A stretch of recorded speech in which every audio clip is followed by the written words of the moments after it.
ಮಾಧವ್ ಬಂಗೇರ ಕೇಸರಿ ಆಟೋ ಫ್ರೆಂಡ್ಸ್ಗಳು ಅಂಜನೆ ಯಕ್ಷಮಿತ್ರರ ಬಜ್ಬೆ ಮಕ್ಕಳು ನಡಪಾದಿ ಕೊರ್ಪಿನ ಯಕ್ಷಗಾನ ತಾಳಮದ್ದಲೆ ನಲ ಕೆಲವು ಯಕ್ಷನಟು ನಿಖಲ ಎದುರುಡು ದಯಮಾಲ್ತ ದೂರ ದೂರ ಐತಿನ ಕಲಾಭಿಮಾನಿಗಳು ఆయన ಬೇಗ ಮಂಟಪದ ಎದುರುಡು ಬರಡು ಪಂಡದು ನಿಖಲಡ ವಿಜ್ಞಾಪನೆ ಮಲ್ತೊಂದುಲು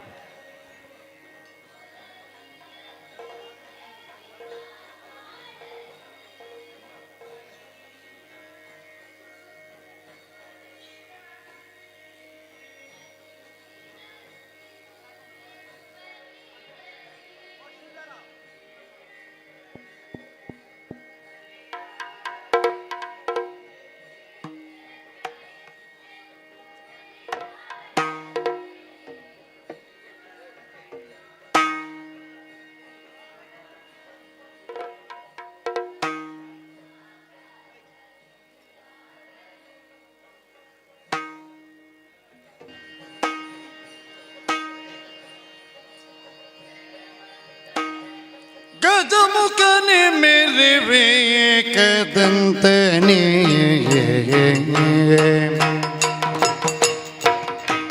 ದೇವಾ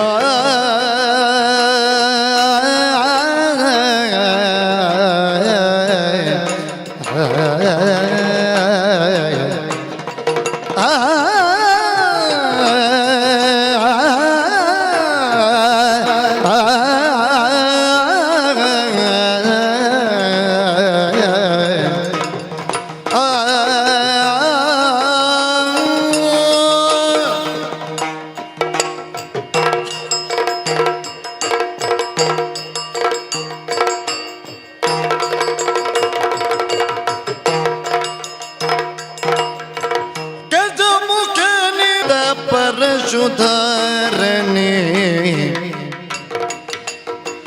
ರಜತಗಿರಿ ಗೋಡೆಯನ ಕುಮಾರನಿ ವಿದ್ಯೆ ವಾರಿದಿಗೆ ರಜತಗಿರಿ ಗೋಡೆಯನ ಕುಮಾರನಿ ವಿದ್ಯೆ ವಾರಿದಿಗೆ ಅಜನು ಹರಿರುದ್ರಾದಿಗಳು ನಿರ್ಭಜಿಸುತ್ತಿಗರನ ವರತ ನಿನ್ನನು ಅಜನು ಹರಿರುದ್ರಾದಿಗಳು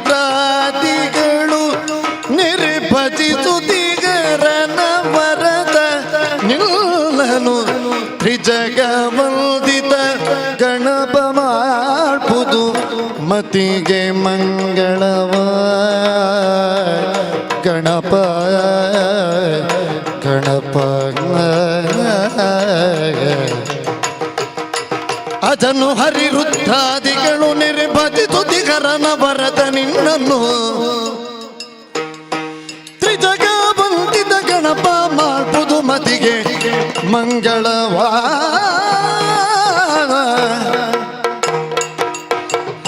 ಗಜಮುಖನೇ ಮೆರಿವೆ ಕದಂತನೇ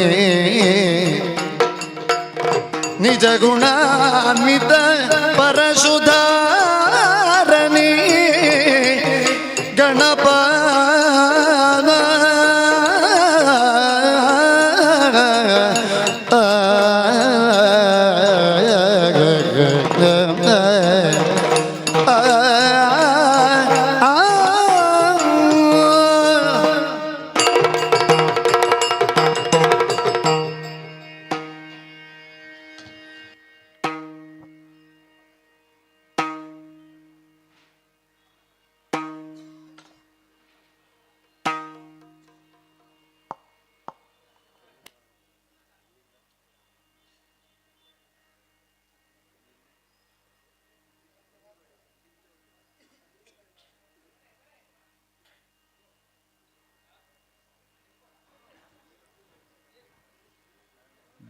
ಭಕ್ತಾಭಿಮಾನದ ವಿಜ್ಞಾಪನೆ ಇತ್ತೆ ತಾನೇ ಕೆಲವೇ ಕ್ಷಣಟ್ಟು ಯಕ್ಷಗಾನ ತಾಳಮದ್ದಲೆ ಆರಂಭ ಎರಡು ಅವೇರು ದೊಂಬು ಇಂಥ ಕಾರ್ಯಕ್ರಮದ ಒಂಜಿ ಉದ್ಘಾಟನೆ ನಡಪೆರಡು ದಯಮಾತ್ ಶಾರದೋತ್ಸವ ಸಮಿತಿದ ಅಧ್ಯಕ್ಷರು ಉಪಾಧ್ಯಕ್ಷರು ಕಾರ್ಯದರ್ಶಿ ಓಳುತ್ತನಲ ವೇದಿಕೆದಲ್ಲಿ ಬರಡು ಬಂಡದು ವಿಜ್ಞಾಪನೆ ಮಲ್ತೊಂದುಲ ಶ್ರೀ ಶಾರದೋತ್ಸವ ಸಮಿತಿಯ ಅಧ್ಯಕ್ಷರು ಉಪಾಧ್ಯಕ್ಷರು ಕಾರ್ಯದರ್ಶಿ ವೇದಿಕೆಗೆ ಬರಡು ಬಂಡದ ವಿಜ್ಞಾಪನೆ.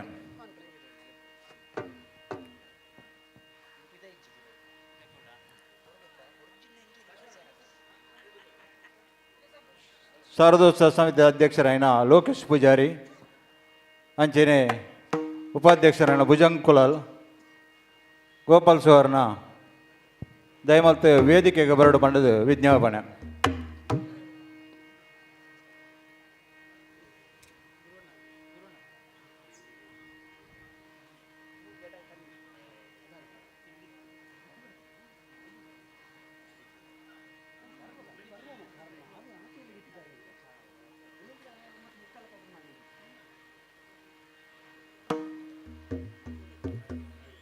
ಭುಜಂಗ್ ಕುಲಾಲ್ ಗೋಪಾಲ್ ಸುವರ್ಣ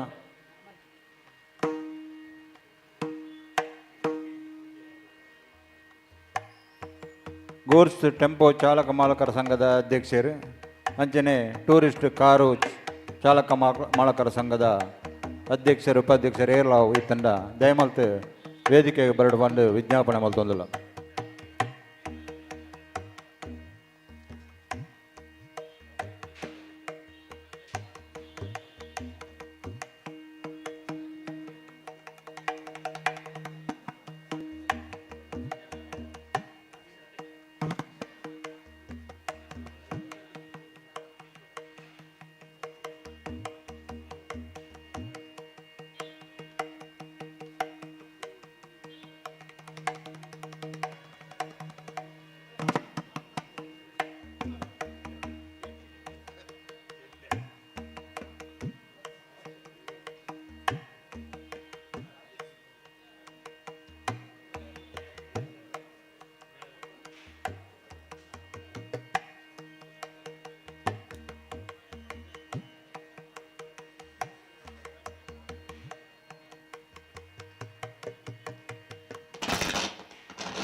ಯಕ್ಷಗಾನ ತಾಳಮದ್ದ ನಸ್ತು ಭಗವಾನ್ ಸ್ವಯಂ.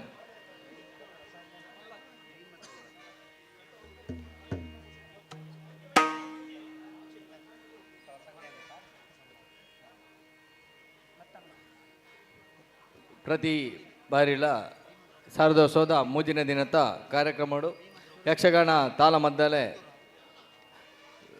ನಿರಂತರವಾದ ನಡತೊಂದುಂಡು. ಕೇಸರ ಆಟೋ ಫ್ರೆಂಡ್ಸ್ದ ಅಧ್ಯಕ್ಷರಾಯಿನ ಆನಂದ್ ಪೂಜಾರಿ ಮೇರು ಭಾಗವತರು ಚಿನ್ಮಯ ಭಟ್ ಕಲ್ಲಡ್ಕ ಮೇರೆಗೆ ಶಾಲ್ ಪಾಡ್ದು ಮಾಣಾದಿಗೆ ಮನ್ಪಟ್ಟು ಬಂದದು ಕೇಳೊಂದಿಲ್ಲ.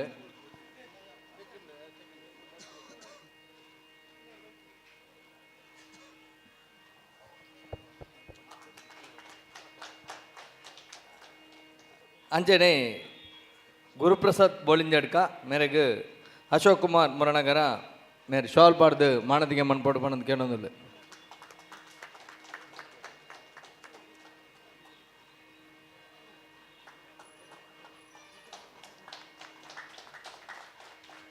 ಕೌಶಿಕ್ ರಾವ್ ಪುತ್ತಿಗೆ ಮೇರೆಗೆ ಗಂಗಾಧರ್ ತುಂಗದಕಟ್ಟೆ ಮೇರ್ ಬದ್ದು ಶಾಲ್ ಪಾಡ್ದು ಗೌರವ ಮನ್ಪೊಡ್ಪಂದು ಕೇಳೊಂದುಲ್ಲೆ.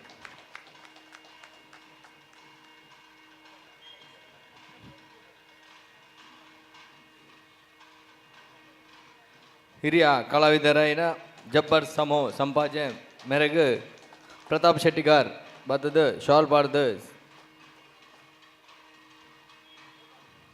ಮಾನದಿಗೆ ಮನ್ಪೊಡ್ಪಂದು ಕೇಳೊಂದುಲ್ಲೆ. ಹರೀಶ್ ಭಟ್ ಮೊಳಂತಿಮಾರು ಮೊಳಂತಿ ಮಗರು ಮೇರೆಗೆ ಮುರಳಿ ಕಾರ್ಯದರ್ಶಿ అయిన ಮುರಳಿ ಪೆರ್ಮದೆ ಮತ್ತು ಶಾಲ್ಪಾರ್ದು ಗೌರವ ಮನ್ಪೊಡ್ಬಂದು ಕೇಳೊಂದುಲ್ಲೆ.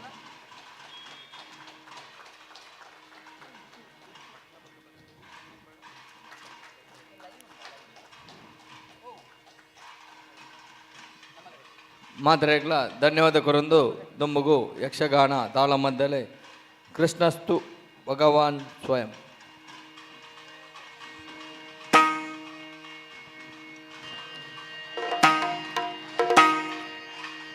ಅಂಬುರುಗದಳ ನೇತ್ರಿ ಶ್ರೀ ದುರ್ಗಾಂಬಿಕೆಯ ಬಲಗೊಂಡು ಭಕ್ತಿಯೊಳ್ ಅಂಬಿಕಾ ಸುತ ವಿಘ್ನರಾಜನ ಪಿರಿದು ಸಂಸ್ತುತಿಸಿ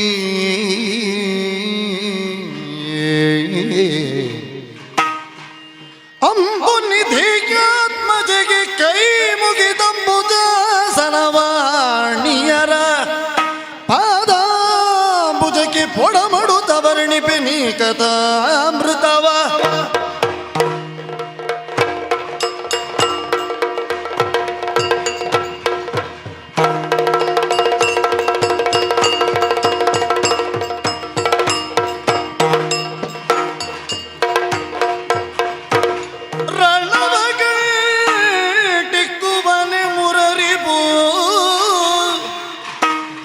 ರಣವ ಗಂಟಿಕ್ಕುವನೆ ಮುರರಿಬು ಸನುಮತವಿದಿಂದ ಬಲೆ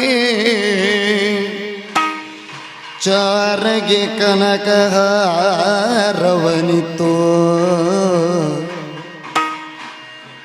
ಚಾರಗೆ ಕನಕಹಾರವನಿತ್ತು ಪೊರಟಳು ಸಖಿಯೊರಡನಾಗ ಅಬಲೆ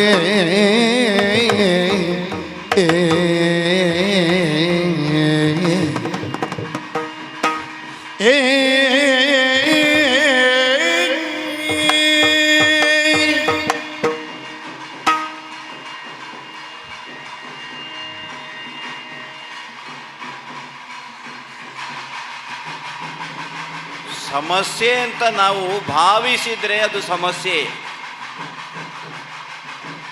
ಆದರೆ ಭವಿಷ್ಯದಲ್ಲಿ ಏನಾಗಬೇಕು ಅಂತ ನಮಗೆ ನಿರ್ಣಯ ಇದೆಯೋ ಅದುವೇ ಮುಂದಕ್ಕೆ ಒದಗಿ ಬರ್ತದೆ ಅಂತ ಆಗುವಾಗ ಜೀವನದಲ್ಲಿ ಬರುವಂತಹ ಸಮಸ್ಯೆಗಳನ್ನು ತೊಡಕುಗಳನ್ನು ಎಲ್ಲವನ್ನು ನಿವಾರಿಸಿಕೊಂಡು ಮುಂದೆ ಸಾಗಬೇಕಾದ್ದು ಮಾನವನ ಲಕ್ಷಣ. 13 ವರ್ಷಗಳಿಂದ ಕಾಯ್ತಾ ಇದ್ದೇನೆ. ಯಾವಾಗ ಹೋರಾಟವಾಗುತ್ತದೆ ಅಂತ. ವನವಾಸವನ್ನು ಅನುಭವಿಸಿ ಆಯಿತು, ಅಜ್ಞಾತವಾಸವನ್ನು ಅನುಭವಿಸಿ ಆಯಿತು. ಚಕ್ರವರ್ತಿಗಳಾಗಿ ಮೆರೆಯಬೇಕಾದಂತಹ ನಾವು ಯಾರ್ಯಾರದ್ದೋ ಮನೆಯಲ್ಲಿ ಕೆಲಸ ಮಾಡುತ್ತಾ ಸಂಕಟವನ್ನು ಪಡ್ತಾ ಜೀವಿಸಿದ್ದೂ ಆಯಿತು. ಆದರೆ ಎಲ್ಲವನ್ನು ನಾವು ಮಾಡಿದ್ದು ಯಾಕೆ ಅಂತ ಕೇಳಿದರೆ, ನಾಳೆಯ ದಿನ ಹೋರಾಟ ನಡೆಯುತ್ತದೆ. ಆ ಹೋರಾಟದಲ್ಲಿ ದುಷ್ಟರಾದಂತಹ ಕೌರವಾದಿಗಳನ್ನು ಹನನ ಮಾಡಿದಂತಹ ಪ್ರತಿಜ್ಞೆಯನ್ನು ಪೂರೈಸಿಕೊಳ್ಳುವುದಕ್ಕಾಗ್ತದೆ ಅನ್ನುವಂತಹ ಒಂದೇ ಒಂದು ವಿಶ್ವಾಸದಿಂದ ಅಂತಹ ಒಂದು ಸುದಿನ ಈ ದಿನ ಒದಗಿ ಬಂತಲ್ಲ. ಸಭೆಯಲ್ಲಿ ವಿಚಾರ ವಿನಿಮಯ ಆಗುತ್ತಾ ಇತ್ತು. ನಾನು ಆ ಕಡೆಗೆ ಹೋದದ್ದಿಲ್ಲ. ಆದರೆ ನಮ್ಮ ಅಣ್ಣನೂ ಭಗವಂತನೂ ಆದಂತಹ ಶ್ರೀಕೃಷ್ಣ, ತಂಗಿಯಾದಂತಹ ಕೃಷ್ಣೆ ಸಭಾಸ್ಥಾನದ ಕಡೆಗೆ ಬರಲಿ ಅಂತ ಹೇಳಿ ಕಳುಹಿಸಿದನಲ್ಲ. ಅರ್ಥ ಆಯಿತು. ರಣವ ಗಂಟಿಕ್ಕುವನೇ ಒಂದು ನೆಲೆಯಿಂದ ನೋಡಿದರೆ 13 ವರ್ಷಗಳ ಹಿಂದೆಯೇ ನಿರ್ಣಯವಾದದ್ದು ಈ ಹೊತ್ತು ಬಿಗಿ ಆಗುತ್ತಾ ಇದೆ. ಹಾಗಾಗಿ ಸಂತೋಷದಿಂದಲೇ ನನ್ನದ್ದಾದಂತಹ ಸಮ್ಮತಿಯನ್ನು ಸೂಚಿಸುವಂತಹ ಉದ್ದೇಶದಿಂದಲೇ ಬೇಕಾದಂತಹ ಅಲಂಕಾರಗಳನ್ನೆಲ್ಲ ಮಾಡಿಕೊಂಡು ಸಖಿಯರ ಗಡಣದೊಂದಿಗೆ ಹೊನ್ನಿನ ಅಂದಣವನ್ನು ಏರಿ ನೇರವಾಗಿ ನಮ್ಮ ಅಣ್ಣ ಇರುವ ಕಡೆಗೆ ಸಾಗುತ್ತೇನಂತೆ.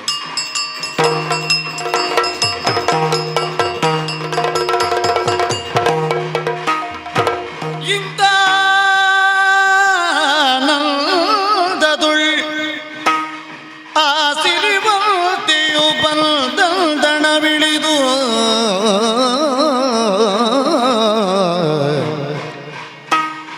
ಆ ಸಿರಿವಂತಿಯು ಬಂದಣವಿಳಿದು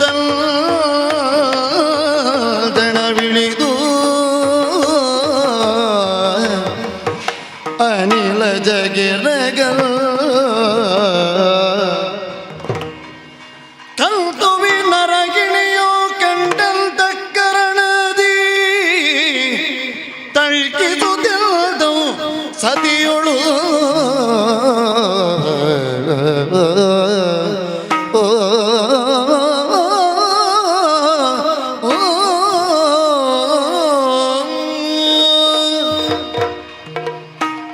ದ್ರೌಪದಿ, ಹೌದು ಹೌದು, ಭೀಮಸೇನನಿಗೂ ನಿನಗೂ ಏಕಾಂತ ಸಿಕ್ಕುವುದೇ ಅಪರೂಪ.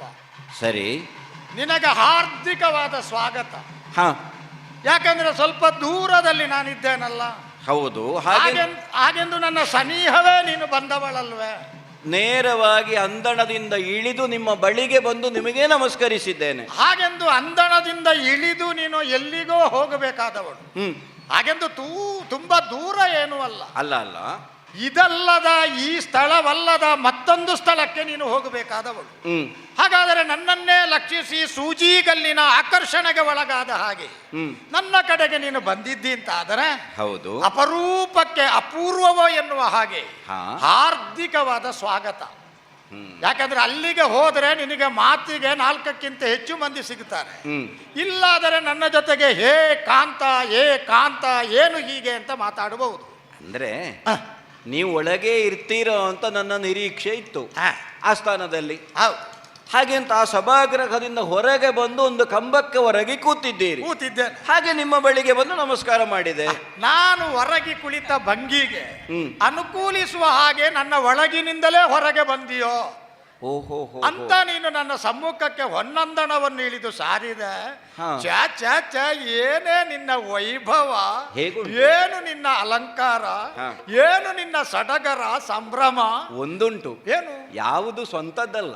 ಯಾವುದು ಸ್ವಂತದ್ದಲ್ಲ ಅಂತ ಹೇಳುವುದನ್ನೇ ಹುಡುಕುತ್ತಾ ಇರುವುದು ನಾವು. ಯಾವುದು ಸ್ವಂತದ್ದು, ಯಾವುದು ಸ್ವಂತದ್ದಲ್ಲ, ಅದರ ನಿಷ್ಕರ್ಷೆಗೆ ಹೊರಡುವ ಸುಸಂಧಿ. ಅಂತೂ ನಿನ್ನನ್ನು ನೋಡುವಾಗ ಹೊಸ ಕಣ ರವಕ್ಕೆ, ನೀನು ಉಟ್ಟುಕೊಂಡಂತ ಸೀರೆ, ಆ ಬಳಿಕ ನಿನ್ನ ಕಾಲಿನ ಗೆಜ್ಜೆಯ ಗಲ್ ಎನ್ನುವ ಶಬ್ದ, ಆ ಬಳಿಕ ನಿನ್ನಲ್ಲಿ ಸಾಲಂಕೃತವಾದ ಇಡೀ ಮೈಯ ಅಂದವನ್ನು ಹೆಚ್ಚಿಸುವಂತ ಸೊಬಗು, ಏನು ಮಾಡುವ ಒಂದು ಕೊರತೆ ಬಂತು. ಯಾವುದನ್ನು ಬಿಗಿದು ಕಟ್ಟಿ ನಾಗವೇಣಿ ಆಗಬೇಕಿತ್ತೋ ಅದೊಂದು ಕೊರತೆಯನ್ನು ನಾವು ಲಕ್ಷ್ಯ ಕೊಡದೆ ಬದಿಗಿಟ್ರೆ ಪರಿಪೂರ್ಣ ಸೌಂದರ್ಯದ ಮುದ್ದೆ. ಆದ್ರೆ ಇನ್ನು ಕೆಲವು ದಿನಗಳಲ್ಲಿ ಅದಕ್ಕೊಂದು ಅವಕಾಶ ಒದಗಿ ಬರ್ತದಲ್ಲ. ನಿನ್ನ ನಿರೀಕ್ಷೆ ಸಫಲವಾಗಲಿ ಅಂತ ನಾನು ಹಾರ್ದಿಕವಾಗಿ ಭರವಸೆಯಿಂದ ಹಾರೈಸ್ತೇನೆ. ಈಗ ನನಗೆ ಮಣಿದಂತ ನಿನ್ನನ್ನು ಎಬ್ಬಿಸಿದ್ದೇನೆ, ತಳ್ಕೈಸಿದ್ದೇನೆ, ಬಾ ನನ್ನ ಹೊತ್ತಿಗೆ ಕೂತುಕೋ ಅಂತ ಹೇಳಿದ್ದೇನೆ. ಒಳ್ಳೆಯ ಹೊತ್ತಿಗೆ ಬಂದಿದ್ದಿ. ಏನಾದರೂ ನೀನು ಪ್ರಾರಂಭ ಮಾಡಿದ್ರೆ ನನಗೆ ಹೇಳಲಿಕ್ಕೆ ಉಂಟು ಅಂತಾದ್ರೆ ನನಗೆ ಹೇಳಿ. ಏನು ಅಲ್ಲ, ಪ್ರಾರಂಭ ಅಂದ್ರೆ ಬರ್ಲಿ ಅಂತ ಅಣ್ಣನ ಆಮಂತ್ರಣ ಬಂತು. ಅಂತಃಪುರದ ಒಳಗೆ ನಾನು ಇದ್ದವಳು, ಹಾಗಾಗಿ ಸಭಾಸ್ಥಾನದಲ್ಲೇ ಮಾತನಾಡುವ ಅಂತ ಬಂದೆ. ಹಾಗೆ ಈಗ ನೀವು ಏನಾದ್ರೂ ನಾನೇ ಮಾತಾಡ್ಲಿ ಅಂತ ನೀವು ಹೇಳ್ತೇವೆ. ಹಾಗಾದ್ರೆ ಈಗ ನಾನೇ ಮಾತಾಡಿಸಬೇಕು ಅಂತ ಹೇಳುವುದಾ? ಹಾಗಲ್ಲ, ನೀನೇ ಸಭೆಗೆ ಬಂದವಳು. ಹೌದು. ಸಭೆಯ ನಿರ್ಣಯ ಏನು ಅಂತ ನಿನಗೊಂದು ಊಹೆ ಉಂಟು. ಹೌದು. ಹಾಗೆಂದು ನಿನ್ನ ಊಹೆ, ನಿನ್ನ ನಿರೀಕ್ಷೆ ಹಾಗೇ ಒಳಗೆ ಇರಲಿ. ಇದ್ದು ನಾನು ಮುಂದೆ ಆಡುವ ಮಾತುಗಳು ಅಷ್ಟು ಉತ್ತೇಜನದಾಯಕವಾಗಿರಲಾರದು. ರಣವನ್ನು ಗಂಟಿಕ್ತಾನೆ ನಮ್ಮ ಅಣ್ಣ ಅನ್ನುವ ನಿರ್ಣಯದಿಂದಲೇ ನಾನು ಸಭಾಸ್ಥಾನದ ಕಡೆಗೆ ಬಂದವಳು. ಆದರೆ ನಿನ್ನನ್ನು ನೋಡಿದ ತಕ್ಷಣ ನನ್ನ ಎಲ್ಲ ದುಗುಡ ಮರೆತು ಒಂದು ಶಬ್ದದಿಂದ ಕರೆದು ಬಿಡ್ಲೆ. ಯಾವ ಶಬ್ದವು? ಓ ಕೋಮಲಾಂಗಿ. ಕೋಮಲಾಂಗಿಗೆ ಇಳಿ ಮದಗ ಜಗಾಮಿನಿ ಪಾಂಚಾಲೆ ಕೇಳಿ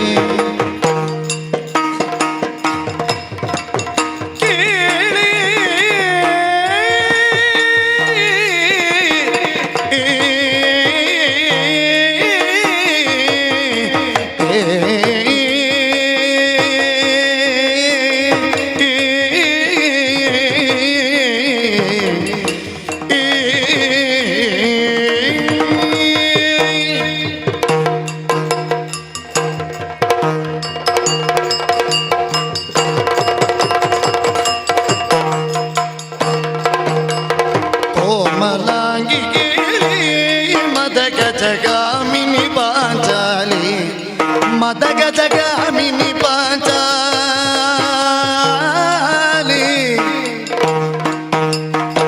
ಕಾಮುಕ ಗುರು ಭೋಗಾಂತನ ನಿಳಯಗಿ ಕಾಮುಕ ಗುರು ಭೋಗಾಂತನ ನಿಳಯಗಿ ಸ್ವಾಮಿಯ ಸಂಧಿಗೆ ಧರ್ಮ ಜಗಳುಗುವ ಕಾಮುಕ ಗುರು ಭೋಗಾಂತನ ನಿಲಯಕ್ಕೆ ಸ್ವಾಮಿಯ ದಂಡಿಗೆ ತಮ್ಮ ಜಗಳುಗುವ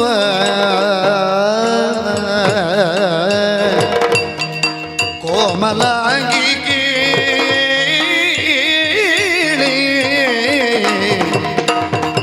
ಮದಗ ಜಗಾಮಿನಿ ಪಾಂಚಾಲೆ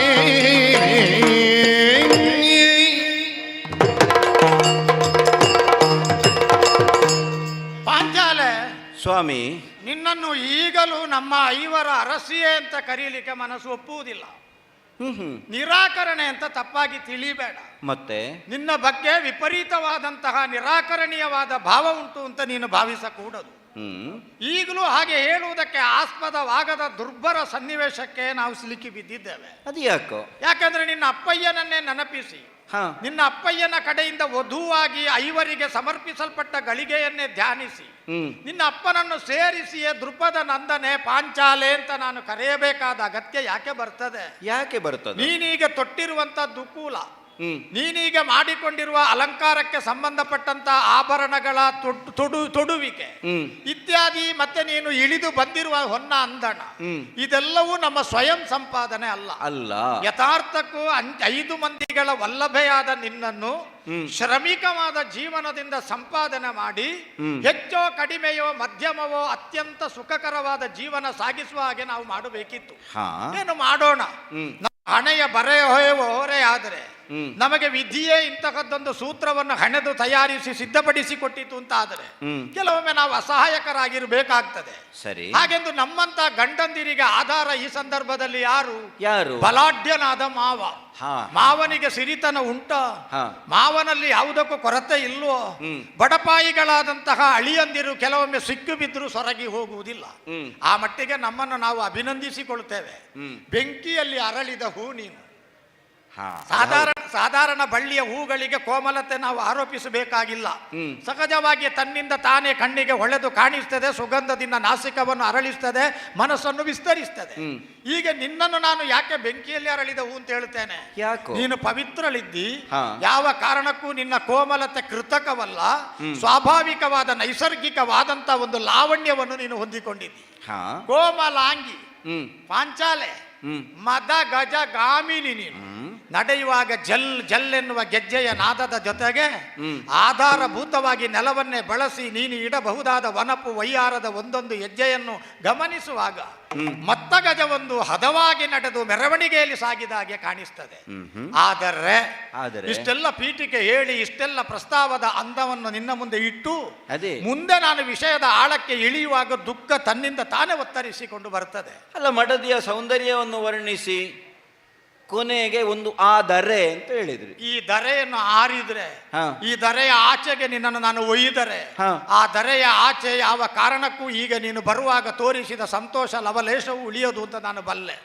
ಹೌದೇ? ಈಗ ನೀನು ನಿರೀಕ್ಷಿಸಿದ ಆಗಿನ ಘಟನೆಗಳು ಆ ಸಭಾಂಗಣದಲ್ಲಿ ನಡೆಯಲಿಲ್ಲ. ಮತ್ತೆ ಆ ಮಂತ್ರಾಲೋಚನಾ ಮಂದಿರದಲ್ಲಿ ಚರ್ಚೆಗಳು, ಸಂವಾದಗಳು, ಪರಸ್ಪರ ವಾಗ್ವಾದಗಳು ನಡೆದು ಆ ಬಳಿಕ ಹೊರಹೊಮ್ಮಿದ ಅತ್ಯಂತವಾದ ಫಲಿತಾಂಶವನ್ನು ಸರಳ ವಾಕ್ಯದಲ್ಲಿ ನಿನಗೆ ಹೇಳ್ತೇನೆ ನಾನು. ಯಾವುದು? ಈ ಕಾಲಕ್ಕೆ ನಮ್ಮ ಅಣ್ಣನಾದ ಧರ್ಮರಾಜ ನಿನ್ನ ಅಣ್ಣನಾದಂತ ಶ್ರೀಕೃಷ್ಣ ದೇವನನ್ನು, ನಮ್ಮ ಪಾಲಿಗೆ ದೇವನೇ ಅವನು, ಸರಿ. ಅಂತಕ ಶ್ರೀಕೃಷ್ಣ ರಾಯನನ್ನು ಹಾ. ಕಾಮುಕನಾದಂತಹ ಹ್ಮ್ ಕೌರವನೆಂಬ ಭೂಪನ ಬಳಿಗೆ ಸಂಧಾನಕ್ಕಾಗಿ ಕಳುಹಿಸುವ ಏರ್ಪಾಡು ಮಾಡಿದ್ದಾನೆ. ಸಂಧಾನ. ನಿನ್ನ ಮುಖ ನೋಡುವಾಗ ಅರ್ಥ ಆಗ್ತದೆ ಇದೇ ಫಲಿತಾಂಶ ಬಂದೀತು ಅಂತ. ಅಲ್ಲ, ಹೋರಾಟವೇ ಸಿದ್ಧ ಅಂತ ತಿಳಿದೆ. ಹಾ. ಈಗ ಮೊನ್ನೆ ಸಂಜೆ ನಮ್ಮಲ್ಲಿಗೆ ಬಂದಾಗಲೂ ನಮ್ಮೆಲ್ಲರ ಮಾತು ಹಾಗೇ ಇತ್ತು. ಹೌದು. ಹಾಗಾಗಿ ಖಂಡಿತವಾಗಿಯೂ ರಣವೇ ಏರ್ಪಡ್ತದೆ ಅನ್ನುವ ವಿಶ್ವಾಸದಿಂದ ನಾನು ಇಲ್ಲಿಗೆ ಬಂದವಳು. ನಿನ್ನ ಮುಖದಲ್ಲಿ ಆತ್ಮವಿಶ್ವಾಸ ಅದನ್ನು ಸೂಚಿಸ್ತದೆ. ಈಗ ನೀವು ಹೇಳುತ್ತೀರಿ ಸಂಧಾನಕ್ಕಾಗಿ ನಿನ್ನ ಮುಖ ಕಳುಹಿಸುವುದು. ಪೇಲವವಾದದ್ದನ್ನು ವಿವರಣವಾದುದನ್ನು ನಾನು ಗಮನಿಸ್ತೇನೆ. ಹಾ. ಹೌದು. ಈಗ ನಮ್ಮ ಸ್ವಾಮಿಯನ್ನು ಅಣ್ಣ ಕಾಮುಕ ಅಂದ್ರೆ ನೆಲ ಕಾಮುಕನು, ಎಲ್ಲಾ ಮಟ್ಟಿಗೂ ಕಾಮುಕನೇ, ನಿರ್ಲಜ್ಜ ಭಂಡ. ಹೌದು. ಆ ಬಗ್ಗೆ ವಿವರಣೆ ಯಾವ ಕಾರಣಕ್ಕೂ ನಮ್ಮಂತವರ ಬಾಯಿಂದ ಈ ಸಲ ಬರುವುದು ಸಲ್ಲ. ಅಲ್ಲಿಗೆ ಸಂಧಾನಕ್ಕಾಗಿ ಕಳುಹಿಸುವ ಏರ್ಪಾಡಾಗಿದೆ. ಅವಳ ಪ್ರಶ್ನೆ ಹುಟ್ಟುವುದಿಲ್ವಾ? ಏನು ಪ್ರಶ್ನೆ? ಅಷ್ಟು ಪ್ರತಿಜ್ಞೆ ಮಾಡಿ ಆಗಿದೆ. ಆ, ಆಗಾಗ ಕೌರವಾದಿಗಳು ದುಷ್ಟರು ಅಂತ ನಾವು ಹೇಳಿ ಆಗಿದೆ. ಹೌದು. ಈಗ ಅವರ ಜೊತೆಗೆ ನಾವು ಸಂಧಾನವನ್ನೇ ಮಾಡಿದ್ರೆ ಅವರು ಮಾಡಿದಂತಹ ದುಷ್ಕೃತ್ಯಗಳಿಗೆ ಏನು ಅಂತ ಪ್ರಶ್ನೆ ಉಂಟು. ಕಳುಹಿಸುವ ಅಣ್ಣನಲ್ಲೇ ಪರಿಹಾರ ಉಂಟು. ಏನು ಆತನ ದುಷ್ಕೃತಗಳು. ಆತನ ದುಷ್ಕೃತವು ಮಗುಳಿಲ್ಲಾತನ ಹೊತ್ತುವುದು, ಮಗುಳಿಲ್ಲಾತನ ಹೊತ್ತುವುದು.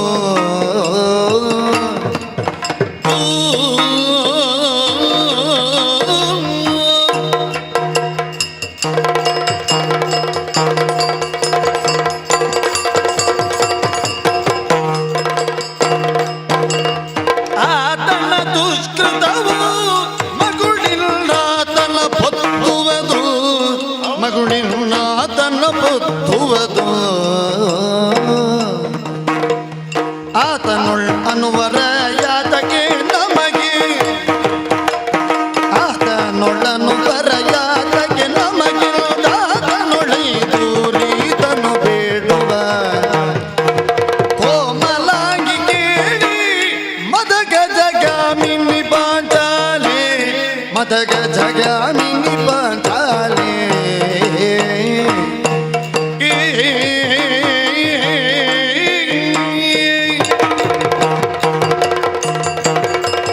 ಯಾಜ್ಞಸೇನೆ, ಇದೇ ಪ್ರಶ್ನೆಯನ್ನು ನಿನ್ನ ಅಣ್ಣನೂ ಮುಂದಿಟ್ಟಿದ್ದ. ನಮ್ಮ ಸ್ವಾಮಿಯಾದಂತಹ ಶ್ರೀಕೃಷ್ಣನು ಇದೇ ಸಂದೇಹವನ್ನು ವ್ಯಕ್ತಪಡಿಸಿದ್ದ. ಯಾರಿಗಾದ್ರೂ ಹುಟ್ಟುವ ಪ್ರಶ್ನೆ ಅದು. ನಿನಗಿಂತಲೂ ಮಾರ್ಧವತೆಯಿಂದ, ಅತ್ಯಂತ ಸ್ನಿಗ್ಧವಾದ ಮನಸ್ಸಿನಿಂದ, ಮೃದುವಾದ ನುಡಿಯಿಂದ ಕೇಳಿದ್ದ. ನೀತಿಯೇ ಕರುಣಾಳು, ನಿನಗೆ ವಿಘಾತವನ್ನು ಎಸಗಿದ ದುಷ್ಟನಳು ಸಂಧಾನಕ್ಕೆ ಅನುವಾಗುವರೆ ಪೇಳು ಅಂತ ಕೇಳುವಾಗ ಅಣ್ಣ ಏನು ಉತ್ತರ ಕೊಡುತ್ತಾನೆ ಅಂತ ನಾವೆಲ್ಲ ಕುತ್ತಿಗೆ ಉದ್ದ ಮಾಡಿ ನಿರೀಕ್ಷೆಯಿಂದ ಕಾತರದ ಕಂಗಳಿನಿಂದ ಕಾಯುತ್ತಾ ಕೂತೆವು. ಅಣ್ಣ ಈ ಸಲ ಯುದ್ಧವನ್ನೇ ನಿರ್ಣಯ ಮಾಡ್ತಾನೆ. ಯಾವ ಕಾರಣಕ್ಕೂ ಸ್ವಾಮಿಯಾದಂತ ಶ್ರೀಕೃಷ್ಣ ಚುಚ್ಚುವ ಪ್ರಶ್ನೆ ಕೇಳಿದಾಗ ಮಡಿವಂತನಾದ ಅಣ್ಣ ಬಗ್ಗಿ ಹೋಗುತ್ತಾನೆ.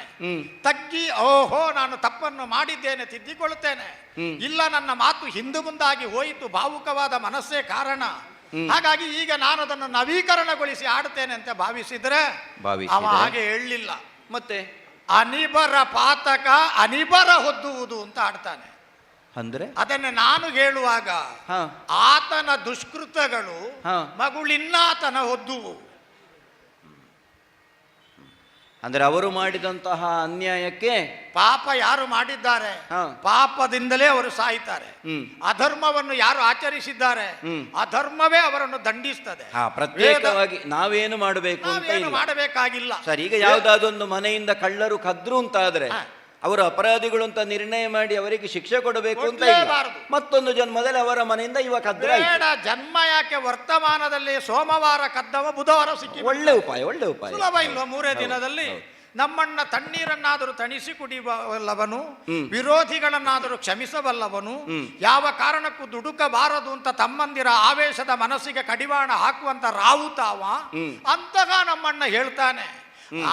ಯಾವ ಕಾರಣಕ್ಕೂ ಅವರ ಪಾತಕ ಅನಿಬರನ್ನು ಹೊದ್ದುತ್ತಾರೆ. ನೀನು ಸಂಧಾನದ ಪ್ರಯತ್ನಗಳನ್ನೇ ಮಾಡುವುದು ಅಂತ ಒತ್ತಿ ಹೇಳಿದನೋ, ಪ್ರಯತ್ನಗಳನ್ನು ಮಾಡುವುದು. ಹಾಗಾದ್ರೆ ಅವ ಎಲ್ಲಾದರೂ ತಿದ್ದುವುದಿಲ್ಲ ಅಂತ ಹೇಳಿದ್ರು, ಒರಟೊರಟಾಗಿ ನವಿರಾದ ಕೃಷ್ಣನನ್ನು ಪ್ರತಿಭಟಿಸಿದ್ರು. ನೀನು ಪ್ರಯತ್ನಗಳನ್ನು ಮಾಡಬೇಕು ಅಂತ ಹೇಳಿ ಸ್ವಾಮಿಯನ್ನು ಕಟ್ಟಿ ಹಾಕಿದ್ದಾನೆ. ಯಾವ ಕಾರಣಕ್ಕೂ ನಮ್ಮ ಸ್ವಾಮಿಯಾದ ನಿನ್ನ ಅಣ್ಣನಾದಂತಹ ಕೃಷ್ಣ ಕೆರಳು ಆಗಿಲ್ಲ, ಉದ್ರೇಕಿತನಾಗುವ ಆಗಿಲ್ಲ, ಉದ್ವಿಗ್ನ ಮಾನಸನಾಗುವ ಆಗಿಲ್ಲ. ಸಂಧಾನದ ಪ್ರಯತ್ನಗಳನ್ನು ಮಾಡಬೇಕು ಅಂತ ಹೇಳಿದ್ದಾನಲ್ಲ, ಆ ಹಾಗಾಗಿ ಹಾಗಾಗಿ? ಆತನ ದುಷ್ಕೃತಗಳು ಮಗುಳಿನಾತನ ಒದ್ದು ಆತನಲ್ಲೂ ಅನುವರಕ್ಕಾಗಿ ನಾವು ಹೊರಟು ದಯಾದಿಗಳ ರಕ್ತವನ್ನು ಸುರಿಸಿ ಸುಮ್ಮನೆ ವಿವೇಕವನ್ನು ಕಳಕೊಂಡು ಯಾವ ಕಾರಣಕ್ಕೂ ನಾವು ಮೃಗೀಯ ವರ್ತನೆ ಮಾಡಕೂಡದು. ಇನ್ನು ಅವನ ಮಾತೆಲ್ಲ ಹಾಗೆ ಅಲ್ವೋ, ದೊಡ್ಡದಾದಂತ ತಲೆ ಬುರುಡೆಯೊಳಗೆ ವಿಶಾಲವಾದ ಮೇಧಸ್ಸುಂಟು, ವಿವೇಕದ ಜಾಗ ಸ್ವಲ್ಪವೇ ಇರುವುದು, ಮತ್ತೆಲ್ಲ ಮುಚ್ಚಿ ಹೋಗಿದೆ ಅಂತ ಲೆಕ್ಕ. ಹಾಗಾದರೆ ಅಂತಹ ಕೌರವರನ್ನು ತಿದ್ದುವುದಕ್ಕೆ ಸಾಧ್ಯ ಇಲ್ಲ. ಅವನಿಗಾದ ಅವ ಮಾಡಿದ ಅನ್ಯಾಯಕ್ಕೆ ಪ್ರತಿಫಲವನ್ನು ಅನ್ಯಾಯದ ರೂಪದಿಂದ ವಿಧಿಯೇ ಕೊಡ್ಲಿ. ಹಾರೈಸುವುದಿಲ್ಲ ಹಾಗೆ ಆಗಲಿ ಅಂತ ಆದೀತು ಅಂತ ಭರವಸೆ. ಇಷ್ಟು ಹೇಳಿದ್ರೆ ಸಾಕೋ ನಿನಗೆ? ಈಗ ಹಾಗಾದ್ರೆ ಅವನು ಹಾಳಾಗಿ ಹೋಗ್ಲಿ ಅಂತ ನಮ್ಮ ಶಾಪ ಇಲ್ಲ. ಹೇಳುವುದಿಲ್ಲವ. ಪ್ರಯತ್ನಗಳನ್ನು ಮಾಡು ಸಂಧಿಯದ್ದು. ಆತ ಅನಿಬರ ಪಾತಕ ಅನಿಬರ ಒದ್ದುವು ಅದನ್ನು ಅದೇ ಹೋಗ್ತದೆ. ನಾವೇನು ಹೇಳಬೇಕಾಗಿಲ್ಲ, ಶಾಪ ಕೊಡ್ಲಿಕ್ಕಿಲ್ಲ. ಹಾಗಾಗಿ ಅದನ್ನು ಬದಿಗಿಟ್ಟು ನೀನು ಸಂಧಾನ ಮಾಡುವುದು ಹೇಳ್ತಾನೆ ಮಾಡುವುದು.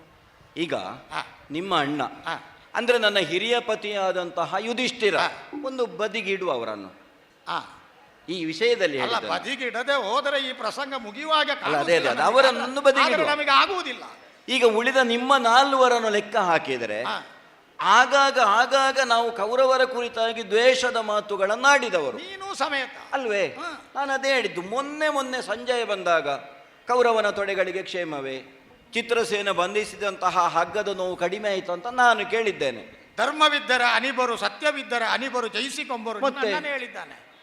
ಎಲ್ಲರೂ ಕೊಂಕು ಮಾತುಗಳನ್ನಾಡಿದ್ದಾರೆ. ಆಡ್ಲಿಲ್ವೋ? ಹಾಗಾಗಿ ಹಿರಿಯ ಪತಿಗೆ ಸಂಧಾನ ಅನ್ನುವುದೇ ಪ್ರಿಯವಾದರೂ ನೀವೆಲ್ಲ ಎದ್ದು ನಿಂತು ನನ್ನ ಅಣ್ಣನಲ್ಲಿ ಹೇಳಿಲ್ವ ಹೋರಾಟವೇ ಆಗಬೇಕು, ಸಂಧಾನ ಬೇಡ ಅಂತ. ನಾವು ವಿಪಿನದಲ್ಲಿ ಏನಾದರೂ ಕಷ್ಟಪಟ್ಟದ್ದಿದ್ರೆ ಈ ಸಲ ಕರ್ಣನ ತಲೆ ತೆಗೆದೋ ದುಶ್ಯಾಸನನ ಕರುಳು ತೆಗೆದೋ ಆ ಕೌರವನ ಜಂಗೆ ಮುರಿದೋ ಸಾಧಿಸ್ತೇವೆ ಅಂತ ಮತ್ತೆ ಮಾಡಿದ ಪ್ರತಿಜ್ಞೆಗಳಿಲ್ಲ. ಅದುಂಟು, ನಾನು ಬರೀಲಿಲ್ಲ. ಹೌದು. ಹಾಗಾಗಿ ಅಣ್ಣನಲ್ಲಿ ನೀವು ಹೇಳಿಲ್ಲೋ ನಾವು ಇದನ್ನು ಒಪ್ಪುವುದಿಲ್ಲ, ನಮಗೆ ಸಂಗ್ರಾಮವೇ ಆಗಬೇಕು ಅಂತ ನೀವು ಹೇಳಿಲ್ಲ. ಈಗ ಮೊನ್ನೆ ಸಂಜಯ ಬಂದಾಗ ಅತ್ಯಂತವಾದ ನಿರ್ಣಯ ಹೇಳಿದವ ಧರ್ಮಜ ಅಲ್ವೋ? ಕೆಡಿಸದಿರಿ ಕಾರ್ಯಗಳ. ಹೌದು. ಆ ಅಣ್ಣ ಸುಮ್ಮನಿರ್ತಾನೆ ಅಂತ ನಾವು ಭಾವಿಸ್ಲಿಕ್ಕುಂಟೋ? ಮತ್ತೆ ನಾವು ಆಡಿದ ಮಾತು ನಡೆದೀತೋ? ಈಗ ನಾವೇನು ಮಾಡ್ಲಿಕ್ಕೆ ಆಗ್ತದೆ? ನಾವೇನು ಮಾಡಿದ್ದೇವೆ ಗೊತ್ತಾ? ನೀವೇನು? ನಾವೆಲ್ಲವರಿದಗಿ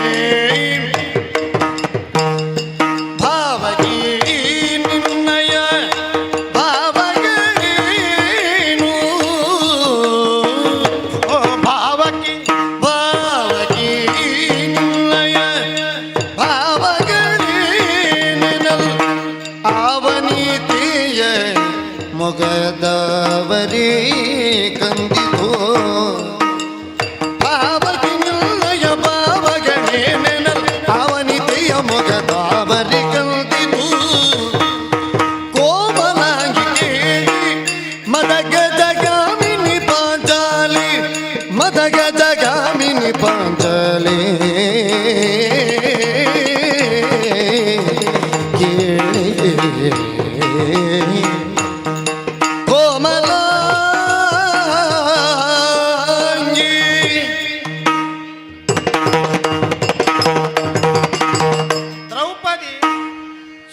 ಸಮಷ್ಟಿಯಲ್ಲಿ ಪಾಂಡವರ 5 ಪಂಚಕರ ಶ್ರೇಷ್ಠತೆ, ಪಂಚಕರ ಒಕ್ಕೂಟ ಎರಡೂ ಪರಸ್ಪರ ಸಂಬಂಧವುಳ್ಳದ್ದು. ಒಕ್ಕೂಟವಾದ್ದರಿಂದಲೇ ಶ್ರೇಷ್ಠತೆ ದಕ್ಕಿದ್ದು, ಶ್ರೇಷ್ಠತೆ ಇರುವುದರಿಂದಲೇ ಒಕ್ಕೂಟಿಗರಾಗಿ ಉಳಿದದ್ದು. ಇದು ಎರಡೂ ಕಾರಣವಾಗಿ ನಿನ್ನನ್ನು ನಾವು ಗೆಲ್ಲಲಿಕ್ಕೆ ಸಾಧ್ಯ ಆಯಿತು, ಹೊಂದಲಿಕ್ಕೆ ಸಾಧ್ಯ ಆಯಿತು. ಪಾರ್ಥ ಗೆದ್ದು ನಮಗೆ ಕೊಟ್ಟ. ಹಾಗಾಗಿ ನಾವು ಹಂಚಿಕೊಂಡು ಒಡನಾಡಿಗಳಾಗಿ ಇಲ್ಲಿವರೆಗೆ ಬದುಕಿದ್ದೇವೆ. ಅಣ್ಣ ಆಡಿದ ಮಾತಿಗೆ ನಾವು ಪ್ರತಿಯಾಡುವ ಕ್ರಮ ಇಲ್ಲ.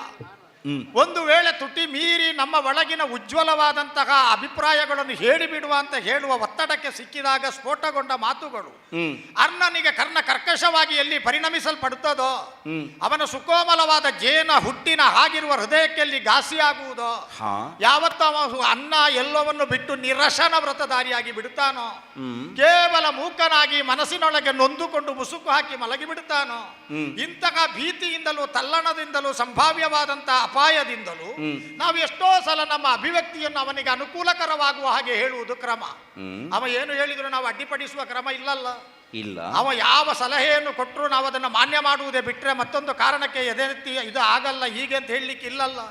ಭಿನ್ನಾಭಿಪ್ರಾಯ ಎನ್ನುವುದರ ಎಳೆ ಕಾಣಿಸಿದ್ರು ಆ ಎಳೆಯನ್ನು ನಾವಾಗಿ ತುಂಡು ಮಾಡುವುದು ಹೌದಲ್ಲ. ಜೀವನದ ಅನೇಕ ಸಂದರ್ಭಗಳಲ್ಲಿ ವನವಾಸಿಗಳಾಗಿದ್ದಾಗ ಅಜ್ಞಾತವಾಸಿಗಳಾಗಿದ್ದಾಗ ಅಂತ ಘಟನೆಗಳು ನಡೆದದ್ದಕ್ಕೆ ನೀನು ಸಾಕ್ಷಿಯಾಗಿ ಇದೆಯಲ್ಲ. ಸರಿ, ಅದನ್ನೆಲ್ಲ ಹೇಳಬೇಕಾದ ಸಂದರ್ಭ ಬಂದ್ರೆ ಹೇಳಬಹುದು. ಇದೀಗ ಅಪ್ರಸ್ತುತ. ಯಾಕೆಂದರೆ ನಾವೆಲ್ಲರೂ ಇದಕ್ಕೆ ಸಮ್ಮತಿಸಿ ಹೇವು. ಹೀಗೆ ಹೇಳುವಾಗ ನೀನು ದಯವಿಟ್ಟು ನಮ್ಮ ಈ ಸ್ಥಿತಿಯನ್ನು ಅರ್ಥ ಮಾಡಿಕೊಳ್ಳಬೇಕು. ನಮ್ಮ ವೈದಾಟ, ನಮ್ಮ ಆಂದೋಲನ, ನಮ್ಮ ಈ ವಿಶಿಷ್ಟವಾದ ತಳಮಳ ನಿನಗೆ ತಿಳಿದರೆ ನೀನು ಹೆಂಡತಿಯಾಗಿ ನಮಗೆ ನಿಕಟವರ್ತಿಯಾಗಿ ಬದುಕಿದ್ದುದರ ಪ್ರಮೇಯದಿಂದ ಸಾರ್ಥಕವಾದೀತು ಅಂತ ಭಾವಿಸ್ತೇನೆ. ಅಣ್ಣ ಆಡಿದ ಮಾತಿಗೆ ನಾನು ಪ್ರತ್ಯೇಕವಾಗಿ ಕೃಷ್ಣ ಕೇಳಿದ, ಪುಣ್ಯಾತ್ಮ ನೀನು ನೀತಿಯೇ ಕರುಣಾಳು ಅಂತ ಕೇಳಿದ್ರೆ ಪಾತಕ ಅವರನ್ನೇ ಒದ್ದುತ್ತದೆ ಅಂತ ಆಡ್ತಿ, ಉಳಿದವರಲ್ಲಿ ಕೇಳ್ತೇನೆ ಅವರಿಗೂ ಸ್ವಾತಂತ್ರ್ಯ ಉಂಟಲ್ಲ ಅಂತ ನನ್ನಲ್ಲಿ ಕೇಳುವಾಗ ನಾನು ಒಬ್ಬ ಇದ್ದೇನಲ್ಲ ಎರಡನೇವನಾಗಿ. ಹೌದು, ಈಗ ಮಧ್ಯಮ ಪಾಂಡವ ಬೇರೆ, ಪಾಂಡವರಲ್ಲಿ ಮಧ್ಯಮ ಬೇರೆ ಅಲ್ವೋ. ಸರಿ, ಅಂತಹ ನಾನು ಏನು ಉತ್ತರ ಕೊಡಬೇಕು? ಏನು ಉತ್ತರ? ಅಣ್ಣನವರಿಗೆ ನೀತಿ ಆದರೆ, ನಿನ್ನ ಮನಕ್ಕೆ ಒಪ್ಪಿದರೆ, ಕೌರವ ಭೂತಳವನ್ನು ಕೊಟ್ಟರೆ, ಈ ಮೂರು ಸಮನ್ವಯಿಸಿ ಏಕೀಭವಿಸಿ ಏನಾದರೂ ಒಂದು ಸೂತ್ರವಾಗಿ ಹೆಣೆಯಲ್ಪಟ್ರೆ ನನಗೇನು ದುಗುಡ ಅಂತ ಕೇಳಿದ ತಪ್ಪ? ಅಲ್ಲ, ನೀವು ಹೇಳಿ ಆಯ್ತಲ್ಲ. ಅಣ್ಣನವರಿಗೆ ನೀತಿ ಆದರೆ, ಕೌರವನು ಭೂತಳವನ್ನು ಕೊಟ್ಟರೆ, ನಿನ್ನ ಮನಸ್ಸಿಗೆ ಹಾಗೆ ಸ್ವೀಕರಿಸುವುದು ಒಪ್ಪಿಗೆ ಆದರೆ, ಒಮ್ಮೆ ನಿಲ್ಲಿಸಿದ್ದೇನೆ ಮಧ್ಯದಲ್ಲಿ. ಸರಿ, ನನಗೇನು ದುಗುಡ ಅಂತ ಅಲ್ಲ, ನಾನು ಕೇಳಿದೆ. ಅದು ಹೌದು. ಈಗ ಅದರಲ್ಲಿ ನಿಮ್ಮ ಸ್ವಂತ ಅಭಿಪ್ರಾಯ ಇಲ್ಲ ಅಲ್ಲ. ಅವನು ಕೊಟ್ರೆ ಇವನು ಒಪ್ಪಿದ್ರೆ ಆಚೆವ ತೆಕ್ಕೊಂಡ್ರೆ ನನಗೇನಿಲ್ಲ ಅಂತ. ಯಾಕಂದ್ರೆ ನಿಮ್ಮ ಅಭಿಪ್ರಾಯ ಏನು ಅಂತ ಬೇಡ. ಸ್ವತಂತ್ರವಾದ ಅಭಿಪ್ರಾಯವನ್ನು ಹೇಳಬೇಕಿದ್ರೆ ಅಣ್ಣನ ಮಾತಿಗೆ ನಾನು ಧ್ವನಿಗೂಡಿಸಬೇಕು. ಮತ್ತೆ ನನಗೆ ಸಹಾಯ ಮಾಡಬೇಕಾದ ತಮ್ಮಂದಿರ ಕಡೆಗೆ ನಾನು ಮುಖ ಮಾಡಬೇಕು. ಅವ್ರು ಏನಾದರೂ ಅಣ್ಣ ಹೇಳಣ್ಣ ಅಂತ ಸೂಚನೆ ಕೊಟ್ರೆ ನಾನು ನಾಲ್ಕು ಮಂದಿಗಳು ಪಾಲಾಗಿ ಅಣ್ಣನ ಮಾತಿಗೆ ಉತ್ತರ ಕೊಡ್ಲಿಕ್ಕೆ ಬರ್ತದೆ. ಆದರೆ ಉಳಿದ ಮೂವರನ್ನು ನಾನು ನೋಡಬೇಡುವೋ? ಹೌದು, ಅರ್ಜುನ ಮತ್ತು ಯಮಳರಾದ ನಕುಲ ಸಹದೇವರು ಇಲ್ವೋ? ಸರಿ, ನೋಡು, ಅರ್ಜುನನಿಂದ ಒತ್ತಾಸೆ ಬಂದೀತು. ಭೀಮಣ್ಣ ಈ ಸಲ ನೀನು ನಲುಗಿ ಕೂತುಕೊಳ್ಳುವುದಲ್ಲ, ಸ್ಪಷ್ಟವಾಗಿ ನಿನ್ನ ಯಾವತ್ತಿನ ಸ್ವಾಭಾವಿಕವಾದ ನಡವಳಿಕೆಯಾದ ಟಾ ಟಾ ಡಾ ಡಾಣ ಅಂತ ಉತ್ತರ ಕೊಟ್ಟು ಬಿಡು ಅಂತ ಏನಾದರೂ ಅವ ಚುಚ್ಚುತ್ತಾನ ಅಂತ ನೋಡಿದ್ರೆ ಆ ದಿನ ನಾನು ಆ ಜೂಜಾಡಿದ ಕೈಯನ್ನು ಸುಡ್ತೇನೆ ಅಂತ ಹೊರಡುವಾಗ ಚಿವುಟಿದ್ದೀವನೇ ಅಲ್ವೋ? ಈಗಲೂ ಉತ್ತೇಜನದಾಯಕವಾಗಿ ಆಗ ತಡೆದದ್ದು ವಿಪರೀತ ಮಾಡಬೇಡ, ಆವಶ್ಯದಿಂದ ಮುಂದೆ ಹೋದರೆ ಅಣ್ಣ ಬೆತ್ತಲಾಗುತ್ತಾನೆ. ಈ ಕಾಲದಲ್ಲಿ ಮಾತ್ರ ನನ್ನನ್ನು ಚಿವುಟುವುದರಿಂದ ಅನುಕೂಲವಾಗುತ್ತದೆ ಅಂತ ಅವನಿಗೂ ಗೊತ್ತುಂಟಲ್ಲ. ಆ ಪುಣ್ಯಾತ್ಮ ಕೊಟ್ಟ ಉತ್ತರ ನೋಡಿದ್ರೆ ನನಗೆ ಇನ್ನೂ ನಗು ಬಂದು ಹೋಯಿತು. ನಾನು ಮತ್ತೆ ಹೇಗೆ ಉತ್ತರಿಸುವುದಕ್ಕೆ ಸಾಧ್ಯ? ಆ ಇಬ್ಬರು ಏನು ಹೇಳಿದ್ರು ಅದಕ್ಕೆ ಪೂರಕ ನಾನು ಅಂತ ಹೇಳುವಾಗ ನಕುಲ ಹೂಗುಟ್ಟಿ ಆಯಿತು. ಹೌದೇ?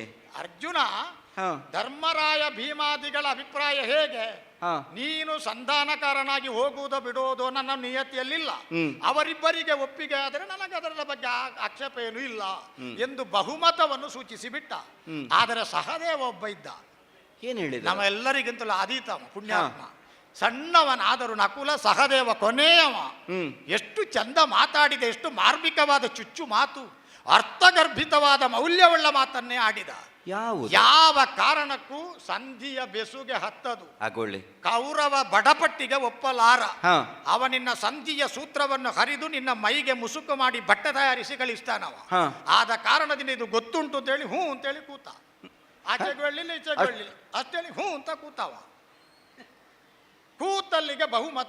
ಸಂಧಿಯ ಬೆಸುಗೆ ಹತ್ತದು ಅಂತ ಹೇಳಿದವನೇ ಸಂಧಾನವನ್ನು ಮುರಿದು ಸಂಗ್ರಾಮ ಮಾಡುವಂತ ಹೇಳಿಲ್ಲ ಅಂತೇಳಿ ಹುಂಕುತ ಕೂತದ್ದಿ. ಇಲ್ಲಿ ಕೂತಲ್ಲಿಗೆ ಸರ್ವಾನುಮತದ ಆಯ್ಕೆ.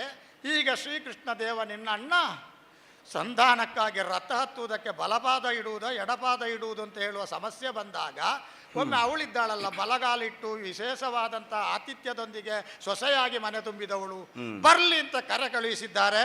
ವೈಭವದಿಂದ ಬಂದಿದ್ದಿ. ಇಷ್ಟು ಸುವಾರ್ತೆಯನ್ನು ವಿಷಣ್ಣನಾದ ಭೀಮನಿಂದ ಸಂಗ್ರಹಿಸಿ ನೀನು ಮುಂದುವರಿಯು. ಅಲ್ಲ, ಮುಂದುವರಿಯಬಹುದು, ಆದರೆ ನಿಮ್ಮಲ್ಲೇ ಪ್ರಶ್ನಿಸಬೇಕು ಅಂತ ಅನ್ನಿಸ್ತದೆ ನನ್ನಲ್ಲೇ. ಹೌದು, ಸಂಧಿಯ ಸಂಧಿ ಕಲಿಬಿ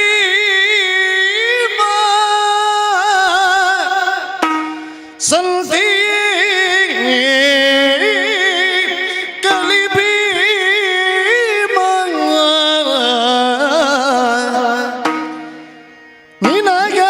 ನಿನಗಾನಂದವೇ ಕುರು ಭೂಪನೊಳು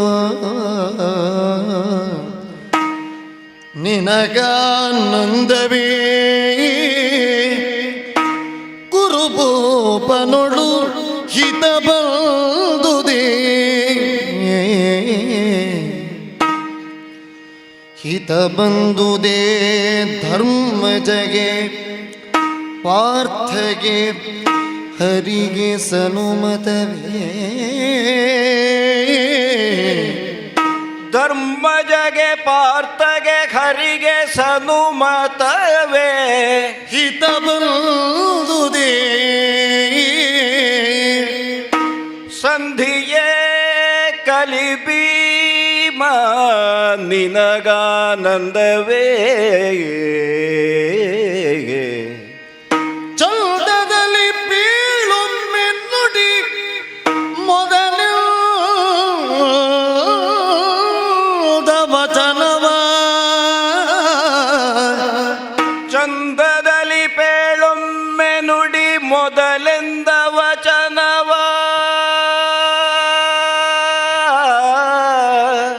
ಶಿವ ಶಿವ ಶಿವ ಶಿವ ಶಿವ ಶಿವ ನೀವಿಂದು ಕೈಗೊಂಡಿರೆ ಯತಿತ್ವವನೆಂದು ಹೊರಳಿದಳು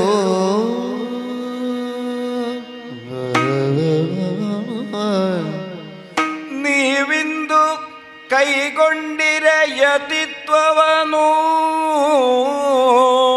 ಶಿವ ಶಿವ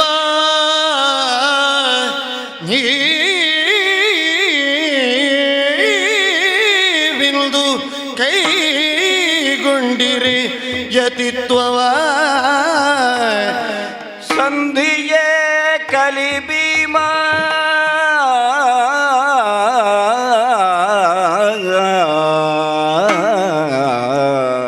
ನಿನಗಾನಂದವೇ ಕುರುಭೂಪನೊಳು ಹಿತ ಬಂದುದೇ ಧರ್ಮಜಗೆ ಪಾರ್ಥಗೆ ಹರಿಗೆ ಸನುಮತವೇ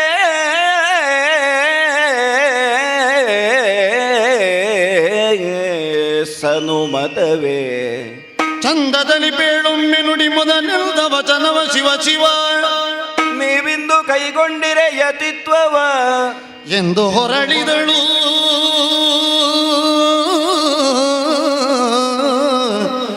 ಸಂಧಿಯೇ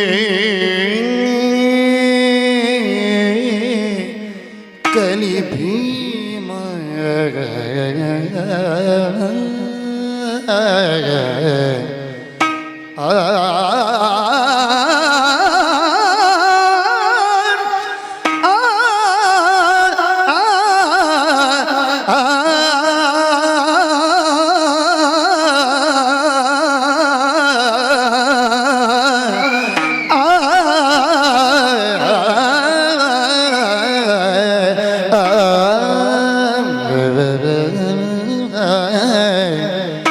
ಸಂಧಿಯೇ ಕಲಿ ಭೀಮ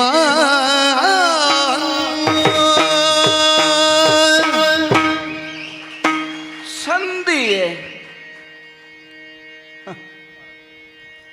ಯಾವ ಉತ್ಸಾಹದಿಂದ ನೇರವಾಗಿ ನಾನು ಸಭಾಸ್ಥಾನದ ಕಡೆಗೆ ಬಂದೆನೋ ಅದಕ್ಕೆಲ್ಲ ತಣ್ಣೀರು ಎರಚುವ ಹಾಗೆ ಅಲ್ಲ, ಕರ್ಣಾನಂದಕರವಾದಂತಹ ವರ್ತಮಾನವನ್ನು ಕೇಳಬೇಕು ಅನ್ನುವಂತಹ ಅಪೇಕ್ಷೆಯಿಂದ ಬಂದವನಿಗೆ ಕರ್ಣ ಕಠೋರವಾದಂತಹ ಒಂದು ಮಾತನ್ನು ಹೇಳಿದ ಹಾಗೆ. ನೀರು ಸಿದ್ಧಪಡಿಸಿದ್ದು ಅವರು, ಹ ಎರಚುವ ಕೆಲಸ ಮಾತ್ರ ನಾನು ಮಾಡಿದ್ದು, ನೀರು ನನ್ನದಲ್ಲ. ಅಲ್ಲ, ನೀವದನ್ನು ಕುದಿಸಿದ್ದೀರಿ ಕಾಣುತ್ತದೆ. ಕುದಿಯುವ ನೀರನ್ನೇ ನನ್ನ ಮುಖಕ್ಕೆ ಎರಚಿದ ಹಾಗಾಯಿತು. ನೋಡಿ ಪೂರ್ವಾಪರ ಎಷ್ಟು ವಿರೋಧ ಉಂಟು ಅಂತ. ಸಂಧಿಯೇ ಕಲಿಭೀಮ. ಈಗ ಒಂದು ವೇಳೆ ಪರಾಕ್ರಮಿಯಾದಂತಹ ಕಲಿಭೀಮನೆ ಹೌದಾಗಿದ್ದರೆ ಸಂಧಾನಕ್ಕೆ ಒಪ್ಪುವುದಕ್ಕುಂಟೆ. ಸಂಧಾನದ ಕುರಿತಾಗಿ ಭೀಮಸೇನನಿಗೂ ಒಂದು ಸಂತೋಷ ಬಂದೀತೆ. ಅಲ್ಲೂ ಅದನ್ನು ವಿಭಾಗಿಸುವುದಕ್ಕಾಗ್ತದೆ. ಕಲಿಭೀಮ ನಿನಗಾನಂದವೇ ಕುರುಭೂಪನೊಳು ಅಲ್ಲ, ಕುರುಭೂಪನೊಳು ಹಿತ ಬಂದುದೆ. ಸ್ವಾಮಿ, 12 ವರ್ಷಗಳ ವನವಾಸದಲ್ಲಿ ಇರಬಹುದು, ಅಥವಾ ಅಜ್ಞಾತವಾಸದಲ್ಲಾದರೂ ನಮಗೆ ಅವಕಾಶ ಸಿಕ್ಕಿದಾಗ ಇರಬಹುದು. ಕೌರವನ ಕುರಿತಾಗಿ ನಮಗಿರುವಂತಹ ದ್ವೇಷ ಪ್ರತಿಜ್ಞಾಪೂರಣದ ಕುರಿತಾಗಿಯೇ ತಾನೇ ನಾವು ಮಾತನಾಡಿಕೊಂಡಿದ್ದದ್ದು. ಒಮ್ಮೆ ಇಷ್ಟು ದಿನ ಕಳೆದರೆ ಸಾಕು, ಆಮೇಲೆ ನಾನು ಹೋರಾಟ ಮಾಡ್ತೇನೆ, ಅವನನ್ನು ಕೊಲ್ತೇನೆ, ನನಗೆ ಆಗಾಗ ಆಶ್ವಾಸನೆ ಕೊಟ್ಟುಕೊಂಡಿದ್ದಂತಹ ನೀವೇ ಈಗ ಅದೇ ನಾಲಿಗೆಯಿಂದ ನಾವೆಲ್ಲರೂ ಇದಕ್ಕೆ ಒಪ್ಪಿದ್ದೇವೆ, ಒಂದು ವೇಳೆ ಸಂಧಾನ ಮಾಡಿ ಕೌರವ ನಮಗೆ ರಾಜ್ಯವನ್ನು ಕೊಟ್ಟ ಅಂತಾದ್ರೆ ನಮಗೆ ಸುಖ ಅಲ್ವೋ ಅಂತ ಆಡ್ತೀರಿ. ಪ್ರಭು, ವ್ಯಾಸರು ನಾವು ವನವಾಸ ಕಾಲದಲ್ಲಿ ಇರುವಾಗ ಬಂದು ನಾಳೆ ದಿನ ಕೌರವನಿಗೆ ಅವನ ಅನುಜರಿಗೆ ನಿವಾಸಬಹುದು ಕೃತಾಂತನಲಿ ಅಂತ ಆಡಿದ್ರು. ನಿನ್ನ ಸಹೋದರನಾದಂತಹ ಅರ್ಜುನ ಇಂದ್ರಕೀಲಕದ ಕಡೆಗೆ ಹೋಗಿ ತಪಸ್ಸನ್ನಾಚರಿಸಿ ಬೇಕಾದಂತಹ ಮಂತ್ರಾಸ್ತ್ರಗಳನ್ನು ಪಡೆಯಲಿ ಅಂತ ಹೇಳಿದರು. ಅದಕ್ಕೆಲ್ಲ ಸಮ್ಮತಿ ಕೊಟ್ಟದ್ದು ನಿಮ್ಮ ಅಣ್ಣನಾದ ನನ್ನ ಹಿರಿಯ ಪತಿಯಾದ ಧರ್ಮಜ, ಹೌದಲ್ಲ? ಮಾತ್ರವಲ್ಲ, ನಾನು ಆಡಿದ್ದೆ ಹೊರಡುವಾಗ, ನಮಗಾದಂತಹ ಘನವಾದ ಪರಿಭವವನ್ನು ನೆನೆ, ಅಭವನ ಚರಣ ಕಮಲವನ್ನು ನೆನೆ, ಅದನ್ನು ಪಡೆದು ಮರಳಿ ಬಂದ ಮೇಲೆ ಹೋರಾಟಕ್ಕೆ ನಾವು ಸಜ್ಜಾಗಬೇಕು, ಈ ರೀತಿಯಾದಂತಹ ಹರಕೆ ಮಾತುಗಳನ್ನಾಡಿ ನಾನು ಅರ್ಜುನನನ್ನು ಕಳುಹಿಸಿದ್ದು. ಬಲ್ಲನ ಪಾಶುಪತವನ್ನು ಪಡೆದು ದಿಕ್ಪಾಲಕರಿಂದ ಮಂತ್ರಾಸ್ತ್ರವನ್ನು ಪಡೆದು ಮರಳಿದಂತಹ ನನ್ನ ಪತಿಯಾದಂತಹ ಅರ್ಜುನನಿಗೂ ಈ ಸಂಧಿ ಅನ್ನುವುದು ಒಪ್ಪಿತವಾಯಿತಲ್ವೇ? 13 ವರ್ಷ ಕಳೆಯಲಿ 13 ವರ್ಷ ಕಳೆಯಲಿ ಅಂತ ಆಗಾಗ ನಮ್ಮನ್ನು ಒಪ್ಪಿಸಿಕೊಂಡಿದ್ದಂತಹ ಯುಧಿಷ್ಠಿರ ದೇವನಿಗೂ ಈ ಸಂಧಾನ ಅನ್ನೋದು ಸಮ್ಮತಿ ಆಯಿತಲ್ವೇ? ಏಕರತಿಗಳಾಗಿ ಒಂದೇ ರಥದಲ್ಲಿ ಹೋದರೆ ಅಜೇಯರು ಅನ್ನುವಂತಹ ನೆಗಳತೆಯನ್ನು ಪಡೆದಂತಹ ನಕುಲ ಸಹದೇವರು ಇದಕ್ಕೆ ಒಪ್ಪಿ ತಲೆ ಆಡಿಸಿದ್ರಲ್ವೇ? ಕಾರಣ ಉಂಟು. ಏನು? ನಮಗೆ ಏನೂ ಇಲ್ಲ ಅಂತ ಆಗುವುದಿಲ್ಲ. ಮತ್ತೆ 5 ಗ್ರಾಮ ಸಿಗ್ತದೆ. 5 ಗ್ರಾಮ ಸಿಗ್ತದೆ. ಪತಿಯಂದಿರಿಗೆ 5 ಆಯ್ತು. ಸರಿ. ನೀನು ಹೇಗೂ ನಾರದ ನಿರೂಪದಂತೆ ವರ್ಷಕ್ಕೊಮ್ಮೆ ನಮ್ಮ ಪತ್ನಿಯಾಗಿರ್ಬೇಕು. ಹೌದು. 5 ಸಿಗ್ತದೆ. ತಲೆ ನನಗೆ ಪರ್ಯಾಯ ಕಾಣ್ತದೆ ಅಲ್ಲ, ಒಂದೊಂದು ವರ್ಷ ನಿನಗೆ ಪರ್ಯಾಯ, ನಮಗದು ಸಹಾಯ. ಹೌದೌದು. ಅಂದ್ರೆ ಅವರು ಕೊಟ್ರು ಅಂತಾದ್ರೆ ನಾವು ಬೇಡಿ ಅವರ ಕೈಯಿಂದ ತೆಕ್ಕೊಳ್ಳುವುದು 5 ಗ್ರಾಮಗಳನ್ನು. ಕುರುರಾಯ ಇದನ್ನು ಒಪ್ಪಿದರೆ ಅಂತ ಆಡಿದ್ದೇನೆ ನಾನು. ಸ್ವಾಮಿ, ದ್ಯೂತವನ್ನು ಮಾಡಿ ಸೋತು ಕಾನನವಾಸಿಗಳಾದಂತಹ ಹೊತ್ತಿನಲ್ಲೇ ರಥವನ್ನು ಏರಿಕೊಂಡು ಕಾನನದ ಕಡೆಗೆ ನನ್ನ ಅಣ್ಣನಾದ ಭಗವಂತನಾದ ಶ್ರೀಕೃಷ್ಣ ಬಂದವನು. ತಂಗಿ, ಏನು ಮಾಡುವ? ದ್ಯೂತವನ್ನು ಆಡುವ ಹೊತ್ತಿಗೆ ನಾನು ದ್ವಾರಕೆಯಲ್ಲಿ ಇರಲಿಲ್ಲ, ಸಾಲ್ವನ ಜೊತೆಗೆ ಹೋರಾಟಕ್ಕೆ ಹೋಗಬೇಕಾಗಿ ಬಂತು. ಈಗ ಒಂದು ಮಾತನ್ನು ನೀವು ಆಡಿ ಆಗಿದೆ, ಅದು ಪೂರೈಸಿದ ಮೇಲೆ ನಿನ್ನದಾದ ಬಿಚ್ಚುಮುಡಿಯನ್ನು ಕಟ್ಟಿಸಿ ಕೌರವರನ್ನು ನಿನ್ನ ಕೈಯಿಂದಲೇ ಸಂಹರಿಸ್ತೇನೆ ಅಂತ ನನಗೆ ಮಾತು ಕೊಟ್ಟಂತಹ ನನ್ನ ಅಣ್ಣನಾದ ಹರಿಗೂ ಈ ಸಂಧಾನ ಅನ್ನೋದು ಸಮ್ಮತಿಸಲ್ಪಟ್ಟಿತಲ್ವೇ? ಅಣ್ಣನಾದಂಥ ಧರ್ಮರಾಜ ಆಡಿದ ಮಾತಿಗೆ ಅಸ್ತು ಅಂತ ಹೇಳುವುದೇ ಶ್ರೀಕೃಷ್ಣನಿಗೆ ಅಭ್ಯಾಸ. ಎಂಥವರನ್ನಾದರೂ ತನ್ನ ಅಮೋಘವಾದಂಥ ವಾದ ಸರಣಿಯಿಂದ, ಭಾವನಾತ್ಮಕವಾದಂಥ ವಾಕ್ಯಗಳ ಗಾತ್ರದಿಂದ ತಾನು ವೇದಾಂಗಗಳನ್ನು ಅಭ್ಯಾಸ ಮಾಡಿದ್ದೇನೆ, ಮಹಾ ಮುನಿಗಳ ಒಡನಾಟದ ಮೂಲಕ ಸಂಗ್ರಹಿಸಿದ್ದೇನೆ ಎನ್ನುವ ವಿಪುಲವಾದ ಜ್ಞಾನದಿಂದ ಧರ್ಮರಾಜ ಕಟ್ಟಿ ಹಾಕುವುದಿಲ್ವೇ?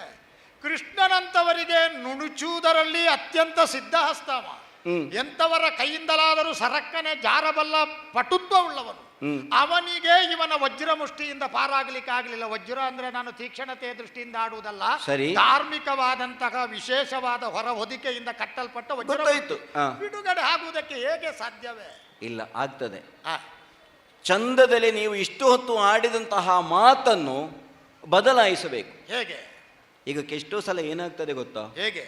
ಮಾತು ಕೇಳುವುದಕ್ಕೆ ಚಂದ ಇರ್ತದೆ, ಆದ್ರೆ ಅದು ಪರಿಣಾಮದಿಂದ ನಮಗೆ ಕಹಿಯನ್ನು ಕೆಟ್ಟದ್ದನ್ನು ಮಾಡ್ತದೆ. ಹೃದಯ ಇದ್ದವರಿಗೆ, ಭಾವನಾತ್ಮಕವಾಗಿ ಪ್ರತಿಸ್ಪಂದಿಸಬಲ್ಲಂತಹ ಮನೋಗುಣ ಇರುವವರಿಗೆ, ಹಾಲಿನಂತಹ ಮನಸ್ಸಿನವರಿಗೆ, ಮನುಷ್ಯನ ವ್ಯವಹಾರ, ಮಾನವೀಯ ಸಂಬಂಧ ಅದರ ಕುರಿತಾಗಿ ಸದಾಕಾಲ ಆಲೋಚನೆ ಮಾಡುವವರಿಗೆ ಮಾತು ಅರ್ಥ ಆದೀತು. ಹೌದು. ಎಷ್ಟೋ ಕಾಲದ ಹಿಂದೆ ಒಂದು ಹೂವಿನ ಪ್ರಕರಣ ನಡೀಲಿಲ್ವೋ? ಹೌದಪ್ಪ, ಸೌಗಂಧಿಕ. ಆಗ ನಿನ್ನ ಮೂಗಿಗೆ ವಾಸನೆ ಬಡಿಯುವಾಗ ನಿಮ್ಮ ಮೂಗಿಗೆ ಬರುವುದಿಲ್ವೋ? ಹೌದು. ಮೂಗಿಲ್ಲದವರಂತ ಆಡಿದ್ದಿ. ಕೇಳಿದ್ದೇನೆ. ನಿನ್ನ ಅನುಮತಿಯ ಮೇಲೆ ಆ ಪ್ರಸಂಗದ ಒಂದು ವಾಕ್ಯ ಈಚೆಗೆ ಖಂಡಿತ. ನಾವು ಮೂಗು, ಕಿವಿ, ಬಾಯಿ ಕಳ್ಕೊಂಡು ಕಾಲ ಎಷ್ಟಾಯ್ತೆ ಪ್ರಭು. ಮೂಗಿಲ್ಲದವರಂತೆ ಬಾಗಿ ಕುಳ್ಳಿರ್ಪಿರಿ, ಸೌಗಂಧ ಸುಖ ಕೊಡದೆ ಅಲ್ವ? ನೆನಪಿದೆ. ಆದರೆ ಪ್ರಾರಂಭಕ್ಕೆ ಮೂಗಿಲ್ಲ ಅಂತ ಹೇಳಿದ ನೀವೇ ಗದೆಯನ್ನು ಹಿಡಿದು ಎದ್ದು ಹೋಗಿ ನನಗೆ ಬೇಕಾದ್ದನ್ನು ತಂದು ಕೊಟ್ಟಿದ್ದೀರಿ. ಯಾಕೆಂದ್ರೆ ಮೂಗಿರುವವಳು ನಮಗೆ ಪತ್ನಿಯಾದ ನಮ್ಮ ಪ್ರಾರಬ್ಧಕ್ಕೆ. ಪ್ರಾರಬ್ಧವ. ಮತ್ತಿನ್ನೆಂತದ್ದೇ? ಸೌಭಾಗ್ಯಕ್ಕೆ ಅಂತ ಹೇಳುದು. ಅಲ್ಲಿಯೂ ಅಣ್ಣ ಬೈಲಿಲ್ವೋ? ನೀನು ಹೇಳದೆ ಕೇಳದೆ ಹೋಗಬಹುದಾ? ನನ್ನಲ್ಲಿ ಸೂಚಿಸಬಾರದೋ? ನಮ್ಮನ್ನು ಹೀಗೆ ಬಿಟ್ಟು ಹೋಗುವುದೋ? ಮೊದಲ ಅರ್ಜುನ ಇಲ್ಲದಂತಹ ಪರಿತಪಿಸುವುದಿಲ್ವ ಅಂತ ಬೈಲಿಲ್ವ ಮತ್ತೆ ಅವ? ಸ್ವಾಮಿ, ಮತ್ತೆ ಇದು ಕ್ಷತ್ರಿಯರಾದ ಪಾಂಡವರಾದ ನಮ್ಮ ಜೀವನದ ಒಂದು ಆತ್ಯಂತಿಕವಾದಂತಹ ಪ್ರತಿಜ್ಞೆ ಅದು. ಕೌರವಾದಿಗಳ ಹನನ, ಹಕ್ಕಿನಿಂದ ನಮ್ಮದಾದಂತಹ ರಾಜ್ಯವನ್ನು ಪಡೆಯುವುದು. ನಿಮ್ಮಲ್ಲಿ ಕೈ ಮುಗಿದು ಕೇಳಿಕೊಳ್ತೇನೆ, ನೀವು ಯತಿಗಳಾಗಬೇಡಿ, ನೀವು ಕ್ಷತ್ರಿಯರಾಗಬೇಕು. ಸುಮ್ಮನೆ ಅವರ ಮುಂದೆ ಹೋಗಿ 5 ಗ್ರಾಮ ಕೊಡಿ ಅಂತ ಬೇಡುವುದಲ್ಲ. ಏನು ಯತಿಗಳಾಗಿ ನೀವೇನು ದೀಕ್ಷೆ ತಗೊಂಡಿದ್ದೀರಾ? ನಿನಗೆ ಹಾಗೆ ಕಾಣಿಸ್ತದ? ನಿಮ್ಮ ಒಟ್ಟು ಮಾತನ್ನು ನೋಡುವಾಗ, ನಿಮ್ಮ ವರ್ತನೆಯನ್ನು ನೋಡುವಾಗ ಹಾಗೆ ಕಾಣಿಸ್ತದೆ ನನಗೆ. ಈಗ ನಿನಗೆ ನಮ್ಮಂತ ಯತಿವರರು ಮೊದಲು ಅಲ್ಲ ಅಂತ ತಿಳಿದು ಈಗ ಯತಿತ್ವ ಬಂದದಕ್ಕೆ ಪಶ್ಚಾತ್ತಾಪ ಉಂಟು ನಿನಗೆ? ಪಶ್ಚಾತ್ತಾಪ ಅಂತ ಹೇಳಿದರೆ, ಕ್ಷತ್ರಿಯರು ಅಂತ ತಿಳಿದಲ್ವ ನಾನು ನಿಮ್ಮನ್ನು ವಿವಾಹ ಆದ್ದು. ನನಗೆ ಹಳೆಯ ಘಟನೆ ನೆನಪಿಸುವಾಗ ಏನಾಗ್ತದೆ ಗೊತ್ತೇ? ಯಾವುದು? ನನ್ನನ್ನು ನೀವು ಪಾಂಚಾಲೆ ಅಂತ ಹೇಳಿದ್ರಿ, ನಾನು ನಿಮ್ಮನ್ನು ಭೀಮ ಅಂತ ಹೇಳುವುದಲ್ಲ, ಮತ್ತೆ ಪವನಜ. ಓಹೋ,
ಮಂದವಾಗಿ ಬೀಸುವ ಮೂಲಕ ನಮಗೊಂದು ಸುಖವನ್ನು ಕೊಡುವವನೂ ಮಾರುತಾನೆ. ಮಾತ್ರವಲ್ಲ, ನಮಗೆ ಪ್ರಾಣರೂಪನಾಗಿ ಪ್ರಪಂಚದಲ್ಲಿ ಕಾಣಿಸಿಕೊಳ್ಳುವವನು ಮಾರುತಾನೆ. ಯಾರು ಅಂತ ಕೇಳಿದ್ರೆ, ಯಾರ ಅನುಗ್ರಹದಿಂದ ನೀವು ಜನಿಸಿದ್ರು ಅಂತಹ ವಾಯುದೇವರ ಕುರಿತಾಗಿ ನಾನು ಆಡುವಂತಹ ಪ್ರಕರಣದಲ್ಲೂ ಹಾಗೆ ಹೇಳುವುದು. ನಿನ್ನ ನಮ್ಮ ಮಾವ ತರುವುದು ಕಾಣುವುದಿಲ್ವೋ? ಮಾವ ತರುವುದು ಮೂಗಿಗೆ ರಾಚುವುದಿಲ್ವೋ? ಹೌದು. ಯಾವ ಮಾವ? ದೃಪದನ ಅಂತ ಕೇಳಿದ್ರೆ ಅಲ್ಲ, ನಿಮ್ಮ ಅಯ್ಯ ಅಂತ ಆಡ್ತೀವಿ. ಹೌದೌದು, ಗಂಧವಾಹ ಪ್ರಭು. ಅಂತಹ ವಾಯುದೇವ ದೇವತೆಗಳಲ್ಲೆಲ್ಲ ಅತ್ಯಂತ ಬಲಿಷ್ಠ ಅನ್ನುವಂತಹ ನೆಗಳತೆಯನ್ನು ಪಡೆದವರು. ನಿಮ್ಮ ತಂದೆಯಾಗಲಿ ನಿಮ್ಮ ತಾಯಿಯಾಗಲಿ ನಿಮ್ಮನ್ನು ಪಡೆಯುವುದಕ್ಕೆ ಅದೇ ಸಂಕಲ್ಪವಂತೆ ಅಲ್ವೋ? ಧರ್ಮಾತ್ಮನಾದಂತಹ ಒಬ್ಬ ಪುತ್ರನನ್ನು ಯಮಧರ್ಮನಿಂದ ಪಡೆದ ಮೇಲೆ ಅತ್ಯಂತ ಬಲಿಷ್ಠನಾದಂತಹ ಒಬ್ಬ ಪುತ್ರನನ್ನು ಪಡೆಯಬೇಕು. ಯಾರು ಅಂತ ಕೇಳಿದ್ರೆ ವಾಯುದೇವ, ಅವನ ಅನುಗ್ರಹದಿಂದ ಪಡೆಯುವ. ಕಣ್ಣಿಗೆ ಕಾಣ್ಲಿಕ್ಕೆ, ಎಲ್ಲೋ ಇಟ್ಟು ಅಲಂಕಾರ ಮಾಡ್ಲಿಕ್ಕೆ ಇಟ್ಕೊಳ್ಳಿ, ನಮ್ಮಲ್ಲಿ ಬಲಶಾಲಿ ಒಬ್ಬ ಇದ್ದಾನೆ ಅಂತ ಹೇಳಲಿಕ್ಕೆ ನನ್ನ ಜನ್ಮ ಆಯ್ತು. ಅದು ಯಾಕೆ ನೀವು ಪ್ರತಿಯೊಂದಕ್ಕೂ ಕುಂಕುಮ ತೊಡೋದು? ಇದು ಕೊಂಕ. ಮತ್ತೆ ಎಲ್ಲಿಯೋ ಇಟ್ಟು ಅಲಂಕಾರ ಮಾಡ್ಲಿಕ್ಕೆ ಒಂದು ವಿಗ್ರಹವು ಸಾಕಾಗುವುದಿಲ್ಲ, ಅದಕ್ಕೆ ಬಲಿಷ್ಠರು ಯಾಕೆ ಬೇಕು? ಈಗ ನನಗೂ ವಿಗ್ರಹಕ್ಕೂ ಏನಾದ್ರೂ ವ್ಯತ್ಯಾಸ ಉಂಟಂತ ಅವತ್ತು ಕೇಳಲಿಲ್ವ ನಾನು ಅದನ್ನೇ ಕೇಳುವುದು, ಯಾಕೆ ನೀವು ಹೀಗಾಗಿದ್ದೀರಿ ಅಂತ. ಪವನಜ ಅಂತ ನಾನು ತೊಡಗಿದ್ದದಕ್ಕೆ. ಅಂತಹ ಬಲಿಷ್ಠನಾದಂತಹ ವಾಯುದೇವನ ಅನುಗ್ರಹದಿಂದ ಜನಿಸಿಕೊಂಡು ಜಗತ್ತಿನಲ್ಲಿ ಬಲಶಾಲಿಯೇ ಆಗಿದ್ದಂತಹ ನೀವು, ಯಾವಾಗ ನಾನು ಭೂತಕಾಲದ್ದೇ ಹೇಳುದು, ಕೌರವನ ಕುರಿತಾಗಿ ದ್ವೇಷಭಾವವನ್ನು ಇರಿಸಿಕೊಂಡಿದ್ದಂತಹ ನೀವು ಈಗ ತೊಡಗಿದ್ದಲ್ಲೇ ನನಗೆ ಅರ್ಥ ಆಯಿತು. ಕೋಮಲಾಂಗಿ ಕೇಳೆ ಮದಗಜಗಾಮಿನಿ ಪಾಂಚಾಲೆ ಕಾಮುಕ ಕುರು ಭೂವರನ. ಹೌದು, ನಿಲಯಕ್ಕೆ. ಹೌದೌದು. ಯಾಕೆ ಸ್ವಾಮಿಯ ಕಳುಹಿಯನು ಅನ್ನ ನಮ್ಮನ್ನು. ಅಲ್ಲ, ನೀವು ಪಾಂಚಾಲೆ ಅಂತ ಹೇಳಿದ್ದು ಯಾಕೆ ಅಂತ ಈಗ ಗೊತ್ತಾಯ್ತು ನನಗೆ. ನೀನು ಪಾಂಡವರ ಹೆಂಡತಿ ಅಲ್ಲ, ನೀನು ಏನಿದ್ರು ಪಾಂಚಾಲದವಳು, ನೀನು ದೃಪದನ ಮಗಳು ಅಂತ. ಅಂದ್ರೆ ಕೌರವರು ಮತ್ತು ಪಾಂಡವರು ಒಂದೇ, ಕೌರವರು ಪಾಂಡವರು ಒಂದೇ ಅಂತ ಆಗುವಾಗ ದ್ರೌಪದಿ ಒಬ್ಬಳು ಹೊರಗಿನವಳಾಗುತ್ತಾಳೆ. ಒಂದುಂಟು, ನಿರ್ವೀರ್ಯರಾದ ನಿಸ್ತೇಜರಾದ ನಮ್ಮ ಕೈಯಿಂದ ನಿನ್ನನ್ನು ಬಾಳಿಸುವುದಕ್ಕೆ ಆಗದೆ ಹೋದ್ರೆ ಅದೊಂದು ಮನೆ ಉಂಟು ಅಂತಲೂ, ನಮ್ಮಿಂದ ಬಾಳಿಸುವುದಕ್ಕೆ ಆಗದೆ ಗೊತ್ತಾಯ್ತು. ನಾವು ತಟಸ್ಥರಾಗಿ ಉಳಿದ್ರೆ ಅಯ್ಯೋ ಏನಾದರೂ ನಾವು ನಿಮ್ಮನ್ನು ಬಿಟ್ಟು ಹೋಗುತ್ತೇವೆ ಅಂತ ಹೇಳಲಿಕ್ಕೆ ನಿನಗೊಂದು ಜಾಗ ಉಂಟು ಅಂತ ಹೇಳುವುದಕ್ಕೂ ಹೇಳಿ. ಸ್ವಾಮಿ, ಏನ ಅದಾಸ ಪಾಂಡವ ಸಂತು ಸಾಯುಧ ಸಾರಥ ಇತಿ ನೆನಪುಂಟ? ಅದೇ ಹಸ್ತಿನಾವತಿಯ ಸಭಾಸ್ಥಾನದಲ್ಲಿ ಧೃತರಾಷ್ಟ್ರ ಭೂಪತಿಯ ಮುಂಭಾಗದಲ್ಲಿ ನಾನು ಕೇಳಿದಂತಹ ಮಾತು. ಹೌದು. ಯಾವ ಕಾರಣಕ್ಕೂ ನನ್ನವರಾದಂತಹ ಪಾಂಡವರಾಗಲಿ ಮಕ್ಕಳಾಗಲಿ ದಾಸರು ದಾಸಪುತ್ರರು ಅಂತ ಹೇಳಿಸಿಕೊಳ್ಳದೇ ಇರಲಿ, ಒಂದು ಅವರ ರಥ ಮತ್ತು ಆಯುಧಗಳನ್ನು ಅವರಿಗೆ ಕೊಡಿಸಿ ಅವರು ಸ್ವತಂತ್ರ ಆಗಿರಲಿ. ನೃಪಸತಿಗೆ ಮೂರನೇದ್ದು ಬೇಡ. ಬೇಡ, ಯಾಕಂದ್ರೆ ನಾನು ಕ್ಷತ್ರಿಯ ಕನ್ಯೆ. ನಮ್ಮ ಬಗ್ಗೆ ಆತ್ಮವಿಶ್ವಾಸ ನಿನಗೆ. ಆಯುಧ ನಮ್ಮ ಕೈಯಲ್ಲಿದ್ದರೆ ಕ್ಷತ್ರಿಯರಾದವರು ಅದರಿಂದ ಏನನ್ನು ಬೇಕಾದರೂ ಸಾಧಿಸಲಿಕ್ಕಾಗ್ತದೆ ಅಂತ ಆಡಿದವಳು ನಾನು.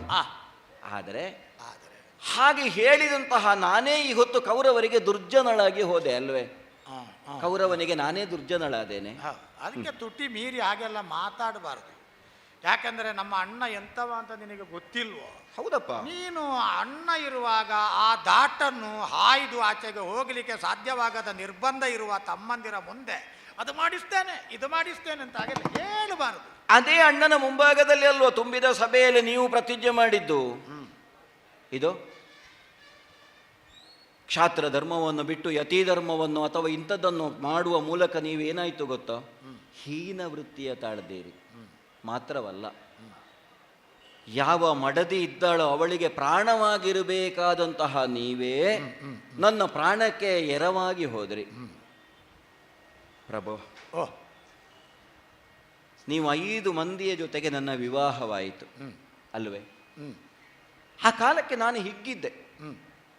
ಜಗತ್ತಿನಲ್ಲಿ ಯಾರಿಗುಂಟು ಯಾರಿಗಿಲ್ಲ ಇಂತಹ ಭಾಗ್ಯ? ಒಂದು ಕ್ಷಣ ನನ್ನ ಅಣ್ಣನೋ ನನ್ನ ತಂದೆಯೋ ದಿಗ್ಭ್ರಾಂತರಾದದ್ದುಂಟು. ಮತ್ಸ್ಯಯಂತ್ರವನ್ನು ಭೇದಿಸಿದಂತಹ ಪಾರ್ಥನೇ ವಿವಾಹವಾಗದೆ 5 ಮಂದಿ ಗಂಡಸರು ಏಕಕಾಲಕ್ಕೆ ಒಬ್ಬಳನ್ನೇ ವಿವಾಹವಾಗುತ್ತಾಳೆ ಅಂತಾದರೆ ಇಂಥದ್ದೊಂದು ಉಂಟ ಜಗತ್ತಿನಲ್ಲಿ. ಆಗಲ್ವ ವ್ಯಾಸರು ಬಂದದ್ದು? ವೇದ ವ್ಯಾಸರು ಇರುವುದೇ ಅಂತ ಜಟಿಲವಾದಂಥ ರಹಸ್ಯಗಳನ್ನು ಬಗೆಹರಿಸುವುದಕ್ಕೆ. ಮೊದಲಾದ ಭವದೊಳಗೆ 2 ಉದಾಹರಣೆಗಳನ್ನು ಕೊಟ್ಟರು. ಹಿಂದಿನ ಮನ್ವಂತರಗಳಲ್ಲಿ ಇಂದ್ರನೇ ಆಗಿದ್ದಂತಹ 5 ಮಂದಿ, ಇವಳು ಸ್ವರ್ಗಲೋಕದ ಲಕ್ಷ್ಮಿ. ಹಾಗಾಗಿ 5 ಮಂದಿ ಇಂದ್ರರನ್ನು ಸ್ವರ್ಗಲೋಕದ ಲಕ್ಷ್ಮಿಯಾದಂತಹ ಈಕೆ ವಿವಾಹವಾದರೆ ಅಪರಾಧ ಇಲ್ಲ ಅನ್ನೋದು ಒಂದು. ಇನ್ನೊಂದು, ಹಿಂದಿನ ಯುಗದಲ್ಲಿ ಇವಳೊಬ್ಬಳು ಋಷಿ ಕನ್ಯೆಯಾಗಿದ್ಳು. ಅವಿವಾಹಿತೆಯಾದಂತಹ ಆಕೆ ಯೋಗ್ಯನಾದಂತಹ ಒಬ್ಬ ವರಬೇಕು ಅನ್ನುವುದಕ್ಕಾಗಿ ಪರಮೇಶ್ವರನನ್ನು ಪ್ರತ್ಯಕ್ಷೀಕರಿಸಿಕೊಂಡ ಕಾಲದಲ್ಲಿ ಸಂತೋಷದ ಆಧಿಕ್ಯದಿಂದಲಾಗಿ ಪರಮೇಶ್ವರನ ಮುಂಭಾಗದಲ್ಲಿ 5 ಬಾರಿ ಪತಿಂದೇಹಿ ಪತಿಂದೇಹಿ ಪತಿಂದೇಹಿ ಅಂತ ಕೇಳಿದಳು. ನೀನು 5 ಸಲ ಗಂಡ ಬೇಕು ಅಂತ ಕೇಳಿದ್ದಕ್ಕೆ ಬೇಕಾಗಿ ನಿನ್ನ ಮುಂದಿನ ಜನ್ಮದಲ್ಲಿ ನಿನಗೆ 5 ಮಂದಿ ಪತಿಯಂದಿರು ಗಂಡಂದಿರು ಲಭಿಸ್ತಾರೆ ಅಂತ ಪರಮೇಶ್ವರನವರ. ಎಂತ ಕೋರಿಕೆ, ಎಂತ ಕೊಡುಗೆ! ಮೊದಲಾದ ಭವದೊಳಗೆ ಆ ಪರಮೇಶ್ವರನನ್ನು ಭಜಿಸಿ ನಾನು ನಿಮಗೆ ಸತಿಯಾದದ್ದು. 5 ಮಂದಿ ಗಂಡಂದಿರು ನನಗಿದ್ದಾರೆ ಅನ್ನುವಂತಹ ಹೆಮ್ಮೆಯಿಂದ ಹಿಗ್ಗಿದ್ದು ಈಗ ನನಗೆ ಅನ್ನಿಸ್ತದೆ, ಹೇಗೆ ಅದಕ್ಕಿಂತ ಒಬ್ಬನೇ ಸರಿಯಾದ ಒಬ್ಬ ಪತಿ ಸಿಕ್ತಿದ್ರೆ ಆಗುತ್ತಿತ್ತು ಅಂತ. ಆತ್ಮವಿಶ್ವಾಸ ಮೂಡುವುದಕ್ಕೆ ನಿನಗೇನು ಆಧಾರ? ಯಾಕಂದ್ರೆ ಒಬ್ಬ ದುರ್ಬಲನೇ ಆದರೂ ಸರಿ, ತನ್ನ ಮಡದಿಯನ್ನು ಯಾರೋ ಒಬ್ಬ ಛೇಡಿಸ್ತಾನೆ, ಯಾರೋ ಒಬ್ಬ ಆಕ್ರಮಿಸುವುದಕ್ಕೆ ಬರ್ತಾನೆ ಅಂತ ಆದ್ರೆ ತನ್ನ ಎಲ್ಲ ಶಕ್ತಿಯನ್ನು ಒಗ್ಗೂಡಿಸಿಕೊಂಡಾದ್ರೂ ತನ್ನ ಮುಂಭಾಗಕ್ಕೆ ಬಂದವರನ್ನು ಪ್ರತಿಭಟಿಸಿಯೇ ಭಟಿಸ್ತಾನೆ. ಅಭಿಮಾನದ ಪ್ರಶ್ನೆ ಮದುವೆಯಾಗುವಾಗ ಸಪ್ತಪದಿಯ ಮೇಲೆ ಕೊಟ್ಟ ಭಾಷೆ ಅಲ್ವೇ? ತಾನು ರಕ್ಷಣೆ ಮಾಡ್ತೇನೆ, ಗಂಡನಿಗೆ ಭರ್ತ ಅಂತ ಹೆಸರೇ ಇಲ್ವಾ, ಪತಿ ಅಂತ ಹೆಸರೇ ಇಲ್ವಾ? ಇಷ್ಟೆಲ್ಲ ಇದ್ದು ಜಗದೇಕ ವೀರರಾದಂತಹ 5 ಮಂದಿ ನನ್ನ ಗಂಡಂದಿರಿದ್ದು ಹಸ್ತಿನಾವತಿಯ ಸಭಾಸ್ಥಾನದಲ್ಲಿ ಆ ದುಷ್ಟನಾದಂತಹ ದುಶ್ಯಾಸನನನ್ನು ಏನು ಮಾಡಿದ? ಮುಂದಲಿಯನು ಪಿಡಿದು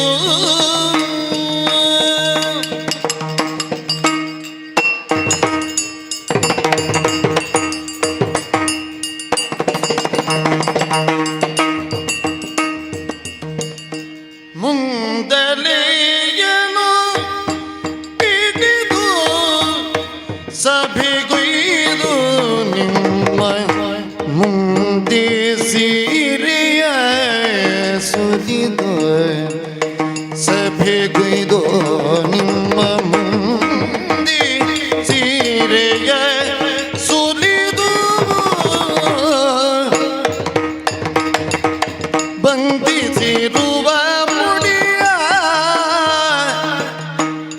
ಬಂಧಿಸಿರುವ ಮುಡಿಯ ಸೆಳೆವುದ ಕಂಗಳಿಲ್ದ ನೋಡಿದ ರಕ್ತಿಯ, ಸೆಳೆವುದ ಕಂಗಳಿಲ್ದ ನೋಡಿದಿರ ರಕ್ತಿಯ.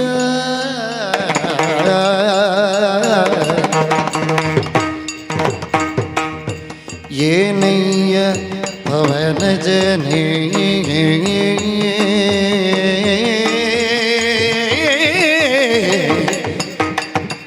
ಕೌರವನಿಗೆ ನಾನೇ ದುರ್ಜನಳಾದಿನಿ ಪವನ ಜನೇ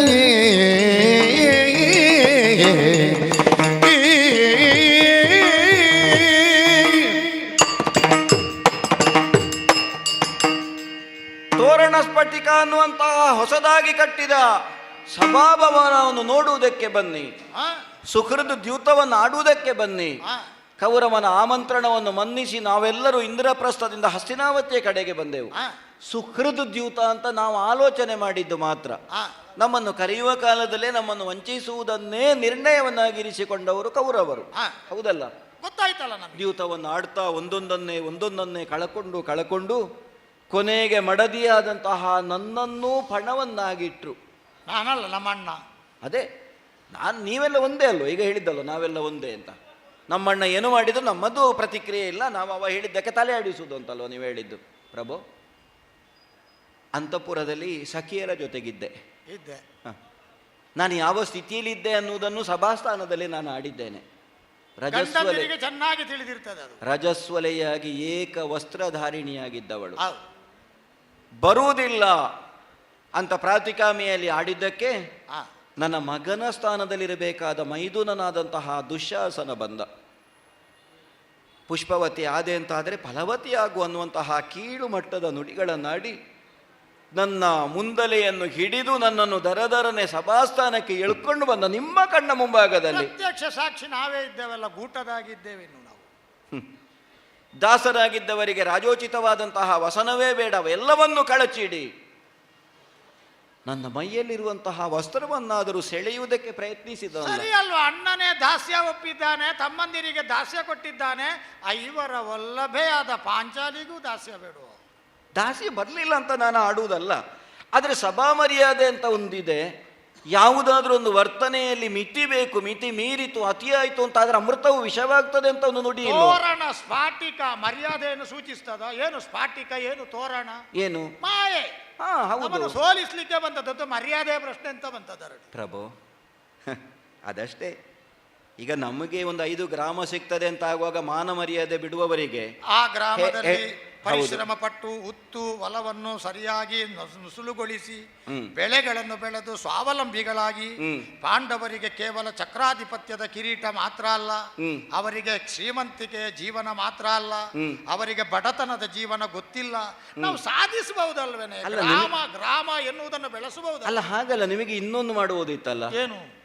ಹಸ್ತಿನಾವತಿಯಿಂದ ಕೌರವ ತಿಂಗಳಿಗಿಷ್ಟು ಅಂತ ಕೊಡುವುದು ಉಚಿತ. ಮನೆಯಲ್ಲೇ ಕೂತು ಊಟ ಮಾಡುವುದು. ಧರ್ಮರಾಜನಿಗೆ ಅದು ಬಹಳ ಒಳ್ಳೇದಿತ್ತು. ಸುಮ್ಮನೆ ಈ ಗದ್ದೆ ಹೊಲ ಉಳುವುದು ಅದೆಲ್ಲ ಅಗತ್ಯವೇ ಇರಲಿಲ್ಲ. ಧರ್ಮರಾಜನ ಒಂದು ಬೆರಳಲ್ಲಿ ಒಂದು ಉಂಗುರ ಇಲ್ವೋ? ನಿನ್ನ ಹತ್ರ ಕೇಳುವುದು, ಒಂದು ಉಂಗುರ ಇಲ್ವೋ? ಉಂಟು. ಎಂತದಕ್ಕೆ ಉಂಗುರ? ಯಾವುದಕ್ಕೆ? ಮುದ್ರೆ ಉಂಗುರ ಅಲ್ವಾ? ಯವರಾಜ್ಯಾಭಿಷೇಚನ ಆಗ್ಲಿಲ್ವೋ? ಅದರ ಮರ್ಯಾದೆಗೆ ಬೇಕಾಗಿ ಅದೇ ಅದಕ್ಕಾಗುವಾಗ ನಿಮಗೆ ಮರ್ಯಾದೆ. ಇಲ್ಲದಿದ್ರೆ ನೀನು ಹೇಳಿದ್ದು ಆಗ್ತಿತ್ತು. ಅದಕ್ಕಾಗುವಾಗ ಮರ್ಯಾದೆ ಉಂಟು. ಅದಿಲ್ಲದಿದ್ರೆ ಅರಳಿ ಮರದ ಬುಡವೂ ಆಗ್ತಿತ್ತು. ನೇರಳೆ ಹಣ್ಣು ತಂದು ತಿಂದು ಬದುಕುತ್ತಿತ್ತು. ಈಗ ಆ ನೆಲೆಯಿಂದ ನಿಮಗೆ ಮರ್ಯಾದೆ ಇದೆ ಅಂತ ಆದ್ರೆ, ಕೈ ಹಿಡಿದಂತಹ ಮಡದಿಯ ಮರ್ಯಾದೆ ಸಭಾಸ್ಥಾನದಲ್ಲಿ ಹೋಗ್ತದೆ ಅಂತ ಆಗುವಾಗ ಅದನ್ನು ರಕ್ಷಿಸುವಂತ ಒಂದು ಹೊಣೆಗಾರಿಕೆ ಬೇಡುವ? ಪ್ರಭು, ಧರ್ಮಜ, ಫಲುಗುಣ, ಭೀಮ ಮಾತ್ರವಲ್ಲ, ಅಲ್ಲಿ ಸಭೆಯಲ್ಲಿರುವ ಪ್ರತಿಯೊಬ್ಬರ ಹೆಸರನ್ನು ಕರೆ ಕರೆದು ನನ್ನ ಮಾನ ಹೋಗ್ತಾ ಇದೆ, ನನ್ನನ್ನು ರಕ್ಷಿಸಿ ಅಂತ ಬೇಡಿಕೊಂಡೆ. ಯಾರಾದ್ರೂ ಒಬ್ರು ಪ್ರಯತ್ನಿಸಿದ್ರ?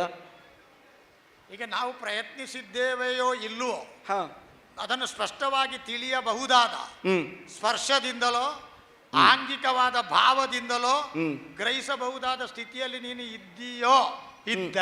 ಇದ್ದರೆ ನಾನು ಸ್ವಲ್ಪ ಅಲ್ಲಾಡಿದ್ದು ನಿನಗೆ ಗೊತ್ತಿರಬೇಕು. ಅಲ್ಲ, ಅದು ನೋಡಿದ್ದೇನಪ್ಪ. ಒಮ್ಮೆ ಎದ್ದು ನಿಂತು ಅಯ್ಯರು ಪಾಂಡವರ ಮರ್ಯಾದೆಯನ್ನು ಕಾಯುವ ಪ್ರತಿನಿಧಿ ನಾನು. ನಮ್ಮ ಮೇಲೆ ಪಾಂಚಾಲೆಯಾದ ನೀನು ಸಾರಾಸಗಟು ಆರೋಪ ಮಾಡಕೂಡದು. ಪತ್ನಿಯಾಗಿ ಇರುವ ನನ್ನ ಮರ್ಯಾದೆಯನ್ನು ಕಾಪಾಡಲಿಲ್ಲ ಎನ್ನುವುದನ್ನು ನೀನು ಆಡುವಾಗ ನಿರಾಕರಿಸ್ತೇನೆ. 4 ಮಂದಿ ಪಾಂಡವರ ಮೌಲ್ಯವನ್ನು ಉಳಿಸ್ತೇನೆ. ನಾನು ಮಿಸುಕಾಡಿದ್ದೇನಲ್ಲ ಅಂತ ನೀವು ಎದ್ದು ನಿಂತು ಹೇಳಿದ್ದು ಮಾತ್ರ ಮಾಡಲಿಲ್ಲ. ಬೆಂಕಿ ತನ್ನಿ ಅಂತ ಹೇಳಿದ್ದು. ಆಮೇಲೆ ಅರ್ಜುನ ಹೇಳುವಾಗ ಮತ್ತೆ ಹಾಗೆ ಮೊದಲಿನಾಗೆ ಕುಳಿತಿದ್ದೀರಿ ಅಷ್ಟೇ. ಊರು ಸುಡುತ್ತಿತ್ತು. ಊರು ಸುಡುವಾಗ ಸಣ್ಣ ಪಕ್ಷಿ ತನ್ನ ಚಂಚುವಿನಿಂದ ಸ್ವಲ್ಪ ಸ್ವಲ್ಪ ನೀರು ತಂದು ಸುರಿಯುತ್ತಿತ್ತು. ಹ್ಮ್ ಯಾರೋ ಕೇಳಿದ್ರಂತೆ, ಮೂರ್ಖ ಪಕ್ಷಿಯೇ, ಹ್ಮ್. ಉರಿಯುವ ದಾವಾನಲವನ್ನು ನೀನು ಚಂಚುವಿನಿಂದ ತರಬಹುದಾದ ಬಿಂದು ನೀರಿನಿಂದ ತಣಿಸಬಲ್ಲೆಯ? ಹ್ಮ್ ಅದ ಆಗಲ್ಲ ಅರ್ಥ. ಹ್ಮ್. ನಾನು ತಣಿಸ್ತೇನೆಯೋ ಇಲ್ವೋ ಎರಡನೇ ಮಾತು. ಹ್ಮ್. ಯಾರು ತಣಿಸುವ ಪ್ರಯತ್ನ ಮಾಡಲಿಲ್ಲ ಅಂತ ಜೀವರಾಶಿಗೆ ಕಳಂಕ ಬರಬಾರದು. ಓಹೋ ಅಲ್ಲ, ಅದು ಸರಿಯಪ್ಪ. ಈಗ ನೀವು ಎದ್ದು ನಿಂತದ್ದು ಹೌದು, ಹಾಗೆಂತ ಭಸ್ಮವಾಗಿ ಹೋಯ್ತು, ಸುಟ್ಟು ಹೋಯ್ತು ಅಂತ ಅದರ ಪ್ರಯತ್ನಕ್ಕೇನು ಫಲಿತಾಂಶ ಅಂತ ನೋಡಬೇಡುವ. ನನ್ನ ಈಗೀಗಿನ ವಾಕ್ಯ ಪೂರ್ಣ ಆಗುವುದಿಲ್ಲ, ಅರ್ಧಕ್ಕೆ ನೀನು ಹೇಳಿದ ಮೇಲೆ ನಿಲ್ಲಿಸುವುದೇನ? ಪ್ರಭು, ಕರುಣದಿ ಕಾಯೋ ಗೋವಿಂದ ಅಂತ ಹೇಳಿದ ಹೊತ್ತಿಗೆ ಆ ಭಗವಂತನೇ ಅಕ್ಷಯಾಂಬರವನ್ನು ಕರುಣಿಸಿದ ಕಾರಣಕ್ಕಾಗಿ ನನ್ನ ಮರ್ಯಾದೆ ಅನ್ನೋದು ಆ ಉಳಿಯಿತು. ಪ್ರಸಂಗಕ್ಕೆ ದ್ರೌಪದಿ ವಸ್ತ್ರಾಪಹಾರ ಆವರಣದಲ್ಲಿ ಶ್ರೀಕೃಷ್ಣ ವಿಲಾಸ, ಕೃಷ್ಣಸ್ತು ಭಗವನ್ ಸ್ವಯಂ, ಆ ಬಳಿಕ ಅದ್ಭುತವಾದ ಅಕ್ಷಯಾಂಬರ ವಿಲಾಸ ಅಂತ ಹೆಸರಿಲ್ವೋ? ಅದು ಏನು ಬೇಕಾದರೂ ಹೆಸರಿರಲಿ, ಪಾಂಡವರ ಹೆಸರುಂಟು ಅದರಲ್ಲಿ. ಶ್ರೀಕೃಷ್ಣನ ಮಹಿಮೆ ಅಂತ ಇರಲಿ, ಅಕ್ಷಯಾಂಬರ ವಿಲಾಸ ಅಂತ ಇರಲಿ, ನೀವು ಏನು ಮಾಡಿದ್ರು ಆ ನಾಯಿಗಳಿಗೆ ಹೆದರಿ ನನ್ನ ಕುತ್ತಿಗೆ ಕತ್ತರಿಸಿದ್ದಲ್ವ ನೀವು ಆ ಸಭೆಯಲ್ಲಿ. ಕೈಯಲ್ಲಿರುವ ಗದೆ ಹಿಡಿಯಿತು ಅಂತ ಆದರೆ ಅಜಯ್ ಅಂತ ಹೇಳಿಕೊಳ್ಳುವ ನೀವು ಅದನ್ನು ಬದಿಯಲ್ಲಿಟ್ಟು ನಾನು ದಾಸ ಅನ್ನೋ ಭಾವದಿಂದ ತಲೆ ತಗ್ಗಿಸಿ ಕುಳಿತಿದ್ದೀರಿ. ಹಾಗೆ ಅಂತ ಎರಡನೇ ಬಾರಿ ಮತ್ತೆ ಕರೆದಾಗ ನಾವು ಹೋಗಿದ್ದೇವೆ. 12 ವರ್ಷಗಳ ವನವಾಸ, 1 ವರ್ಷದ ಅಜ್ಞಾತವಾಸ ಅನ್ನುವಂತಹ ಪಣವನ್ನೇ ಇಟ್ಟುಕೊಂಡು ಎರಡನೇ ಬಾರಿ ಯುದ್ಧವನ್ನು ಆಡಿ ಆಯಿತು. ಈಗ ಅಷ್ಟನ್ನು ನಾವು ಪೂರೈಸಿದ್ದು ಯಾಕೆ ಅಂತ ಕೇಳಿದರೆ, ನಿನ್ನಲ್ಲೇ ಕೇಳ್ತೇನೆ. ಹಾ. ಈಗ ನಿನಗೆ ನಮ್ಮಿಂದ ನೋವಾಗಿದೆ, ಹಾ. ನಿನ್ನಿಂದ ಅಳಲು ಉಂಟಾಗಿದೆ, ಸರಿ. ಅಸಹಾಯಕ ಸ್ಥಿತಿ ಬಂದಿದೆ, ಹಾ. ಒತ್ತಡಕ್ಕೊಳಗಾಗಿದೆ, ಮರ್ಯಾದೆ ಕಳ್ಕೊಳ್ಳೋ ಸ್ಥಿತಿ ಬಂದಿದೆ. ನೀನು ಯಾಕೆ ನಮ್ಮೊಟ್ಟಿಗೆ ಕಾಡಿಗೆ ಬಂದದ್ದು? ಯಾವುದು ನಮ್ಮ ಜೀವನದ ಋತ ಅಂತ ನಾವು ನಂಬಿದ್ದೇವೋ ಅದು ಸತ್ಯ ಅಲ್ವೇ? ಅದನ್ನು ಮೀರಬಹುದೇ? ಸತ್ಯವ ಮೀರಬಾರದು. ಓ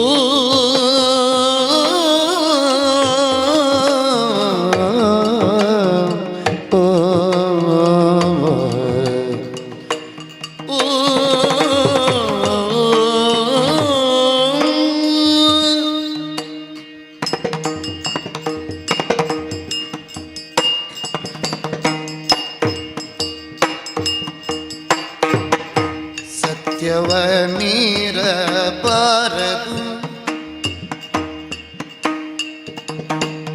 ಎಲ್ದಡವಿಯುಳ್ ಸುತ್ತಿರ್ದದು ಕೊಡವದು.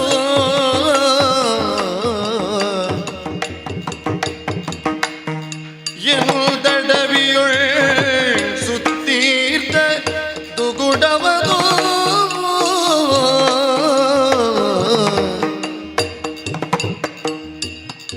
ಚಿತ್ತದಿ ಮರಿದು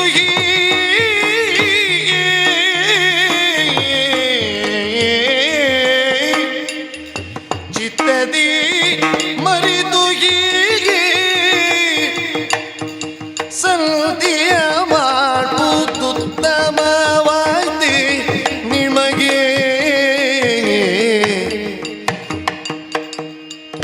ಏನಯ್ಯ ಪವನ ಜನೇ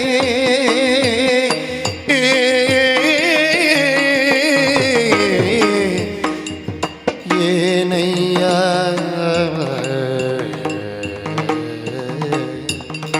ಪವನ ಜನೇ.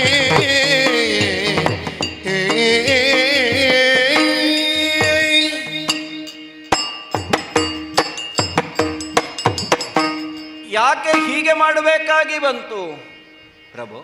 ಓ, ನಮ್ಮ ಜೀವನದಲ್ಲಿ ಇಲ್ಲಿಯವರೆಗೆ ನಾವು ಆಚರಿಸಿಕೊಂಡು ಬಂದದ್ದೇ ಅದನ್ನು, ಧರ್ಮ ಮತ್ತು ಸತ್ಯ ಅಲ್ವೇ?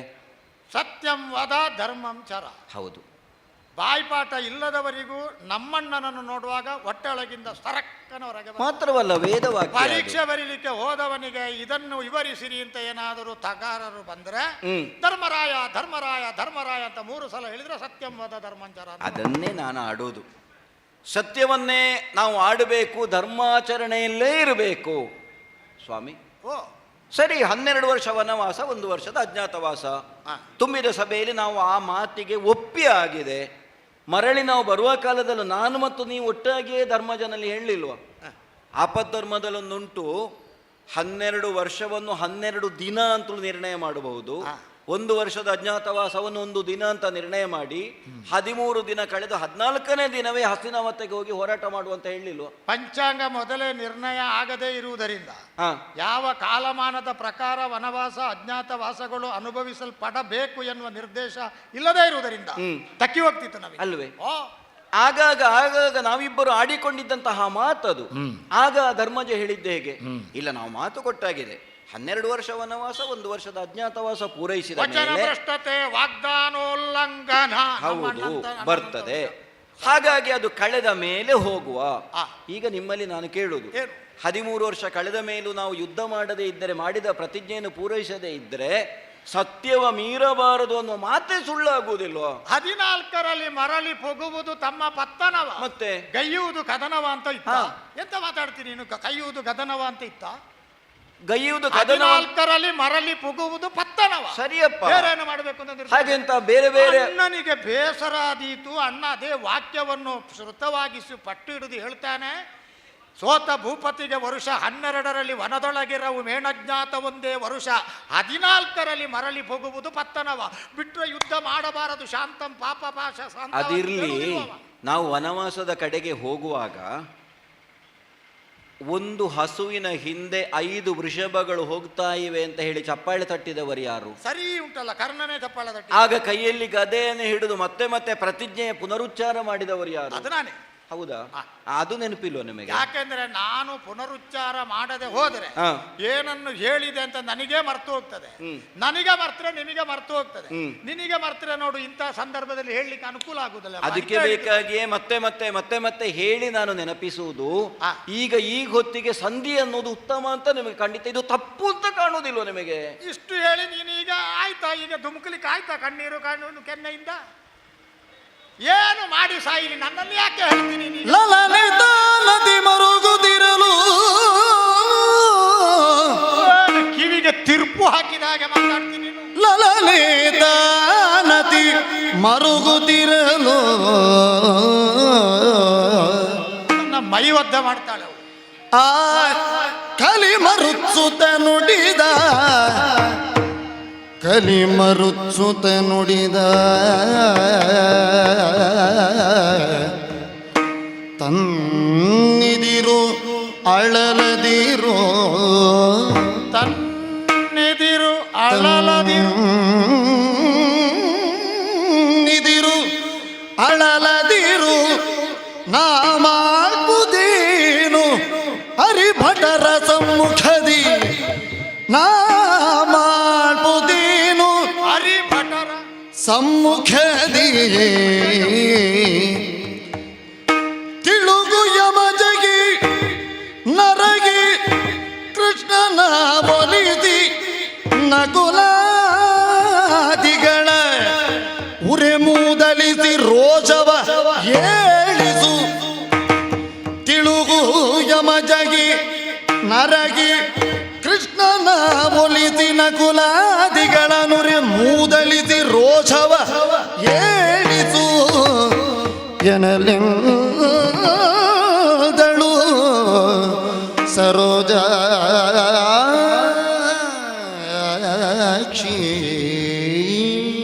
ಲಲನೆ ತಾನತಿ ಮರುಗುತ್ತಿರಲು.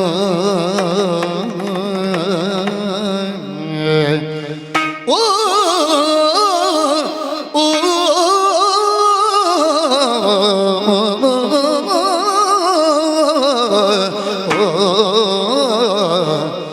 ಕಲಿ ಮರುಚ್ಚುತ ನುಡಿದ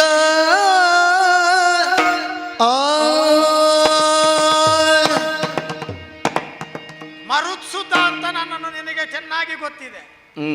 ಅದನ್ನು ನನಗೆ ಕಲಿಸುವುದು ಈಗ ನೀನು. ಮರುಸುತ ಮರುಸುತ ವಾಯುನಂದನ ಪವನಜ ಆಡಿದ್ದೇನಲ್ಲ, ಅದನ್ನು ಮತ್ತೆ ಮತ್ತೆ ನನಗೆ ನೆನಪಿಸಿ ನನ್ನ ಜನ್ಮ, ಅದಕ್ಕೆ ಆಧಾರ, ಅದಕ್ಕೆ ಸಾಧಾರಪೂರ್ಣವಾದಂಥ ವಿವರಣೆಗಳನ್ನು ಕೊಡುವುದು. ಆನೆಗೆ ನೀನು ಆನೆ, ಭಲ್ಲೂಕಕ್ಕೆ ನೀನು ಭಲ್ಲೂಕ, ವ್ಯಾಘ್ರಕ್ಕೆ ನೀನು ಹುಲಿ, ಕೇಸರಿಗೆ ನೀನು ಸಿಂಹ ನೆನಪಿಸುವುದು. ಅದು ಕೃತಜ್ಞತೆ ಸೂಚಿಸ್ತದೆ. ಆಯಾಯ ಪ್ರಾಣಿಗಳ ಆಹಾರದ ಅಭ್ಯಾಸಕ್ಕೆ ಅನುಗುಣವಾಗಿ ಸತ್ಕಾರ ಮಾಡ್ತದೆ. ಮಾಂಸಾಹಾರಿಗಳು ಏನಾದರೂ ಹುಲಿ ಸಿಂಹಗಳಿಗೆ ಅವುಗಳ ಜಾತಿ ನೆನಪು ಮಾಡಿದರೆ ಮಾಂಸಾಹಾರ. ಆನೆ ಮೊದಲಾದಂತಹ ಸಸ್ಯಾಹಾರಿಗಳ ಜನ್ಮವನ್ನು ನೆನಪು ಮಾಡಿದರೆ ನಿನಗೆರಡು ದಾಡೆ ಇರುವುದರಿಂದ ನೀನು ಗಂಡಾನೆ, ದಾಡೆ ಇಲ್ಲದೆ ಇರುವುದರಿಂದ ನಿನ್ನ ಸಂಗಾತಿನಿಯಾದಂಥ ಹೆಣ್ಣಾನೆ. ನೆನಪು ಮಾಡಿದರೆ ಅದು ಶಾಕಾಹಾರಿಯಾಗಿ ಸಸ್ಯಾಹಾರಿಯಾಗಿ ಅದಕ್ಕೆ ತಕ್ಕ ಅನುಕೂಲಕರವಾದಂಥ ಸತ್ಕಾರ ಮಾಡುವ ಕ್ರಮ ಉಂಟಲ್ವಾ? ಈಗ ಭೀಮನಿಗೆ ಮತ್ತೆ ಮತ್ತೆ ನೀನು ವಾಯುನಂದನ ಅಂತ ನೆನಪು ಮಾಡಬೇಕಾದ ಅದು ಅಂದ್ರೆ ಸಿಂಹ ನರಿಯ ಹಾಗೆ ಮಾಡಿದ್ರೆ ಮತ್ತೆ ನೆನಪು ಆದ್ರೂ ಮಾಡಬೇಕಾಗ್ತದೆ. ನರಿಗೂ ನೆನಪು ಮಾಡಬೇಕಲ್ಲ. ನೀನು ಗುಳ್ಳೆ ನರಿ, ನೀನು ಒಳ್ಳೆ ನರಿ ಅಲ್ಲ, ನೀನು ಗುಳ್ಳೆ ನರಿ, ನೀನು ಕುಕ್ಕುಟ ಕದಿಯುವುದು, ನೀನು ಬೇರೆಯವರ ಕಬ್ಬಿನ ತೋಟಕ್ಕೆ ನುಗ್ಗುತ್ತಿದ್ದ, ಅದಕ್ಕಾದ್ರೂ ನೆನಪು ಮಾಡಬೇಕಲ್ಲ. ಅದನ್ನೇ ಅಲ್ವಾ ಮಾಡುವುದು. ಆಗ್ಲಿ, ಆದ್ರೂ ಅವುಗಳಿಗೆ ನೆನಪು ಮಾಡಬೇಕಾದ ಅಗತ್ಯ ಉಂಟು. ನರಿ ಎಲ್ಲೋ ಒಂಟಿಯಾಗಿ ಕೂತರು ಬೆಳದಿಂಗಳ ವೇಳೆಯಲ್ಲಿ ಕಬ್ಬು ತಿಂದು ತನ್ನ ಜಾತಿಯ ನರಿಗಳು ಹೂಳಿಡುವಾಗ ಇದು ಹೂಳಿಡ್ತದೆ. ಜಾತಿ ವಾಸನ ನನಗೆ ಬಿಟ್ಟು ಹೋಗ್ತದೆ. ಹೊಸ ಪಾಠ ಮಾಡ್ತಾಳೆ ಅವಳು. ಅಂದ್ರೆ ಈಗೆಂತದ್ದು ನನ್ನ ಕುತ್ತಿಗೆಗೆ ಜೋತು ಬಿದ್ದು ಅಳ್ಳಿಕ್ಕೆ ಪ್ರಾರಂಭ ಮಾಡುವುದಲ್ವ. ನನ್ನ ಮೈಯಲ್ಲಿರುವ ದುಕ್ಕೋಲ ಸ್ವಲ್ಪ ಒಣಗಿತ್ತು, ಬಿಸಿಲಿಗೆ ಬಂದು ನಿಂತಿದ್ದೆ, ಈಗ ಒದ್ದಾಯ್ತು, ಹಿಂಡಬೇಕು ನಾನು. ನೀನು ಒಮ್ಮೊಮ್ಮೆ ನೀರು ಸುರಿಸಿದ್ರೆ 4 ದಿನ ಹಿಂಡಬೇಕು, ಅಷ್ಟು ಸುರಿಸಿ ಬಿಡು. ಅಲ್ಲ, ಅದು ನನ್ನನ್ನೇ ಹಿಂಡುತ್ತೀರಲ್ಲ ನೀವು. ಈಗ ಕೆಲವರಿಗೆಲ್ಲ ಶೋಕ ತತ್ತ ಸ್ಥಿತಿಯಲ್ಲಿ ಕೆನ್ನೆಯ ದಂಡೆಯ ಮೇಲೆ ಅಶ್ರು ಧಾರೆ ಸುರಿದಾಗ ಮತ್ತೆ ಕಣ್ಣೀರನ್ನು ತುಂಬುವ ಕೋಶ ತುಂಬಿಕೊಳ್ತದೆ. ನಿನಗೆ ಆಗಲ್ಲ, ಎಲ್ಲಾದರೂ ನರ್ಮದೆಯಿಂದ ನೀರು ತಂದು ಸುರಿಬೇಕು ನಿನ್ನ ಹೊಟ್ಟೆ. ನಿಮಗೆ ಸಂತೋಷ ಆಗಬೇಕು, ಇಷ್ಟು ವರ್ಷಗಳಿಂದ ಕಣ್ಣೀರು ಹಾಕಿಯೂ ಹೆಂಡತಿಯ ಕಣ್ಣಲ್ಲಿ ನೀರು ಉಂಟಲ್ಲ ಅಂತ. ನನಗೆ ಸಂತೋಷವೇ. ನೀನು ಕಣ್ಣೀರು ಹಾಕಿ ಬರಿದಾದ ಜಾಗಕ್ಕೆ ನೀರು ತುಂಬಿಸ್ಲಿಕ್ಕೆ ಒಂದು ಸೇವೆ ಆಯ್ತಲ್ಲ, ಅಷ್ಟಾದರೂ ಪತ್ನಿ ಸೇವೆ ಮಾಡಬಹುದಲ್ಲ. ಏನು ಅಂತ ತಿಳ್ಕೊಂಡಿದ್ದೀನಿ ನೀನು? ಏನಾಯ್ತು? ಪಾರ್ಥನೊಬ್ಬ ಬ್ರಾಹ್ಮಣ ರೂಪದಿಂದ ಗುಂಪಿನಿಂದ ಎದ್ದು ಮತ್ಸ್ಯಲಾಂಛನವನ್ನು ಛೇದಿಸಿ ಆ ಮೂಲಕವಾಗಿ ಪಡೆದ. ಅಮ್ಮ 5 ಹಂಚಿದಳು. ಕತೆ ಹೇಳುವುದಿಲ್ಲ ನಾನು. 1 ವರ್ಷ ನೀನು ಧರ್ಮರಾಯನಿಗೆ ಹೆಂಡತಿ ಅಲ್ವೋ? ಹೌದು. ಹೋಗಿ ಹೇಳವನಿಗೆ, ಓ ಧರ್ಮರಾಜನೇ, 1 ವರ್ಷ ನಾರದರ ನಿರೂಪದಂತೆ ನನಗೆ ಪತಿಯಾಗಿ ಸ್ವಾಮ್ಯದಿಂದ ಆಳುವ ನನ್ನ ಪ್ರಿಯ ಗಂಡನೇ, ನಿನ್ನ ಮೂಲಕವಾಗಿ ನಾನು ಹೆಡದಂಥ ಮಕ್ಕಳನ್ನು ಸಾಕ್ಷಿಯಾಗಿಟ್ಟುಕೊಂಡು ಕೇಳ್ತೇನೆ, ನನ್ನ ಮಾನ ಪ್ರಾಣಗಳೆಲ್ಲವೂ ನಿನ್ನದೇ ದೊರೆಯೇ ಅಂತ ಕೇಳಿ ಅವನ ಮುಂದೆ ಮೊರೆ ಇಡು. ಧರ್ಮರಾಜನ ಮಾತಿನ ಧಾಟಿಯನ್ನು ಪರ್ಲಟಗೊಳ್ಳುವ ಹಾಗೆ ಮಾಡು. ದಾಯಭಾಗದೊಳ 5 ಗ್ರಾಮಮಂ ಸುವಿವೇಕದಿಂದ ಕೊಡುವಂದದೆ ಕೃಷ್ಣರಾಯ ಸಂಧಾನಮಂ ಮಾಡಿ ಬರಬೇಕೆಂದು ನಿಮ್ಮಲ್ಲಿ ಪ್ರಾಂಜಲಿಯಾಗಿ ಪ್ರಾರ್ಥಿಸ್ತೇನೆ ಅಂತೇಳಿ ಯಮರಾಯ ಸೂನು ವಾಸುದೇವನ ಅಂಗ್ರಿಗಳ ಮುಂದೆ ಅತ್ಯಂತ ಕಮನೀಯ ಗಾತ್ರನ ಸಮ್ಮುಖದಲ್ಲಿ ಕೈ ಮುಗಿದು ವಿನಮ್ರತೆಯಿಂದ ನಿಲ್ಲುವುದು. ಹೋಗಿ ಹೇಳವನಿಗೆ ನಿನ್ನ ಮಾತನ್ನು ತಿದ್ದುಪಡಿ ಮಾಡುವುದು, ಪರಿಷ್ಕೃತವಾದ ಪಠ್ಯವನ್ನು ಸಿದ್ಧಪಡಿಸಿಕೊಂಡು ಭೀಮರಾಯ ಸಿದ್ಧನಾಗಿದ್ದಾನೆ. ಮುಂದಿನದು ಮತ್ತೆ ನೋಡುವ. ಚಟದು ನಿಂತರೆ ಆ ದಿವಸ ಮಾಗದ ವಧೆಯ ಪ್ರಸಂಗದಲ್ಲಿ ಮಾಗದ ಗುರುತಿಸಿದ್ದೇ ಹಾಗೆ. ಇವರು ಇಬುದರಲ್ಲ, ಅಕೊಳ್ಳಿ ಆ ಮಧ್ಯದಲ್ಲಿ ಸಪೂರವಾಗಿ ಇದ್ದಾನಲ್ಲ, ಶಂಕಾಕೃತಿಯಿಂದ ಅವನ ಹೊಕ್ಕಳು ಕೆಳಗೆ ಇಳಿದದ್ದನ್ನು ನೋಡಿದ್ದೀರಾ? ಒಂದಿಷ್ಟು ಬೊಜ್ಜು ಕಾಣಿಸ್ತದ, ಸ್ಥೌಲ್ಯ ಕಾಣಿಸ್ತದ, ವ್ಯಾಯಾಮದಿಂದ ಪಟುಪಟತ್ವವನ್ನು ಹೊಂದಿದವಂತ ಮಾಗದ ಗುರುತಿಸಿದ್ದ. ಅರ್ಜುನನ ಹೆಸರು ಹೇಳಬೇಕಾದ ಅಗತ್ಯ ಇರಲಿಲ್ಲ. ಅಂತಹ ಅರ್ಜುನ ಇದ್ದಾನೆ. ಧನುರ್ಧರಹ ಧನಂಜಯ ರಟ್ಟೆ ಅರಳಿಸಿ ನಿಂತರೆ ಎತ್ತಿದ ಕೋದಂಡಕ್ಕೆ ಅಕ್ಷಯ ತೂಣೀರದಿಂದ ತೆಗೆದ ಕಣೆಗಳನ್ನು ಎಡೆ ಇಲ್ಲದೆ ಪ್ರಯೋಗಿಸಿದ್ರೆ ಪ್ರಪಂಚ ಧ್ವಂಸ ಮಾಡಿ ಹೋಗ್. ಪ್ರತ್ಯಕ್ಷ ಪೃಥ್ವಿಯ ಪರಮೇಶ ಗಾಂಡೀವಿ ಕೋದಂಡ ಮುದ್ದಂಡ ಪರಾಕ್ರಮದಲ್ಲಿ ಭೂರಿನೇತ್ರನ ಪಿಂಡವನ್ನು ಧಿಕ್ಕರಿಸಬಲ್ಲ ಪರಾಕ್ರಮ ಸಂಭವ.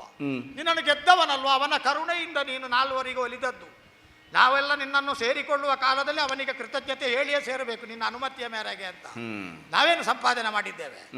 ನಕುಲ ಸಹದೇವರು ಇಬ್ಬರು ಉಭಯಾಂಗರು ರಥವನ್ನು ಏರಿ ಯುದ್ಧವನ್ನು ಮಾಡಿದರೆ ವಂತಕಾರಿಯಾಗಿ ಸಮರಾಂಗಣದಲ್ಲಿ ಮಹಾಸಣಸಿನ ಪರಾಕ್ರಮದ ಪರಾಕಾಷ್ಠೆ ತೋರಿಸಿದರೆ ಅವರನ್ನು ಗೆಲ್ಲುವುದಕ್ಕೆ 3 ಮೂರ್ತಿಗಳಿಗೆ ಸಾಧ್ಯ ಇಲ್ಲ. ಹಾಗೆ ಹೇಳು, ಏನು ಹೇಳು? ಕೃಷ್ಣನನ್ನು ಸಂಧಾನದಿಂದ ದಾರಿ ತಪ್ಪಿಸುವ ಹಾಗೆ ಹೇಳು, ಧರ್ಮರಾಜನನ್ನು ಕೆರಳಿಸುವ ಹಾಗೆ ಮಾಡು. ಮಾರ್ಧವತೆಗೆ ಸಾಕ್ಷಿಯಾಗಿ ಮೃದುತನ ಎನ್ನುವುದನ್ನು ಪ್ರಪಂಚಕ್ಕೆ ಧಾರೆ ಎರೆದು ಕೊಡಬಲ್ಲ, ತಣ್ಣೀರನ್ನಾದರೂ ತಣಿಸಿ ಕುಡಿಯಬಲ್ಲ ಕಾರುಣ್ಯ ನಿಧಿ ಎನಿಸಿಕೊಂಡ ಯುಧಿಷ್ಠಿರ ಜೀವನದ ಬಟ್ಟೆಯಲ್ಲಿ, ಜೀವನದ ದಾರಿಯಲ್ಲಿ, ಜೀವನ ಸಮರದಲ್ಲಿ ಸ್ಥಿರವಾಗಿ ನಿಲ್ಲುವುದರಿಂದ ಅವ ಯುಧಿಷ್ಠಿರ. ಯಮನಂದನನನ್ನು ಕೆರಳಿಸ್ಲಿ. ಹೌದಾ, ನನಗೀಗ ಜ್ಞಾನೋದಯವಾಯ್ತು ಕೃಷ್ಣ, 5 ಗ್ರಾಮ ಬೇಡ, ಯುದ್ಧ ಆಗಲಿ ಅಂತ ಹೇಳಿಸ್ಲಿ. ಏನು ನಾನೊಬ್ಬ ನಿನಗೆ ಬಿಟ್ಟಿ ಸಿಕ್ಕಿದ್ದೇನೋ? ಸಮಸ್ಯೆ ಬಂದಾಗಲೆಲ್ಲ ಗಾಗರೆಯುವುದು, ಮಮ್ಮಲ ಮರುಗುವುದು, ರಾತ್ರಿ ಆ ಮಶಕಗಳು ಕಡಿಯುವುದು, ಸೊಳ್ಳೆ ಮಶಕಗಳು ಹೊಡ್ಕೊಂಡಿರುವುದು, ವಿರಾಟ ರಾಯನ ಆ ಅಡಿಗೆ ಶಾಲೆಯಲ್ಲಿ ಹ್ಮ್ ದೊಡ್ಡ ದೊಡ್ಡ ಕಟ್ಟಿಗೆಯ ಹೊರೆಯನ್ನು ತೆಗೆದು ಒಮ್ಮೆ ರಾತ್ರಿ ಗೊರಕ್ಕೆ ಹೊಡೆದು ನಿದ್ದೆ ಮಾಡುವಂತ ಹೊರಟ್ರೆ ಹ್ಮ್ ಇಡೀ ದಿನ ಕಾರ್ಯಕ್ರಮ ಅವನದ್ದು. ಹ್ಮ್ ಬೆಳಗ್ಗೆ ಒಂದು ಕಾರ್ಯಕ್ರಮ, ಮಧ್ಯಾಹ್ನ ಒಂದು ಸಂತರ್ಪಣೆ ಕಾರ್ಯಕ್ರಮ, ಸಂಜೆಗೆ ಒಂದು ಸಂತರ್ಪಣೆ. ಹೌದಪ್ಪ. ಮೊದಲಿನಾಗ ಆಗ್ತದ ಅಂತ ಕೇಳಿದ್ರೆ ಅದೆಲ್ಲ ನನಗೆ ಗೊತ್ತಿಲ್ಲ. ನೀನು ಸಿಗದು ಹಾಕಬೇಕು, ನೀನೇ ಒಗದು ಹಾಕಬೇಕು, ಹಾ. ಆ ಬಳಿಕ ನೀನೇ ಅಡಿಗೆ ಮಾಡಬೇಕು ಅಂತ. ಹ್ಮ್ ಆಗಲಿ ಮಧ್ಯರಾತ್ರಿ ಹೇಳಲಿ ಈ ಮಶಕಗಳು ಕಡಿಯುವಾಗ ಹೊಡ್ಕೊಂಡು ಮಲಗುವಾಗ ಹ್ಮ್. ಬಂದು ಅಳುವುದು, ನನಗೆ ಅನ್ಯಾಯ ಆಗಿದೆ, ನನಗೇ ದುಂಬಾಲು ಬೀಳ್ತಿ, ನಾನೊಬ್ಬ ಬಿಟ್ಟಿ ಸಿಕ್ಕಿದ್ದೇನೆ ನಿನಗೆ, ಗೆದ್ದ ಅರ್ಜುನನಿಗೆ ಹೇಳುವುದಿಲ್ಲ, ಅವರನ್ನು ಕೆರಳಿಸು. ಸತ್ಯ ಹೇಳ್ತೇನೆ ಯಜ್ಞಸೇನಿ, ಏನು ನಾನು ಏನು ಮಾಡಲಾರದ ಸ್ಥಿತಿಯಲ್ಲಿದ್ದೇನೆ, ಅಸಹಾಯಕನಿದ್ದೇನೆ. ನನಗೆ ಒಂದು ಅನುಮತಿಯ ಅಣುಪಿನಷ್ಟಾದರೂ ಹೊರಗೆ ಬರಲಿ, ಆ ಕೆಲಸ ಮಾಡು ಹೋಗು. ಅಲ್ಲಿ ನಡೆದು ಹೋದಂಥ ಮಂತ್ರಾಗಾರದಲ್ಲಿ ಆಡಿದಂಥ ಮಾತಿನ ವರಸಗಳನ್ನು ಬದಲಾಯಿಸುವ ಹಾಗೆ ಮಾಡು, ದಯಮಾಡಿ ಅಲ್ಲಿಗೆ ಹೋಗು ನೀನು. ಪ್ರಭು, ಅವರ ಬಳಿಗೆ ನಾನು ಹೋಗುವುದಿದ್ದರೆ ನಿಮ್ಮ ಹತ್ತಿರ ಯಾಕೆ ನಮ್ಮ ಬರ್ತೇನೆ ಹತ್ತಿರ ಹೇಳಿ? ಬಂದೂ ಹೋಗಬಹುದಲ್ಲ. ಇಲ್ಲ, ಯಾಕೆ? ಅತ್ಯಂತ ಸುಪ್ರೀತರು ಯಾರು ಗೊತ್ತಾ? ಆರೋ ಸುಪ್ರೀತರೋ, ಆರೋ ಸುಪ್ರೀತರೋ, ನೀ ಹೊರತಿನ್ನ ಆರು ಕಾಯುವವರು. ಓ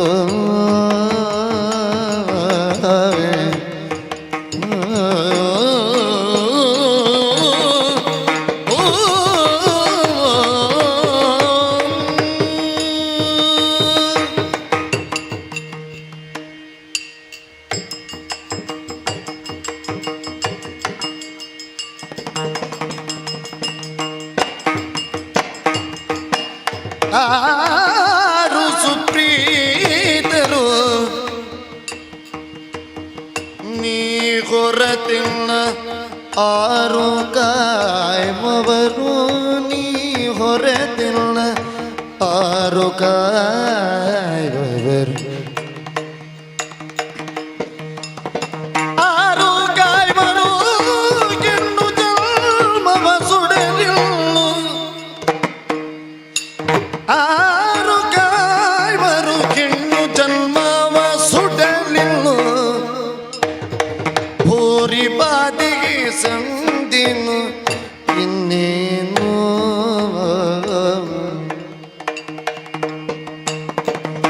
ಧರ್ಮ ಸಂಭವನು ಶಾಸ್ತ್ರಾರ್ಥ ಸದ್ಧರ್ಮದಿಂದಿರುತ್ತೀಗೇನು.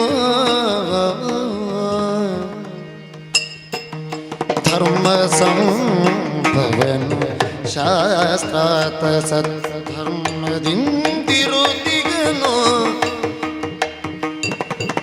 ನಿಮ್ಮನುಜರು ಯಮ ಜನ ಮಾತ ಮೀರರು, ನಿಮ್ಮನುಜರು ಯಮ ಜನ ಮಾತ ಮೀರರು. ವರ್ಮವಿಲ್ಲ ನಿಬ್ಬರಿಗೆ ಈ ಬಗೆಗೆ, ನಿಮ್ಮನುಜರು ಯಮ ಜನ ಮಾತ ಮೀರರು. ವರ್ಮವಿಲ್ಲ ನಿಬ್ಬರಿಗೆ ಈ ಬಗೆಗೆ, ಆರು ಸುಪ್ರೀತರು, ನೀ ಹೊರತಿಲ್ಲ ಆರು ಕಾಯುವವರು, ನೀ ಹೊರತಿಲ್ಲ ಆರು ಕಾಯುವವರು. ಸುಪ್ರೀತರು ಆರು ಸುಪ್ರೀತರು,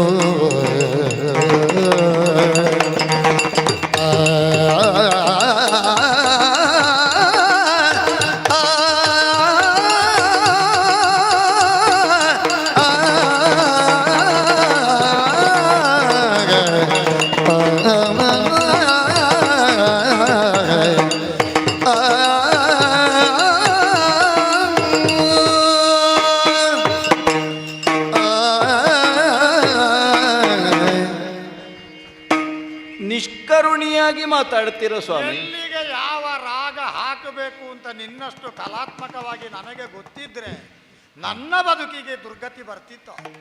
ಪ್ರಭು, ಪತಿ ಪತ್ನಿ ಅಂದರೆ ಹಾಗೆ ತಾನೆ, ಆ, ರಾಗಕ್ಕೆ ಸ್ವರವಾಗಿ, ಸ್ವರಕ್ಕೆ ಪದವಾಗಿ, ಆಹಾ, ಯಾವ ಶ್ರುತಿ ಉಂಟು ಅದನ್ನು ಮೀರದೆ ಜೊತೆಯಾಗಿ ಬಾಳುವುದಕ್ಕಲ್ವ ಪತಿ ಪತ್ನಿ ಅಂತ ಹೆಸರು. ಚಿತ್ರ ಸ್ತಬ್ಧವಾಗಿರಬೇಕು, ಚೌಕಟ್ಟಿನ ಒಳಗಿರಬೇಕು. ಹ್ಮ್ ನಿನ್ನದು ಕೇಳಿದ್ರೆ ಚಲನಚಿತ್ರ. ಪ್ರಭು, ಹೌದು, ಈ ಜಗತ್ತು ಅನ್ನುವುದು, ಈ ಜೀವನ ಅನ್ನುವುದೇ ಚಲನಶೀಲವಾದದ್ದು. ಜಂಗಮ ಸ್ಥಾವರಕ್ಕೆ ಅಳಿವುಂಟು, ಜಂಗಮಕ್ಕೆ ಅಳಿವಿಲ್ಲ. ಒಮ್ಮೊಮ್ಮೆ ವೇದವ್ಯಾಸರು ಹೇಳಿದ್ದೆಲ್ಲ ನೆನಪಾಗ್ತದೆ. ಧರ್ಮರಾಯನ ಬಳಿಗೆ ಹೋಗು, ಅರ್ಜುನನ ಬಳಿಗೆ ಹೋಗು, ನಕುಲ ಸಹದೇವರ ಬಳಿಗೆ ಹೋಗು. ಹಾ, ಈಗ ಒಂದು ಪುಟ್ಟ ಮಗು ಆದರೂ ಆಯ್ಕೆಗೆ ಅಂತ ಅವಕಾಶಗಳು. ಧರ್ಮವೀರು ಎನಿಸಿಕೊಂಡಂತಹ ಧರ್ಮರಾಜ, ಬಲಾಢ್ಯನಾದಂತಹ ಅರ್ಜುನ, ಮಹಾವೀರರೆನಿಸಿಕೊಂಡ ನಕುಲ ಸಹದೇವರು. ಆ ಭೀಮ ಬಿಡು. ಅಲ್ಲ, ಅದೇ ಧರ್ಮ ಸಂಭವನು ಯಾವ ಕಾಲಕ್ಕಾದರೂ ಸದ್ಧರ್ಮವನ್ನು ಮೀರಿ ನಿಲ್ಲುವುದಕ್ಕೇ ಇಲ್ಲ. ಮತ್ತು ಒಂದು ವಿಶೇಷ ಉಂಟು ಅವರಲ್ಲಿ, ಬೇರೆ ಮನೆಯ ಹೆಣ್ಣು ಮಕ್ಕಳಿಗೆ ಸ್ವಲ್ಪ ನೋವಾಯಿತು ಅಂತಾದರೆ ಕಣ್ಣೀರು ಬರ್ತದೆ. ಅವರ ಮನೆಯಲ್ಲಿರುವ ಹೆಂಡತಿಗೆ ಪ್ರಾಣ ಹೋದರೂ ಅವರಿಗೆ ಬೇಸರ ಆಗುವುದಿಲ್ಲ. ಅದು ಹಾಗೆ. ಈ ರಾಜಕಾರಣ, ಹಾ, ಆ ಬಳಿಕ ಬೇರೆ ಸಮಾಜ ಸೇವೆ, ಇವರೆಲ್ಲರೂ ಹಾಗೇ ಇರಬೇಕು ಅಂತ ನಿಯಮ. ಅದೇ ಅದೇ, ಅವರಲ್ಲಿ ಏನೇ ಆಗಲಿ. ಹೌದು, ಮನೆಯಲ್ಲಿ ಹೆಂಡತಿ ಕುತ್ತಿಗೆಗೆ ಹಗ್ಗ ಹಾಕಿಕೊಂಡ್ರು ಆದೀತು, ಬೇರೆ ಮನೆಯವರು ಅದು ಏನಾದ್ರು ಕೂಡ ಸಾರ್ವಜನಿಕರೇ ಹೇಳಿ ಆಗಬೇಕು. ಹಾ. ನಿಮ್ಮ ಹೆಂಡತಿ ಹಗ್ಗ ತಕೊಂಡ್ಲ ಅಂತಲ್ಲ, ಅದೇ ಅದೇ ಅದೇ. ತಕೊಳ್ಳಿ, 3 ತಕೊಳ್ಳಿ ಅಂತ ಹೇಳಿ ಅವನು. ಅಲ್ಲದೆ- ಮತ್ತೆ ಹೇಳುವುದು ಹಗ್ಗ ತಕೊಂಡದ್ದು ಇಲ್ಲಿಗೆ ಸ್ವಾಮಿ, ಏ ಹೌದಾ ಅಂತ ಮತ್ತೆ ಓಡುದು. ಇಲ್ಲರ 3 ಹಗ್ಗ ತಕೊಳ್ಳಿ ಅಂತ ಹೇಳುವುದು. ಚಿತ್ರಸೇನ ಪ್ರಕರಣದಲ್ಲಿ ಬಂದಂತಹ ಭಾನುಮತಿ ಕಾಲಿಗೆರೆಗೆ ಕಣ್ಣೀರು ಸುರಿಸಿದಾಗ ನಿಮ್ಮ ಅಣ್ಣನಿಗೆ ಕಣ್ಣು ಹೃದಯ ಕರಗಿದ್ದೇನು? ಪರರ ಮಾಂಗಲ್ಯವನ್ನು ಉಳಿಸಿದ್ರೆ ಸ್ವಂತ ಹೆಂಡತಿಯ ಮಾಂಗಲ್ಯ 5,000 ವರ್ಷ ಉದ್ದ ಆಗ್ತದೆ. ಮಾತ್ರ ಅಲ್ಲ, ಕೌರವನನ್ನು ಬಿಡಿಸಿ ತರದಿದ್ರೆ ನಾನು ಊಟವೇ ಮಾಡುವುದಿಲ್ಲ ಅಂತ ಹೇಳಿದ್ದೇನು. ಆದರೆ ಮನೆಯಲ್ಲಿರುವಂತಹ ಹೆಂಡತಿಗೆ ಪ್ರಾಣಾಪಾಯ ಒದಗಿ ಬಂದಾಗಲೂ ನಿಶ್ಚಲ.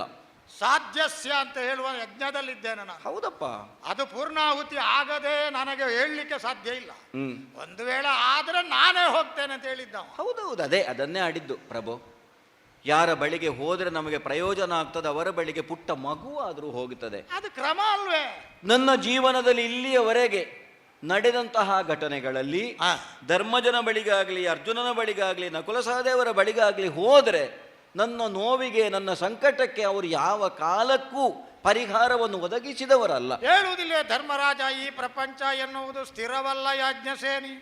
ಚರವಾದಂತಹ, ಕೇವಲ ಕೃತಕವಾದಂತಹ ಬದುಕಿನಲ್ಲಿ ನೋಯಬೇಡ ಅಷ್ಟೇ. ಭಗವಂತನ ಧ್ಯಾನ ಮಾಡು, ನಿನಗೆ 5 ಭಜನೆಗಳನ್ನು ಹೇಳಿಕೊಡ್ತೇನೆ ಅಂತ ಹೇಳಿಕೊಡುದಿಲ್ಲ. ಅಷ್ಟೇ, ವೇದಾಂತ ಹೇಳಿಕೊಟ್ರು ಬಿಟ್ರೆ ಸಾಕಲ್ಲ. ಅದಕ್ಕಿಂತ ಅನುಪಮವಾದ ಸಾಂತ್ವನದ ವಸ್ತು ಮತ್ತೊಂದುಂಟೆ ಹೊಟ್ಟೆ ಪ್ರಪಂಚದಲ್ಲಿ. ತುಂಬುವುದಿಲ್ಲ, ಮಾಡಿದ ಪ್ರತಿಜ್ಞೆಯನ್ನು ನೆರವೇರಿಸುವುದಕ್ಕಾಗುವುದಿಲ್ಲ ಪ್ರಭು. ವನವಾಸದ ಕಾಲದಲ್ಲಿರಬಹುದು, ಅಜ್ಞಾತವಾಸದ ಹೊತ್ತಿನಲ್ಲಿರಬಹುದು. ಜಯದ್ರಥನ ಪ್ರಕರಣ ನೆನಪಿಸಿಕೊಳ್ಳಿ. ನನ್ನನ್ನು ಅಪಹರಿಸಿಕೊಂಡು ಹೋದ ಹೊತ್ತಿನಲ್ಲಿ ಅಟ್ಟಿಸಿಕೊಂಡು ಹೋಗಿ ಅವನ ಕುತ್ತಿಗೆ ಹಿಡಿದು ಕೊಲ್ತೇನೆ, ಕೊನೆಗೆ ಪಾಂಡವರ ಅಥವಾ ಧರ್ಮರಾಜನ ದಾಸನಾಗಿ ಬದುಕಿಕೋ ಅಂತ ಹೇಳಿ ಬಿಡಿಸಿದವರು ನೀವು ಅಲ್ಲ. ನೀವು ಆಡಿದಂತೆ ಕಟ್ಟಿಗೆಯನ್ನೇ ತಲೆದಿಂಬನ್ನಾಗಿ ವಿರಾಟನ ಪಾಕಶಾಲೆಯಲ್ಲಿ ಮಲಗಿದಂತಹ ಹೊತ್ತಿನಲ್ಲಿ ನಿಮ್ಮ ಬಳಿಗೆ ಬಂದು ಕಣ್ಣೀರು ಸುರಿಸಿ ನಾನಿನ್ನು ಪ್ರಾಣತ್ಯಾಗ ಮಾಡ್ತೇನೆ, ದುಷ್ಟನಾದ ಕೀಚಕನನ್ನು ಉಳಿಯಗೊಡುವುದಿಲ್ಲ ಅಂತ ಹೇಳಿದಾಗ, ಕನ್ನೆ ನೀ ನಳಲದಿರು ಇನ್ನು ಸಂತಸ ತಾಳು, ನಿನ್ನಾಣೆ ಮೀರ್ದೆ ನಾನು ಅಣ್ಣನಾಜ್ಞೆಯನು ಆಡಿದ್ದು ನೀವೇ. ಹಾಗಾದರೆ ದ್ರೌಪದಿಯ ಜೀವನದ ಸಂಕಷ್ಟದ ಸನ್ನಿವೇಶದಲ್ಲಿ ಹೆಜ್ಜೆ ಹೆಜ್ಜೆಗೂ ಜೊತೆಯಾದ ನಿಜಾರ್ಥದ ಸಹಚರನಾದ ನೀವಲ್ಲದೆ ಮತ್ತಾರಿದ್ದಾರೆ? ಹಾಗಾಗಿ ಇದು ಪ್ರಿಯರೈವರಲ್ಲಿ ನೀನು ಅತ್ಯಂತ ಪ್ರಿಯ. ಹಾಗಾಗಿ ನಿನ್ನ ಮುಂಭಾಗದಲ್ಲೇ ಬಂದು ಕಣ್ಣೀರು ಸುರಿಸಿ ಬೇಡಿಕೊಳ್ತಾ ಇದ್ದೇನೆ. ನನ್ನ ಪ್ರಾಣವನ್ನು, ನನ್ನ ಮಾನವನ್ನು ಉಳಿಸುವ ಹೊಣೆಗಾರಿಕೆ ನಿಮಗಲ್ಲದೆ ಮತ್ತೆ ಯಾರಿಗೆ ಹೇಳಿ? ನಿನ್ನ ಕತೆ ಶುರು ಹಚ್ಚಿಕೊಳ್ಳುವುದು ಮೊನ್ನೆಯಿಂದಲ್ವೋ? ಜನನೀಯ ಬಸಿರಿಂದ ಬಿದ್ದಲ್ಲಿಂದ ಪ್ರಾರಂಭ ಮಾಡಿದ ಕತೆ. ಒಲಿದೆ ಕೇಳ್ದಲನಿಯ ಬಸುರಿಂದಿಳಿದ ಮೇಲೆ ನನ್ನ ಕತೆ ನಿನಗೇನು ಗೊತ್ತು? ವನಿದೆ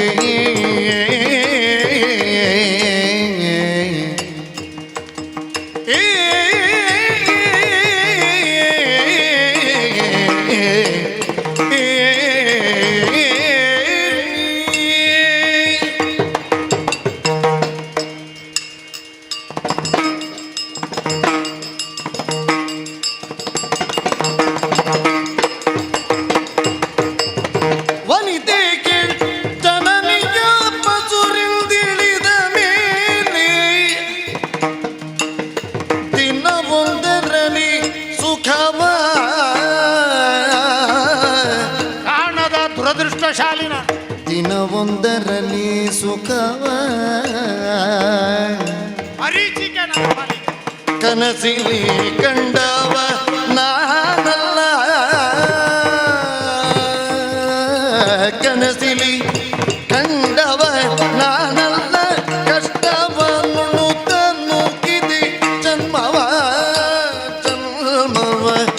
ವನಿತೆ ಜನನಿಯ ಮಸುರಿಂದಿಳಿದ ಮೇಲೆ ದಿನ ಒಂದಾದರೂ ಸುಖವ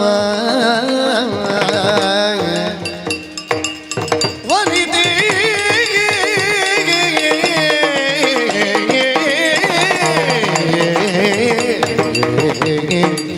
ಕೇಳು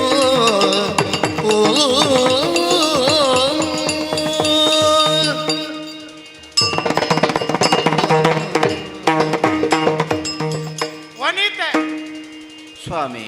ನನ್ನ ಧರ್ಮಪತ್ನಿ ಅಲ್ಲ ಅಂತ ಅಲ್ಲ ನೀನು, ಹ್ಮ್ ನನ್ನ ಹಕ್ಕಿನವಳು ಎನ್ನುವ ಸ್ಥಿತಿಯಿಂದ ನೀನು ಬಾಹಿರಳು ಅಂತ ಅರ್ಥ ಅಲ್ಲ. ಹ್ಮ್ ಹೆಸರೆತ್ತಿ ನಿನ್ನನ್ನು ಯಾಜ್ಞಸೇನ, ಹ್ಮ್ ದ್ರೌಪದಿ ಹ್ಮ್ ಎನ್ನುವ ಹಾಗೆ ಕರೆಯುವ ಸಾಧ್ಯತೆಯನ್ನು ಬಿಟ್ಟುಕೊಟ್ಟು ವನಿತೆ ಹ್ಮ್ ಹೀಗೆ ಕರೆಯುವಾಗ ನಿನ್ನನ್ನು ನನ್ನ ಅಪರಿಚಿತತೆಯ ಪಂಕ್ತಿಗೆ ಇಳಿಸ್ತೇನೆ ಅಂತ ತಿಳಿಬೇಡ. ಹ್ಮ್ ನೀನು ವ್ಯಕ್ತಿನಿಷ್ಠವಾಗಿ ವಸ್ತುನಿಷ್ಠವಾಗಿ ಹ್ಮ್ ಎರಡನ್ನು ನೋಡುವ ದೃಷ್ಟಿಕೋನವನ್ನು ಅರ್ಥ ಮಾಡಿಕೊಳ್ಳಬೇಕು. ಹ್ಮ್ ನೀನು ಅದನ್ನು ತಿಳಿಯದವಳಲ್ಲ. ಹ್ಮ್ ದೃಷ್ಟದ್ಯುಮ್ನ ತುಂಬಿದಂತಹ ಮದುವೆಯ ಮಂಟಪದಲ್ಲಿ ಹ್ಮ್ ವಧು ಅನ್ವೇಷಣಿಗಳಾಗಿ ಬಂದು ಇಟ್ಟಂತ ಪಣವನ್ನು ಉತ್ತರಿಸುವಂತಹ ಭಾವವನ್ನು ಹೊಂದಿದ್ದ ಹ್ಮ್ ರಾಜಕುಮಾರರನ್ನು ಪರಿಶೀಲನಾರ್ಥವಾಗಿ ಪ್ರಾಯೋಗಿಕವಾಗಿ ಪರಿಚಯಿಸುತ್ತಾ ಬಂದಾಗ ಹ್ಮ್ ಹರಿಣ ನೇತ್ರೆಯಾದ ನೀನು ಹುಡುಕಿದ್ದು ಪಾಂಡವರ ಬಗ್ಗೆ. ಹ್ಮ್ ಹೇಳು, ನಿನಗೆ ಅರ್ಜುನನ ಗುರ್ತಿತ್ತ ಮೊದಲು? ಹ್ಮ್ ಹ್ಮ್ ಯಾರಾದರೂ ನಿನಗೊಂದು ವಿಶಿಷ್ಟವಾದ ಚಿತ್ರವನ್ನು ತಂದು ತೋರಿಸಿದ್ರು ನಳದಮಯಂತೆ ಪ್ರಸಂಗದ ಹಾಗೆ? ಹ್ಮ್ ಹ್ಮ್ ಇಲ್ವಲ್ಲ. ಹ್ಮ್ ಭೀಮಸೇನನ ಗಂಡು ಮೀಸೆ ಹೀಗೆ ಅಂತ ಸೂಚಿಸಿದ್ರು, ಇಲ್ಲ. ಧರ್ಮರಾಜನ ಸಾತ್ವಿಕವಾದ ಮುಖಮಂಡಲ ಹೀಗೆ ಅಂತ ಪಟ ತೋರಿಸಿದ್ರು, ಹಾ. ನಕುಲ ಸಹದೇವರ ಯೋಗ್ಯತಾವಂತವಾದಂತಹ ಭುಜಸ್ಫಾಲನದಿಂದ ಇಡೀ ಕಂಠೀರವನನ್ನೇ ಬೀಳಿಸಬಲ್ಲ ಶಕ್ತಿಯನ್ನು ಹೊಂದಿದವರ ಚಿತ್ರವನ್ನು ತೋರಿಸಿದ್ರೆ ಯಾಕೆ ನೀನು ಹುಡುಕುತ್ತಾ ಬಂದೆ? ಹಾ. ಏನು ನಿನ್ನಲ್ಲಿ ಅಭಿಪ್ಸೆ ಇದ್ದದ್ದು? ಹ್ಮ್. ಯಾವ ಕಾಂಕ್ಷೆಯಿಂದ ನೀನು ಪ್ರಫುಲ್ಲಿತ ನೇತ್ರೆಯಾಗಿದ್ದೆ? ಆಮೇಲೆ ನೀನು ಬೆದರಿದ ಹರಿಣದ ಹಾಗೆ ಯಾಕೆ ಬದಲಾಗಿ ಹೋದೆ? ಪಾಂಡವರು ತಪ್ಪಿ ಹೋಗುತ್ತಾರೋ? ನನ್ನಯ್ಯ ನಿಶ್ಚಯ ಮಾಡಿದ ಗಂಡು ಗಲಿಗಳು ಮಣ್ಣು ಮೆಟ್ಟಿನ ನೆಲೆಯಲ್ಲಿ ಹೆಜ್ಜೆಯನ್ನು ಗುರುತಾಗಿಸಿಕೊಂಡು ಹೋಗಬಲ್ಲಂತಹ ಪಾಂಡವ ಪಂಚಕರು, ಅವರಲ್ಲಿ ಅರ್ಜುನ ನನಗೆ ಸಿಗದೆ ಹೋಗುತ್ತಾನೋ? ಈ ಕಾಂಕ್ಷೆ ಅಲ್ವ ನಿನ್ನ ತುದಿ ಕಣ್ಣಿನಲ್ಲಿ ತಿರುಗುತ್ತಿದ್ದಂತಹ ಆ ಕಣ್ಣ ಅಶ್ರು ಧಾರೆಯ ಒಂದು ಹನಿಯಲ್ಲಿ ಹೆಪ್ಪುಗಟ್ಟಿದ್ದು? ಏನು ನಾನು ಕಾವ್ಯ ಭಾಷೆ ಬರುವುದಿಲ್ಲ ಅಂತ ತಿಳಿದಿದ್ಯೋ? ಏನು ಮೈ ಒರಟಾದ ಮಾತ್ರಕ್ಕೆ ಹುರಿ ಮೀಸೆ ಮಾಡಿ ಎಲ್ಲೆಲ್ಲೋ ಎಂತೆಂತಹದ್ದು ಬದುಕನ್ನು ಸಾಗಿಸಿದ ಮಾತ್ರಕ್ಕೆ ನನ್ನ ಹೃದಯದ ಒಳಗೆ ಕಾವ್ಯದ ಸೆಲೆ ಬತ್ತಿದೆ ಅಂತ ತಿಳಿಬೇಡ ಯಾಜ್ಞಸೇನ. ವನಿತೆ, ನಿನ್ನ ಕಠೋರವಾದ ನುಡಿಯನ್ನು ಕೇಳುವಾಗ ನನಗೆ ನೆನಪಾಗುವುದು ಅಬ್ಬೆಯ ಬಸಿರಿನಿಂದ ಇಳಿದ ದಿನಗಳು. ಚತುಶೃಂಗ ತಪ್ಪಲು ಎಲ್ಲೋ ನಾಡಿನಲ್ಲಿ ಹುಟ್ಟಬೇಕಾದವರು ಪಾಂಡವರೈವರು ಯೋಗ್ಯತಾವಂತರು ಅಂತ ಗುರುತಿಸಲ್ಪಡಬೇಕಾದವರು ಆರ್ತರಾದ ಸ್ಥಿತಿಯಲ್ಲಿ ಅಪರಿಚಿತವಾದಂತಹ ಪರಿಸರದಲ್ಲಿ ನಾವು ಹುಟ್ಟಿದೆವು. ಜನನಿಯ ಗರ್ಭದಿಂದ ರೂಪುಗೊಂಡು ಜನನಿಯ ಬಸಿರಿನಿಂದ ಹೊರಬಂದು ಮಗುವಾಗಿ ಅಂಬೆಗಾಲಿಕ್ಕಿದ್ದು ಹೊರಟಾದ ನೆಲದಲ್ಲಿ ನೋಡು ನನ್ನ ಮಂಡಿಯಲ್ಲಿ ಕಲೆಗಳನ್ನು. ಇದು ರತ್ನ ತಲ್ಪದಿಂದ ಶುಭ್ರವಾದಂತಹ ಅರಮನೆಯ ಅಂಗಣದಲ್ಲಿ ತೆವಳಿದ ಮಂಡಿಗಳಲ್ಲ. ಈ ಮಂಡಿಗಳಲ್ಲಿ ಕಾಣುವಂತಹ ಕಪ್ಪು ಗಾಯದ ಕುರುಹುಗಳು ಮುಳ್ಳು ಕಂಟಿಯ ಮೇಲೆ ತೆವಳಿದುದರ ನಿದರ್ಶನ. ತಿನ್ನುವುದಕ್ಕೆ ಗೆಡ್ಡೆಗೆಣಸಿದ್ದದ್ದು, ಕುಡಿಯುವುದಕ್ಕೆ ಏನಿದ್ರು ಪಾನಕ ನಮಗೆ ರಾಜೋಚಿತವಾಗಿ ಸಿಗುತ್ತದೆ ಅಂತ ಭಾವಿಸಿದ್ರೆ ಶ್ರೀಮಂತಿಕೆಗೆ ಬಾಹಿರರಾಗಿ ಹೋದೆವು ನಾವು. ಏನು ಮುನಿಗಳು 4 ಮಂತ್ರ ಹೇಳಿ ಕೊಟ್ಟಂತ ತೀರ್ಥ, ಅವರು ವರ್ಷಕ್ಕೊಮ್ಮೆಯೋ ಅಥವಾ ಮಂಗಳ ದಿನಗಳಲ್ಲಿ ಮಾಡುತ್ತಿದ್ದ ಪಾಯಸಗಳು ನನಗೆ ವಿಶೇಷವಾಗಿ ಮುದ ಕೊಟ್ಟದ್ದರಿಂದ ಅದರ ರುಚಿಯೊಂದನ್ನು ತಿಳಿಯುವ ಭಾಗ್ಯ ಬಂತು. ಅಲ್ಲಿಂದ ಈಚೆಗೆ ಬಂದಾಗಲೂ ಹಂಗಿಗೆ ಒಳಗಾದದ್ದು. ದಿವ್ಯ ದೇಹಧಾರಿಗಳಂತೆ ಇವರು ಪಾಂಡವರೇ, ಪಾಂಡುವಿನ ಮಕ್ಕಳೇ, ಕ್ಷೇತ್ರಜರಾಗಿ ಕುಂತಿಯ ಸ್ಥಾನದಲ್ಲಿ ಹುಟ್ಟಿದ್ದಾರೆ, ಸ್ವೀಕರಿಸತಕ್ಕದ್ದು ಅಂತ ಭೀಷ್ಮರಿಗೆ ಮನವರಿಕೆ ಮಾಡಿದರಂತೆ. ನಾವು ನೋಡ್ಲಿಲ್ಲ, ದೃಶ್ಯ ಅದೃಶ್ಯವೆರಡಕ್ಕೂ ನಾವು ಸಾಕ್ಷಿಗಳಾದವರಲ್ಲ. ಭೀಷ್ಮರು ರಕ್ತ ಪರೀಕ್ಷೆ ಮಾಡಿಸಿದ್ರೆ ಈ ರಕ್ತ ಎನ್ನುವುದು ಪಾಂಡವಿನ ರಕ್ತವೇ ಅಂತ ಶೋಧಿಸಿದ್ರೆ ಆಪ್ಯಾಯ ಮಾನತೆಯಿಂದ ಅಗಲವಾದ ತನ್ನ ಆಜಾನು ಬಾಹುಗಳನ್ನು ಚಾಚಿ ಆತ್ಮೀಯತೆಯಿಂದ ಬರಸೆಳೆದು ಬಿಗಿದಪ್ಪಿ ನಮ್ಮ ನೆತ್ತಿಗೆ ಮುತ್ತು ಕೊಡ್ಲಿಲ್ವೇ? ಅದೇ ಅಜ್ಜಯ್ಯ ಪ್ರೀತಿಯಿಂದ ಮುಚ್ಚಟೆಯಿಂದ ಬೆಳೆಸಿ ನಮ್ಮನ್ನು ಬಳಸಿ ನಮ್ಮನ್ನು ಗುರುತಿಸಿ ಮತ್ತೆ ನಮ್ಮನ್ನು ಇಂದ್ರಪ್ರಸ್ಥಕ್ಕೆ ಕಳುಹಿಸ್ಲಿಲ್ವೋ? ಹೇಳು, ಏಕಸ್ವಾಮ್ಯದಿಂದ ಕೂಡಿದ ಏಕಪಕ್ಷೀಯವಾದ ಆಡಳಿತಕ್ಕೆ ಸಂಬಂಧಪಟ್ಟ ಅತ್ರಿ ಕುಲೋತ್ಪನ್ನವಾದ ಚಂದ್ರವಂಶೀಯವಾದಂತಹ ಆಡಳಿತದ ಸತ್ತೆ ಒಡೆದು ಎರಡಾಗಿ ಹೋದದ್ದು ಹೇಗೆ? ಆಕ್ಷೇಪ ನಮ್ಮ ಮೇಲೆ ಬಂದದ್ದಲ್ವೋ? ಪಾಂಡವರು ಬಂದು ಕಾಲಿಟ್ಟಾಗಲೇ ಅಮಂಗಲಕರವಾದ ಅಪಶಕುನದ ಸೂಚನೆಗಳು ಕಾಣುವುದಕ್ಕೆ ತೊಡಗಿದೆ. ಊರು ಬಿಡುವವರು ಈಗಲೇ ಬಿಡಿ ಅಂತ ಸೂಚನೆ ಕೊಟ್ಟದ್ದಲ್ವೋ? ಕೌರವನ ದುಷ್ಟ ಕೃತಿಗಳಿಂದಾಗಿ ಆದದ್ದು ಅಂತ ಹೇಳಿದ್ದಾರೋ? ಆ ಕಾರಣದಿಂದಲೇ ಹುಟ್ಟುವ ಕಾಲದಲ್ಲಿ ಅಪಶಕುನದ ಕೆಟ್ಟ ಹೆಸರೇ ಪಡ್ಕೊಂಡು ಹುಟ್ಟಿದ್ದು. ತಾಯಿಯ ಬಸರಿನಿಂದ ಇಳಿದ ಮೇಲೆ ಹೊಟ್ಟೆ ತುಂಬ ನಾನು ಊಟ ಮಾಡಿದ್ದು ಎಲ್ಲಿಯಾದರೂ ನೋಡಿದ್ಯೋ? ಲೆಕ್ಕ ಮಾಡಿ ಕೊಡ್ತಿದ್ದ ವಿರಾಟನ ಬಾಣ ಸಿಗನಿಗೆ ಕೊಡಬಹುದಾದ ಪೂರೈಕೆ ಮಾಡುವ ಸಂಭಾರಗಳನ್ನು ಇಷ್ಟು ರಾತಲು ಅಕ್ಕಿ, ಇಷ್ಟು ರಾತಲು ಬೇರೆ ಶರ್ಕರ, ಇಷ್ಟು ರಾತಲು ಇನ್ನಿತರ ವಸ್ತುಗಳು. ಸಂಜೆಗೆ ಲೆಕ್ಕ ಕೊಡಬೇಕು ಹೇಗೆ ಮುಗಿಯಿತು ಅಂತ. ಒಂದು ಚೂರು ತಿಂದು ಬಿಡುವ ಅಂತ ಹೇಳಿದ್ರೆ ಲೆಕ್ಕ ಕಡಿಮೆ ಆಗ್ತದೆ, ಆಕ್ಷೇಪ ಬರ್ತದೆ, ಅಣ್ಣ ಮತ್ತೆ ಸಿಟ್ಟು ಬರ್ತದೆ ನನಗೆ. ಸಿಟ್ಟು ಬಂದ್ರೆ ಅಣ್ಣನ ಅಜ್ಞಾತ ವಾಸದ ಪರ್ವವೇ ಹೀನವಾಗಿ ಹೋಗ್ತದೆ. ಎಷ್ಟು ಕಷ್ಟಪಟ್ಟಿದ್ದೇನೆ ನಾನು. ಅಬ್ಬೆಯ ಮಡಿಲಿಂದ ಬಿದ್ದೆ, ನನ್ನ ಮಂಡೆ ಒಡೆಯಿತೋ, ನನ್ನ ಬಂಡೆಯಲ್ಲಿ ಹೊಡೆದದ್ದು ಹೌದು. ಹೆಸರು ಆ ಭೀಮನಿಗೆ ಬಲಾಢ್ಯ ಭೀಮ. ತನ್ನ ತಾಯಿಯಾದಂತಹ ಕುಂತಿ ವ್ಯಾಘ್ರದ ಗಾಂಡ್ರಿಸುವಿಕೆಯನ್ನು ಕೇಳಿದಾಗ ಲಘುಬಗೆಯಿಂದ ಎದ್ದುಳು, ಮಗುವನ್ನು ಮರೆತಳು ಅಂತ ತಾಯಿ ಅಂತ ನಾನು ಕೇಳಲಿಕ್ಕಿಲ್ಲ. ಅದು ಕೇಳಬೇಕಾದ ಪ್ರಸಂಗವೂ ಅಲ್ಲ, ಪ್ರಕರಣವೂ ಅಲ್ಲ. ಗಾಬರಿಯಿಂದ ಕೆನ್ನಾಗಿ ಭಾವಕಿಯಾಗಿ ಬೀಳಿಸಿದ್ಲು. ಯಾರಾದರೂ ಮಗು ಬಂಡೆಗೆ ಬಿದ್ದರೆ ಮಂಡೆ ಹೊಡಿಬೇಕಲ್ಲದೆ ಬಂಡೆ ಹೊಡಿಲಿಕ್ಕುಂಟ? ನನ್ನ ಪ್ರಕರಣದಲ್ಲಿ ತಿರುವು ಮೂಡು ಆಗ್ಲಿಲ್ಲೋ? ಬಂಡೆ ಒಡೆಯಿತು. ಮಂಡೆ ಒಡೆದವನಿಗೆ ಹೆಚ್ಚು ತಿನ್ಲಿಕ್ಕಿಲ್ಲ, ಹೊಟ್ಟೆ ಇಷ್ಟೇ ಉದ್ದ ಅಂತ ತಿಳಿದದ್ದು. ಏನು ಮಾಡುವ ವೃಕೋದರತ್ವ ನನಗೆ ಪ್ರಾಪ್ತಿಸಿದ. ತೋಳದ ಹಸಿವುಳ್ಳ ಹೊಟ್ಟೆ ಉಳ್ಳವ, ತಿನ್ಲಿಕ್ಕೆ ಇಲ್ಲಿಯವರೆಗೆ ನನಗೆ ಸಿಕ್ಕಲಿಲ್ಲ. ಸತ್ಯ ಹೇಳ್ತೇನೆ, ಎಲ್ಲಾದರೂ ಯುದ್ಧ ಆದ್ರೆ ಆಗ್ಲಿಕ್ಕಿಲ್ಲ. ಸರಿ, ಆದ್ರೆ ಎರಡನೇ ದಿನ ಮಾಡಬೇಕಾದ ಕೆಲಸ ನಿನಗೊಂದುಂಟು. ಯಾವುದು? ನಾನು ನೀನು ರಥಗಟ್ಟಲೆ ಆಹಾರ ಸಾಮಾನನ್ನು ತಕೊಂಡು ಕುರುಕ್ಷೇತ್ರ ಮಹಾಬಯಲಿನ ಆಚೆಗೆ ಹೋಗುವುದು. ಮೊನ್ನೆ ನಿರ್ಣಯ ಒಂದು ವಿಶೇಷವಾದಂತಹ ನಮ್ಮ ಆವರಣ ಉಂಟಲ್ಲ, ಒಂದು ಕರ್ಮಭೂಮಿ ಉಂಟಲ್ಲ, ಅದರ ಆಚೆಗೆ ಹೋಗುವುದು. ಅಲ್ಲಿ ಎಂತ ಮಾಡುವುದು? ಒಂದು ವಾರ ಊಟ ಮಾಡುವುದು.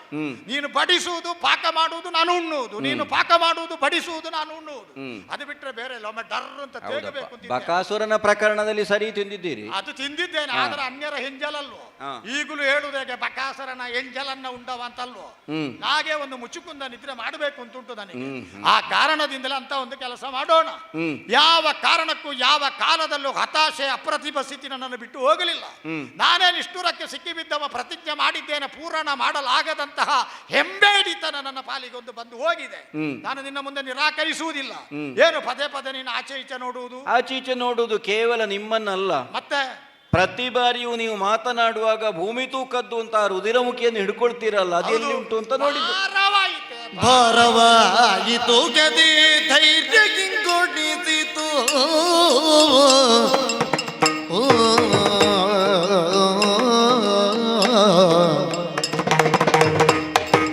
ಭಾರವಾಯಿತು ಗದಿ ಧೈರ್ಯ ಕಿಂಗೊಡಿಸಿತು.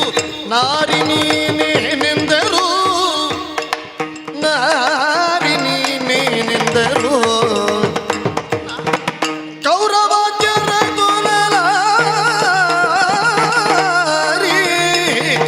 ಕೌರವಾದ್ಯರ ಕೊಲಲಾರಿ ಎನ್ನಲು ರೋಷವೀರಿ ಹರ್ತಿಸುತ್ತೆಂತಳು.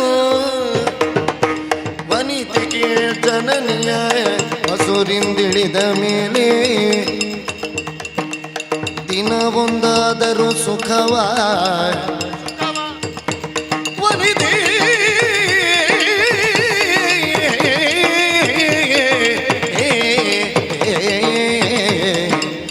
ಕೇಳು.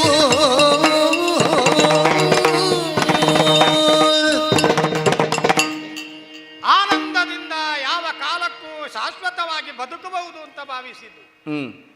ಅಣ್ಣ ಆಟ ಆಡಿದ ಸೋತ ಜೂಜಿನ ಪಣದ ಪ್ರಕಾರ ಕಾಡಿಗೆ ಹೋದೆವು. ಅಣ್ಣನ ಜೊತೆಗೆ ತಮ್ಮಂದಿರು ಹೋಗಬೇಕಾದದ್ದಲ್ವೇ, ಮಂಚದ ಕಾಲಿನ ಹಾಗಲ್ವೇ ನಾವು? ಹಾಗೆ ಅಂತೇಳಿ ವರ್ಷಕ್ಕೊಮ್ಮೆ ನಿನ್ನನ್ನು ಪತ್ನಿಯಾಗಿ ಹೊಂದಬೇಕಲ್ಲ. ಹಾಗಾಗಿ ನಿನ್ನನ್ನು ಇಲ್ಲಿ ಬಿಟ್ಟು ಹೋಗ್ಲಿಕ್ಕೆ ಆಗ್ತದೋ? ಕಾಡಿಂದ ಆಗಾಗ ಬರ್ಲಿಕ್ಕೆ ಆಗ್ತದೋ? ಕರ್ಕೊಂಡೇ ಹೋದೆವಪ್ಪ. ಹೋದ ಮೇಲೆ ತಿಂದದ್ದು ಗೆಡ್ಡೆ ಗೆಣಸು. ಆದ್ರೆ ಒಂದು ಸಮಾಧಾನ, ಏನು? ಸಾವಯವ ಪದಾರ್ಥಗಳನ್ನು ಹೆಚ್ಚು ತಿಂದದ್ದು. ನಾವು ಪ್ರಚಾರದಲ್ಲೆಲ್ಲ ಕೇಳಿದ್ದೇವೆ, ಸಾವಯವ ವಸ್ತುಗಳನ್ನೇ ಸ್ವೀಕರಿಸಿರಿ, ಆ ಮೂಲಕವಾಗಿ ರೋಗ ನಿರೋಧಕ ಶಕ್ತಿಯನ್ನು ಎಚ್ಚರಿಸಿಕೊಳ್ಳಿರಿ, ಆ ಮೂಲಕವಾಗಿ ಸುಪುಷ್ಟತೆಯನ್ನು ಹೊಂದಿರಿ, ಯಾವ ಕಾಲಕ್ಕೂ ನಿಮ್ಮ ಬಳಿಗೆ ಯಾವುದೇ ವ್ಯಾಧಿ ಬರುವುದಿಲ್ಲ. ಒಂದು ಅರ್ಥದಲ್ಲಿ ಸರಿಯಪ್ಪ. ನಾವು ತಿಂದ ಗೆಡ್ಡೆ ಏನು, ಗೆಣಸು ಏನು? ಭೂಮಿಯ ಕೆಳಗಾಗುವ ಗೆಣಸು ತಿಂದಿದ್ದೇವೆ, ಮೇಲೆ ಆಗುವ ಗೆಣಸು ತಿಂದಿದ್ದೇವೆ. ಹಾಗೆ ಅಂತೇಳಿ ನಮ್ಮ ಬದುಕಿಗೆ ಬಂದದ್ದು ಸಿಕ್ಕಿದ್ದೆಲ್ಲ ಮೆಣಸೆ, ಹಾ. ಖಾರವೇ. ಅಷ್ಟು ಗೆಣಸು ತಿಂದು ಅಷ್ಟು ಸಾವಯವ ಪದಾರ್ಥ ತಿಂದು ಗೆಣಸಿನ ಬೆನ್ನಿಗೆ ಸಿಕ್ಕಿದ್ದು ಮೆಣಸೆ. 12 ವರ್ಷ ಕಣ್ಣೀರೇ ಸುರಿಸಿದ್ದಲ್ವೋ. 1 ವರ್ಷ ಅಜ್ಞಾತವಾಸ ಹೀನವಾದಂತ ಪರಂಪರೆಯಲ್ಲಿ ಅತ್ಯಂತ ನಿಕೃಷ್ಟವಾದದ್ದು ಅಂತ ಗುರುತಿಸಲ್ಪಟ್ಟದ್ದಲ್ವೋ. ಏನನ್ನು ಮಾಡಬಲ್ಲ ಭುವನವನ್ನೇ ಗೆಲ್ಲಬಲ್ಲ ಧೀರ ಸಮರ್ಥರು ಎನಿಸಿಕೊಂಡಂತ ಪಾಂಡವ ಪಂಚಕರಲ್ಲಿ ಬಲಾಢ್ಯನಾದಂತ ಭೀಮ ಕೈಕಾಲು ಕಟ್ಟಿ ವಿಷದ ಕಜ್ಜುಗೆಯನ್ನು ಕೊಟ್ಟು ಪ್ರಮಾಣ ಕೋಟಿ ತೀರ್ಥಕ್ಕೆ ಹಾಕಿದಾಗ 9.5 ಭಾಂಡದಿಂದ ಅಮೃತವನ್ನು ಮುಕ್ಕಿದಂತಹ ಮಹಾಬಲಶಾಲಿ. ಅಲ್ಲಿ ಮಾಡಿದ್ದು ಬೇರೆಯವರ ಚಾಕರಿಯಲ್ಲೋ. ನಿನ್ನ ಮರ್ಯಾದೆಯನ್ನೇ ಕಳೆಯುವ ಪ್ರಸಂಗ ಬಂದಾಗ ಮಧ್ಯದಲ್ಲಿ ಬೆಳೆದ ಮರ ತೆಗಿತೇನೆ ಅಂತ ಹೊರಟಾಗ ಅಯ್ಯ ಬಾಣಸಿಗನೆ, ಓ ವಲಲನೆ, ಅದು ಮಹತ್ತರವಾದ ಮರ, ಧರ್ಮವೃಕ್ಷ. ಮರ ಧರ್ಮ ವೃಕ್ಷ. ಅದನ್ನು ಆಶ್ರಯಿಸಿದ ಪಕ್ಷಿಗಳು ಬಹಳಷ್ಟು ಇದ್ದಾವೆ. ನಿನ್ನ ಅಡುಗೆಗೆ ಬೇಕಾದಂತ ಕಾಷ್ಟವನ್ನು ಬೇರೆ ಕಡೆಯಿಂದ ತೆಕ್ಕೊಳ್ಳುವುದು ಅಂತ ಗೊರ್ರು ಅಂತ ಸೂಚನೆ ಕೊಡ್ಲಿಲ್ವೋ. ಆ ಕಾಲದಲ್ಲೂ ನಿರ್ವೀರ್ಯನಾಗಿ ಹೋದೆ. ಆ ರಾತ್ರಿ ಬಂದು ನನ್ನ ತಲೆ ಕೆಡಿಸಿದ್ದರಿಂದ ನಾನು ಮತ್ತೆ ಏನೋ ಆ ಕೀಚಕಾದ್ಯರನ್ನು ಕೊಂದೆ. ಆದರೆ ಈಗ ಭೂಮಿ ಭಾರದ ಭೀಮನಗದೆ. ಹೌದಪ್ಪ, ಭೂಮಿ ತೂಕದ ಭೀಮನಗದೆ. ಈಗ ಭೂಮಿ ಭಾರದ ಭೀಮನಗದೆ ಅಂತ ಆಗಿದೆ. ಭೀಮನೇ ಭೂಮಿಗೆ ಭಾರವಾಗಿ ಹೋಗಿದ್ದಾನೆ. ತಿನ್ನುವುದಕ್ಕೂ ಸಿಕ್ಕದೆ ಇಂದ್ರಿಯಗಳು ಸೊರಗಿದ್ದಾವೆ. ಕುಡಿಯುವುದಕ್ಕೆ ಸಿಕ್ಕದೆ ಯಾವ ಕೋಶ ಬತ್ತಬಾರದು ಅದು ಬತ್ತಿ ಹೋಗಿದೆ. ಆಲೋಚನಾ ಕ್ರಮವೇ ಸ್ತಬ್ಧವಾಗಿ ಹೋಗಿದೆ. ವಿಚಾರ ಎನ್ನುವುದು ನಷ್ಟವಾಗಿ ಹೋಗಿದೆ. ವಿವೇಕ ಮಸಳಿಸಿ ಹೋಗಿದೆ. ಅಣ್ಣನ ಸಮಾಧಾನ ಮಂತ್ರ ಮಂತ್ರ ಮಂತ್ರ ಅಂತ ಕೇಳಿ ತಂತ್ರಗಾರಿಕೆಯ ಸ್ವರೂಪವೇ ಬದಲಾಗಿ ಹೋಗಿದೆ. ಆದ ಕಾರಣದಿಂದ ವಿಪಿನದಲ್ಲಿ ತೊಳಲಿದಂಥ ನಾನು ಈ ಗದೆಯನ್ನು ಎತ್ತುವುದಕ್ಕೆ 100 ಆನೆಗಳನ್ನು ಯಾರಾದರೂ ಬೆಂಬಲಕ್ಕೆ ಕೊಡಿರಪ್ಪೋ ಅಂತ ಯಾಚನೆ ಮಾಡಬೇಕಾದ ಸ್ಥಿತಿಯಲ್ಲಿರುವ ನಾನು ಆರ್ಯಭಟರು ಏನು ನಾವೆಲ್ಲ ಸುದ್ದಿ ಕೇಳಿದ್ದೇವೆ. 1, 7, 8, 9, 10, 11 ಏನೋ ಅಕ್ಷಯ ಆಗಿದೆ ಅಂತ ವದಂತಿ ಬರ್ತದೆ. ಆರ್ಯಭಟರು ಭಯಂಕರರು. ಒಬ್ಬೊಬ್ಬರು ರಟ್ಟೆ ಅರಳಿಸಿದ್ರೆ ಪ್ರಪಂಚವನ್ನು ನುಂಗಿ ನೊಡೆದಾರು ಮುಕ್ಕಣ್ಣನ ಹಾಗೆ. ಅಂತವರು ಬಂದ್ರೆ ಈ ಗದೆ ನಾನು ಅಪ್ಪ ಅಂತ ತೆಗೆಯುವಾಗ ನನ್ನ ಬೆನ್ನಿಗೆ 1000 ಹೇರಲ್ಪಟ್ಟಿತ್ತು ಹೊರೆ ಪೆಟ್ಟಿನದ್ದು. ಆ ಕಾರಣದಿಂದ ನಿನ್ನ ಮಾತು ಕೇಳಿ ನಾನು ಅವಸರ ಮಾಡಿದ್ರೆ ಸಿಕ್ಕಿಬಿದ್ದೇನು. ಒಂದು 4 ದಿನ ಗರಡಿ ಶಾಲೆಗೆ ಹೋಗಿ ವ್ಯಾಯಾಮ ಮಾಡಿ ತೈಲಾಭ್ಯಂಜನದಿಂದ ಮೈಪುಷ್ಟಗೊಳಿಸಿದ್ರೆ ಏನಾದ್ರೂ ಆದೀತೋ ಏನೋ.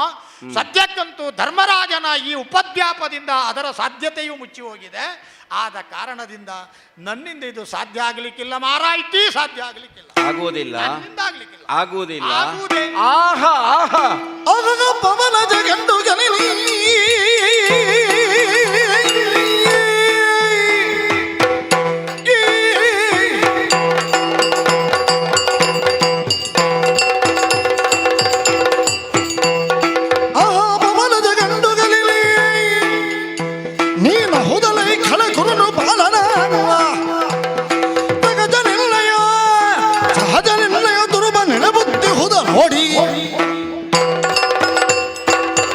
ಯಾವ ಕಾರಣಕ್ಕೂ ಹೋರಾಟಕ್ಕೆ ಸಿದ್ಧರಾಗುವುದಕ್ಕಾಗುವುದಿಲ್ಲ ನಿಮಗೆ. ನನ್ನಿಂದ ಆಗುವುದಿಲ್ಲಪ್ಪ. ಛೀ, ಯಾಕೆ? ಪ್ರಪಂಚ ಮಾತ್ರವಲ್ಲ, ನಾನು ನಿಮ್ಮನ್ನು ಗಂಡುಗಲಿ ಅಂತ ಇಲ್ಲಿಯವರೆಗೆ ಆಡಿದೆ. ಈಗ ಅದನ್ನು ವ್ಯಂಗ್ಯವಾಗಿ ಆಡುದು. ಅಹಹ ಪವನಜ, ಗಂಡುಗಲಿ ನೀನು ಗಂಡು ಇಲಿ ಅಂತ ಹೇಳು. ನಾನಂತೂ ಯುದ್ಧ ಮಾಡುವುದಿಲ್ಲ. ಮುಖಕ್ಕೆ ಮಂಗಳಾರತಿ ಎತ್ತುವುದು ಅಂತ ಒಂದು ಮಾತು ಉಂಟು. ಅದು ಒಳ್ಳೆಯ ಭಾಷೆಯೂ ಹೌದು, ಬೇರೇನಾದ್ರೂ ಮಾಡುವಾಗ ಹೇಳುವಂತಹ ಮಾತು ಹೌದು. ಭೀಮನಿಗದೆಯು ರಿಪು ಸಂಗ್ರಾಮದ ಜಯಸಿರಿಯು. ಆ ಮಾಯ ಇನ್ನೊಮ್ಮೆ ಬರಲಿ, ಅವನ ಬೆನ್ನು ಹುಡಿ ಮಾಡ್ತೇನೆ. ಅವನ ಬೆನ್ನಲ್ಲ, ನೀವು ಕೌರವನ ಬೆನ್ನು ಹುಡಿ ಮಾಡಬೇಕು ಅಂತ ಹೇಳುದು ನಾನು. ತುಂಬಿದಂತಹ ಸಭೆಯಲ್ಲಿ ನಿಮ್ಮ ಮಡದಿಯ ಮಾನಾಪಹಾರದ ಯತ್ನ ಆಗುವ ಹೊತ್ತಿಗೆ ಭೀಮನ ಗರ್ಜನೆ ಹೇಗಿತ್ತು. ಕೌರವನ ತೊಡೆಯನ್ನು ಮುರಿಯುತ್ತೇನೆ. ಹೇಗೆ? ದುಶ್ಯಾಸನಸ್ಯ ರುದಿರಂ ಪಾತಾಸ್ಮಿ ಮೃಗರಾಡಿವ. ಮೃಗರಾಜನಾದಂತಹ ಸಿಂಹದಂತೆ ಅವನ ಕರುಳನ್ನು ಬಗೆದು ಅವನ ರಕ್ತವನ್ನು ಹೀರ್ತೇನೆ. ಅದೆಲ್ಲ ನಾಟಕ ಅಲ್ವೋ ನಿಮ್ಮದು? ಅಲ್ವೋ? ಯಾವುದನ್ನು ಮಾಡುವುದಕ್ಕಾಗುವುದಿಲ್ಲ. ಗದೆಯನ್ನು ಕೆಳಗಿಟ್ಟು ಸುಮ್ಮನಿರ್ತೇನೆ. ಅಷ್ಟು ಸಾಲದು. ನೀವು ಹಾಗೇ ಮಾಡುವುದು ಹೌದಾದ್ರೆ ನೀವು ಇನ್ನೊಂದು ಕೆಲಸ ಮಾಡಬೇಕು. ಏನು ಮಾಡಬೇಕು ಗೊತ್ತೇ?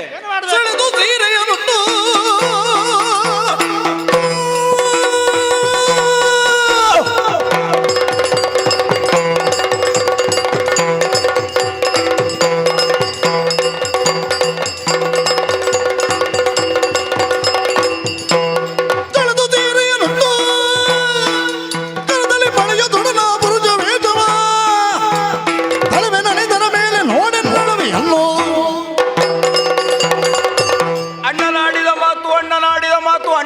ಆಡಿದ ಮಾತು. ಒಬ್ಬ ಕ್ಷತ್ರಿಯನಾಗಿ ನಾನು ನನ್ನ ನಾಲಿಗೆಯಿಂದ ಏನನ್ನು ಆಡಿದ್ದೇನೋ ಅದಕ್ಕೆ ಮೌಲ್ಯ ಇಲ್ಲ, ಬೆಲೆ ಇಲ್ಲ ಅಂತ ನೀವು ಹೇಳುವುದಿದ್ರೆ ಇದ್ರೆ ನೀವು ಗಂಡೇ ಅಲ್ಲ. ಇದು ಒಳ್ಳೆ ಪೀಕಲಾಟಕ್ಕೆ ಇಟ್ಟುಕೊಂಡಿದ್ದಲ್ಲಪ್ಪ.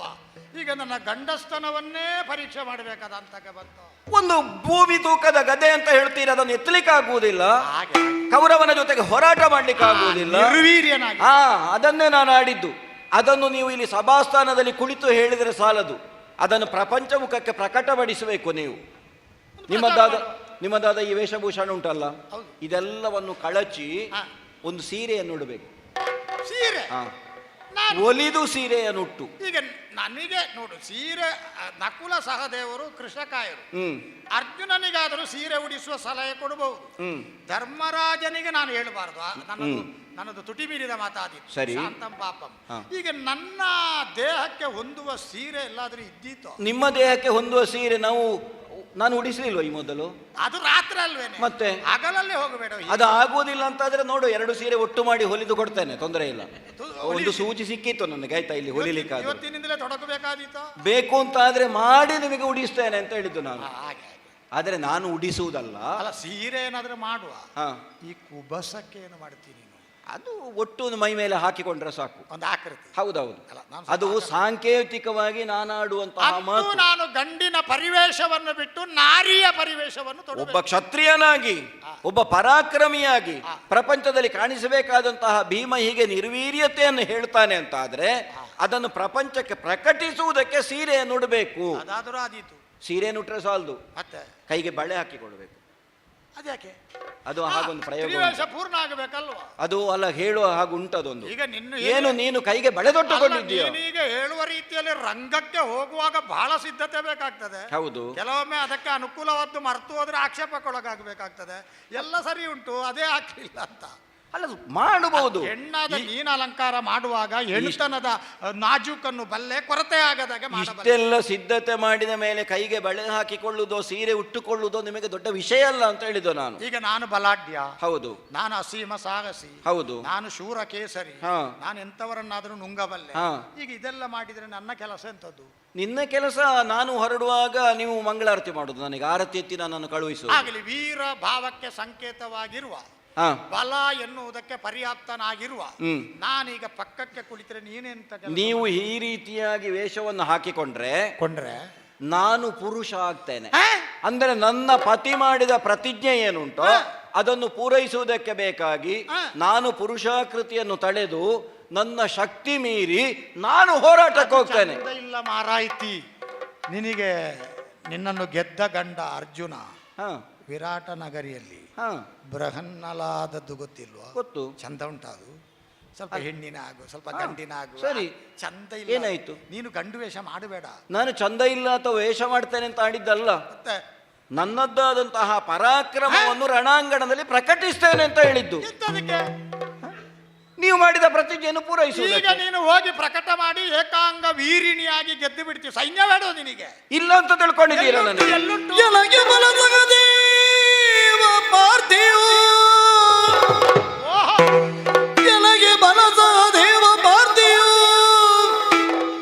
ತನಯ ರೈವರು ಕಲಿ ಘಟೋತ್ಕಜ ಜನಗೆ ಧ್ರುವದಲ್ಲಿ ಹೋದು ಮೂರಕ್ಷೋಹಿಣಿ ಬಲವೋ ಹೌದೇ ಅನಿಬರಿಗಳ ವಿಭಾಡಿಸಿ ಕನವ ಪಡೆವೆನು ಕಾಂತ ಕೊಡಿಸಿ ಎನಗೆ ವೀಳ್ಯವ ನಿಮ್ಮ ಹಂಗೇನೆಂದ ಅಬುಜಾಕ್ಷಿ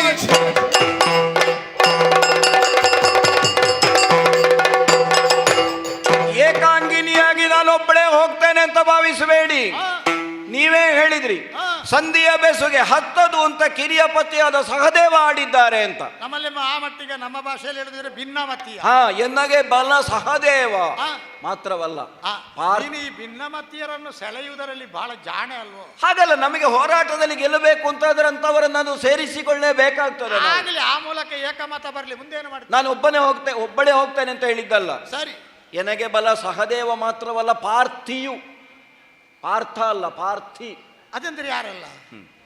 ಅಭಿಮನ್ಯು.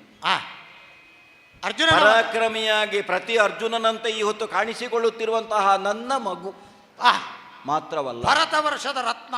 ಅಷ್ಟೇ ಅಲ್ಲ, ಮತ್ತೆ ನೀವು 5ರಿಂದ ನಾನು ಪಡೆದಂತಹ ಪುತ್ರ ರತ್ನರು. ಓ, ನನ್ನ ಕೊಡುಗೆ ಉಂಟು ಅದರ ಸುತ ಸೋಮನಿಂದ ತೊಡಗಿ, ಯಾಕಂದ್ರೆ ನಾನು ಅವರನ್ನು 9 ಮಾಸಗಳ ಕಾಲ ಗರ್ಭದಲ್ಲಿ ಹೊತ್ತು ಆಮೇಲೆ ಹೆತ್ತವಳು. ಆ 5 ಮಕ್ಕಳು. ಇನ್ನು ಕಲಿ ಅಂತ ಹೇಳುವ ಹೆಸರು ನಿಮಗಿಲ್ಲ.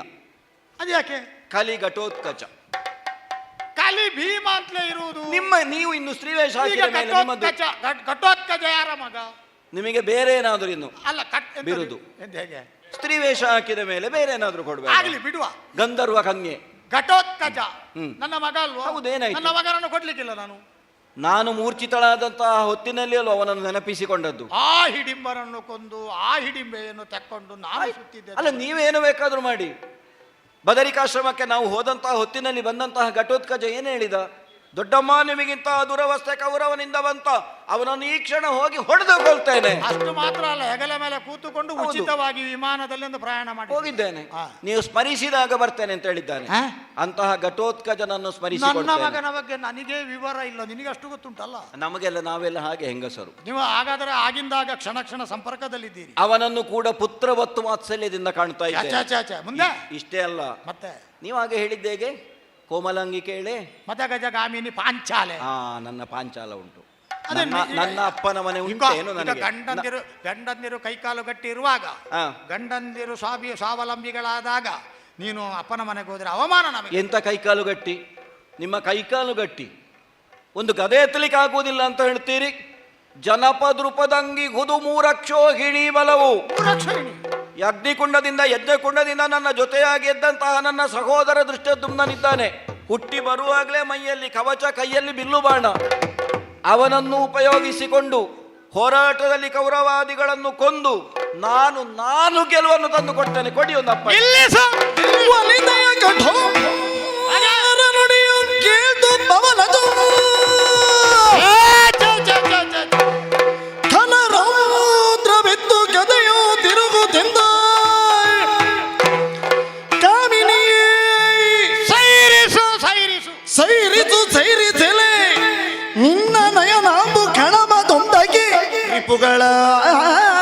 ಏನು ಮಾಡ್ತಾನೆ? ಮನಿದೆಯರ ಕಣ್ಣಳು ಶತ ಸಾವಿರ ಕೆಡಬಿ ನಿನಗೆಂದ ಭಾಷೆಯು ತೀರ್ಥಿಸುವೆ ಎಂದೆನುತ ಇನಿಯಳನೊಡಂಬಡಿಸಿ ಕೃಷ್ಣನ ಪದ ಅಂಬುಜಕ್ಕೆ ತಲೆವಾಗು ತಿಂದೆಂದನು.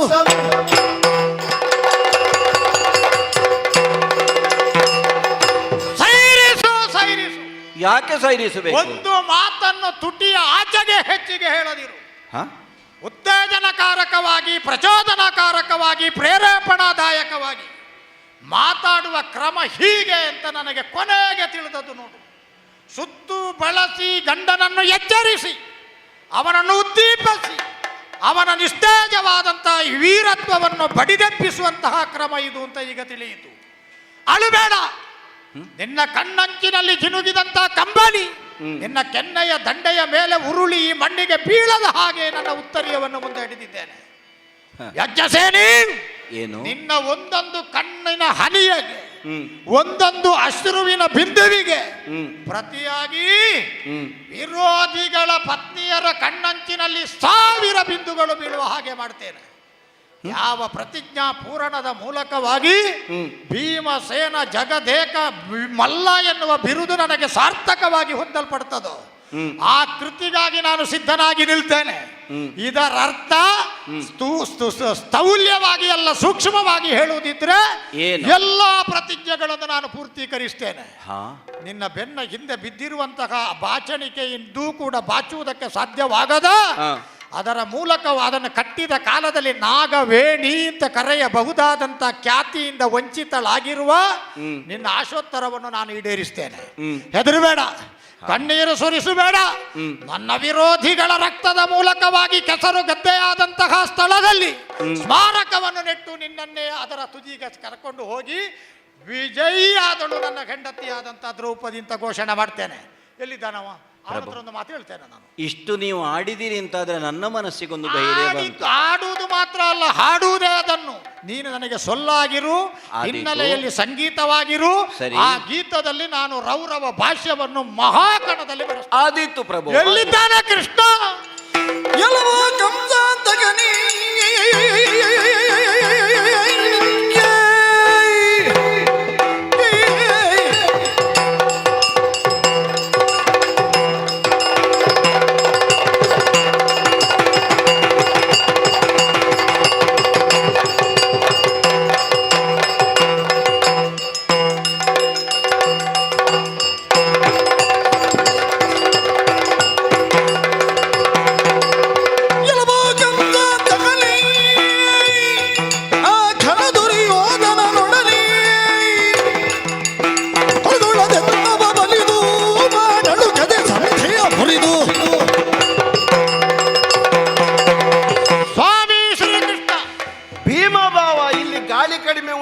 ಹೊರಗೆ ಹೋದವ. ಏನು ಬಾವ ಬಹಳ ಸಿಟ್ಟಲ್ಲಿ ಬಂದಿದ್ದಿ?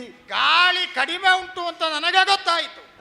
ಗಾಳಿಯ ಉಪಯೋಗ ಕೇವಲ ಧೂಳು ಹಾರಿಸುವುದಲ್ಲ, ಬೆಂಕಿ ಉರಿಸುವುದಂತಲೂ ನನಗೆ ಅರ್ಥ ಆಯಿತು. ಅಷ್ಟನ್ನು ಅರ್ಥ ಮಾಡಬೇಕು ಅಂತಲೇ ಅಲ್ವಾ ನೀನು ನನ್ನನ್ನು ಹೊರಗೆ ಬಿಟ್ಟು ಒಳಗೆ ನಿದ್ರೆ ಮಾಡಿದ್ದು? ಹೌದು. ಈಗ ನಿದ್ರೆ ಮಾಡಿ ಪುಳಕಿತಾನಂದ ಗಾತ್ರನಾಗಿ ಶುಚಿರುಭೂತನಾಗಿ ಸ್ಮೇರಮುಖನಾಗಿ ನನ್ನ ಸಮ್ಮುಖಕ್ಕೆ ಬಂದಿದ್ಯಲ್ಲ ಸ್ವಾಮಿ ಶ್ರೀಕೃಷ್ಣ. ಈಗ ನನ್ನ ಧೋರಣೆ ಬದಲಾಗಿದೆ, ನನ್ನ ಅಭಿಪ್ರಾಯ ವ್ಯತಿರಿಕ್ತವಾಗಿದೆ. ಸಾಮದ ಮಾತಾಡುತ್ತಿದ್ದಂತ ಅಣ್ಣನಿಗೆ ಬೆಂಬಲವಾಗಿ, ಅಣ್ಣನಿಗೆ ನೀತಿ ಆದರೆ ಕೌರವನು ಭೂತಲವನ್ನಿತ್ತರೆ ನಿನ್ನ ಮನಸ್ಸಿಗೆ ಒಪ್ಪಿಗೆ ಆದರೆ ನನಗೇನು ದುಗುಡ ಅಂತ ಕೇಳಿದ್ದೇನಲ್ಲ. ಒಂದು ಅಡ್ಡಗೋಡೆಯಲ್ಲಿ ದೀಪ ಇಟ್ಟ ಹಾಗೆ ಮಾತಾಡಿದ್ದಿ. ಆ ಅಡ್ಡಗೋಡೆ ಮೇಲೆ ದೀಪ ಇಟ್ಟದ್ದನ್ನು ಸರಕ್ಕನೆ ತೆಗೆದು ಪೂರ್ಣವಾಗಿ ನಮ್ಮಿಬ್ಬರ ಮುಖಕ್ಕೆ ಬೆಳಕು ಬರುವ ಹಾಗೆ ಮಾಡಿದ್ದೇನೆ. ಈಗ ನಿರ್ಣಾಯಕವಾಗಿ ಟಾಟಾ ಡಾಡಾಣ ಭೀಮನ ಯಾವತ್ತಿನ ದಾಟಿಯನ್ನು ನಮ್ಮ ಕೇಳಬೇಕು. ಶ್ರೀಕೃಷ್ಣ, ಯಾವ ಕಾರಣಕ್ಕೂ ನೀನು ಸಂಧಿಯನ್ನು ಮುರಿಯಬೇಕು, ಯುದ್ಧದ ಯತ್ನಗಳನ್ನೇ ಮಾಡಬೇಕು, ಸಂಧಿಯ ಪ್ರಯತ್ನಗಳನ್ನು ಮಾಡಬೇಕು ನೀನು ಅಂತ ಆಡಿದ್ದಾನಲ್ಲ ನಮ್ಮಣ್ಣ. ಆ ಮಾತಿಗೆ ವ್ಯತಿರಿಕ್ತವಾಗಿ, ವಿರೋಧವಾಗಿ, ಆಭಾಸಕರವಾಗಿ ಯುದ್ಧದ ಪ್ರಯತ್ನಗಳನ್ನೇ ಮಾಡಬೇಕು. ಆ ಯುದ್ಧದಲ್ಲಿ ಏನು ನಿರ್ಣಯ ಆಗುತ್ತದೆ ಅಂತಹ ಆ ಯುದ್ಧ ಕ್ರಮದ ನೆಲೆಯಿಂದ ನಾನು ಕೌರವನನ್ನು ಬಲಿಪಶುವಾಗಿ ಸ್ವೀಕರಿಸದೆ ಹೋದರೆ ಭೀಮಸೇನ ಅಲ್ಲ. ಧರ್ಮರಾಯಿಗೆ ಹೇಳಿದ್ದಾನಲ್ಲ 5 ಊರು ಪಡೆಯುವುದು ಅಂತ. ಅವನಿಗೆ ಅವನ ಮೇಲೆ ಪ್ರೀತಿ ಇದ್ರೆ ಧರಣಿ ಭಗತ ನೋಡಿನ್ನು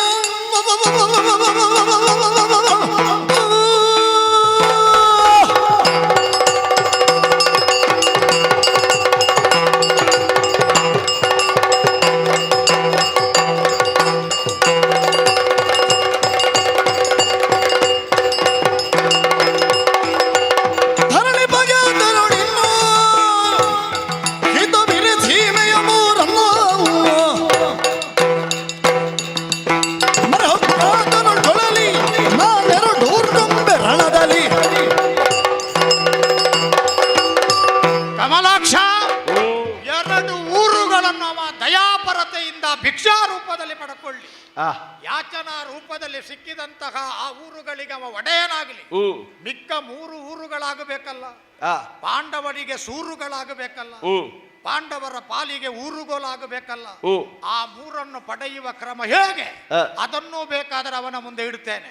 ಅಲ್ಲ, ನಾನು 3 ತೆಕ್ಕೊಳ್ತೇನೆ, 2 ನೀನು ತೆಕ್ಕೋ ಅಂತ ಏನಾದರೂ ಹೊಂದಾಣಿಕೆ ಮಾಡಿದ್ರೆ 3 ಅವರಿಗಿರ್ಲಿ, 2 ಉಳಿದದ್ದು ಆ 2 ಊರುಗಳನ್ನು ನಾನು ತೆಕೊಳ್ತೇನೆ.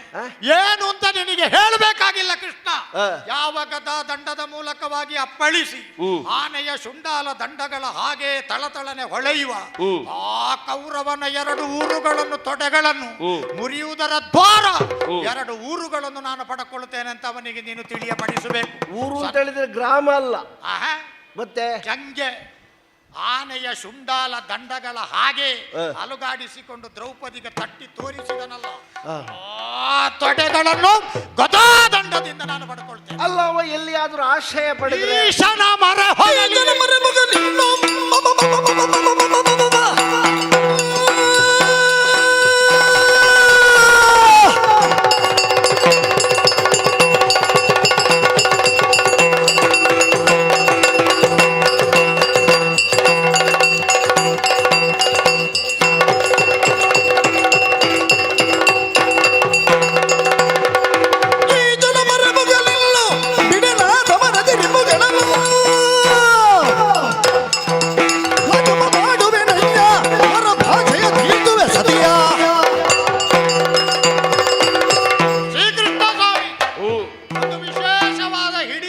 ಪಾರಾಗುವುದಕ್ಕೆ ಆ, ಈಶ್ವರ ದೇವರೇ ತಪ್ಪಿಸಿಕೊಂಡು ಹೋದರಂತೆ, ಹ್ಮ್. ಬಿದಿರ ಮಳೆಯಲ್ಲಿ ಉಳಿದರಂತೆ. ಆ, ಆ ಕಾಲದಲ್ಲಿ ಅವರೇನಾದರೂ ಸಿಕ್ಕಿ ಬಿದ್ದಿದ್ರೆ ಹ್ಮ್. ಯಾರ ಹಿಡಿತಕ್ಕೆ ಸಿಕ್ಕಿದರು ಎನ್ನುವುದು ರುಜುವಾತಾಗುತ್ತಿತ್ತು. ಹ್ಮ್. ಹಾಗಾದರೆ ಅವರನ್ನೇ ಬಿದಿರ ಮಳೆಯಲ್ಲಿ ಅಡಗುವ ಹಾಗೆ ಮಾಡಿದ ಹ್ಮ್.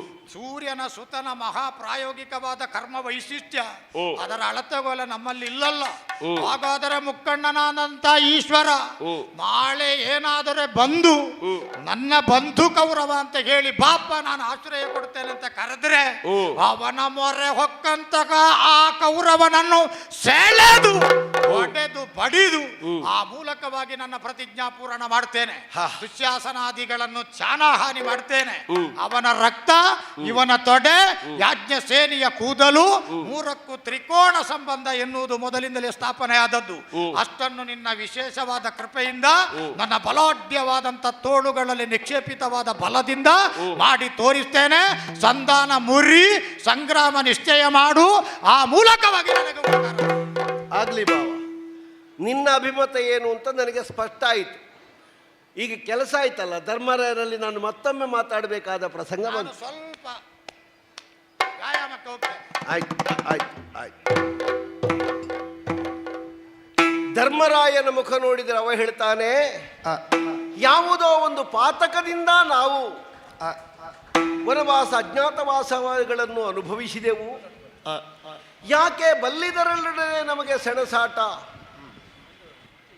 ಅವ ಸುಖವಾಗಿದ್ದಾನೆ ಎನ್ನುವುದು ಕೇಳಿದರೆ ಸಾಕು, ಬಡತನ ಸುಟ್ಟು ಹೋಗಲಿ, ದೊರೆತನ ನಮಗೆ ಬೇಕಾಗಿಲ್ಲ ಅಂತವ ಜುಗುಪ್ಸೆಯ ಮಾತುಗಳನ್ನು ಆಡ್ತಾನೆ.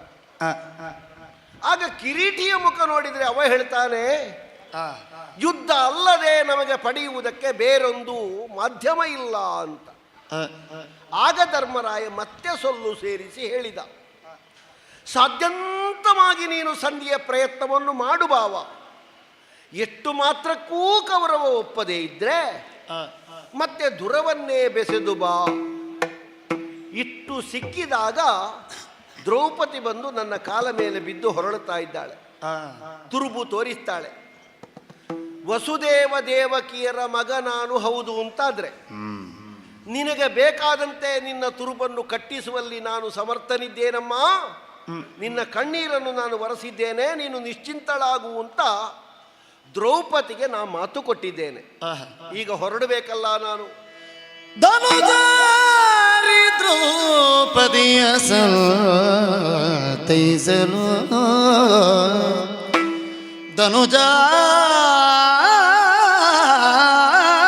ಧನುಜಾರಿ ದ್ರೌಪದಿಯ ಸಲ್ತೈಸಲನ್ನಿಗೋ ಮಣಿಮಯವರು ತಮೌದಾರುದು ತರಲು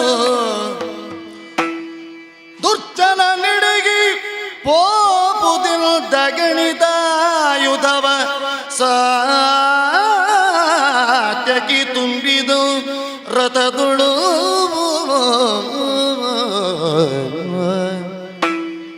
ಅನಿಮಿಷರು ಜಯವೆನಲು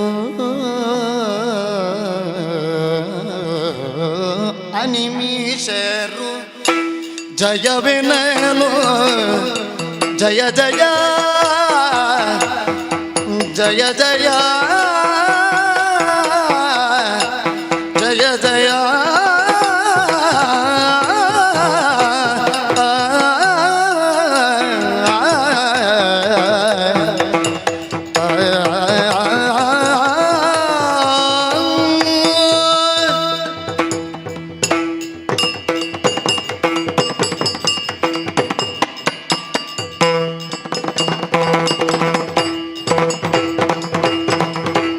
ಅನಿಮಿಷರು ಜಯವೆನ್ನಲು ಮಂಗಲ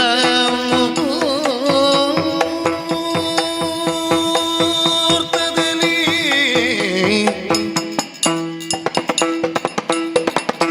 ವನಜಾಕ್ಷ ಏರ್ತನ ಸಿಂದನವನ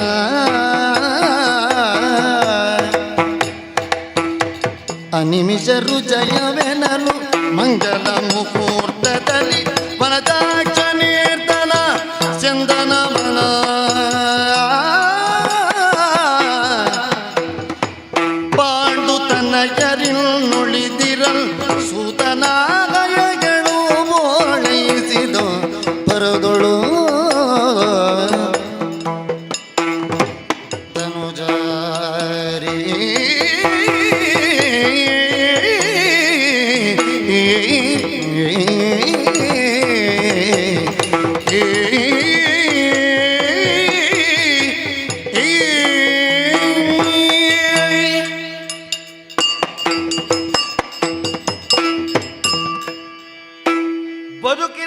ಯಾವುದು ಅತ್ಯಂತ ಕಷ್ಟವನ್ನು ಅನುಭವಿಸ್ತದೋ ಅದು ಸರಿಯಾದಂತಹ ಜೀವನವನ್ನು ಹೊಂದುತ್ತದೆ ಎನ್ನುವುದಕ್ಕೆ ಬಹಳಷ್ಟು ನಿದರ್ಶನಗಳಿದ್ದಾವೆ. ಶಿಲ್ಪಿಯ ಶಿಲ್ಪಕಲೆಯಲ್ಲಿ ಹೆಚ್ಚಾಗಿ ಚಾಣದ ಪೆಟ್ಟನ್ನು ಯಾವುದು ಹೆಚ್ಚಾಗಿ ತಿಂದಿರ್ತದೋ ಅದು ಮಾತ್ರ ಗರ್ಭಗುಡಿಯಲ್ಲಿ ಪ್ರತಿಷ್ಠಾಪನೆಗೆ ಯೋಗ್ಯವಾಗುತ್ತದೆ. ಧರ್ಮರಾಯನೂ ಅಷ್ಟೇ. ಮೊದಲಿಂದಲೂ ಸತ್ಯ, ಧರ್ಮ, ನ್ಯಾಯ, ನಿಷ್ಠೆ ಇತ್ಯಾದಿಗಳ ಬಗ್ಗೆ ಸಾಕಷ್ಟು ಬೇಕಷ್ಟು ಬಹಳಷ್ಟು ತಿಳಿದುಕೊಳ್ಳುವುದಕ್ಕೆ ಉತ್ಸಾಹವುಳ್ಳವ. ವನವಾಸದ ಸಂದರ್ಭದಲ್ಲಂತೂ ಎಷ್ಟು ಮಂದಿಗಳಲ್ಲಿ ಅಭ್ಯಾಸ ಮಾಡಿದ್ದಾನೋ, ಇನ್ನೆಷ್ಟು ಮಂದಿಗಳ ಮಂತ್ರಾಕ್ಷತೆಗೆ ಮಂಡೆಯೊಡ್ಡಿದ್ದಾನೋ, ಇನ್ನೆಷ್ಟು ಸಾಧು ಸಂತರನ್ನು ಸಮಾಧಾನ ಪಡಿಸುವುದಕ್ಕೆ ತನ್ನನ್ನೇ ತಾನು ತೆತ್ತುಕೊಂಡಿದ್ದಾನೋ ಹೇಳತೀರದು. ಬೌದ್ಧಿಕವಾಗಿ, ಜ್ಞಾನದಲ್ಲಿ, ಬಲದಲ್ಲಿ ಎಲ್ಲ ಮಟ್ಟಿನಲ್ಲಿಯೂ ಸಮರ್ಥನಾಗಿರುವಂತಹ ಧರ್ಮರಾಯ ನಾನು ಕಾರಣವಾಗಿ ಯುದ್ಧ ಆಗಕೂಡದು ಎನ್ನುವಂತಹ ಕ್ಷಮೆಗೆ ಒಳಗಾಗಿದ್ದಾನೆ. ಯಾವನು ಬಲಿಷ್ಠನೋ ಅವನು ಮಾತ್ರ ಕ್ಷಮೆಗೆ ಪ್ರಪಂಚದಲ್ಲಿ ಅರ್ಹನಾಗಿರ್ತಾನೆ. ಅಂತಹ ವಿವೇಕಿಯಾದ ಧರ್ಮರಾಯ ಕೌರವನಲ್ಲಿ ನಮಗೆ ಯುದ್ಧ ಬೇಡ, ಅರ್ಧ ರಾಜ್ಯವನ್ನವ ಕೊಡುವುದಿಲ್ಲ ಅಂತಾದ್ರೆ 5 ಗ್ರಾಮವನ್ನಾದರೂ ಕೇಳಿ ಬಾ ಕೃಷ್ಣ, ಇಷ್ಟು ತನ್ನನ್ನು ತಾನು ಇಳಿಸಿಕೊಂಡಿದ್ದಾನೆ. ಇಳೆಯೊಳಗೆ ಉಳಿಯುವುದಕ್ಕೆ ಕೌರವನಿಗೆ ಅವಕಾಶ ಮಾಡಿಕೊಟ್ಟಿದ್ದಾನೆ ಅಂತ ಮತ್ತೊಂದು ಮುಖದಲ್ಲಿ ಹೇಳಬಹುದು. ಆದರೆ ಧನುಜಾರಿಯಾಗಿ ನಾ ಹೊರಟಿದ್ದೇನೆ ಎನ್ನುವುದು ದೇವತೆಗಳ ಸಂಕಲ್ಪ. ಸುಮವೃಷ್ಟಿಯನ್ನು ಸುರಿಸಿ ನಮ್ಮದ್ದಾಗಿರುವಂತಹ ಚಾಲನೆಗೆ ಸರಿಯಾದಂತಹ ಶುಭಾವಸರ ಇದು ಅಂತ ಸೂಚಿಸ್ತಾ ಇದ್ದಾರೆ. ದ್ರೌಪದಿಯೂ ಒಂದರ್ಥದಲ್ಲಿ ಕೆಟ್ಟವರನ್ನು ಕೊಂದು ಕಡಹಬೇಕು ಎನ್ನುವ ವಾಕ್ಯಕ್ಕೆ ಅನುಸಾರವಾಗಿಯೇ ತನ್ನ ಮುಡಿಯನ್ನು ಬಿಟ್ಟಿದ್ದಾಳೆ, ಕಣ್ಣೀರನ್ನು ಸುರಿಸ್ತಾ ಇದ್ದಾಳೆ. ಕೃಷ್ಣ, ಧರ್ಮರಕ್ಷಕನಾಗಿರುವಂತಹ ನೀನು ಅನ್ಯಾಯಗಾರರನ್ನು ಉಳಿಸ್ತೀಯಾ ಎನ್ನುವವಳ ಮಾರ್ಮಿಕವಾದ ಧಾರ್ಮಿಕವಾದ ಪ್ರಶ್ನೆಗೆ ಉತ್ತರ ಕೊಡುವಲ್ಲಿ ನಾನು ತಂದೆ ತಾಯಿಗಳ ಆಣೆ ಹಾಕಬೇಕಾಯಿತು. ನಮ್ಮ ಮಣಿಮಯವಾದಂತಹ ವರೂಥಕ್ಕೆ ಕಟ್ಟಿದ 4 ಕುದುರೆಗಳು ಬಲಗೈಯನ್ನು ಎತ್ತಿ ನನ್ನ ಆಜ್ಞೆಯನ್ನು ಮಾತ್ರವೇ, ನನ್ನ ಸನ್ನೆಯನ್ನು ಮಾತ್ರವೇ ಕಾಯುತ್ತಾ ಇದ್ದಾವೆ. ನನ್ನ ಸಾತ್ಯಕಿ ಸಾರಥಿ ಇದ್ದಾನಲ್ಲ, ಹೌದು, ಅವ ಬೇಕಾದ ಆಯುಧಗಳನ್ನೆಲ್ಲ ರಥದಲ್ಲಿ ತುಂಬಿಸ್ತಾ ಇದ್ದಾನೆ. ನಾವು ಹೋಗುವುದು ಸಂಧಾನಕ್ಕೆ, ರಾಜಸೂತ್ರ ಮಾತಾಡುವುದಕ್ಕೆ, ಪಾಂಡವರಿಗೆ ಸಿಕ್ಕಬೇಕಾದ ಭೂಮಿಯನ್ನು ಕೊಡಿಸುವುದಕ್ಕೆ. ಇದು ಯಾಕಪ್ಪ ಆಯುಧ ಅಂತ ಹಿಂದೆ ತಿರುಗಿ ನೋಡಿ ಕೇಳಿದ್ರೆ ಹೇಳ್ತಾನೆ, ನಾವು ಹೋಗುತ್ತಿರುವುದು ಒಳ್ಳೆಯವರ ಬಳಿಗಲ್ಲ, ಕೆಟ್ಟವರ ಮನೆಗೆ ಹೋಗುವಾಗ ಅವರು ಹೇಗಿರ್ತಾರೆ ಅಂತ ಹೇಳಲಿಕ್ಕೆ ಸಾಧ್ಯ ಇಲ್ಲ, ಹಾಗಾಗಿ ತಕ್ಕ ಮಟ್ಟಿಗೆ ಸ್ವಲ್ಪ ಇರಲಿ ಅಂತ. ಇದೊಂದು ನ್ಯಾಯ. ಹೇಗೆ ಅಂದ್ರೆ ನಾವು ಯಾವಾಗಲೂ ಹೋಗುವ ಜಾಗ ಯಾವುದು ಅಂತ ನೋಡಿ ಸ್ವಲ್ಪ ಸೂಕ್ಷ್ಮ ಪ್ರದೇಶ ಹೌದು ಅಂತ ಇದ್ರೆ ನಮ್ಮ ಜಾಗ್ರತೆಯನ್ನು ನಾವು ಮಾಡಿಕೊಂಡು ಹೋಗಬೇಕು ಅಂತ. ಒಳ್ಳೆಯದು. ಹೌದೌದು. ಅವರವರ ಆತ್ಮರಕ್ಷಣೆಗೆ ಕೆಲವೆಲ್ಲ ಬೇಕಾಗ್ತದೆ. ಆತ್ಮರಕ್ಷಣೆಗೆ ಇರುವುದೆಲ್ಲಿಯಾದ್ರೂ ಕೈಯಿಂದ ತಪ್ಪಿತು ಅಂತ ಬಾಕಿದ್ದವರಿಗೆ ಗೊತ್ತಾದ್ರೆ ಅವರಿಗೆ ಬಹಳ ಸುಲಭ ಆಗ್ತದೆ. ಹಾಗಾಗಿ ಆತ್ಮರಕ್ಷಣೆಗೆ ಬೇಕು ಎನ್ನುವುದರಿಂದ ಅಲ್ಲ, ನಾನು ಮನಸ್ಸು ಮಾಡಿದ್ರೆ ನನಗೆ ಕಾಲಡಿಯಲ್ಲಿರುವ ಹರಿವಾಣವು ಸಾಕಾಗ್ತದೆ ತಲೆ ಕಡಿಯುವುದಕ್ಕೆ, ಅದು ವಿಷಯ ಬೇರೆ ಅಷ್ಟೇ. ಒಬ್ಬ ಮನುಷ್ಯನಾಗಿ ಪಾಂಡವರ ಹಿತೈಷಿಯಾಗಿ ಸಂಧಾನ ಸೂತ್ರವನ್ನು ಬೆಸೆಯುವಲ್ಲಿ ನಾನು ಹೊರಟು ನಿಂತಾಗ ಮೈತ್ರೇಯ ಮೂರ್ತ, ಸರಿಯಾದಂತಹ ಅನುಕೂಲವಾದ ವಾತಾವರಣ, ಇನ್ಯಾಕೆ ಸಾವಕಾಶ ಮಾಡುವುದು? ಧಾರಾಳವಾಗಿ ಹಸ್ತಿನಾವತಿಯನ್ನು ಸೇರಿ ಕೌರವನಲ್ಲಿಯೇ ಇತ್ಯರ್ಥ ಮಾಡುವುದಕ್ಕೆ ತೊಡಗುವುದು ಸರಿಯಲ್ವೇ? ಸಾತ್ಯಕಿ, ನಡೆಸು ನಡೆಸು ನಡೆಸು.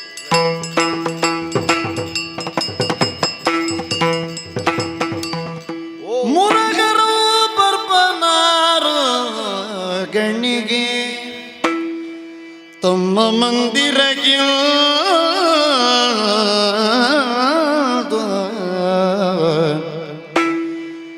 ಮುರಗರಂ ಬರ್ಪನಾರೋ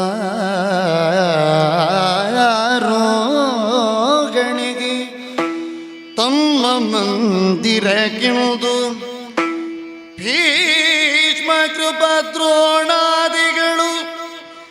ಸಾರದರ ದುಸ್ತುಮ ಕೂ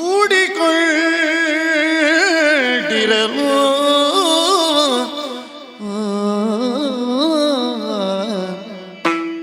ಭೀಷ್ಮ ಕೃಪ ದ್ರೋಣಾದಿಗಳು ಸಾರತರ ದುಸ್ತುಮು ಕೂಡಿಕೊಂಡಿರಲು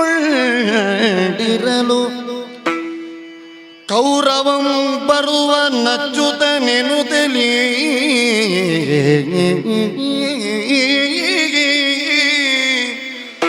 ಕೌರವಂ ಬರುವ ಅಚ್ಚುತ ಎನ್ನುತ್ತಲಿ ವರದ್ಯೂವ್ಯ ರಸ ಭರಿತದಡುಗೆಯಮ್ಮ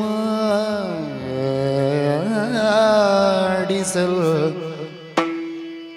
ಕುರುರಾಯನುಳಿದೆಲ್ಲರ ಆಲಯವ ಪೊಕ್ಕು ಸತ್ಕರುಣದ್ಯೂ ಕುಶಲಮು ಬೆಸಗೊಳ್ಳುತ್ತ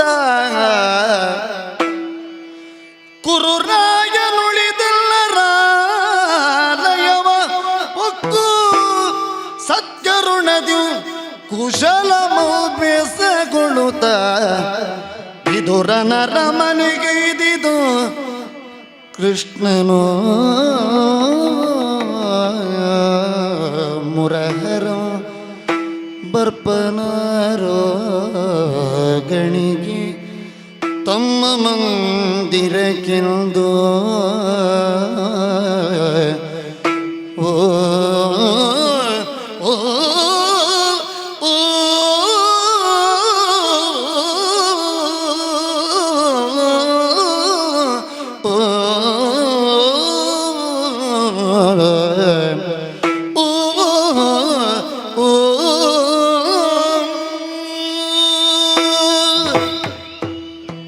ಉಪಪ್ಲಾವ್ಯದಿಂದ ಹೊರಟಂತಹ ನಾನು ಹಸ್ತಿನಾವತಿಯ ಗಡಿ ದಾಟುತ್ತಾ ಇದ್ದಂತೆ ವಿಶೇಷವಾದ ವಿಶಿಷ್ಟವಾದಂತಹ ಸಂಭ್ರಮದ ವಾತಾವರಣ.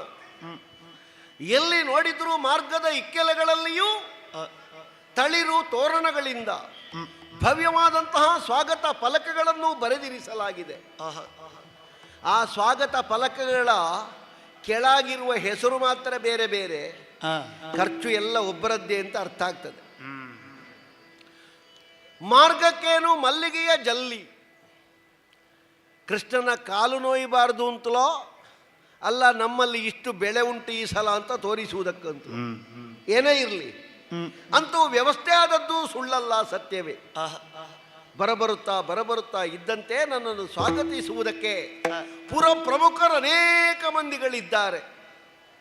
ಯಾರೆಲ್ಲ ಇದ್ದಾರೆ ಕೇಳಿದರೆ ಕೌರವ ಒಬ್ಬ ಉಳಿದು ಕೌರವಾನುಜರು 10-27 ಮಂದಿಗಳಿದ್ದಾರೆ. ಕೃಪರಿದ್ದಾರೆ, ಅಶ್ವತ್ಥಾಮರಿದ್ದಾರೆ, ದ್ರೋಣರಿದ್ದಾರೆ, ಭೀಷ್ಮರಿದ್ದಾರೆ, ಧೃತರಾಷ್ಟ್ರನೂ ಇದ್ದಾನೆ.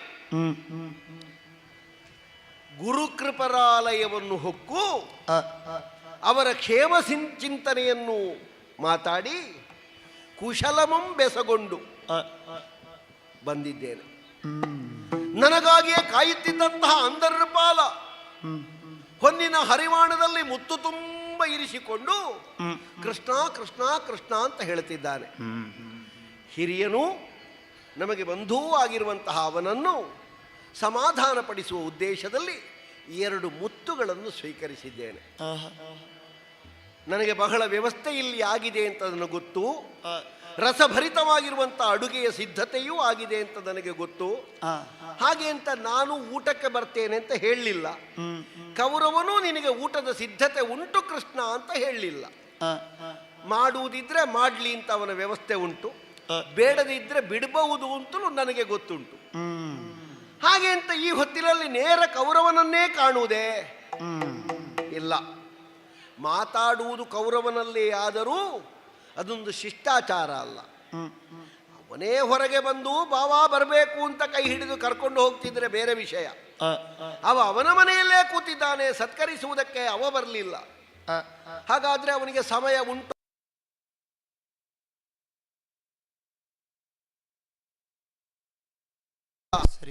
ಹಾಗಾಗಿ ಈ ಹೊತ್ತನ್ನೇನು ಮಾಡೋಣ, ಅವನ ಸಮಯವನ್ನು ತಿಳಿಯುವಲ್ಲಿವರೆಗೆ ನಾನೆಲ್ಲಿ ತಿಳಿಯಾಗಿರಲಿ. ನನ್ನ ತಿಳಿವಿನಲ್ಲಿ ಒಬ್ಬಳು ಬರ್ತಾಳೆ, ಯಾರದು? ನಮ್ಮ ಅತ್ತೆ ಕುಂತಿ ದೇವಿ. ಒಂದು ಕಾಲದಲ್ಲಿ ಪಾಂಡವರು ದ್ಯೂತಮುಖದಲ್ಲಿ ಸಂಪೂರ್ಣ ಸೋತು ವನವಾಸವನ್ನು ಆಚರಿಸುವುದಕ್ಕೆ ಆರಂಭ ಮಾಡಿದ ಕಾಲದಲ್ಲಿ, ಹೊರಟ ಕಾಲದಲ್ಲಿ ಕುಂತಿದೇವಿ ಎಲ್ಲಿ ನಿಲ್ತಾಳೆ ಅಂತ ಯಾರೂ ಮಾತಾಡಲಿಲ್ಲ. ಆದರೆ ಪುಣ್ಯಾತ್ಮನಾದ, ಧರ್ಮಿಷ್ಠನಾದ, ಸತ್ಯವಾದಿಯಾದ ವಿದುರ ಅವಳು ನನಗೆ ಭಾರ ಆಗಲಿಕ್ಕಿಲ್ಲ ಅಂತ ಕರ್ಕೊಂಡು ಹೋದ. ಹಾಗಾದ್ರೆ ಪಾಂಡವರ ತಾಯಿಗೆ ವಿದುರನ ಮನೆಯಲ್ಲಿ ಆಶ್ರಯ ಉಂಟು ಅಂತಾದ್ರೆ, ವಿದುರ ಇಲ್ಲಿ ಸಂಪುಟದಲ್ಲೂ ಇದ್ದಾನೆ, ಅವ ಮಂತ್ರಿ, ಪಾಂಡವರಿಗೂ ಬಹಳಷ್ಟು ಹತ್ತಿರ. ಹಾಗಾದ್ರೆ ಇತ್ತಂಡಗಳಿಗೂ ಸಮಾನವಾದಂತಹ ಒಂದು ಬಂಧುತ್ವವನ್ನು ಈಗಲೂ ಉಳಿಸಿಕೊಂಡಿರುವವ ವಿದುರ. ಅವನ ಅರಮನೆಯೇ ನನಗೆ ಸೂಕ್ತ ಅಲ್ವೇ? ಹೌದೇ? ಹಾಗೆ ಸ್ವಲ್ಪ ವಿದುರನ ಅರಮನೆಗೆ ಹೋಗೋಣ ಅಂತ ಮುಂದುವರಿದು ಬರುವಾಗ ವಿದುರನ ಮನೆಗೆ ಹೋಗುವ ಮಾರ್ಗ ಸರಿ ಇಲ್ಲ. ಬಹುಶಃ ಈ ಮಂತ್ರಿಯ ಮನೆಯಲ್ಲಿ ಮಾರ್ಗ ಸರಿ ಇರುವುದು ಬೇಡ ಅಂತಲೇ ಸರಿ ಮಾಡಲಿಲ್ವೋ ಏನು? ಏನೇ ಇರಲಿ, ನಮಗೆ ಸರಿ ಇಲ್ಲದ ಮಾರ್ಗದಲ್ಲಿ ಹೋಗಿಯೂ ಗೊತ್ತುಂಟು. ಹೌದು, ನಾವು ಹೆಚ್ಚು ಸರಿ ಇಲ್ಲದ ಮಾರ್ಗದಲ್ಲೇ ಹೋಗಿ ಸರಿ ಮಾಡಿದ್ದು. ಹಾಗಾಗಿ ಅತ್ಯಂತ ಪ್ರಶಸ್ತ ಅಂತ ನನಗೆ ಕಾಣಿಸುವುದು ವಿದುರನ ಮನೆ. ಅಲ್ಲಿಗೆ ರಥ ಹೋಗ್ಲಿ. ರಥ ನಿರದ ಹರಿಯ ಸ್ತುತಿಯ ಗೀಯುತ ಭರಿತ ಜನ್ಮವ ಕಡಿಮೆಯುನುತ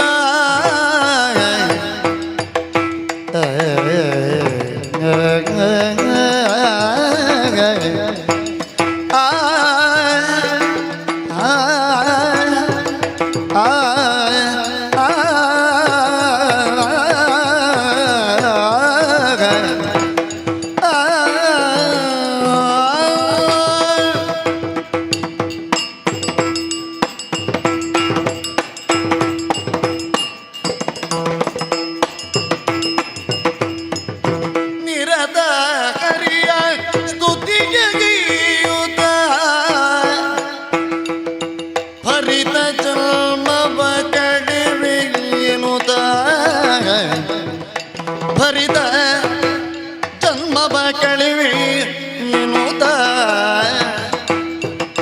ಶರಣ ವಿದುರನು ಹರಿಯ ಪದವನು ಈಚಿಸುತ್ತಲೀ.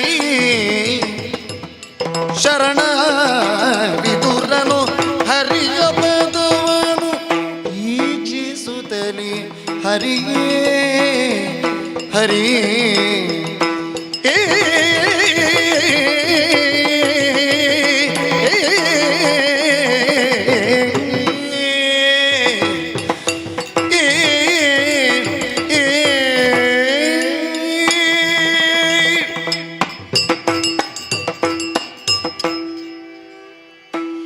ಸಚ್ಚಿದಾನಂದ ಸ್ವರೂಪನಾದಂತಹ ಶ್ರೀಹರಿಯ ದಿವ್ಯ ಧ್ಯಾನ ಒಂದೇ.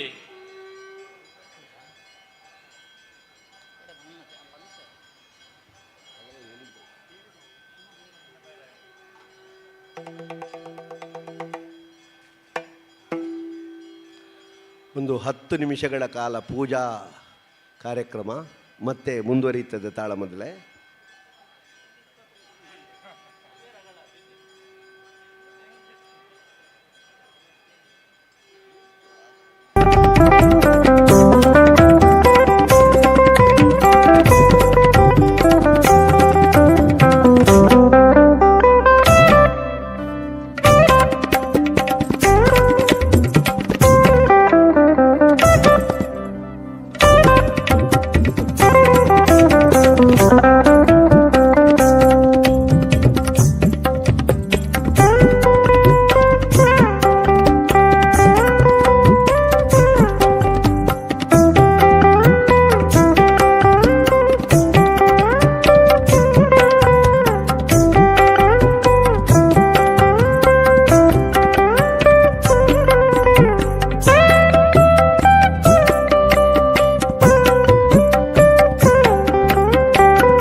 ಪೂಜೆ ಮಾಡುವ, ಪೂಜೆ ನೋಡುವಂತಹ ಸೌಭಾಗ್ಯ ಉಂಟೋ ಏನು?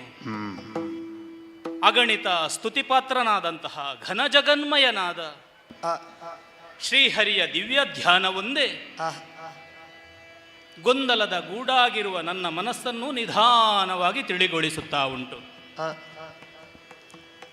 ನಮಗೆ ನಾವು ಸಮಾಧಾನವನ್ನು ಹೇಳಿಕೊಳ್ಳುವುದು, ದೈವ ಸಂಕಲ್ಪದ ಮುಂದೆ ಜೀವರಾದ ನಾವೆಲ್ಲರೂ ಕೂಡ ಸೂತ್ರಬದ್ಧರಾದ ಬೊಂಬೆಗಳು ಅನ್ನುವ ಹಾಗೆ ಹಸ್ತಿನಾವತಿಯ ಎಲ್ಲರ ಮನೆಯು ಅರಮನೆಯಾದ ದಿನವಿಂದು. ಎಲ್ಲೆಡೆಯೂ ತಳಿರು ತೋರಣ, ಮುತ್ತೈದೆಯರ ಸಮ್ಮಿಲನ, ಪೂಜಾದಿ ದ್ರವ್ಯಗಳೊಂದಿಗೆ ಸಂಪನ್ನಗೊಂಡು ಬರುವಂತಹ ಅತಿಥಿಯನ್ನು, ಅಭ್ಯಾಗತನನ್ನು ಸ್ವಾಗತಿಸುವುದಕ್ಕೆ ಸಿದ್ಧವಾಗಿ ನಿಂತಹ ನಮ್ಮೂರ ಜನತೆ.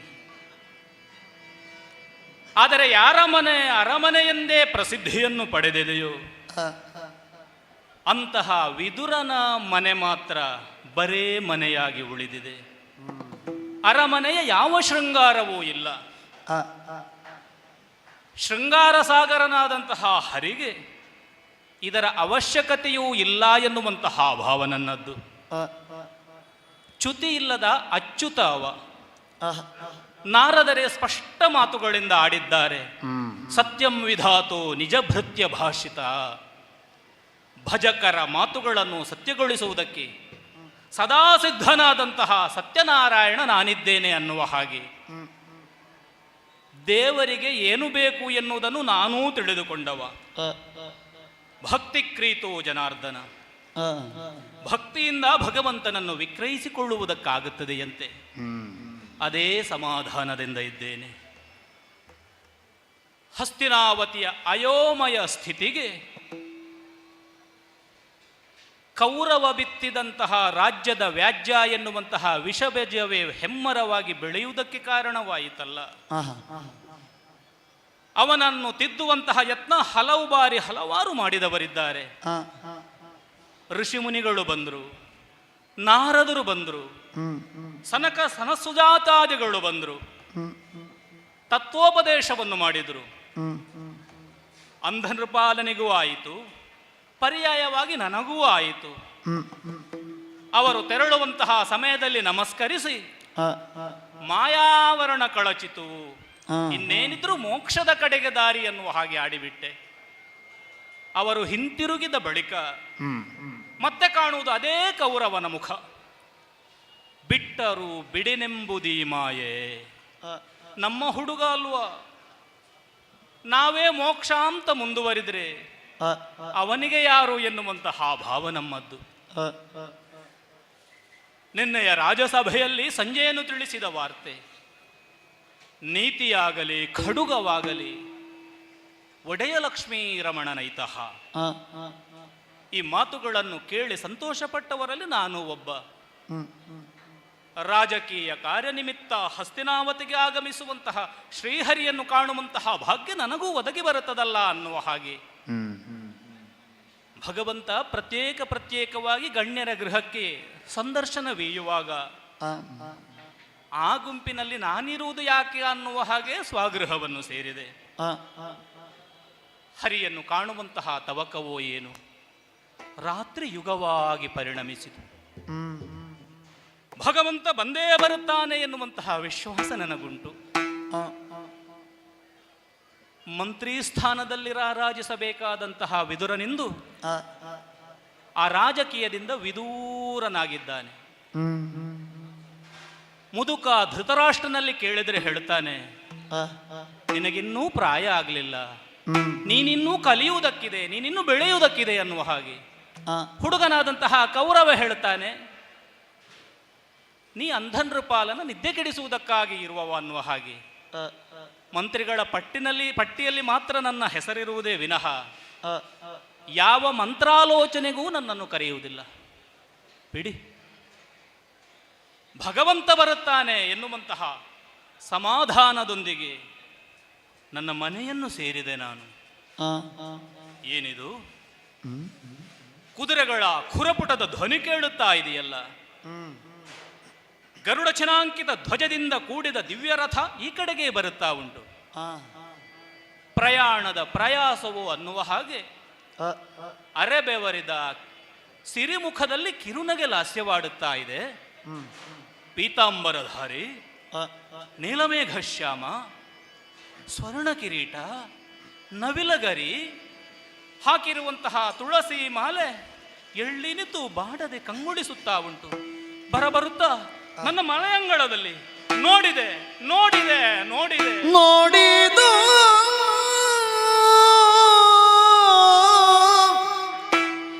ಕಳ್ದಣಿಯೇ ಚಿನ್ಮಯನ ಮೂರ್ತಿಯೋ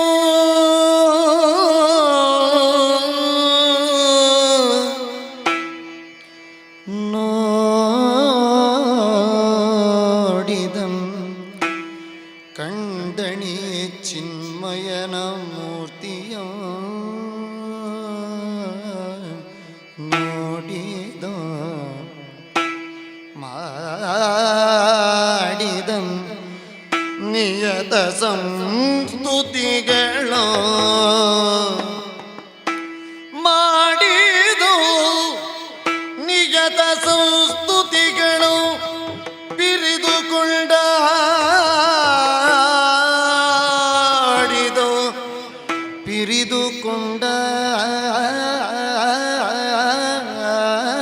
ಪಿರಿದುಕೊಂಡಾಡಿದು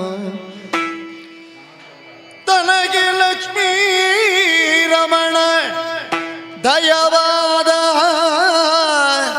ಲಕ್ಷ್ಮೀ ರಮಣ ದಯವಾದ ಕೃಷ್ಣ ಕೃಷ್ಣ ಕೃಷ್ಣ ಲಕ್ಷ್ಮೀ ರಮಣ ದಯವಾದ ಎನ್ನುತ್ತಲ ವಿದುರನಂದು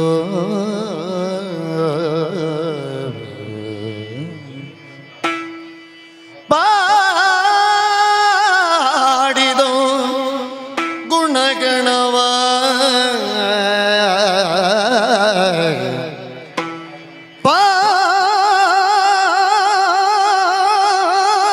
ಪಾಡಿದೋ ಗುಣಗಣವ ಬೇಕಾದ ವರಗಳು ಬೇಡಿದೋ ಮನದೊಳಾನಂದ ಸಾಗರದೊಳ್ವೋಲಾಡಿದ ಮನದೊಳಾನಂದ ಸಾಗರದೊಳ್ ಓಲಾಡಿದು ಕೈ ಮುಗಿದು ನಿಲ್ದಿರಲ್ಕೆ ನೋಡಿದಂ ಕಂದಣಿಯ ಚಿನ್ಮಯನ ಮೂರ್ತಿಯಂ ಮಾಡಿದಂ ನಿಯತ ಸಂಸ್ತುತಿಗಳು ಪಿರಿದುಕೊಂಡಾಡಿದಂ ತನಗೆ ಲಕ್ಷ್ಮೀ ರಮಣ ದಯವಾದ ಎನ್ನುತ್ತಲ ವಿದುರನಂದು ಪಾಡಿದು ಗುಣಗಣವ ಬೇಕಾದ ವರಗಳು ಬೇಡಿದು ಮನದೊಳಾನಂದ ಸಾಗರದೊಳೋಲಾಡಿದು ಕೈ ಮುಗಿದು ನಿಂದಿರಲ್ಕೆ ಕೃಷ್ಣ ಕೃಷ್ಣ ಕೃಷ್ಣ ಕೃಷ್ಣ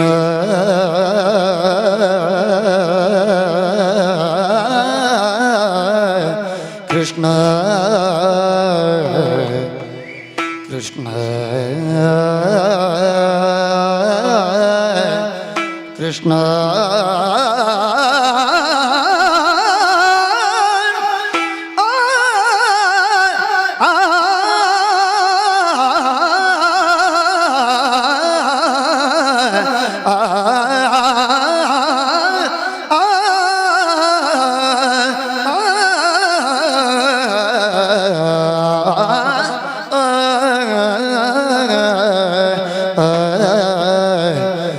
ಕೃಷ್ಣ ಕೃಷ್ಣ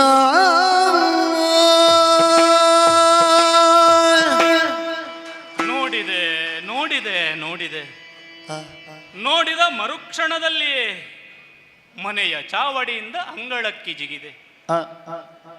ದೇದೀಪ್ಯಮಾನವಾದ ದಿವ್ಯಕಾಂತಿಯನ್ನು ಎವೆಯಿಕ್ಕದೆ ನೋಡುವುದಕ್ಕಾಗುವುದಿಲ್ಲವಂತೆ. ಕಣ್ಣು ದಣಿಯುತ್ತದೆ, ಕಣ್ಣು ತಣಿಯುವುದಿಲ್ಲ. ಇವನನ್ನು ನೋಡಬೇಕು ಎನ್ನುವಂತಹ ಭಾವ ಅಡಗುವುದಿಲ್ಲ. ನೋಡುತ್ತಾ ಇರಬೇಕು ಅನ್ನುವಂತಹ ಭಾವ ಅಧಿಕವಾಗುತ್ತಾ ಉಂಟು.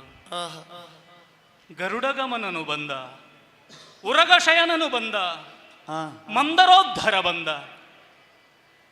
ನಿಂತ ನಿಲುವಿನಲ್ಲಿಯೇ ಸಮಸ್ತ ವಿಚಾರವನ್ನು ತಿಳಿಯಬಲ್ಲ ಜಗಚ್ಚಕ್ಷು ಬಂದ.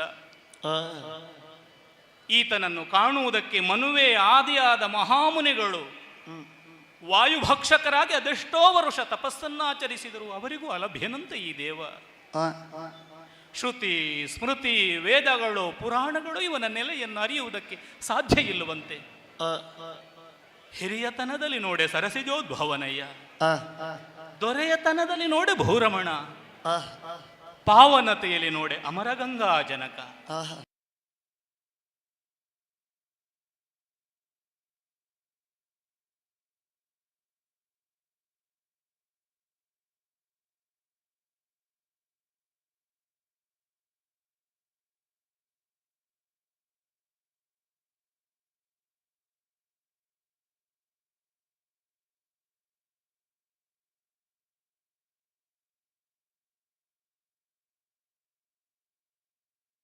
ಏನಪ್ಪ ದೇವರಲ್ಲಿ ನಾ ಬೇಡಲಿ? ಹಸ್ತಿನಾವತಿಯಲ್ಲಿ ಇರುವ ಎಲ್ಲರೂ ಕೂಡ ಒಂದೊಂದನ್ನು ಬೇಡುವವರೇ. ಆದರೆ ಹಸ್ತಿನಾವತಿ ಇರುವವರಿಗೆ ಈ ವಿದುರ ಮಾತ್ರ ಬೇಡದವ. ಬೇಡದವ ಏನು ಅಂತ ಬೇಡಲಿ? ಮಕ್ಕಳನ್ನು ಕೊಡುದೇವರೇ ಅನ್ನುವ ಹಾಗೆ ಕೇಳಲೆ. 101 ಮಂದಿ ಮಕ್ಕಳನ್ನು ಪಡೆದು ಅನಾಥನಾಗಿ ಗೋಳೋ ಎನ್ನುವ ಹಾಗೆ ಅಳುತ್ತಾ, ವಿದುರ ನನ್ನ ಕೈ ಬಿಡಬೇಡ, ನಿದ್ರೆ ಬರುವುದಿಲ್ಲ ಎನ್ನುವ ಹಾಗೆ ಅಳುತ್ತಾ ಇರುವಂತಹ ಅಂಧ ನೃಪಾಲನನ್ನು ಕಂಡ ಬಳಿಕವೂ ಮಕ್ಕಳು ಬೇಕೆ? ರಾಜ್ಯ ಅಧಿಕಾರವನ್ನು ಕೊಡು ಅನ್ನುವ ಹಾಗೆ ಪ್ರಾರ್ಥಿಸಲೇ? ಸಿಂಹಾಸನದ ಮೇಲೆ ಕುಳಿತು ಮುಳ್ಳಿನ ಮೇಲೆ ಕುಳಿತ ಹಾಗಾಗುತ್ತಾ ಇದೆ. ನನ್ನದ್ದೂ ನನಗೆ ಬೇಕು, ಉಳಿದವರದ್ದೂ ತನಗೆ ಬೇಕು ಎನ್ನುವ ಹಾಗೆ ಹಪಹಪಿಸುವ ಆಸೆ ಪಡುವಂತಹ ಕೌರವನನ್ನು ಕಂಡಾಗಿದೆ. ಬೇಕೆ ಅಧಿಕಾರ? ಐಶ್ವರ್ಯ ಕೊಡು ದೇವರೇ ಅಂತ ಬೇಡ್ಲ? ತನ್ನ ಬಾಲಕನಿಗೆ ಹಾಲು ಕೊಡುವುದಕ್ಕೆ ಅಸಾಧ್ಯವಾಗಿ ಅಕ್ಕಿಯ ಹಿಟ್ಟನ್ನೇ ಅರೆದು ಕುಡಿಸಿ ಬಡ ಬ್ರಾಹ್ಮಣ ಅನ್ನಿಸಿಕೊಂಡಂತಹ ಆಚಾರ್ಯ ದ್ರೋಣರು ಉಭಯ ಕುಲಬಿಲ್ಲೋಜರಾಗಿ ಶ್ರೀಮಂತಿಕೆಯ ತುತ್ತ ತುದಿಯನ್ನೇರಿದವರು. ಈಗ ಅವರಿಗೆ ಹತಾಶೆಯಾಗುತ್ತಾ ಉಂಟು. ಯಾಕಪ್ಪ ಬದುಕಿದೆ? ಕಣ್ಣೀರ್ಗರೆಯುವಂತಹ ಸಂದಿಗ್ಧತೆ ಒದಗಿ ಬಂತಲ್ಲ ಅನ್ನೋ ಹಾಗೆ. ದ್ರೋಣರನ್ನು ಕಂಡ ಬಳಿಕವೂ ಸಿರಿವಂತಿಕೆ ಬೇಕೆ? ಬೇಡ.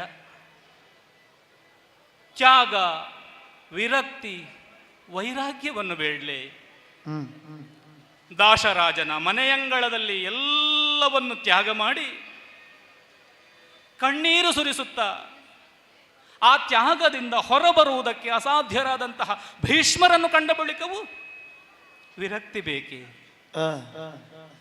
ಬಂಧು ಮಿತ್ರ ಪುತ್ರ ಕಳತ್ರಾದಿಗಳು ಗಾಳಿಯಂತೆ ಬೀಸಿ ಬೆಂಕಿಯಂತೆ ಉರಿದು ನೀರಿನಂತೆ ತಣ್ಣಗಾಗಿ ಹೋಗುವಂಥವುಗಳು.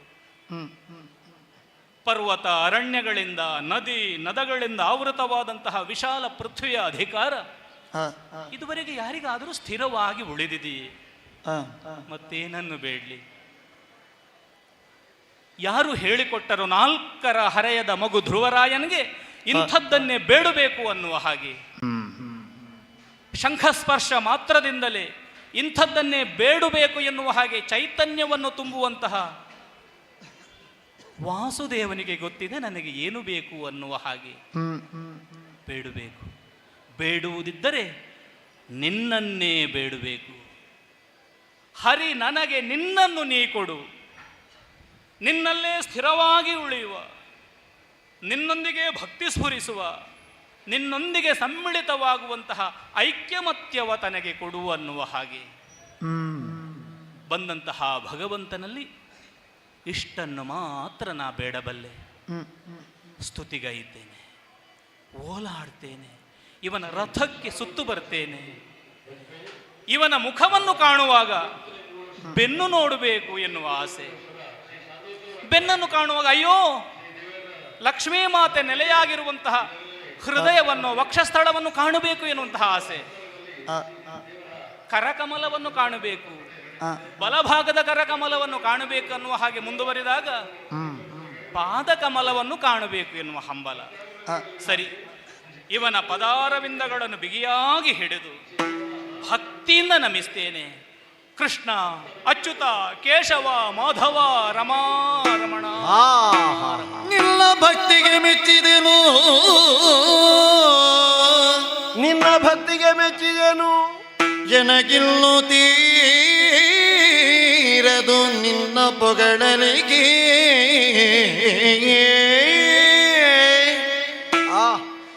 ಎನಗಿಲ್ಲು ತೀರದು ನಿನ್ನ ಪೊಗಳಲಿಗೆ. ಯಾಕೆ ಬಲ್ಲಯ್ಯ? ಅನ್ನಪಾನಗಳಿಲ್ಲದೆ ಬಳಲಿರ್ಪೇತಾನಿಂದ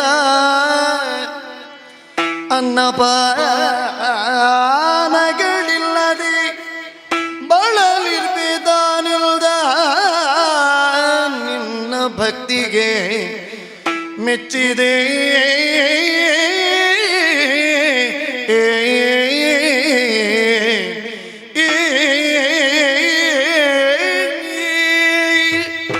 ವಿದುರ, ದೇವ್ರೆ, ನಿನ್ನ ಮನೆಯ ಅಂಗಳದಲ್ಲಿ ರಥ ಬಂದು ನಿಂತು ಬಹಳ ಹೊತ್ತಾಯಿತು. ಈ ಪ್ರಾಯದಲ್ಲಿಯೂ ಇಷ್ಟು ಚುರುಕು ಇದೆಯಲ್ಲ ನೀನು. ಚೈತನ್ಯವನ್ನು ತುಂಬೋ ದೇವನಲ್ಲವೇ ನೀನು? ಮನೆಯ ಒಳಗಿನಿಂದ ಬಂದು ಎಷ್ಟು ಪ್ರದಕ್ಷಿಣೆ ಬಂದಿದ್ದಿ, ಎಷ್ಟು ನಮಸ್ಕಾರ ಮಾಡಿದ್ದಿ, ಎಷ್ಟು ಸ್ತುತಿ ಮಾಡಿದ್ದಿ ಎನ್ನುವುದು ನೋಡಿದ ನನಗೂ ಲೆಕ್ಕ ಸಿಕ್ಕಲಿಲ್ಲ. ಮಾಡಿದ ನೀನಂತೂ ಲೆಕ್ಕದಲ್ಲಿ ಮಾಡುವುದೇ ಅಲ್ಲ.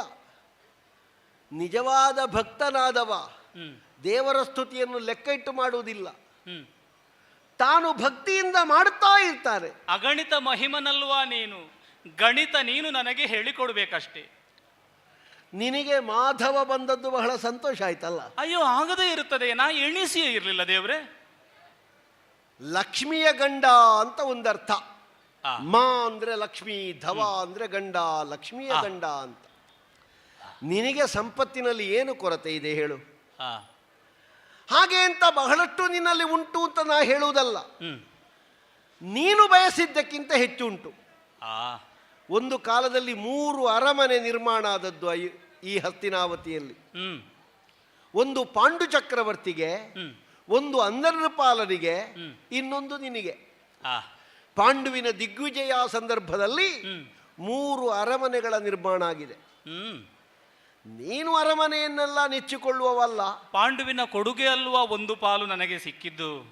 ಹಾಗೆ ಅಂತ ನಿನ್ನ ಭೂಮಿಯಲ್ಲಿ ಬೇಕಾದಷ್ಟು ಕೃಷಿಯನ್ನು ಮಾಡಿ ನೀನೊಂದು ಉಂಚ ವೃತ್ತಿಯನ್ನು ಕೈಗೊಂಡವನ ಹಾಗೆ ಬಿಸಾಡುವ ಕಾಳನ್ನು ಹಿಕ್ಕಿ ತಿಂದು ಬದುಕುಬಲ್ಲಂತಹ ಒಂದು ವರ್ಗದಲ್ಲಿ ನಿನ್ನ ಬದುಕು. ಕಸದಿಂದ ರಸ ಹುಡುಕಬೇಕಂತ ದೇವರೇ. ನಿನ್ನ ಜೀವನವೇ ಸರ್ವೋತ್ಕೃಷ್ಟವಾದದ್ದು, ಅತ್ಯಂತ ಅಮೂಲ್ಯಯುಕ್ತವಾದದ್ದು. ಅದನ್ನು ನಾನು ಹೇಗೆ ಹೊಗಳಿ, ಹೇಗೆ ಹೇಳಲಿ? ಭಕ್ತರ ಸಾಲಿನಲ್ಲಿ ಸೇರಿಸಿದರೆ ನಿನ್ನನ್ನು ವರ್ಣನೆ ಮಾಡುವುದಕ್ಕೆ ನನ್ನಲ್ಲಿ ಶಬ್ದ ಸಾಕಾಗಲಾರದು. ದೀನ ದಯಾಪರ ಅಂತ ನಿನ್ನನ್ನು ಹಾಡಿ ಹೊಗಳೋಣವೇ? ನಿನ್ನ ಅಂಗಳದಲ್ಲಿ ನಿಂತು ನಿನ್ನನ್ನು ನಾನೊಂದು ಮುಖಸ್ತುತಿ ಮಾಡಿದ ಹಾಗಾಗ್ತದೆ. ಒಟ್ಟಿನಲ್ಲಿ ನಿನ್ನ ಭಕ್ತಿಯ ಬಗ್ಗೆ ವೈಭವೀಕರಿಸುವುದಕ್ಕೆ ನನಗೆ ಈಗ ಬಲ ಇಲ್ಲ. ಯಾಕೆ ಬಲ ಇಲ್ಲ? ಅನ್ನಪಾನಗಳಿಲ್ಲದೆ ನಾ ಬಳಲಿರ್ಪೆ. ಹೌದೇ? ಈ ದೇವರಿಗೆ ಪೂಜೆ ಮಾಡುವಾಗ ದೇವರಿಗೆ ಹಸಿವಾಗ್ತದ ಅಂತ ಒಂದು ನೋಡಬೇಡುವ? ಅನ್ನ ಅದನಿಗೆ ಹಸಿವು ಆಗುತ್ತದ ದೇವರೇ? ಕುತಪ ಕಾಲದಲ್ಲಿ ದೇವರಿಗೆ ಪೂಜೆ ಮಾಡಿ ನೈವೇದ್ಯ ಇಟ್ಟರೇನು, ಇಡದೇ ಇದ್ರೇನು? ಕುತಪ ಕಾಲದ ಅನ್ನ ಯಾವುದು ಅಂತ ನಿನಗೆ ಗೊತ್ತುಂಟಲ್ಲ? ಅಪರಕ್ರಿಯೆ ಅನ್ನ, ಶ್ರಾದ್ದದನ್ನ. ದೇವರಿಗೆಲ್ಲ ಇಡಬೇಕಾದ ಹೊತ್ತಿನಲ್ಲೇ ಇಡಬೇಕು. ನನ್ನನ್ನು ದೇವರು ಅಂತ ಭಾವಿಸಿದರೆ ನನಗೆ ನೈವೇದ್ಯ ಬೇಕು. ನನ್ನನ್ನೊಬ್ಬ ಮನುಷ್ಯ ಅಂತ ನೀನು ಭಾವಿಸುವುದಿದ್ರೆ ನನಗೆ ಅನ್ನ ಬೇಕು. ನಾನು ಯಥಾರ್ಥಕ್ಕಾದರೂ ನಿನ್ನ ಮನೆಯಲ್ಲೇ ಊಟ ಮಾಡಬೇಕು ಅಂತ ಬಂದದ್ದು. ಊಟದ ತಯಾರಿ ಬಹಳ ಕಡೆಗಳಲ್ಲೆಲ್ಲ ಆಗಿದೆ, ಆದರೆ ನನಗೆ ಇಲ್ಲಿ ಉಣ್ಣಬೇಕು ಅಂತಾಗಿದೆ. ಹೌದೇ? ಪ್ರಿಯದೊಳುಂಬುದು, ನಿನ್ನಲ್ಲಿ ಪ್ರೀತಿ ಇದೆ, ನನ್ನ ಬಗ್ಗೆ ಭಕ್ತಿ ಇದೆ, ನನ್ನ ಬಗ್ಗೆ ಚೆನ್ನಾಗಿ ತಿಳಿದು ಇದೆ. ಆದದ್ದರಿಂದ ತಿಳುವಳಿಕೆಯ ಸಾರ ಅನ್ನದ ಜೊತೆಯಲ್ಲಿ ಬೆರಕೆಯಾಯಿತು ಅಂತಾದರೆ ಆ ರಸವತ್ತಾದ ಅನ್ನವನ್ನು ಉಣ್ಣುವುದಕ್ಕೆ ನನಗೆ ಬಹಳ ಆಶೆ ಅಂತ. ಆದದ್ದರಿಂದ ನನ್ನ ಹೊಟ್ಟೆ ನೋಡು, ನಾವು ಮತ್ತೆ ಕುಳಿತು ಮಾತಾಡುವ. ನನಗೆ ಮೊದಲು ಹೊಟ್ಟೆ ತುಂಬ ಕೆಲಸ ಮಾಡು. ಧನ್ಯನಾದೆ ದೇವರೇ, ಧನ್ಯನಾದೆ. ಧನ್ಯನಾದೆನು ದೇವ ಚಿತ್ತೈಸಿಲ್ನೆನುತ ಕರೆದೊಯ್ದು,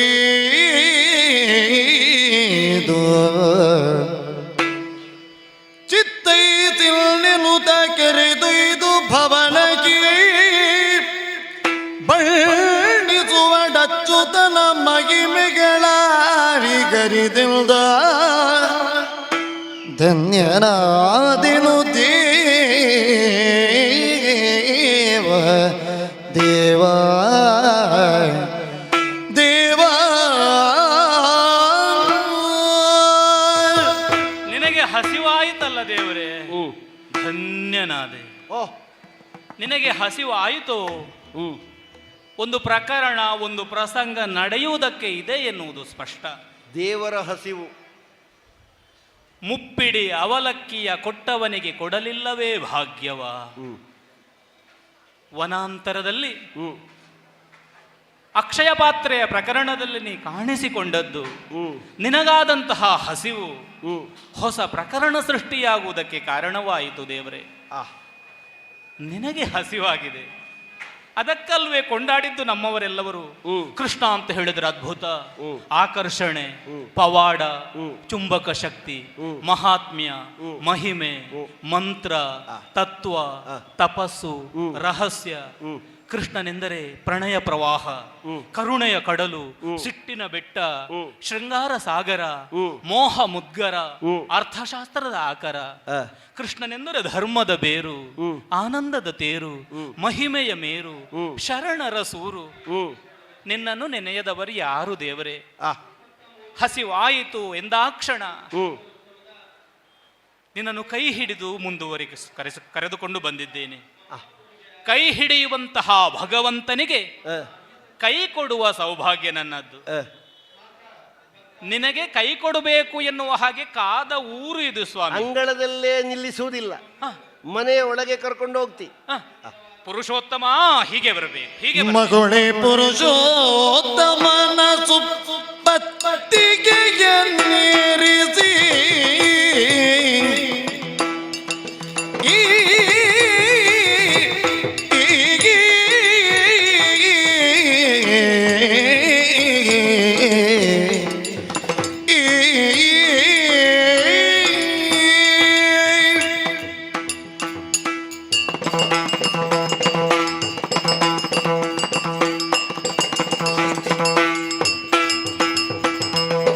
ಮಗುಳೆ ಪುರುಷೋತ್ತಮನ ಸುಪ್ಪತ್ತಿಗೆಯ ಏರಿಸಿ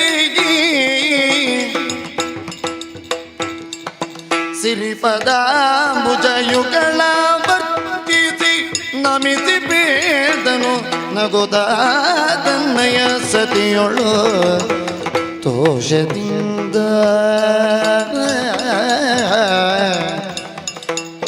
ನಗುತ್ತ ತನ್ನಯ ಸತಿಯೊಳು ಬೀಳ್ದನು ತೋಷದಿಂದ. ಆ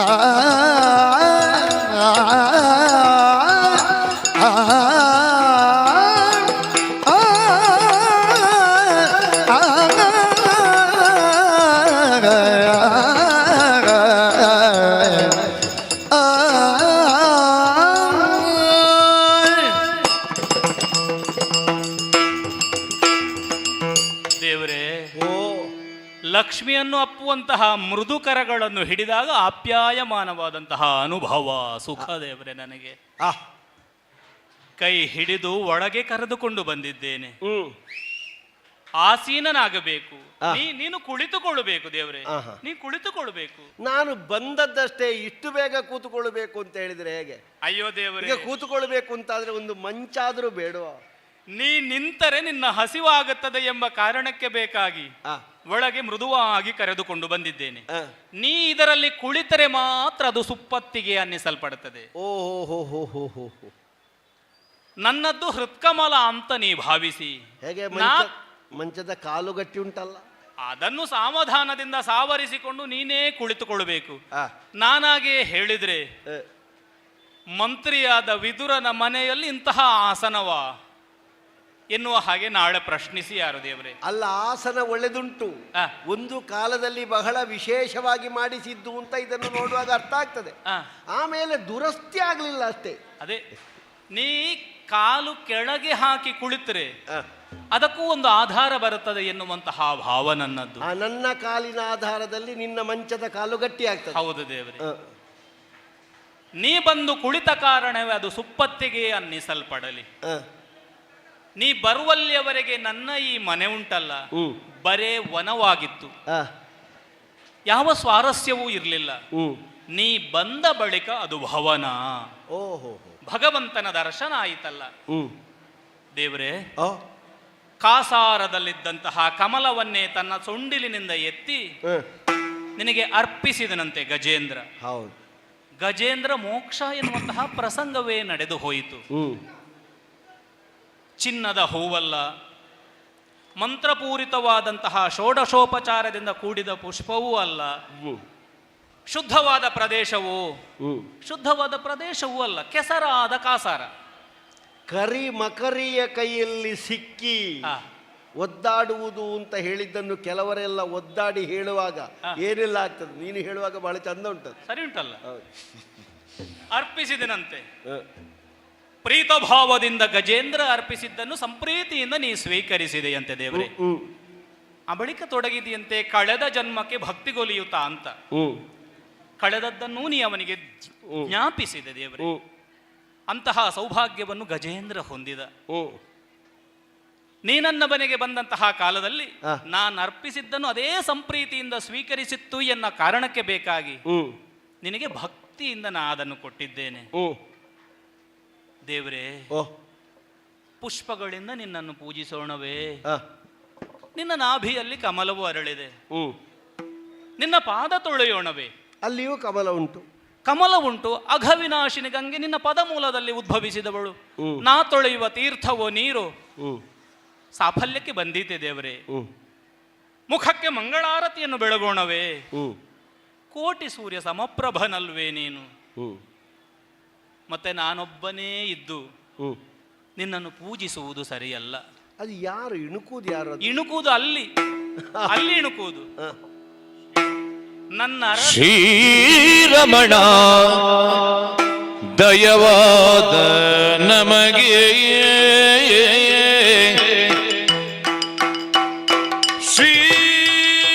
ಶ್ರೀರಮಣ ದಯವಾದ ನಮಗೆ ಆ ಆ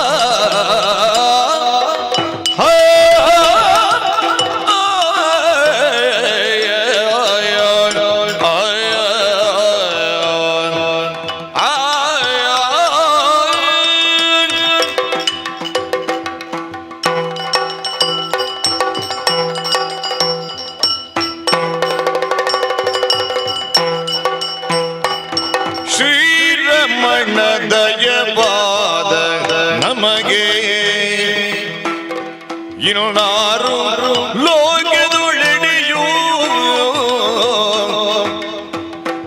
ಇನ್ನಾರು ಲೋಕದೊಳೆಡೆಯೂ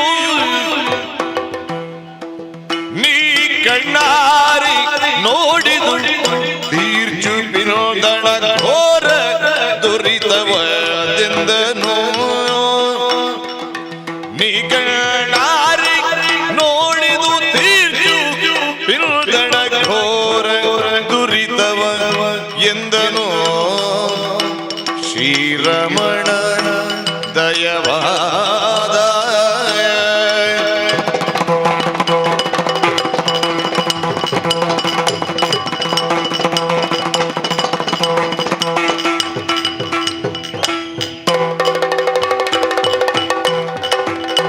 ನೀ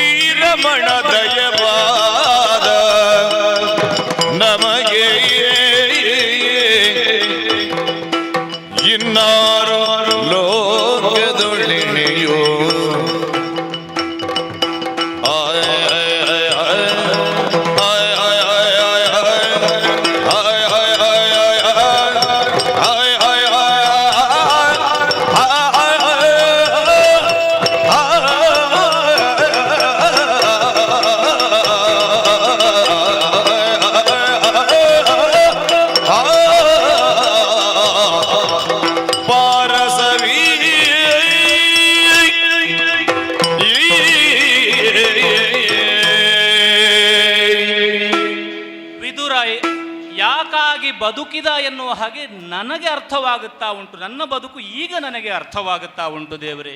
ಏನು ಅರ್ಥ ಸಿಕ್ಕಿತು? ಧೃತರಾಷ್ಟ್ರ ಭೂಪತಿಯಲ್ಲಿ ಕೇಳಿದ್ರೆ ಹೇಳುತ್ತಾನೆ ಕೌರವನ ನಿದ್ದೆ ಕೆಡಿಸುವುದಕ್ಕೆ ಬದುಕಿದ್ದು ಅಂತ. ಅದೇ ಹುಡುಗ ಕೌರವನಲ್ಲಿ ಕೇಳಿದ್ರೆ ಹೇಳುತ್ತಾನೆ ಅಪ್ಪನ ತಲೆ ಕೆಡಿಸುವುದಕ್ಕೆ ಬದುಕಿದ್ದಾನೆ. ಆಚಾರ್ಯ ಭೀಷ್ಮರಲ್ಲಿ ಕೇಳಿದ್ರೆ 4 ಹನಿ ಕಣ್ಣೀರು ಸುರಿಸ್ತಾರೆ. ಧಾರ್ಮಿಕನಾದಂತಹ ವಿದುರ ಅದರಿಂದ ಹೊರಬರುವುದಕ್ಕೆ ಅಸಾಧ್ಯನಾಗಿ ಇತ್ತ ಮಂತ್ರಿ ಪೀಠವನ್ನು ಉಳಿಸಿಕೊಳ್ಳುವುದಕ್ಕೆ ಅಶಕ್ತನಾಗಿದ್ದಾನೆ ಅನ್ನುವ ಹಾಗೆ ನಾ ಯಾಕೆ ಬದುಕಿದ್ದೇನೆ ಎನ್ನುವ ಹಾಗೆ ಈಗ ಗೊತ್ತಾಯಿತು ದೇವರೇ.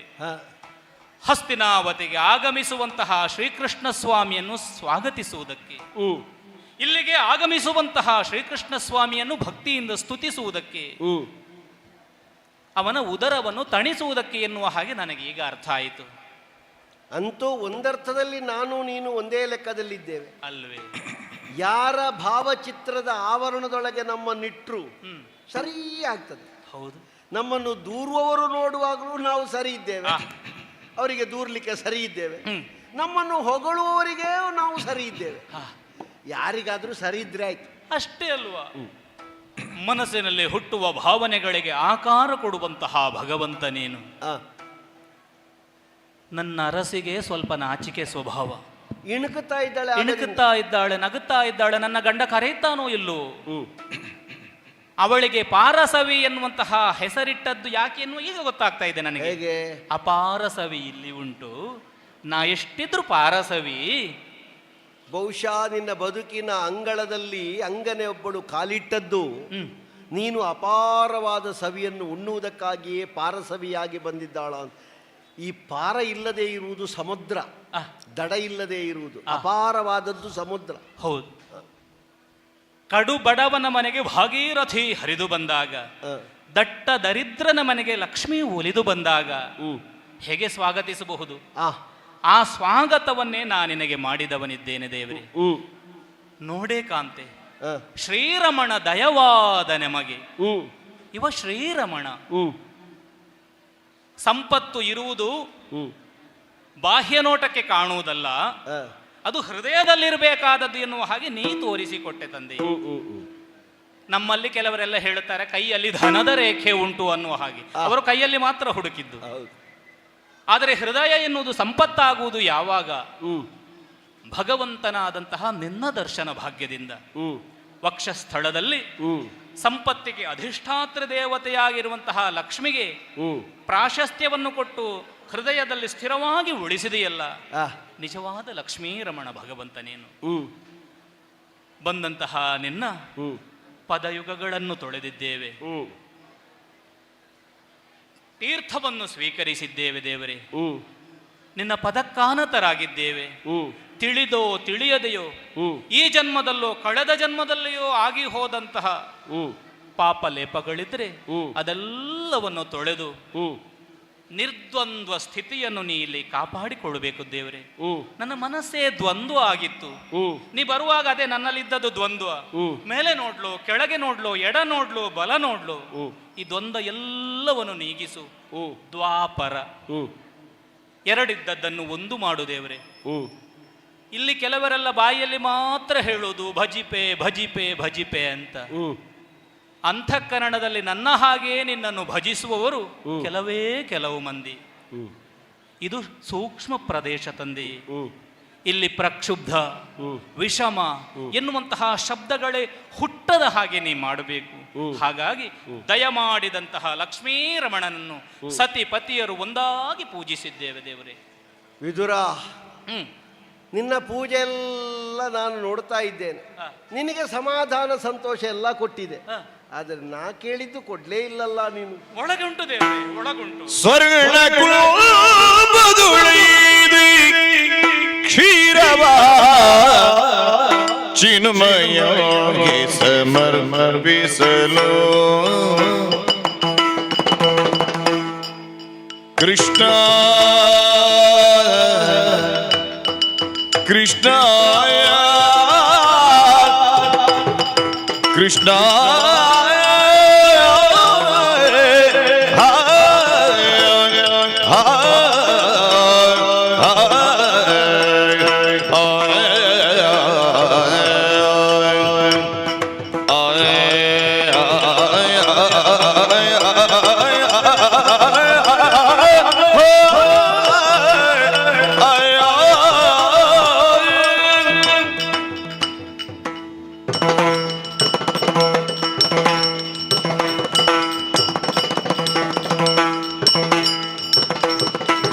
ಸ್ವರ್ಣ ಕುಲದೊಳೈದು ಕ್ಷೀರವ ಚಿನ್ಮಯಗೆ ಸಮರ್ಪಿಸಲು ಕ್ಷೀರವ ಚಿನ್ಮಯಗೆ ಸಮರ್ಪಿಸಲು ಕಾರುಣ್ಯವಾರಿದಿ ಸೇವಿಸಿದ ಪರಿಪೂರ್ಣ ಸತತದಲ್ಲಿ ಶರಧಿಶಯನ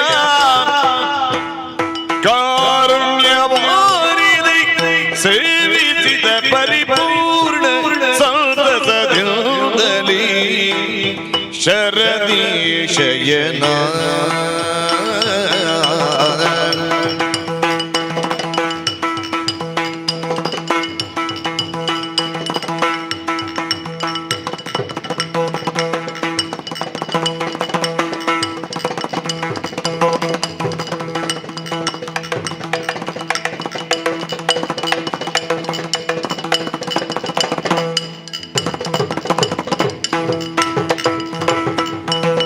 ಕಾರುಣ್ಯವಾರಿದಿ ಸೇವಿಸಿದ ಪರಿಪೂರ್ಣ ಸದಸದಲ್ಲಿ ಶರದಿ ಶಯನ ಸ್ವರ್ಣ ಕುಂಭದೊಳೈದ ಕ್ಷೀರವ ಚಿನ್ಮಯಂಗೆ ಸಮರ್ಪಿಸಲು ಕಾರುಣ್ಯವಾರಿದಿ ಸೇವಿಸಿದ ಪರಿಪೂರ್ಣ ಸದಸದಲ್ಲಿ ಶರಧಿ ಶಯನ ಕೃಷ್ಣ ಮಾಧವ ಅಚ್ಯುತ ಕೇಶವ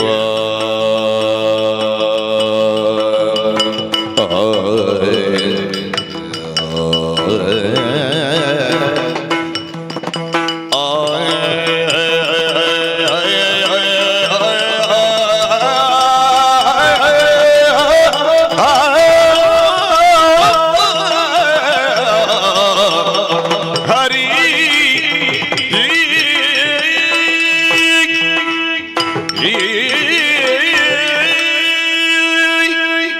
ದೇವದೇವೋತ್ತಮ, ಮನೆಯ ಒಳಗಿರುವ ಗರ್ಭಗುಡಿಯಿಂದ ಈ ಸ್ವರ್ಣ ಪಾತ್ರೆಯನ್ನು ಹೊರತಂದಿದ್ದೇನೆ ದೇವರೇ. ಬಂಗಾರ ಸ್ವರ್ಣ ಕುಂಭ ಇದು. ನಿನ್ನ ತೀರ್ಥೋದಕವನ್ನು ನಾ ಸ್ವೀಕರಿಸಿದೆ. ನನ್ನ ಭಾವೋದಕವನ್ನು ಸ್ವೀಕರಿಸುವುದಕ್ಕೆ ನೀ ಸಿದ್ಧನಾಗಿ ನಿಂತಿದ್ದಿ ದೇವರೇ. ನಿನಗೆ ಅನ್ನ ನೈವೇದ್ಯವನ್ನು ನಾವು ಅರ್ಪಿಸುವುದು ನಿನ್ನ ಹೊಟ್ಟೆ ತುಂಬಲಿ ಅನ್ನುವ ಹಾಗಲ್ಲ ದೇವರೇ. ನಿನ್ನ ಹೊಟ್ಟೆ ತುಂಬಿಸುವುದಕ್ಕೆ ನಾವ್ಯಾರು? ನೀ ದಾಮೋದರನಲ್ವ? ನೀ ಅನಂತನಲ್ವ? ನೀ ವಿಶ್ವೇಶ್ವರನಲ್ವ? ನಿನಗೆ ಅನ್ನ ನೈವೇದ್ಯವನ್ನು ಕೊಡುವುದು ಯಾಕಾಗಿ ಬಲ್ಲೆಯ? ಜೀವನದ ಕೊನೆಯವರೆಗೆ ಒಂದು ತುತ್ತು ಅನ್ನಕ್ಕೆ ಕೊರತೆ ಬಾರದಿರಲಿ ಅನ್ನುವ ಭಾವದಿಂದ ಅದೇ ಭಕ್ತಿಯಿಂದ ಇರಿಸಿದ್ದೇನೆ. ನನ್ನ ಕೈಯಲ್ಲಿರುವಂತಹ ಸ್ವರ್ಣ ಕುಂಭ ನನ್ನ ಡಿಂಭ ಎನ್ನುವ ಹಾಗೆ ಭಾವಿಸಿದ್ದೇನೆ. ಒಕ್ಕುಡತೆ ಹಾಲಿರುವುದು ಇದರಲ್ಲಿ. ಸತಿಪತಿಯರು ಜೊತೆಯಾಗಿ ಸರ್ವ ಸಮರ್ಪಣಾ ಭಾವದಿಂದ ನಿನಗೆ ಸಮರ್ಪಿಸಿದ್ದೇವೆ, ಸ್ವೀಕರಿಸುತ್ತೇವೆ. ಇದು ನೀನು ಕೊಟ್ಟ ಹಾಲನ್ನು ನಾ ಕುಡಿದೆ ಕುಡಿದೆ ಕುಡಿದೆ ಕುಡುತೆಯುಂದರ ಪಾಲಿನಲ್ಲಿ ಕುಡುತೆಯುಂದರ ಪಾಲಿನಲ್ಲಿ ಅತಿ ಒಡಗಿದ ಕ್ಷೀರಾತಿಶಯನಗೆ ದೃಢವ ತೋರಿಸಲಾಗಿ ಬೀಳುವ ಕೆಳಗಿದನು ಕಟವಾಯಿಲಿ ಚಂದದಿನುದ. ವಿದುರ, ದೇವರಿಗೆ ನಾವು ಎಷ್ಟು ಕೊಡ್ತೇವೆ ಎನ್ನುವುದು ಮುಖ್ಯ ಅಲ್ಲ, ನಾವು ಹೇಗೆ ಕೊಡ್ತೇವೆ. ಕೊಡುವುದರಲ್ಲಿ ನಮ್ಮಲ್ಲಿ ಏನು ಭಾವ ಉಂಟು, ಭಗವಂತನಿಗೆ ಭಾವ ಮುಖ್ಯ. ಯಾವುದೇ ಒಂದು ತೆರನಾದಂತಹ ದ್ವೇಷ, ಅಸೂಯೆ ಯಾವುದನ್ನೂ ಇಟ್ಟುಕೊಳ್ಳದೆ ನಿರ್ಮಮ ಭಾವದಿಂದ ದೇವರೇ ಪ್ರಪಂಚಕ್ಕೆ ಒಳ್ಳೆಯದು ಮಾಡು, ಹಸ್ತಿನಾವತಿಗೆ ಒಳ್ಳೆಯದು ಮಾಡು, ಸರಿ ಇಲ್ಲದೆ ಇದ್ದವರು ಒಳ್ಳೆಯದಾಗಲಿ, ನಿನ್ನ ಹಸಿವೆಗೆ ಅಂತಲ್ಲ, ಇವರ ಹಸಿವೆಗೆ, ನಮ್ಮ ಹಸಿವೆಗೆ ಒಂದು ದಾರಿ ತೋರಿಸುವಂತ ನೀನು ಭಕ್ತಿಯಿಂದ ಕೊಟ್ಟಿರುವ ಒಂದು ಕುಡುತೆ ಹಾಲನ್ನು, ಆ ಬಂಗಾರದ ತಳಿಗೆ ನೋಡು, ಹಾಲಿಡುವುದಕ್ಕೆ ಬಂಗಾರದ ತಳಿಗೆ. ವಿದುರ ಬಡವನೋ? ಬಡವಲ್ಲ. ಯಾರಿಗೆ ತನ್ನದ್ದಾದಂಥ ಅಂತಃಕರಣವೇ ಬಂಗಾರವಾಗಿ ಸತ್ಯ ಎನ್ನುವ ಪ್ರಕಾಶವನ್ನು ಒಳಗೆ ಮುಚ್ಚಿಟ್ಟುಕೊಳ್ಳುವುದಕ್ಕೆ ಮುಚ್ಚಳವಾಗಿ ಸಿಗ್ತದೋ ಅಲ್ಲೆಲ್ಲ ದೈವ ಸಾನ್ನಿಧ್ಯ ಉಂಟು ಅಂತ ಲೆಕ್ಕ. ನಿನ್ನ ಹೃದಯವನ್ನೇ ಪ್ರತಿನಿಧೀಕರಿಸಿ ಪ್ರತ್ಯೇಕಿಸಿ ನನ್ನ ಕೈಗೆ ಕೊಟ್ಟ ಹಾಗೆ ನೀ ಕೊಟ್ಟಿರುವ ಸ್ವರ್ಣ ಕುಂಭದಲ್ಲಿರುವಂತಹ ಕುಡುತೆ ಒಂದನ್ನೂ ನಾನು ಕುಡಿದೆ. ಪೂರ್ಣವಾಗಿ ಕುಡಿದ ತಕ್ಷಣ ನನ್ನ ಕಡೆಬಾಯಿಯಲ್ಲಿ, ಕಟವಾಯಿಯಲ್ಲಿ ಒಂದು ಬಿಂದು ಕೆಳಗೆ ಹರಿಯಿತು. ತುಂಬಿದ ಪುರವೆಲ್ಲವರಗೀರೋ ಮುರಿದಿಮಯವಾಗ ಅಚ್ಚರಿಯೋ ಭ್ರಮಿಸಿ ನೋಡಿದರು ಜನರುಗಳಂಬುಜಾಕ್ಷರ ಮಹಿಮೆಯ ಚಂದರಿಂದ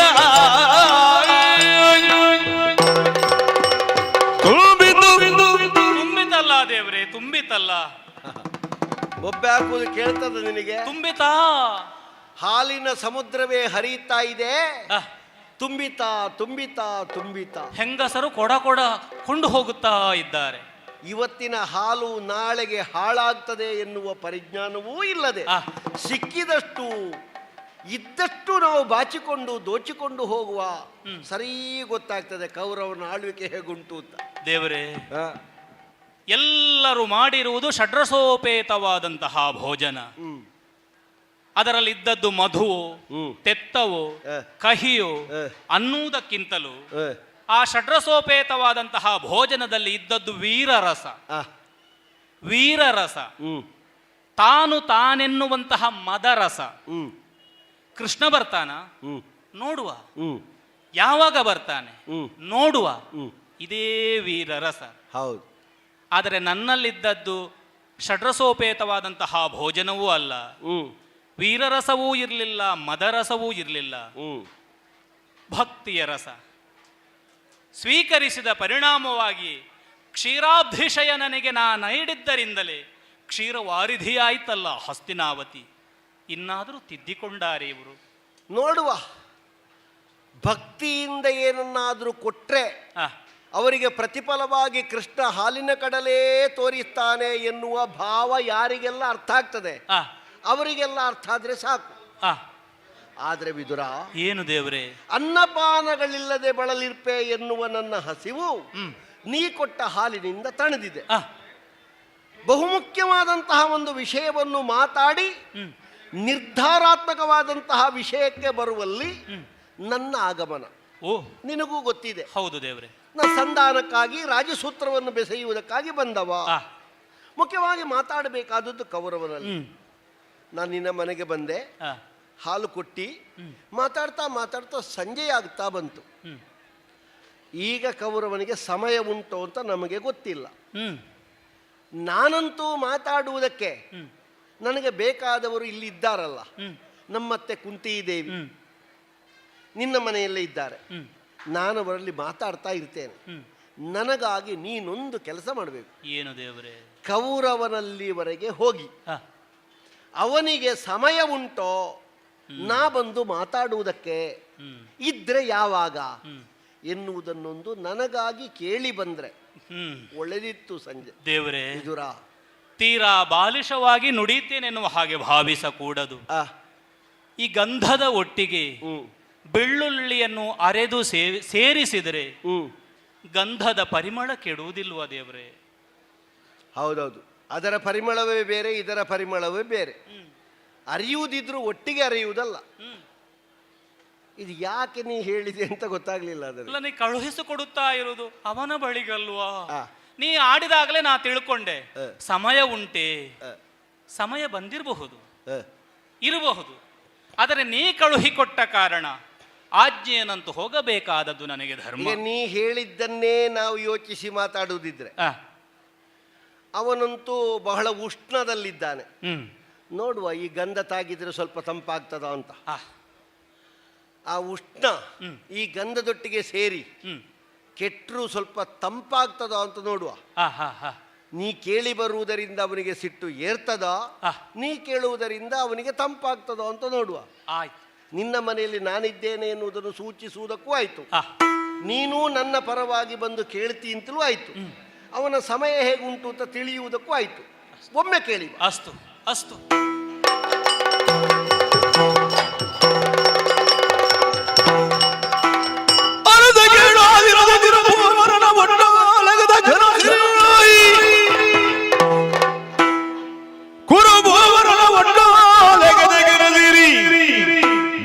ಸಭೆಗೆ ನೆಮ್ಮೆ ಸುರಪದ ಸಭೆಯ ನಿಂದಿಸಿತು.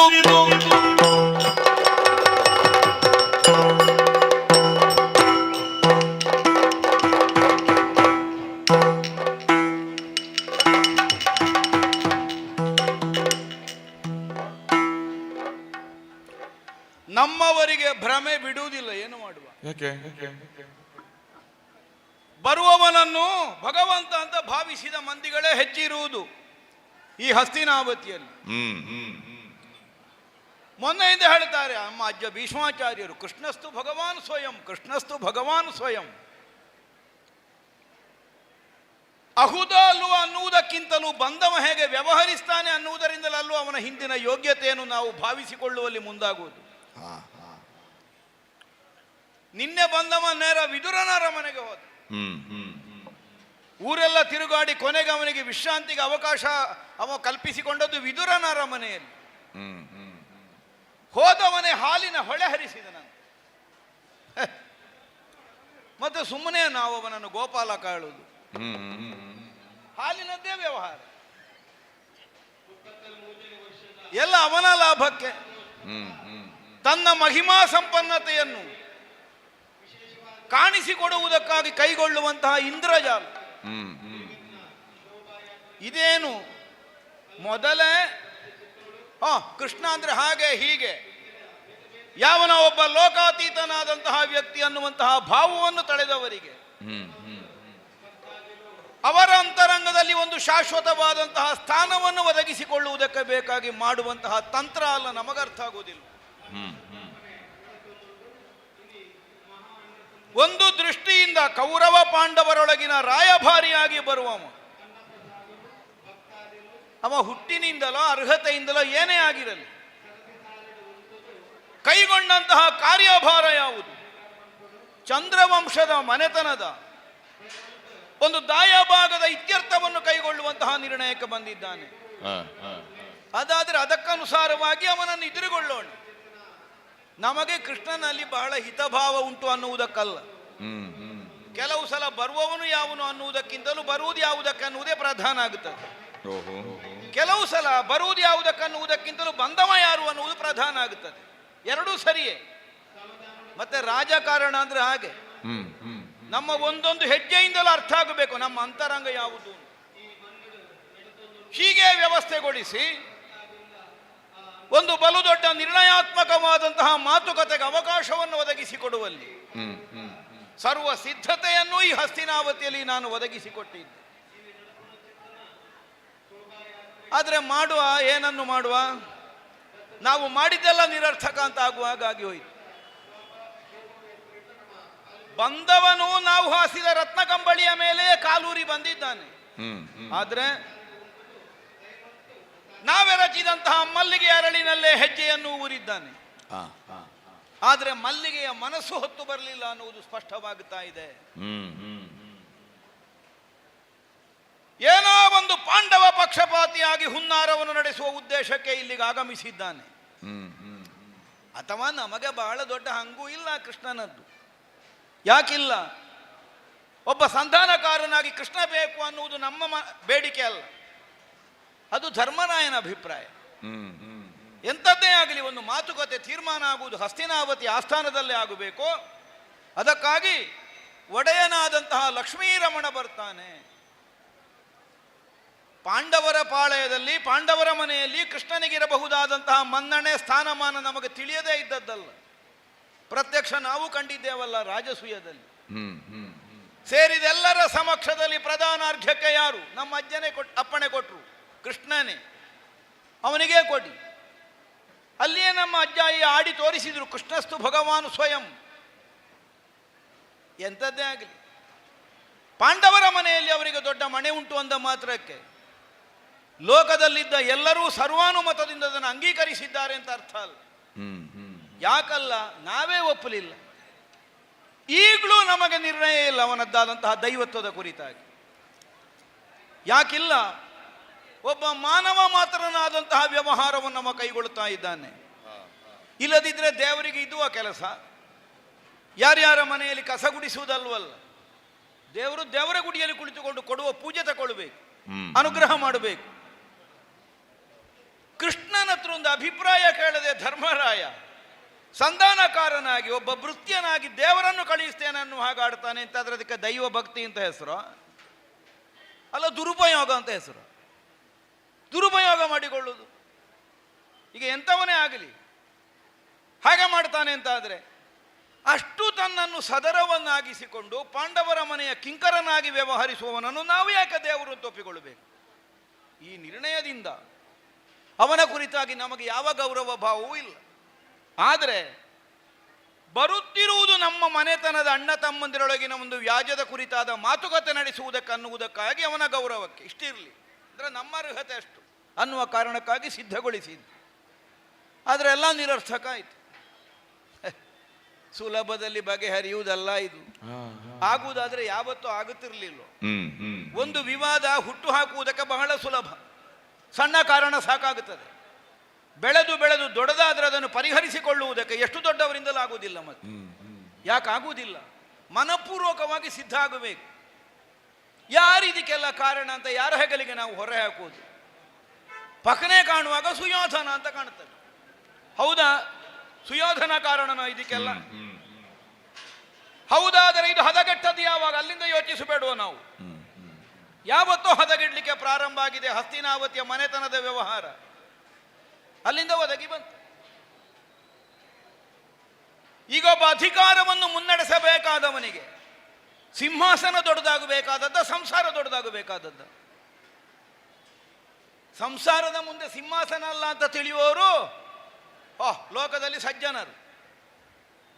ಸಿಂಹಾಸನಕ್ಕೆ ಬೇಕಾಗಿ ಸಂಬಂಧವನ್ನಾದರೂ ದೂರ ಮಾಡಬಲ್ಲಂತಹ ಸಾಮರ್ಥ್ಯ ಇದ್ದವರು ನಿಷ್ಠೂರರು. ಹೀಗೆ ಗುರುತಿಸಲ್ಪಡ್ತದೆ. ಎಂಥದ್ದು ಯುಗ ಮಹಿಮೆಯೋ ಕಾಲಧರ್ಮವೋ ಯಾರಿಗೆ ಗೊತ್ತು? ಇಲ್ಲದೇ ಇದ್ರೆ ನಮ್ಮ ಪಾಂಡು ಚಿಕ್ಕಪ್ಪನಿಗೆ ಶಾಪ ಬಂದಾಗ ಅರಮನೆಗೊಮ್ಮೆ ಮುಖ ತೋರಿಸುವ ಅಂತಲೂ ಕಾಣಲಿಲ್ಲ ಅಂತೆ ಅವರಿಗೆ. ನಾವು ಹುಟ್ಟುವುದಕ್ಕಿಂತ ಮೊದಲಿನ ಕಥೆ ಕೇಳಿದ ಕಥೆ ನಾವು. ಶಾಪ ಬಂದದ್ದೇನು? ಸಿಂಹಾಸನದಲ್ಲಿ ಕುಳಿತರೆ ತಲೆ 1000 ಹೋಳಾಗಲಿ ಅಂತ ಶಾಪ ಬಂದದ್ದಲ್ಲ. ಹೆಂಡತಿಯ ಮೈ ಮುಟ್ಟಿದ್ರೆ ಮರಣ ಬರಲಿ. ಈಗ ಸಂಸಾರ ಸುಖವನ್ನು ಮಾಡದೇ ಸಿಂಹಾಸನದಲ್ಲಿ ನಡೆಸಬಹುದಿತ್ತಲ್ಲ ಅಧಿಕಾರವನ್ನು, ಅದನ್ನು ಹೊರತುಪಡಿಸಿ ಹೋಗ್ತಾರೆ ಅಂತಾದರೆ ವೈಯಕ್ತಿಕವಾದಂತಹ ಇಷ್ಟಾನಿಷ್ಟಗಳು ಒದಗಿ ಬಂದಂತಹ ಕರ್ತವ್ಯಕ್ಕಿಂತಲೂ ಹೊಣೆಗಿಂತಲೂ ದೊಡ್ಡದು ಅನ್ನುವುದನ್ನು ಒಪ್ಪಿದ್ರಾ ಇಲ್ವ? ವೈಯಕ್ತಿಕವಾದ ಲಾಭ ನಷ್ಟ, ಅದಕ್ಕೆ ಬೇಕಾಗಿ ಬಿಟ್ಟು ಹೋದ್ರು. ಈ ವೈಯಕ್ತಿಕವಾದ ಲಾಭ ನಷ್ಟ ನೋಡುವವರಿಗೆಲ್ಲ ಅಧಿಕಾರ ಕೊಡಬೇಕಾದದ್ದ ಅಲ್ಲ, ಅಧಿಕಾರಕ್ಕೆ ನಿಷ್ಠರಾಗಿ ಮುನ್ನಡೆಸುವವರಿಗೆ ಅಧಿಕಾರ ಕೊಡಬೇಕಾದದ್ದು. ನೋಡಿ, ನಮಗೆ ಅಭಿಷೇಚನವೂ ಆಗಲಿಲ್ಲ, ತಲೆ ಮೇಲೆ ಮುತ್ತಿನ ಕಿರೀಟವೂ ಇಡಲಿಲ್ಲ. ಆದರೂ ಇವತ್ತಿಗೂ ಬಲ್ಲಿರೇನೇ ಕೇಳುವುದು ನಾವೇ. ಹೇಗೆ? ಹುಟ್ಟಿನಿಂದ ಬಂದ ಅರ್ಹತೆ ಅದು ಸಿದ್ಧವಾಗಿದೆ, ಮುನ್ನಡೆಸುವುದು ನಾವು. ಈಗ ಸಂಧಾನಕ್ಕೂ ನಮ್ಮಲ್ಲಿಗೆ ಬಂದದ್ದು ಕೃಷ್ಣ. ಹಾಗಿದ್ರೆ ಏನು? ಪಾಂಡವರಿಗೆ ಉಂಟೂ ಇಲ್ಲ ಅನ್ನುವ ಒಂದು ತೀರ್ಮಾನವನ್ನು ಕೊಡಬಹುದಾದಂತಹ ಒಂದು ಸ್ಥಾನವನ್ನು ಹೊಂದಿದವ ವರ್ತಮಾನ ಕಾಲಕ್ಕೆ ಸುಯೋಧನ. ಅದನ್ನು ಮನ್ನಿಸಿದೆ ಅಂತ ಅರ್ಥ. ಯಾರು ಹಸ್ತಿನಾವತಿಯ ಸಿಂಹಾಸನಕ್ಕೆ ಉತ್ತರಾಧಿಕಾರಿಗಳನ್ನು ನಿಯುಕ್ತಿಗೊಳಿಸಬೇಕಾದವರು ಅಂತ ಭೀಷ್ಮಾಚಾರ್ಯರು ನಮ್ಮೊಟ್ಟಿಗೆ ಇದ್ದಾರೆ. ಏನು ಬಿಟ್ಟು ನಮ್ಮ ಪಾಳಯದಿಂದ ಬಿಟ್ಟು ಆ ಕಡೆಗೆ ಹೋಗಲಿಲ್ಲಲ್ಲ. ಹಾಗಿದ್ರೆ ನಮ್ಮನ್ನು ಒಪ್ಪಿಕೊಂಡಿದ್ದಾರೆ ಅಂತ ಅರ್ಥ. ಸಿಂಹಾಸನಕ್ಕಾಗಿ ನಮ್ಮ ಉದ್ದೇಶವೇ ಅದು. ಇದನ್ನು ತುಂಡು ತುಂಡು ಮಾಡಿ 13 ತುಂಡು ಮಾಡಿ ಹುಟ್ಟಿದ ಮನೆಯ ಮಂದಿಗೆ ಮಕ್ಕಳಿಗೆಲ್ಲ ಹಂಚುವುದಕ್ಕಿದ್ದದ್ದಲ್ಲ ಇದು. ಪಿತ್ರಾರ್ಜಿತವಾಗಿ ಬಂದಂತಹ ಅಧಿಕಾರ ಅಂದರೆ ಏನು? 3 ಹೊತ್ತು ಗಂಜಿ ಉಣ್ಣುವುದಕ್ಕೆ ಬೇಕಾದಾಗೆ ವಿಭಾಗ ಮಾಡಿಕೊಡುವುದು ಅಂತ ಅರ್ಥವ? ಪಾಂಡವರಿಗೆ ದಾಯಭಾಗ ಅಂತ ವಿಭಾಗಿಸಿಕೊಟ್ಟು ಅಖಂಡವಾದ ಆರ್ಯಾವರ್ತವನ್ನು ಏಕಛತ್ರದ ಅಡಿಯಲ್ಲಿ ಆಳಬೇಕಾದಂತಹ ಅರ್ಹತೆಯ ಪೀಠ ಇದು. ಇದು ವಿಭಾಗ ಆಗಬೇಕಾದದಲ್ಲ. ಯಾರಾದರೂ ಒಬ್ಬ ಕುಳಿತುಕೊಳ್ಳಿ, ಧಾರ್ತರಾಷ್ಟ್ರರ ಪಾಂಡವರ ಯಾರು ಬೇಕಾದರೂ ಅದಿ. ಆದ್ದರಿಂದಲೇ ಇದಕ್ಕೊಂದು ನಿರ್ಣಯವನ್ನು ಕೈಗೊಳ್ಳುವಲ್ಲಿ, ಆತ್ಯಂತಿಕವಾದ ತೀರ್ಮಾನವನ್ನು ಕೈಗೊಳ್ಳುವಲ್ಲಿ ಒಂದು ನಿರ್ಧಾರಕ್ಕೆ ನಾವು ಬದ್ಧರಾಗಿದ್ದೇವೆ. ಇದು ಸಾಮದಿಂದ ಅಷ್ಟು ಕೊಡುವುದು ಇಷ್ಟು ಕೊಡುವುದು ಇದು ಮಾತುಕತೆ ಮುಗಿಯುವಂಥದ್ದಲ್ಲ. ಏನಿದ್ರು ಸೋತ ಭೂಮಿಯನ್ನು ಕ್ಷಾತ್ರ ಪಂಥಾನುಸಾರವಾಗಿ ಮತ್ತೆ ಗಳಿಸಿಕೊಳ್ಳುವಲ್ಲಿ ಕ್ಷತ್ರಿಯೋಚಿತವಾಗಿ ಯುದ್ಧವೇ ಸರಿ, ಆಯುಧದ ಮನೆಯಲ್ಲಿ ಭೂಮಿ. ಈ ನಿರ್ಣಯದಿಂದಲೇ ಶತಾನಂದರಲ್ಲಿ ನಾವು ಹೇಳಿ ಕಳಿಸಿದ ಮೇಲೆ ಪ್ರಕರಣ ತಿರುಗಲಿಕ್ಕೆ ಪ್ರಾರಂಭ ಆದದ್ದು. ಇಲ್ಲ ಸಾಮದಿಂದ ಸಂಪಾದಿಸಿಕೊಳ್ತೇವೆ ಅಂತ ಅವರು ಹೊರಡುತ್ತಾರೆ. ಆಗುವುದಿಲ್ಲಯ್ಯ. ಒಳಗೆ ಮುಳ್ಳು ಇಟ್ಟುಕೊಂಡು ಹೊರಗಿನಿಂದ ಎಷ್ಟು ಲೇಪ ಹಾಕಿ ಪ್ರಯೋಜನ ಇಲ್ಲ. ಒಮ್ಮೆ ಸೋರಿ ಹೋಗ್ಲಿ, ಶಸ್ತ್ರಚಿಕಿತ್ಸೆ ಮಾಡುವ, ಒಳಗಿನ ಮುಳ್ಳು ಹೊರಗೆ ಹೋಗಲಿ ಅತ್ಲಾಗಿ, ಆಗ ಸಮಾಧಾನ ಸಿಗ್ತದೆ. ಇದು ಅವನಿಗೂ ಇಲ್ಲ ಇವನಿಗೂ ಇಲ್ಲ ಅಂತ ಬದುಕುವುದಕ್ಕಿಂತ ಬದುಕಿದವನಿಗಾದ್ರೂ ನೆಮ್ಮದಿಯಲ್ಲಿ ಬದುಕಬಹುದಲ್ಲ. ಅದಕ್ಕೆ ಅನುಕೂಲವಾಗುವಾಗ ಒಂದು ಯುದ್ಧದ ಮೂಲಕವಾಗಿ ತೀರ್ಮಾನವಾಗಲಿ ಅನ್ನುವುದೇ ನಮ್ಮ ಉದ್ದೇಶ. ಅದಕ್ಕೆ ಸರಿಯಾಗಿ ಬಂದವ ಇಂಥದ್ದೆಲ್ಲ ಮಾಡ್ತಾ ಇದ್ದಾನೆ. ಅವನ ಡೊಂಬರಾಟ. ಇದಕ್ಕೆಲ್ಲ ಅಂಜುವವರು ಅಲ್ಲ, ಅಳುಕುವವರು ಅಲ್ಲ. ನಿನ್ನೆ ದಿವಸ ವಿದುರನನ್ನು ಕಳುಹಿಸಿದ. ಎರಡು ಮಾತುಗಳಾಡುವಂತಹ ಅವಕಾಶ ಉಂಟಾ? ಹೇಗುಂಟು ಭೂಪತಿಯ ಸಂದರ್ಭ ತಿಳಿದು ಬರಬೇಕು. ಬಂದ ಸಿಟ್ಟು ನಮಗೆ. ಊರಿಡೀ ತಿರುಗಿ ಕೊನೆಗೆ ಹೋಗಿ ಅವನ ಮನೆಯಲ್ಲಿ ಬಿಡಾರ ಮಾಡಿದವ ನನಗೆ ಜನ ಅಟ್ಟುವುದು. ನಿನ್ನೆ ದಿನ ಕಾದಿದ್ದದ್ದು ಯಾಕೆ? ಒಂದು ಕೃಷ್ಣ ಸಂಧಾನ ಆಗುವುದಾದ್ರೆ ಆಗಿ ಹೋಗ್ಲಿ, ನಮ್ಮಿಂದೇನು ಆಕ್ಷೇಪ ಇಲ್ಲ. ನಾವು ಇಡೀ ದಿವಸ ಕಾದು ಕುಳಿತದ್ದು ಬಂತು. ಅವ ಸಂಜೆ ಹೊತ್ತಿಗಾಗಿ ಹೊಗಳ್ತಾನೆ ಹೇಗೆ ಸಂದರ್ಭ ಉಂಟಾ ಅಂತ. ಹಾಗಿದ್ರೆ ಏನು ಹೇಳ್ಬೇಡ. ಅದಕ್ಕಾಗಿ ಹೇಳಿದ್ದು ಗೋಪನಂದನೆಗೆ ಇಂದಿನೊಳೇನು ಕಜ್ಜ, ಬಂದರೆ ನಾಳೆಯೊಳೈತರಲ್ಲಿ. ನಮ್ಮ ಭಾವ ಏನಾಗಿದೆ ಅನ್ನುವುದು ಅವನಿಗೆ ಅರಿವಾಗಬೇಕು ಅನ್ನುವುದಕ್ಕಾಗಿ ಹೇಳಿಕೊಳಿಸಿದ ಉತ್ತರ ಅದು, ಬೇರೆ ಯಾವ ಕಾರಣಕ್ಕೂ ಅಲ್ಲ. ಅವನನ್ನು ಎದುರುಗೊಳ್ಳುವುದೇ ಇಲ್ಲ ಅಂತಂದ್ರೆ ಧ್ವನಿಯೂ ಅಲ್ಲ.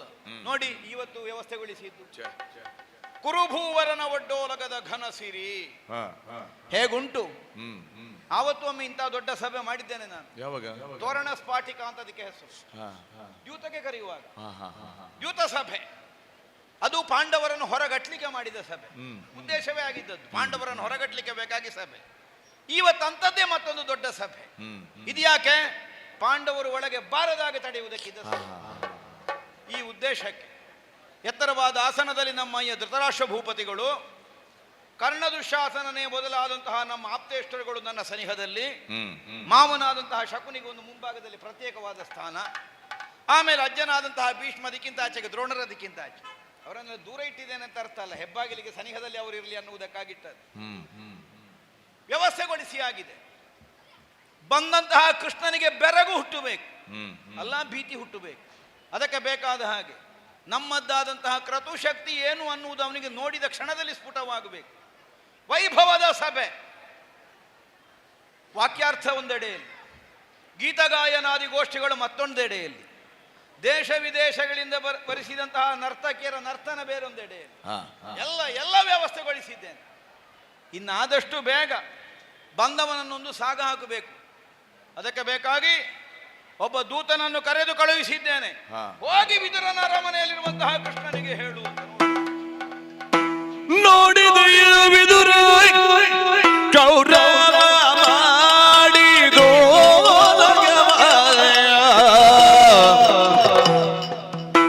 ನೋಡಿದೆಯ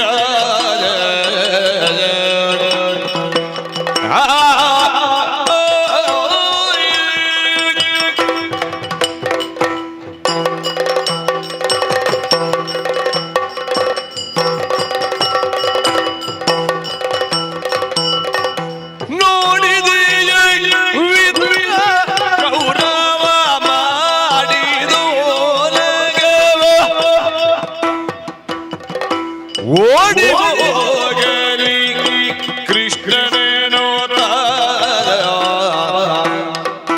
ಓಡಿ ಹೋಗಲಿ ಕೃಷ್ಣನೇನೋ ಗಾಢಗರವದಲ್ಲಿ ಕುಳಿತಿರುವನಿ ಭೂವರನೋ ಗಾಢಗರವದಲ್ಲಿ ಕುಳಿತಿರುವನಿ ಭೂವರನೋ ಕೇಡುಗರ ಒಡನಾಡಿ ಕಡಿಕ ಕೇಡುಗರ ಒಡನಾಡಿ ಕೆಟ್ಟ ನೋಡಿದೆಯ ವಿದುರಯ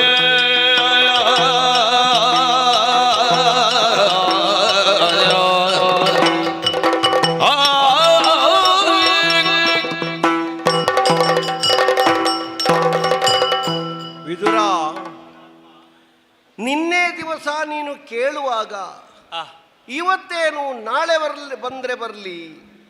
ಆ, ಇವತ್ತು ಪ್ರಾತಃ ಕಾಲದಲ್ಲಿ ಒಬ್ಬ ದೂತ ಬಂದಿದ್ದಾನೆ.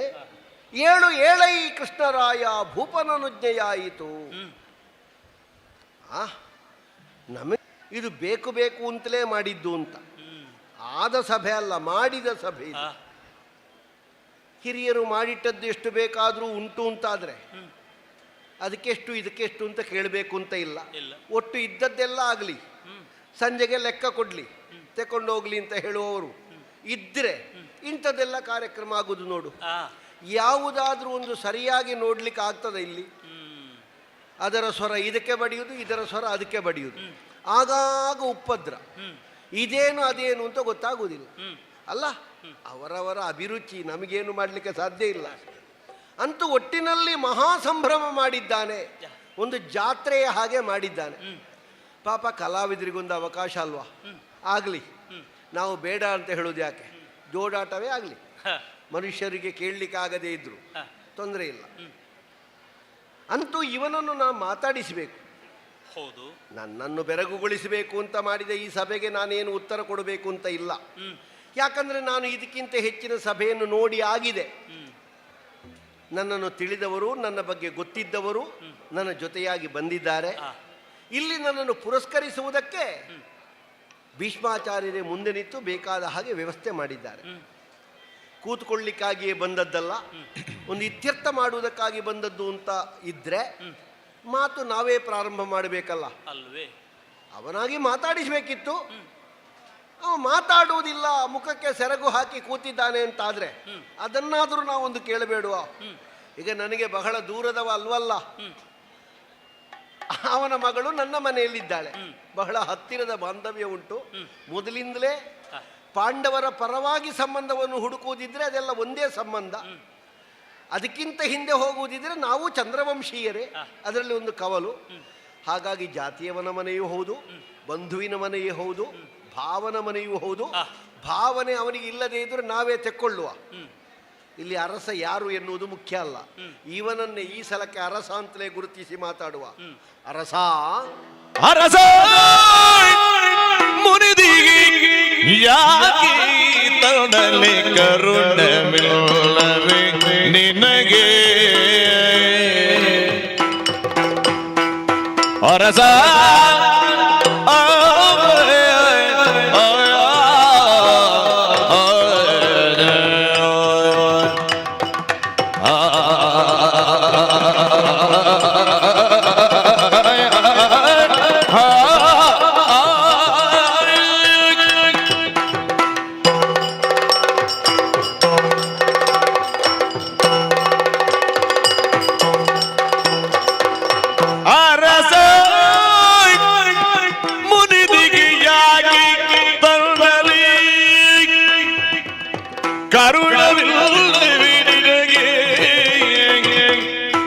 ಸತಿಯರ ತೆರದಿ ಮಡೆಯ ತಗ್ಗಿಸದೆ ಕಣ್ತೆರೆದು ನೋಡೆ.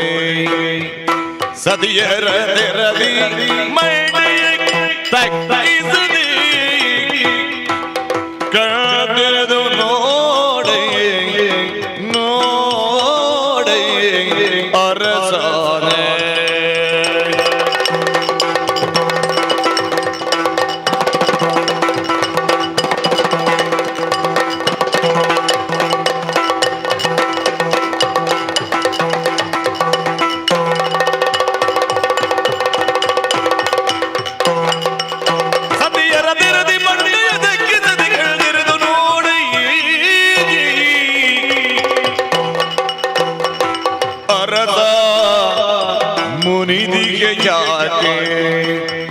ತರುಣಲಿ ಕರುಣವಿಲ್ಲವೇ ನಿನಗೆ? ಅರಸ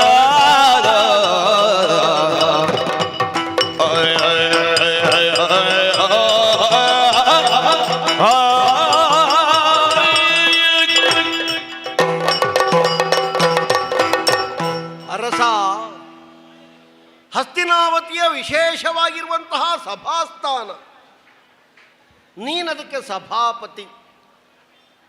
ಪತಿಯಾದವ ತಲೆ ಎತ್ತಿ ಪ್ರತಿಯೊಬ್ಬರನ್ನು ನೋಡಬೇಕಾದವ. ಆದರೆ ನೀನು ತಲೆಯನ್ನು ಕೆಳಹಾಕಿ ಒಂದರ್ಥದಲ್ಲಿ ಅವಕುಂಠನ ಸ್ಥಿತಿಯಲ್ಲಿ ಕುಳಿತಿದ್ದೀಯ. ಮರ್ಯಾದೆಯ ಹೆಣ್ಣುಮಕ್ಕಳು ಸಭೆಯಲ್ಲೇ ಕೂತುಕೊಳ್ಳುವುದಾದರೂ ಲಜ್ಜೆಯಿಂದ, ನಾಚಿಕೆಯಿಂದ, ಲಾಸ್ಯದಿಂದ ಸ್ವಲ್ಪ ತಲೆಬಾಗಿರ್ತಾರೆ. ಸತಿಯರ ತೆರದಿ ಇನ್ನೂ ಒಂದು ವಿಶೇಷವಾದ ಅರ್ಥ ಕೊಡುವುದಿದ್ರೆ ಧರ್ಮಸ್ವರೂಪವನ್ನು ನಾವು ಪತಿ ಅಂತ ಭಾವಿಸುವುದು. ಆ ಧರ್ಮಸ್ವರೂಪವಾಗಿರುವಂತಹ ಪತಿಯ ಸ್ಥಿತಿ ಯಾವನಿಗಿಲ್ವೋ ಅಂಥವನು ಗಂಡನಿಲ್ಲದ ಹೆಂಗಳೆಯರಂತೆ ಅಂತ ಒಂದು ಮಾತುಂಟು. ಧರ್ಮ ತಪ್ಪಿ ನಡೆದೆಯೋ, ಆದದ್ದರಿಂದ ಯಾರಿಗೂ ಇನ್ನು ಮುಖ ತೋರಿಸುವುದು ಬೇಡ ಅಂತ ನಿನ್ನ ಮುಖಕ್ಕೆ ನೀನೇ ಮುಸುಕೆಳೆದು ಕುಳಿತೆಯೋ, ಇಷ್ಟು ಮಾಡಿದರೂ ನಮ್ಮದ್ದೇನೂ ನಡೀಲಿಲ್ಲ, ಇನ್ಯಾಕೆ ಸುಮ್ಮನೆ ಮುಖ ತೋರಿಸುವುದು ಅಂತ ಸುಮ್ಮನಾದೆಯೋ? ನಿನಗೆ ಯಾಕೆ ಕೋಪ? ನಿನಗ್ಯಾಕೆ ಒಂಥರನಾದಂತಹ ಜುಗುಪ್ಸೆ? ಅರಸ ಮುನಿಧಿಯೇ ಯಾಕೆ? ಯಾರಲ್ಲಿ ಮುನಿಸು? ನಿನ್ನಲ್ಲಿಯೇ ನಿನಗೆ ಮುನಿಸೋ, ಅಲ್ಲ ಬಂದ ನನ್ನ ಬಗ್ಗೆ ಮುನಿಸೋ, ಅಲ್ಲ ಇಷ್ಟು ಮಂದಿಗಳೆಲ್ಲ ಸೇರಿದ್ದಾರೆ ಎನ್ನುವುದಕ್ಕಾಗಿ ಮುನಿಸೋ. ಇಂಥ ಸ್ಥಿತಿಯಲ್ಲಿ ಇಂಥ ವಿಷಯದಲ್ಲಿ ತನ್ನನ್ನು ತಾನು ತೊಡಗಿಸಿಕೊಳ್ಬೇಕು ಅಂತ ಮುನಿಸೋ. ಎಂಥದ್ದು ಅಂತ ನನಗೆ ಅರ್ಥ ಆಗುವುದಿಲ್ಲ. ನಿನ್ನ ವಾಕ್ಯವನ್ನು ಧಿಕ್ಕರಿಸಿ ನನ್ನ ಪ್ರವೇಶ ಇಲ್ಲ. ನಿನ್ನೆ ದಿವಸ ಬಂದು ವಿದುರ ಕೇಳಿದ್ದಾನೆ, ನಾಳೆ ಬಂದರೆ ಬರಲಿ ಅಂತ ನೀನು ಹೇಳಿದ್ದೀಯಾ. ಇವತ್ತು ಆ ಮಾತಿಗನುಸಾರವಾಗಿ ಒಬ್ಬ ದೂತನನ್ನು ಕೊಟ್ಟು ಕಳುಹಿಸಿ ಬರುವುದಿದ್ದರೆ ಬರಲಿ, ನಿನ್ನ ಸೂಚನೆಯಾದದ್ದನ್ನು ಕೇಳಿ ನಾ ಯೋಚಿಸಿಯೇ ಬಂದದ್ದು. ಪ್ರಮುಖವಾಗಿ ನಿನ್ನಲ್ಲಿ ಬಹಳಷ್ಟು ಮಾತಾಡುವುದಕ್ಕಿರುವ ಸಂಗತಿ ಇದ್ದದ್ದರಿಂದ ನಿನ್ನನ್ನೇ ನಾನು ಮಾತಾಡುವುದಕ್ಕೆ ಪ್ರಾರಂಭ ಮಾಡಿದ್ದೆ. ಆದರೆ ನೀನು ಮಾತಾಡುವುದೇ ಇಲ್ಲ. ಬಹಳ ಆಶ್ಚರ್ಯ ಆಯ್ತಲ್ಲ. ಏನು ಭಾವ, ಯಾಕೆ ಮಾತಾಡ್ತಾ ಇಲ್ಲ? ಸ್ವಲ್ಪ ಕನಿಕರದಿಂದ ಬಂದವರ ಮುಖ ನೋಡಿ ಒಂದು 4 ಶಬ್ದ ಮಾತಾಡಬಾರ್ದ?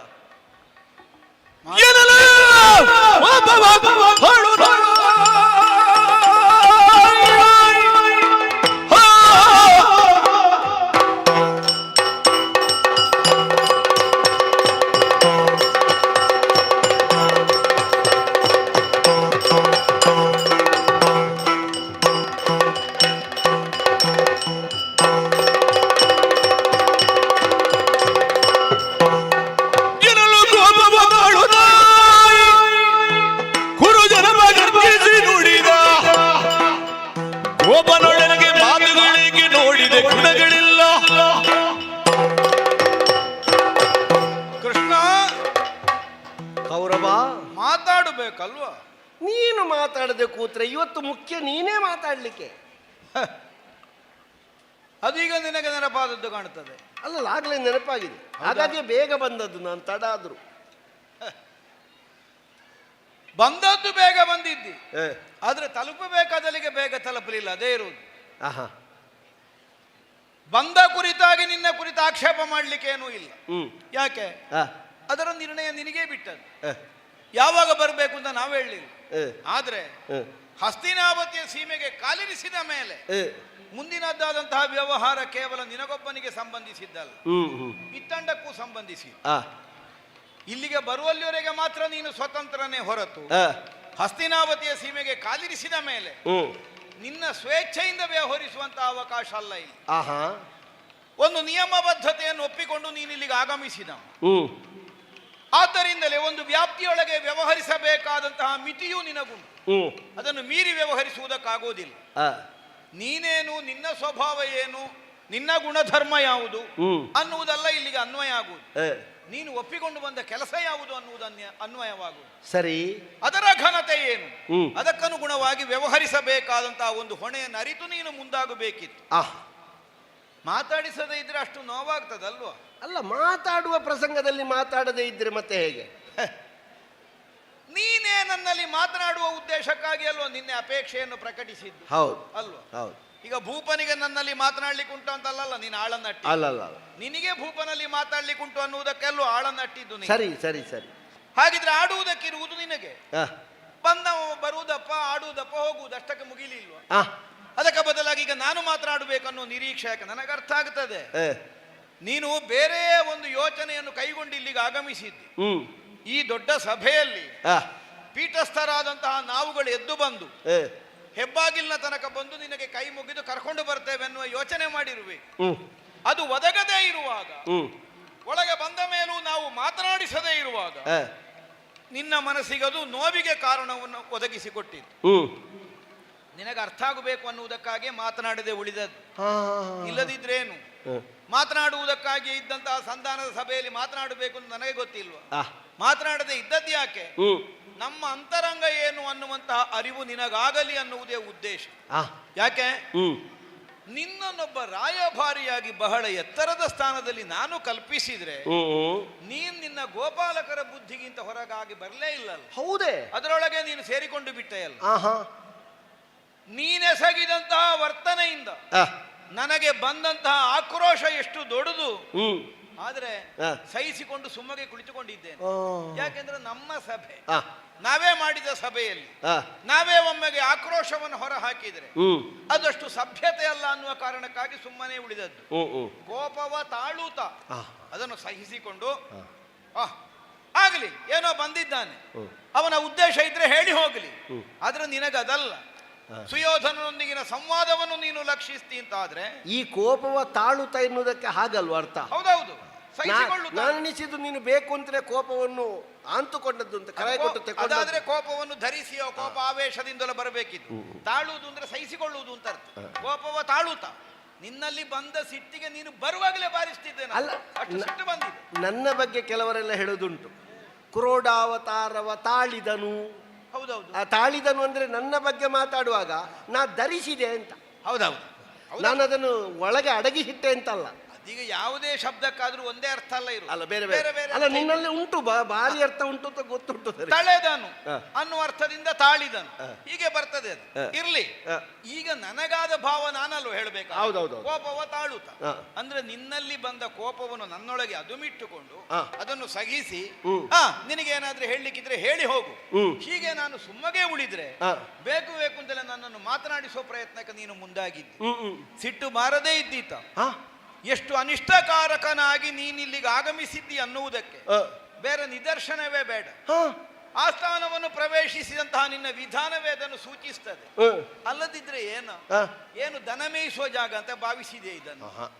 ಬಹಳ ಮಂದಿಗಳು ಸಭ್ಯರು ಸೇರಿದಂತಹ ಒಂದು ಆಸ್ಥಾನವನ್ನು ಪ್ರವೇಶಿಸುವಾಗ ಒಂದು ಸಭ್ಯ ಸಂಸ್ಕಾರ ಬೇಕು ಅನ್ನೋ ವಿವೇಕ ಆದ್ರೂ ನಿನ್ನಲ್ಲಿ ಬೇಡ. ದನ ಮೇಯಿಸುವುದಕ್ಕೆ ಜಾಗವೇ ಇಲ್ಲ ಈಗ.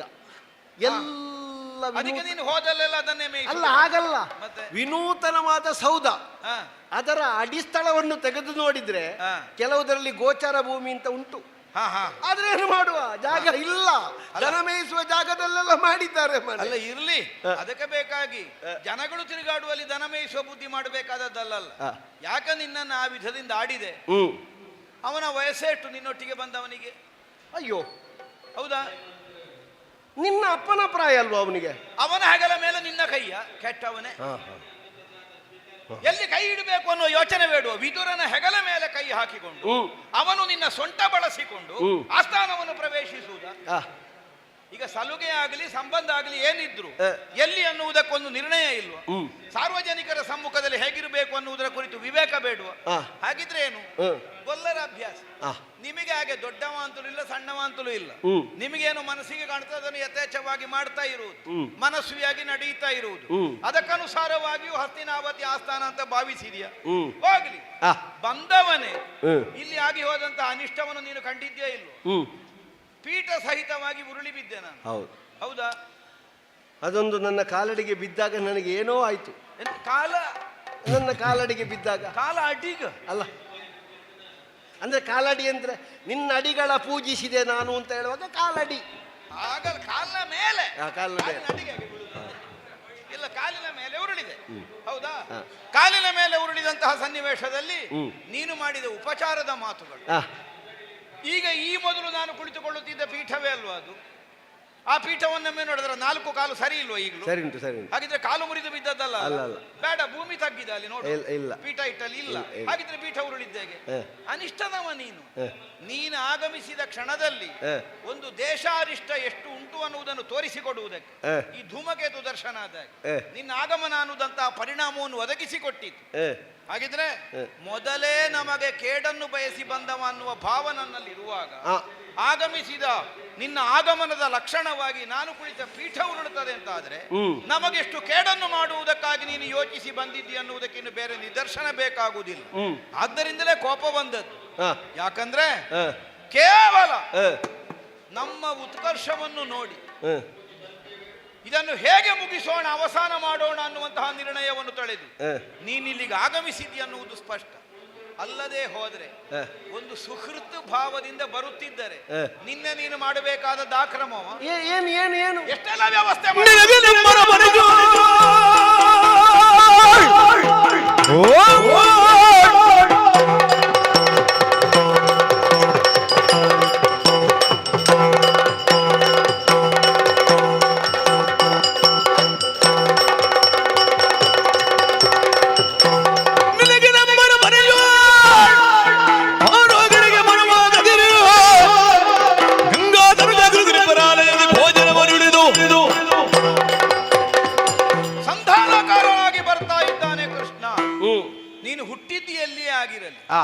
ನೀನು ಬೆಳೆದದ್ದು ಯಾವ ಮನೆತನದಲ್ಲೇ ಆಗಲಿ, ಎಳವೆಯಲ್ಲಿ ಬಂದಂತಹ ಸಹವಾಸ ನಿನಗೆ ಎಂತ ಬರದ್ದೇ ಇರಲಿ, ಆದ್ರೆ ಈಗ ಆಗಮಿಸುತ್ತಿರುವುದು ಅಖಂಡ ಆರ್ಯಾವರ್ತವನ್ನು ಶಾಸನ ಮಾಡಬಹುದಾದ ಅರ್ಹತೆಯನ್ನು ಹೊಂದಿದ ಚಂದ್ರವಂಶದವರ ಒಳಗಿನ ಒಂದು ವಿವಾದವನ್ನು ಬಗೆಹರಿಸುವಂತಹ ಉದ್ದೇಶವನ್ನು ಹೊಂದಿ ಇಷ್ಟು ಉನ್ನತವಾದಂತಹ ಮೌಲ್ಯವನ್ನು ಸ್ತರವನ್ನು ಅದಕ್ಕೆ ಕಲ್ಪಿಸಿ ಬರುವಂತಹ ನಿನಗೆ ಯಾವ ಕೊರತೆಯೂ ಆಗಕೂಡದು ಅನ್ನುವುದಕ್ಕಾಗಿ ರಾಜಯೋಗ್ಯತೆಗನುಸಾರವಾದಂತಹ ಅನುಕೂಲಗಳನ್ನು ವ್ಯವಸ್ಥೆಗೊಳಿಸಿ ಕಣ್ಣು ಮುಚ್ಚಿ ಬಂದದ್ದಲ್ಲ, ಕಣ್ಣು ತೆರೆದ ಅಲ್ವ ನಡೆದ.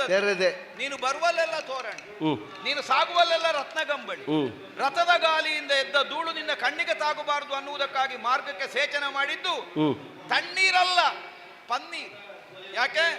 ಒಂದು ಸುಹೃದ ಭಾವದಿಂದ ಸಕಲ ಅನುಕೂಲಗಳನ್ನು ಹೊಂದಿ ಅಂತರಂಗದಲ್ಲಿ ಒಂದು ಪ್ರೀತಿ ಉಳ್ಳವನಾಗಿ ಒಂದು ಸುಖಾವಹವಾದಂತಹ ತೀರ್ಮಾನವನ್ನು ಕೈಗೊಳ್ಳುವುದಕ್ಕೆ ಅವಕಾಶವಾಗಬೇಕು ಅನ್ನುವುದಕ್ಕಾಗಿ ಅಷ್ಟೆಲ್ಲ ಸಿದ್ಧತೆಗಳನ್ನು ಮಾಡಿದ್ದು. ನಾವು ಕಟ್ಟಿದ ತೋರಣದ ಕೆಳಗೆ ನಡೆದು ಬಂದು ನಾವು ಹಾಕಿದಂತಹ ರತ್ನಗಂಬಳಿಯ ಮೇಲೆ ನಡೆದು ಹೋಗಿ ಎಲ್ಲರ ಅರಮನೆಯನ್ನು ಸೇರಿದೆ ಅಂತೆ ನೀನು. ಹೌದಾ? ಎಂತಹ ವ್ಯವಸ್ಥೆ ಮಾಡಿದ್ದೆ ನಮ್ಮ ಅರಮನೆಯಲ್ಲಿ. ನಿನಗೆ ನಮ್ಮ ಅರಮನೆಯೋಳು ಆರೋಗಣೆಗೆ ಏನು ಕೇವಲ ನೀನು ಬುತ್ತಿ ಕಟ್ಟಿಕೊಂಡೋಗಿ ತಂಗುಳನ್ನ ಊಟ ಮಾಡಿದಾಗಿದ್ದ ಊಟ ಅಲ್ಲ ಅದು. ರಾಜಭೋಜನ, ಹಸ್ತಿನಾವತಿ ಅರಮನೆಯ ರಾಜಭೋಜನ ಏನು, ಅದರ ಒಂದು ಸರಿಯಾದಂತಹ ರುಚಿ ಸವಿ ನಿನಗೆ ಸಿಗಬೇಕು ಅನ್ನುವುದಕ್ಕಾಗಿ ವಿಶೇಷವಾದಂತಹ ಆಸ್ತೆಯನ್ನು ವಹಿಸಿ ವಿಶೇಷವಾದ ಪಾಕತಜ್ಞರಿಂದ ಸಿದ್ಧವಾಗಿಸಿದ ರಾಜಭೋಜನವನ್ನು ನಮ್ಮ ಅರಮನೆಯಲ್ಲಿ ವ್ಯವಸ್ಥೆಗೊಳಿಸಿದ್ದೆ. ಬಹಳ ದೊಡ್ಡ ನಿರೀಕ್ಷೆಯಿಂದಲೂ ಇದ್ದೆ. ಹೆಂಡತಿ ಮಕ್ಕಳೊಟ್ಟಿಗೆ ನಿನಗೆ ನಿನ್ನೆ ದಿವಸ ಒಮ್ಮೆ ಕೈಯೊದ್ದೆ ಮಾಡಬೇಕು ಅಂತ. ನಮ್ಮರ ಮನೆಗೆ ಬಂದ್ರೆ ಸತಿಯಾದ ಭಾನುಮತಿ ಒಪ್ಪಿದ್ರೆ ನಿನಗೆ ತಂಗಿಯಲ್ವ ಅವಳು, ನೀನು ಅವಳಿಗೆ ಅಣ್ಣನ ಸ್ಥಾನದಲ್ಲಿ, ನಾನು ನಿನಗೆ ಭಾವನೆಂಟ. ಹಾಗಿದ್ರೆ ಭಾವನ ಮನೆಯಲ್ಲಿ ಒಂದು ಕುಶಲೋಪರಿಯಿಂದ ಒಂದು ಮಧ್ಯಾಹ್ನದ ಭೋಜನವನ್ನು ಬಹಳ ಸೊಗಸಾಗಿಯೇ ಪೂರೈಸಬೇಕು ಅನ್ನುವಂತಹ ನಿರ್ಣಯದಿಂದ ನಿನಗಾಗಿ ನಾನೂ ಕಾದಿದ್ದೆ. ಮಧ್ಯಾಹ್ನ ಇನ್ನೂ ಉಂಟಲ್ಲ, ನನ್ನ ಅರಮನೆಗೆ ನೀನು ಬರಲೇ ಇಲ್ಲ. ಯಾವಾಗ? ನಿನ್ನೆ ಮಧ್ಯಾಹ್ನ. ಇವತ್ತಿನದ್ದಲ್ಲ. ಇವತ್ತು ನೀನು ಕೇಳಿದ್ರು ಊಟ ಕೊಡುದಿಲ್ಲ, ಅದು ಪ್ರಶ್ನೆ ಬೇರೆ. ನಿನ್ನೆ ವಿಷಯ ಮಾತಾಡ್ತಾ ಇರುವುದು. ಈಗ ಬರುವಾಗ ವ್ಯವಸ್ಥೆ ಮಾಡಿದ್ದಕ್ಕೆ ನೀನು ನಮ್ಮ ಅರಮನೆಯತ್ತ ಮುಖ ಕೂಡ ಮಾಡಲಿಲ್ಲ. ಬೇಡ, ನಿನಗೆ ನನ್ನಲ್ಲಿಗೆ ಬರುವುದಕ್ಕೆ ಹಿತ ಇಲ್ಲ, ಅಥವಾ ಬೇರೆ ಏನೋ ಅದಕ್ಕೆ ತೊಡಕುಗಳುಂಟು, ಅನ್ಯಾನ್ಯ ಕಾರಣಗಳು ನಿನ್ನಲ್ಲಿರಬಹುದು, ಸುಯೋಧನಲ್ಲಿ ಹೋಗಿ ಉಂಡ್ರೆ ಕಷ್ಟ ಆಗುತ್ತದೆ, ಒಂದು ದಾಕ್ಷಿಣ್ಯಕ್ಕೆ ಕಟ್ಟುವಡೆಯುತ್ತೇನೆ, ಇಂತಹ ಒಂದು ಸನ್ನಿವೇಶ ಏನಾದ್ರೂ ಉಂಟು ಅಂತ ಆದ್ರೆ ಬೇಡ ಬಿಡು. ನಿನಗಾಗುವವರ ಮನೆ ಇತ್ತಲ್ಲ, ಪಾಪ ಭೀಷ್ಮಾಚಾರ್ಯ ಎಷ್ಟು ಸಮಯದಿಂದ ಕಾಯ್ತಾ ಇದ್ದಾರೆ. ಓ ದೇವರು ದೇವರು ದೇವರು ಬರ್ತಾ ಇದ್ದಾನೆ, ದೇವರು ಬರ್ತಾ ಇದ್ದಾನೆ. ಆಗಲಿ ಅಂತವ ನಿನ್ನನ್ನು ಸತ್ಕರಿಸುವ ಉದ್ದೇಶದಿಂದ ಬೇಕಾದಂತಹ ಸಿದ್ಧತೆಗಳನ್ನು ಭೀಷ್ಮರು ಮಾಡಿಕೊಂಡಿದ್ರು ನಮ್ಮದೇ ವ್ಯವಸ್ಥೆ ಅಂತ ಅರ್ಥ, ಬೇರೆಂತದ್ದು ಅಲ್ಲ. ಅದಿಲ್ಲಿ ಹಸ್ತಿನಾವತಿ ಅರಮನೆಯಲ್ಲಿ ಎಲ್ಲಿಯಾದ್ರೂ ನಮ್ಮದೇ ಖರ್ಚಿನಲ್ಲಿ ಆಗುವುದಿಲ್ಲ, ಎಲ್ಲ ಇಲ್ಲಿಂದಲೇ ಹೋಗುವುದು. ಅಲ್ಲಿ ವ್ಯವಸ್ಥೆಗೊಳಿಸಿದ್ದಾರೆ ಭೀಷ್ಮಾಚಾರ್ಯರು.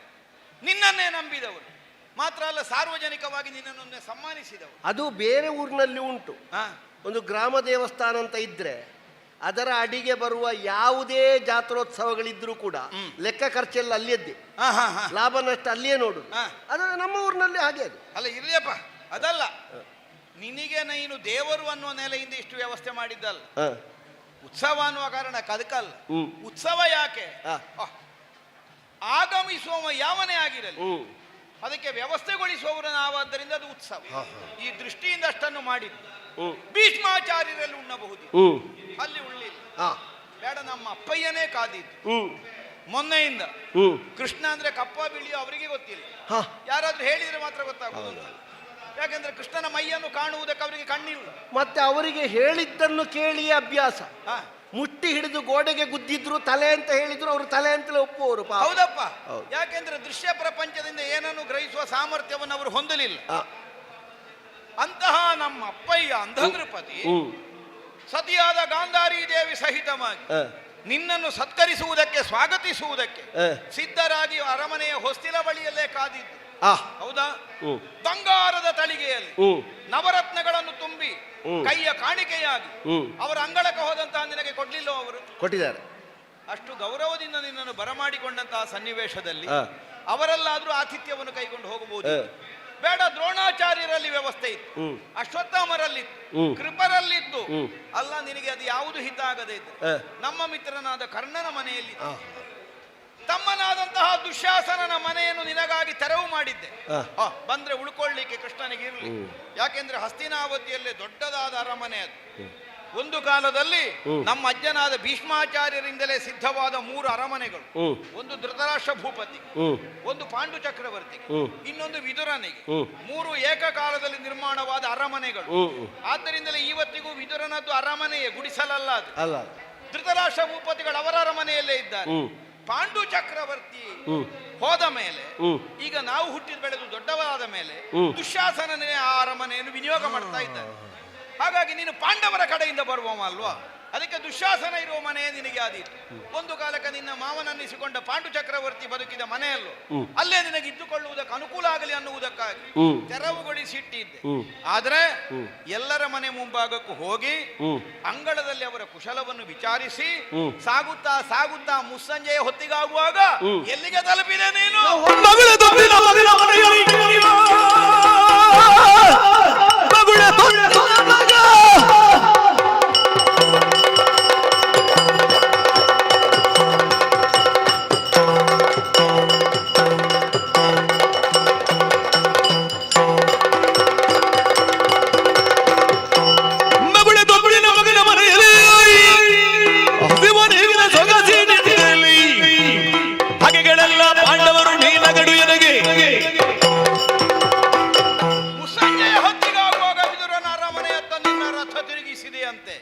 ಅಂಗಳದಲ್ಲಿ ಹೋಗಿ ನಿಂತು ನಿನ್ನನ್ನು ಎದುರುಗೊಳ್ಳುವುದಕ್ಕಾಗಿ ಮುಂದೆ ಬಂದಂತಹ ಅವನ ಮುಂಭಾಗದಲ್ಲಿ ನಿನ್ನ ಹೊಟ್ಟೆ ತೋರಿಸಿ ಅನ್ನಪಾನಗಳಿಲ್ಲದೆ ಬಳಲಿರುಪೆ. ಹಾಗಿದ್ರೇನು ಮೂಗು ಸರಿ ಇಲ್ವೋ ನಿನಗೆ? ಎಲ್ಲರ ಅರಮನೆಯ ಮುಂಭಾಗದಲ್ಲಿ ನಿನ್ನ ರಥ ಹಾದು ಹೋಗುವಾಗ ಅಡುಗೆ ಕೋಣೆಯಿಂದ ಹೊರ ಬಂದಂತಹ ಪರಿಮಳ ನಿನ್ನ ಮೂಗಿಗೆ ತಾಗ್ಲಿಲ್ವಾ? ರಸಭರಿತವಾದಂತಹ ಅಡುಗೆ ನಿನಗಾಗಿ ಸಿದ್ಧಗೊಳಿಸಲ್ಪಟ್ಟಿದೆ ಹಸ್ತಿನಾವತಿಯಲ್ಲಿ ಅನ್ನುವುದನ್ನು ತಿಳಿದಿದ್ದರೂ ಯಾರ ಮನೆಯಲ್ಲಿಯೂ ಆಹಾರ ಸ್ವೀಕಾರಕ್ಕೆ ನೀನು ಮನಸ್ಸು ಮಾಡದೆ ಹೋಗಿ ಹೋಗಿ ಅವನ ಮನೆಯ ಮುಂಭಾಗದಲ್ಲಿ ನಿಂತುಕೊಂಡು ಸುಯೋಧನ ಅಂದ್ರೆ ಪಾಂಡವರ ಕಡೆಯಿಂದ ದೌತ್ಯಕ್ಕಾಗಿ ಬಂದವನಿಗೂ ಒಂದು ನೀರು ಕೊಡದೇ ಇದ್ದವ ಅನ್ನುವಾಗ ಹೇಳಿಸಬೇಕು ಅನ್ನುವಂತ ಒಂದು ದುರ್ಬುದ್ಧಿ ಅಲ್ವ ನಿನ್ನ? ಹಾಗಾಯ್ತಲ್ಲ ಮತ್ತೆಂತದ್ದು? ಅವ ಮೊದಲೇ ಆಗಿದ್ದ ಜಾತಿ, ಅವ ಇರುವುದು ಮಾತ್ರ ಇಲ್ಲಿ, ಅವನಿಗೆ ಹಿತ ಪಾಂಡವರು. ಯಾವಾಗಲೂ ಆ ಕಡೆಗೆ ಹೆಚ್ಚು ವಾಲಿದವ ಅವ, ಹೊಳೆ ಬದಿಯ ಬಾಳೆಯಾಗಿ. ಅದನ್ನು ಕೊನೆಗಾಗುವಾಗ ಮುಳುಗುವುದೇ ನಮಗೆ ಸಿಗ್ತದೆ ಅಂತಲ್ಲ, ಆ ಕಡೆಗೆ ಬಾಗಿದ. ಇದೀಗ ಅವನಿಗೆ ಏನಾಯ್ತು ಮತ್ತೆ? ಸುಯೋಧನ ಅಂದ್ರೆ ಎಷ್ಟು ಮೂರ್ಖ, ಎಷ್ಟು ಧೂರ್ತ, ಸಂಧಾನಕಾರನಾಗಿ ಬಂದವನಲ್ಲಿಯೂ ವಿರೋಧ ಕಾಣಿಸಿದ್ದಾನೆ ಅನ್ನುವಾಗ ಕಾಣಿಸಬೇಕು ಅನ್ನುವುದಕ್ಕಲ್ಲ. ಅಲ್ಲ, ಅಲ್ಲಿ ಹೋಗಿ ನಿನ್ನ ಹಸಿವು ತೀರ್ಚಲಿಕ್ಕೆ ನಿನಗೆ ಸಿಕ್ಕಿದಂತದ್ದು ಬಂದು ಕುಡ್ತೆ ಹಾಲು. ದೊಡ್ಡ ವಿಷಯವ ನಿನಗದು. ಈಗ ನಿನ್ನ ಮನೆಯದ್ದೇ ಆಗಿರ್ಲಿ, ಇನ್ನೊಬ್ಬರ ಮನೆಯದ್ದೇ ಆಗಿರ್ಲಿ, ಎಳವೆಯಿಂದ ನೀನು ಹಾಲು ಕುಡಿದದ್ದೆಷ್ಟು? ಅಯ್ಯೋ, ಗಡಿಗೆ ಗಡಿಗೆ ಕುಡಿಲಿಲ್ವಾ? ಅದೆಲ್ವಾ ಹೊರಗೆ ಬಂದದ್ದು. ಅದೇ ಗಡಿಗೆ ಗಡಿಗೆ ಹಾಲು ಕುಡಿಲಿಲ್ಲ, ಕಂಡವರ ಮನೆ ಗೊಲ್ಲತಿಯರ ಮನೆ ಹೊಕ್ಕು. ಆಗ ನಿನಗೆ ಹಸಿವೆ ತೀರ್ಲಿಲ್ಲ. ಈಗ ಒಂದು ಕುಡ್ತೆ ಹಾಲು ಪೂರ್ತಿ ಕುಡಿಲಿಕ್ಕೆ ಆಗುದಿಲ್ಲ, ಅದರ ಕಡೆವಾಯಿಯಲ್ಲಿ ಚೆಲ್ಲಿದೆ ಅಂತ. ಹಾಲಿನ ಹೊಳೆ, ಹಾಲಿನ ಹೊಳೆ ಅಲ್ಲ, ಹಾಲಾಹಲದ ಹೊಳೆ. ನನಗೆ ಅರ್ಥ ಆಗುತ್ತದೆ, ನಿನ್ನ ಅಂತರಂಗದಲ್ಲಿ ತುಂಬಿಕೊಂಡು ಬಂದದ್ದು ನಂಜನ್ನು ನೀನು, ಅದನ್ನು ವಮಿಸುವುದಕ್ಕೆ ನಿನಗೊಂದು ಜಾಗ ಬೇಕಾಗಿದ್ದದ್ದು. ಹಾಲಿನ ಬಣ್ಣದ ವಿಷವನ್ನೇ ನೀನು ನಿನ್ನೆ ದಿನ ವಿದುರನ ಅಂಗಳದಲ್ಲಿ ಹರಿಸಿದ್ದಿ ಅನ್ನುವುದು ಸ್ಪಷ್ಟವಾಗ್ತಾ ಇದೆ. ತೊತ್ತಿನ ಮಗನ ಮನೆಯಲ್ಲಿ ಸೊಗಸಿನಿಂದಲೇ ಹಸಿವ ತೀರ್ಚಿದೆ. ಹಾಗೆಗಳಲ್ಲ ಪಾಂಡವರು ನೀನಗಡು ಎನಗೆ. ಪಾಂಡವರು ವಿರೋಧಿಗಳಲ್ಲ ಅಂತಂದ್ರೆ ಅರ್ಥ ಅಲ್ಲ, ಪಾಂಡವರು ವಿರೋಧಿಗಳಾಗಿ ಒದಗುವುದಕ್ಕೆ ನೀನು ಕಾರಣ ಅಂತ ಅರ್ಥ. ಒಂದು ವೇಳೆ ನೀನಲ್ಲದೆ ಹೋದರೆ ಪಾಂಡವರು ನಾವು ಹೇಳಿಕೊಂಡಿದ್ದನ್ನು ಕೇಳಿಕೊಂಡು ಸುಮ್ಮನೆ ಇರ್ತಿದ್ರು. ಮತ್ತೆ ಮತ್ತೆ ಮತ್ತೆ ಮತ್ತೆ ನಮ್ಮ ಮೇಲೆ ಆಯ್ತು ಬರುವಂತಹ ಒಂದು ಸನ್ನಿವೇಶವನ್ನು ಅವರು ಸಿದ್ಧವಾಗಿಸಿಕೊಳ್ಳುವುದು ಯಾರ ಬಲದಿಂದ ಕೇಳಿದ್ರೆ ನಿನ್ನ ಬಲದಿಂದ. ನೀನು ಎತ್ತಿ ಕಟ್ಟುತ್ತಾ ಇದ್ದಿ, ನಿನಗೆ ತೋರಿಕೆಗೆ ಮಾತ್ರ ಅಣ್ಣ ತಮ್ಮಂದಿರುವಂದಾಗ್ಲಿ ಅಂತ. ಈ ಉಂಟಾದಂತಹ ಬಿರುಕು ದೊಡ್ಡದು ಮಾಡ್ಲಿಕ್ಕೆ ಯಾವುದು ದಾರಿ ಅನ್ನುವುದನ್ನು ಯೋಚಿಸುತ್ತಲೇ ಸಂಧಾನಕಾರನಾಗಿ ನೀನು ಇಲ್ಲಿಗೆ ಬಂದಿದ್ದಿ ಅನ್ನುವುದು ಸ್ಪಷ್ಟವಾಗ್ತದೆ. ಯಾಕೆ ಸರಿ ಆಯ್ತು, ಯಾವತ್ತು ಸಹವಾಸ ಅನ್ನುವುದು ಸಮಾನರಲ್ಲೇ ಬರುವುದು, ಅಲ್ಲದೆ ಇದ್ದವರಲ್ಲಿ ಬರುವುದಿಲ್ಲ. ಯಾರವ ಕುಲವಿಹೀನನು ವಿದುರ, ನೀ ಗೋವಳಿಗನು ನೆರೆ ಸಮ್ಮಿಳಿತ ಲೇಸು. ಒಂದು ಮಾತುಂಟು ರೂಢಿಯಲ್ಲಿ, ಈ ಕೊಳೆತ ಕುಂಬಳಕಾಯಿಗೆ ಕೆಟ್ಟ ತೆಂಗಿನಕಾಯಿ ಆಗಬೇಕು, ಅದು ಒಳ್ಳೇದಾಗ್ಲಿಕ್ಕೆ ಆಗೋದಿಲ್ಲ. ಹೋಗಿ ಅವನಲ್ಲಿ ಹಸಿವು ತೀರ್ಚಿದೆಯಲ್ಲ, ನಿನ್ನ ಗುಣಗಳೆಲ್ಲ ಗೊತ್ತಾಯಿತು, ನಿರರ್ಥಕ ನಿರರ್ಥಕ.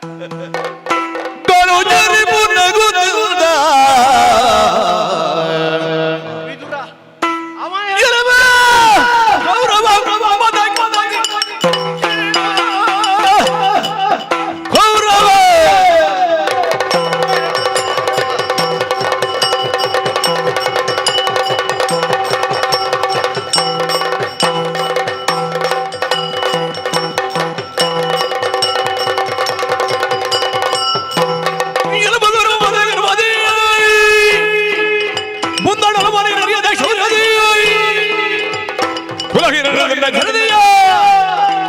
ಹರಿಯ ನಿಂದಿಸಿದೆಯೋ?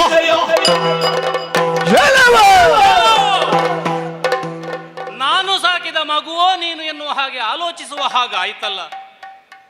ಸಭಾ ಮರ್ಯಾದೆಯ ಬಗ್ಗೆ ಪ್ರತ್ಯೇಕ ಪಾಠ ಆಗಬೇಕ ನಿನಗೆ. ವಿದ್ವಜ್ಜನ ಪರಿವೇಷ್ಟಿತವಾದ ಸಭೆ ಇದು, ಕಾಲಿನ ಮೇಲೆ ಕಾಲು ಹಾಕಿಕೊಂಡು ನಿನಗೆ ಈ ಅವಲಕ್ಷಣವನ್ನು ಬಿಟ್ಟು ಮಾತಾಡಲಿಕ್ಕೆ ಆಗುವುದಿಲ್ವ?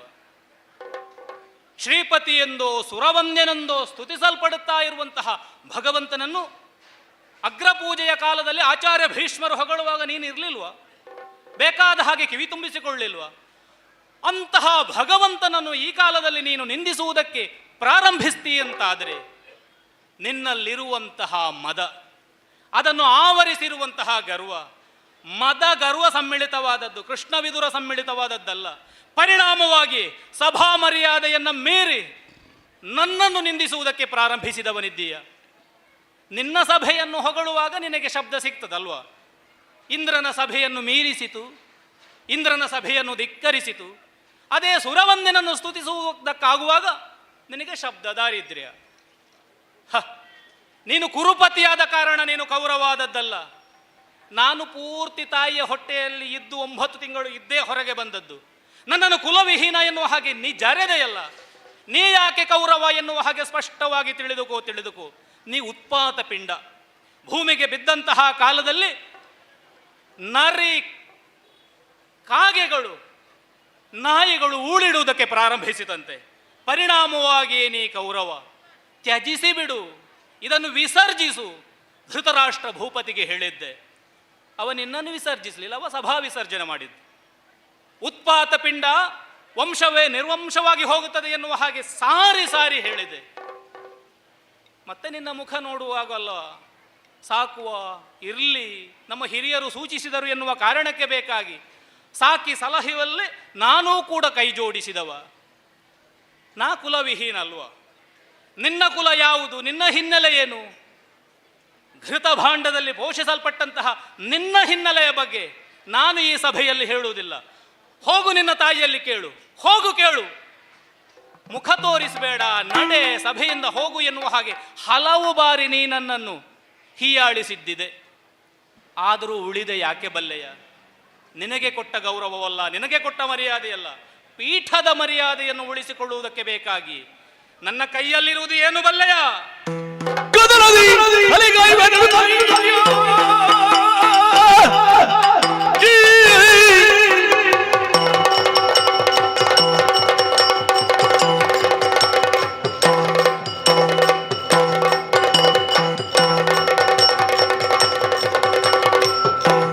ಗದರದಿ ಅಲಿಗಾಯ್ವೆನು ತಂದೆಯೋಯ್. ಛಾಪ ಇದನ್ನು ಅನ್ನುವುದರಿಂದ ಕರಗಲಿ ಅದರಿಂದ ಸದಗರಿಸಿದ ಮೇಲೆ ಶಾಪವಿದ ಮುರಿದಿಕ್ಕುವೆ ನೀಗಲಿ. ವಂಶಕ್ಕೆ ವರವಾಗಬೇಕಾದವ ನೀನು, ವರಸುಪುತ್ರ ಅನ್ನುವ ಹಾಗೆ ಕರೆಸಿಕೊಳ್ಳಬೇಕಾದಂತಹ ನೀನು ಹಲವು ಬಾರಿ ಶಾಪವನ್ನೇ ಅಂಟಿಸಿಕೊಂಡವ. ನಿನಗೆ ತೊಡೆ ತಟ್ಟುವುದೊಂದು ಅಭ್ಯಾಸ. ಪರಿಣಾಮವಾಗಿ ಮೈತ್ರೇಯರಿಂದ ಶಾಪವನ್ನು ಹೊಂದಿದವ ನೀನು. ವಾಯು ಚಿಣ್ಣ ಗದಾಘಾತದಿಂದ ನಿನ್ನ ತೊಡೆಯನ್ನು ಸೀಳಲಿ ಎನ್ನುವ ಹಾಗೆ ಶಾಪ ಕೊಟ್ಟಂತಹ ಕಾಲದಲ್ಲಿ ಮಮ್ಮಲ ಮರುಗಿದ ಧನೃಪತಿ. ಅವನನ್ನು ಸಮಾಧಾನಿಸಿದೆ, ಋಷಿವರೇಣ್ಯರಲ್ಲಿ ಕಾಡಿದೆ, ಬೇಡಿದೆ. ಅವರು ಇತ್ತಂತಹ ಈ ಧನುವನ್ನು ಉಳಿಸಿಕೊಂಡದ್ದು ಯಾಕೆ ಬಲ್ಲೆಯ? ಈ ವಂಶಕ್ಕೆ ನೀನು ಬೇಕು ಎನ್ನುವ ಹಾಗೆ. ನಾನು ಕುಲವಿಹೀನ ಹೌದು, ಆದರೆ ಭಗವಂತನನ್ನು ನೀನು ನಿಂದಿಸಿದ ಪರಿಣಾಮವಾಗಿ ನನ್ನ ಮನಸ್ಸೇ ಒಡೆದು ಹೋಗಿದೆ. ಮುರಿದ ಮನಸ್ಸು ಇಟ್ಟುಕೊಂಡು ಈ ಧನುಸ್ಸನ್ನು ಉಳಿಸಲಾರೆ. ಇದೋ ಈ ಧನುವನ್ನು ಮುರಿದಿದ್ದೇನೆ. ನನಗೆ ಶಸ್ತ್ರ ಸನ್ಯಾಸ, ಸಭಾತ್ಯಾಗ ಬರ್ತೇನೆ.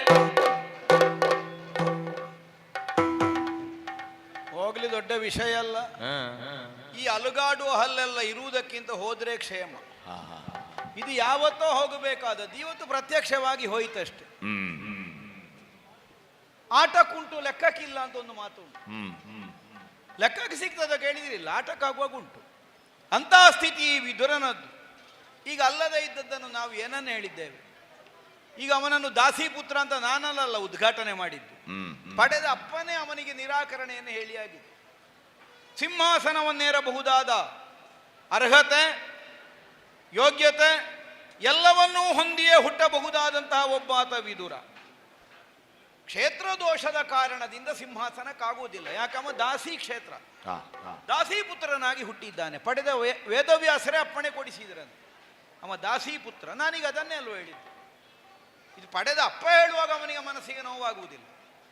ಈಗ ಆಮೇಲೆ ನಾನು ಹೇಳಿದ್ರೆ ಅವನಿಗೆ ನೋವು. ಹಾಗಿದ್ರೆ ಏನು, ನಮಗೆ ಅರ್ಥ ಆಗ್ತದೆ ಇದೆಲ್ಲ. ಎಲ್ಲ ಸಂದರ್ಭಕ್ಕಾಗಿ ಕಾಯ್ತಾ ಇದ್ದದ್ದು, ಯಾವಾಗ ಈ ಬಿಲ್ಲು ಮುರಿದು ಹೋಗೋಣ ಅಂತ. ಇಲ್ಲದಿದ್ರೆ ಭೀಮಸೇನನ ಗದಾಘಾತಕ್ಕೆ ಮುರಿದು ಹೋಗಬಹುದಾದಂತಹ ನನ್ನ ತೊಡೆಯನ್ನು ಉಳಿಸುವುದಕ್ಕೆ ಬೇಕಾಗಿ ಇವನ ಕೈಯಲ್ಲಿ ಬಿಲ್ಲಂತೆ. ಅದನ್ನು ಇವತ್ತು ಯಾಕೆ ಹಿಡ್ಕೊಂಡು ಬಂದ? ಈಗ ಇವತ್ತು ಭೀಮ ಬರಲಿಲ್ಲ ಅಲ್ಲ ಇಲ್ಲಿಗೆ, ಗದೆ ತಕೊಂಡು ಬರಲಿಲ್ಲ ಅಲ್ಲ. ಹಾಗಿದ್ರೆ ಹಿಡ್ಕೊಂಡು ಬಂದದ್ದು ಯಾಕೆ?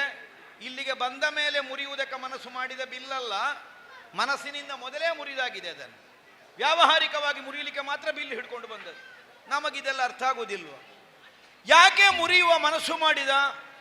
ಈಗ ನಿನ್ನೆಯವರೆಗೂ ಇವನನ್ನು ನಾವು ದಾಸಿಪುತ್ರ ಅಂದರೆ ಇವನಿಗೆ ಸಿಟ್ಟು ಬರ್ತಿತ್ತ. ಇವತ್ತು ಯಾಕೆ ಬಂದದ್ದು? ನಿನ್ನೆ ಇವ ಹೋಗಿ ಹಾಲು ಕುಡಿದದ್ದರ ಪರಿಣಾಮ. ಅವನಿಗೂ ಮನಸ್ಸಿನಲ್ಲಿ ಬಂತು, ದೇವರೇ ಬಂದು ನಮ್ಮ ಮನೆಯಲ್ಲಿ ಹಾಲು ತಗೊಳ್ತಾರೆ, ಮತ್ತಿನ್ನೀಗ ನಾವು ದಾಸಿಪುತ್ರರು ಅಂತ ಹೇಗೆ ಕರೆಯಿಸಿಕೊಳ್ಳಬೇಕು. ಈ ಭಾವದಿಂದ ಇವತ್ತೀಗ ಬಿಲ್ಲು ಮುರಿಯುವುದಕ್ಕೆ ಮನಸ್ಸು ಮಾಡಿದ್ದಾನೆ. ಹೋಗಲಿ, ಹೀಗೆ ಮನಸ್ಸು ಮಾಡಿದಾಗ ಮುರಿದು ಹೋಗುವ ಒಂದು ಬಿಲ್ಲಿನಲ್ಲಿ ಸುಯೋಧನನ ಪ್ರಾಣ ಇರುವುದಲ್ಲ, ನಮಗೆ ವಿಶ್ವಾಸ ಉಂಟದರಲ್ಲಿ. ಕೃಷ್ಣ, ಒಂದು ಕುಡ್ತೆ ಹಾಲಿಗೆ ಇಷ್ಟುಂಟಲ್ವ ಬೆಲೆ? ಧನುಜರಿಪು ನಗುತ್ತಿರುತ್ತ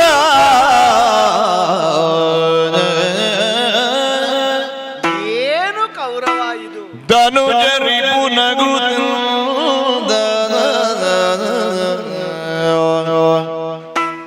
ರಾಯನ ಮನೆಗಳಲ್ಲಿ ಗೋಪಾಲರಾರೋಗಣಿಗೆ ಯೋಗ್ಯತರಲ್ಲ. ರಾಯರ ಮನೆಗಳಲ್ಲಿ ಗೋಪಾಲ ಆರೋಗಣಿಗೆ ಯೋಗ್ಯತರಲ್ಲ. ಮಗುಳ ಪಾಂಡು ತಲೆಯರಿಗೆ ಘನ ವಿರೋಧಿಗಳೈಸನಿ.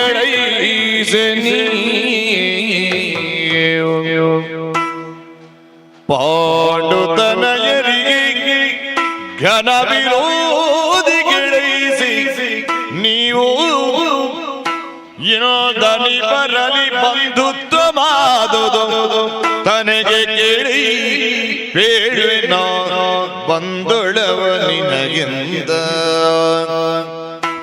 ರಾಯರ ಮನೆಗಳಲ್ಲಿ ಗೋಪಾಲ ಆರೋಗ್ಯಗಳಿಗೆ ಯೋಗ್ಯತರಲ್ಲ ಧನುಜರಿಪು ನಗುತ್ತಂದ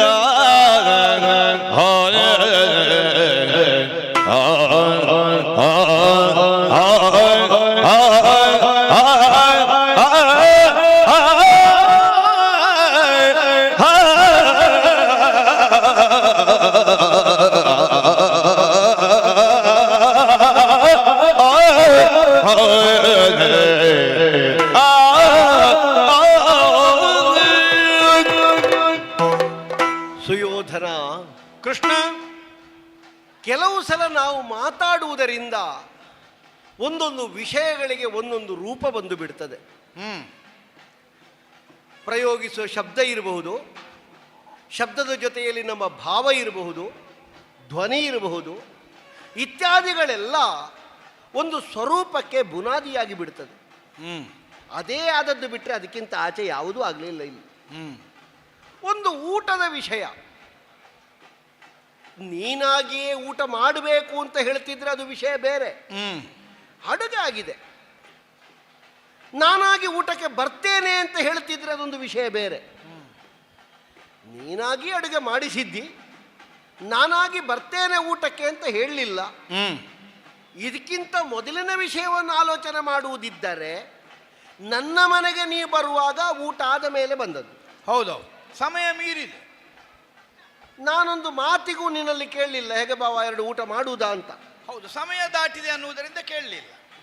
ನನಗೂ ಹಾಗೆ, ನಮ್ಮ ಮನೆಗೆ ಬಂದು ಹಾಗೇ ಹೋಗಿದ್ದಾನೆ ಕೌರವ, ನಾನೊಂದು ಊಟಕ್ಕೆ ಹೋದರೆ ಹೇಗೆ ಅಂತ ಸ್ವಲ್ಪ ದಾಕ್ಷಿಣ್ಯ ಒಳಗೊಳಗೆ ಇತ್ತು. ಆದರೂ ಹೊತ್ತಿಗೆ ಸರಿಯಾಗಿ ಊಟ ಮಾಡಬೇಕು ಅನ್ನೋದು ನಿನಗೂ ಇಲ್ವಾ? ಅಲ್ಲ, ಮಾಡಿದ್ದೇನಲ್ಲ. ಅಲ್ವಾ? ಮಾಡಿದ್ದೆ. ಹಾಗಿದ್ರೆ ಊಟದ ಹೊತ್ತಿಗೆ ಆಗುವಾಗ ನೀನು ಬರುವಾಗ ಅದಕ್ಕೆ ನಾನು ವ್ಯವಸ್ಥೆ ಮಾಡಬೇಕೋ ಬೇಡ? ಅಲ್ಲ, ನಾನು ಹೊತ್ತಿಗೆ ಸರಿಯಾಗಿ ಊಟ ಮಾಡಿದ್ದೇನೆ, ನೀ ಮಾಡಿದ ವ್ಯವಸ್ಥೆಯನ್ನು ಸ್ವೀಕರಿಸಲಿಲ್ಲ ಅಷ್ಟೇ. ಸ್ವೀಕರಿಸಲೇಬೇಕು ಎನ್ನುವಂತಹ ನಿರ್ಬಂಧ ಉಂಟು ಅಂತ ನನಗೊಂದು ಸುದ್ದಿ ಬರ್ತಿದ್ದರೆ ಅದರ ಬಗ್ಗೆ ಯೋಚನೆ ಮಾಡಬಹುದಿತ್ತು. ಅಥವಾ ನಾನಾಗಿ ಊಟಕ್ಕೆ ಬರ್ತೇನೆ ಅಂತ ಸೂಚನೆ ಕೊಟ್ಟು ಬರುವುದಿದ್ದರೆ ನೀನು ಹೇಳಿದ್ದಿ ಊಟ ಮಾಡಲಿಲ್ಲ ಅಂತ ಒಂದು ವಿಷಯ ಆಗ್ತಿತ್ತು. ಇಲ್ಲಿ ಅಡುಗೆ ಆಗಿದೆ, ನಾನು ಊಟ ಮಾಡಲಿಲ್ಲ, ಯಾಕೆ ಅಂತ ಇಲ್ಲಿ ಪ್ರಶ್ನೆ ಇರುವುದು. ನಾನು ದ್ವಾರಕೆಗೆ ಬಂದದ್ದು ನಿರ್ದಿಷ್ಟವಾದಂತಹ ದಿನವನ್ನು ನಿರ್ಣಯ ಮಾಡಿ ಅಲ್ಲ. ಈಗ ನಾನೇನಾದ್ರೂ ಮೊದಲೇ ಹೇಳಿ ಕಳಿಸಿದ್ದೆ ಇಲ್ಲ, ನಾಡ್ದು ಬರ್ತೇನೆ ಅಂತ. ಹೌದು, ಅನಿರೀಕ್ಷಿತವಾಗಿ ಬಂದಿದ್ದೆ. ವ್ಯವಸ್ಥೆ ಇಲ್ಲದಿದ್ರು ಅಪಚಾರ ಅಲ್ಲ. ಅನಿರೀಕ್ಷಿತ, ಗೊತ್ತಿಲ್ಲದೆ ಬಂದದ್ದು. ನೀನು ಬರ್ತಿ ಅಂತ ಮೊನ್ನೆ ಸುದ್ದಿ ಆಗಿದೆ ಅಲ್ಲ? ಯಾವಾಗ ಬರ್ತೇನೆ ಅಂತ ಇಲ್ಲ. ಆದ್ದರಿಂದ ನೀನು ಬರುವ ದಿವಸಕ್ಕೆ ವ್ಯವಸ್ಥೆ. ನಾನು ಬರುವ ದಿವಸವನ್ನು ನೋಡಿ ನೀನು ಮಾಡಿದ್ದಿ. ಇದರಲ್ಲಿ ಕೆಲವು ವಿಷಯಗಳುಂಟು ಬಾವಯ್ಯ, ಮಾತಾಡುವುದಿದ್ರೆ ಅದನ್ನೇ ಮಾತಾಡುವುದಿದ್ರೆ ನಾನು ಹೇಗೆ ಊಟ ಮಾಡುವುದು ಹೇಳು? ಏನ್ ನಿನಗೆ ತೊಡಕು?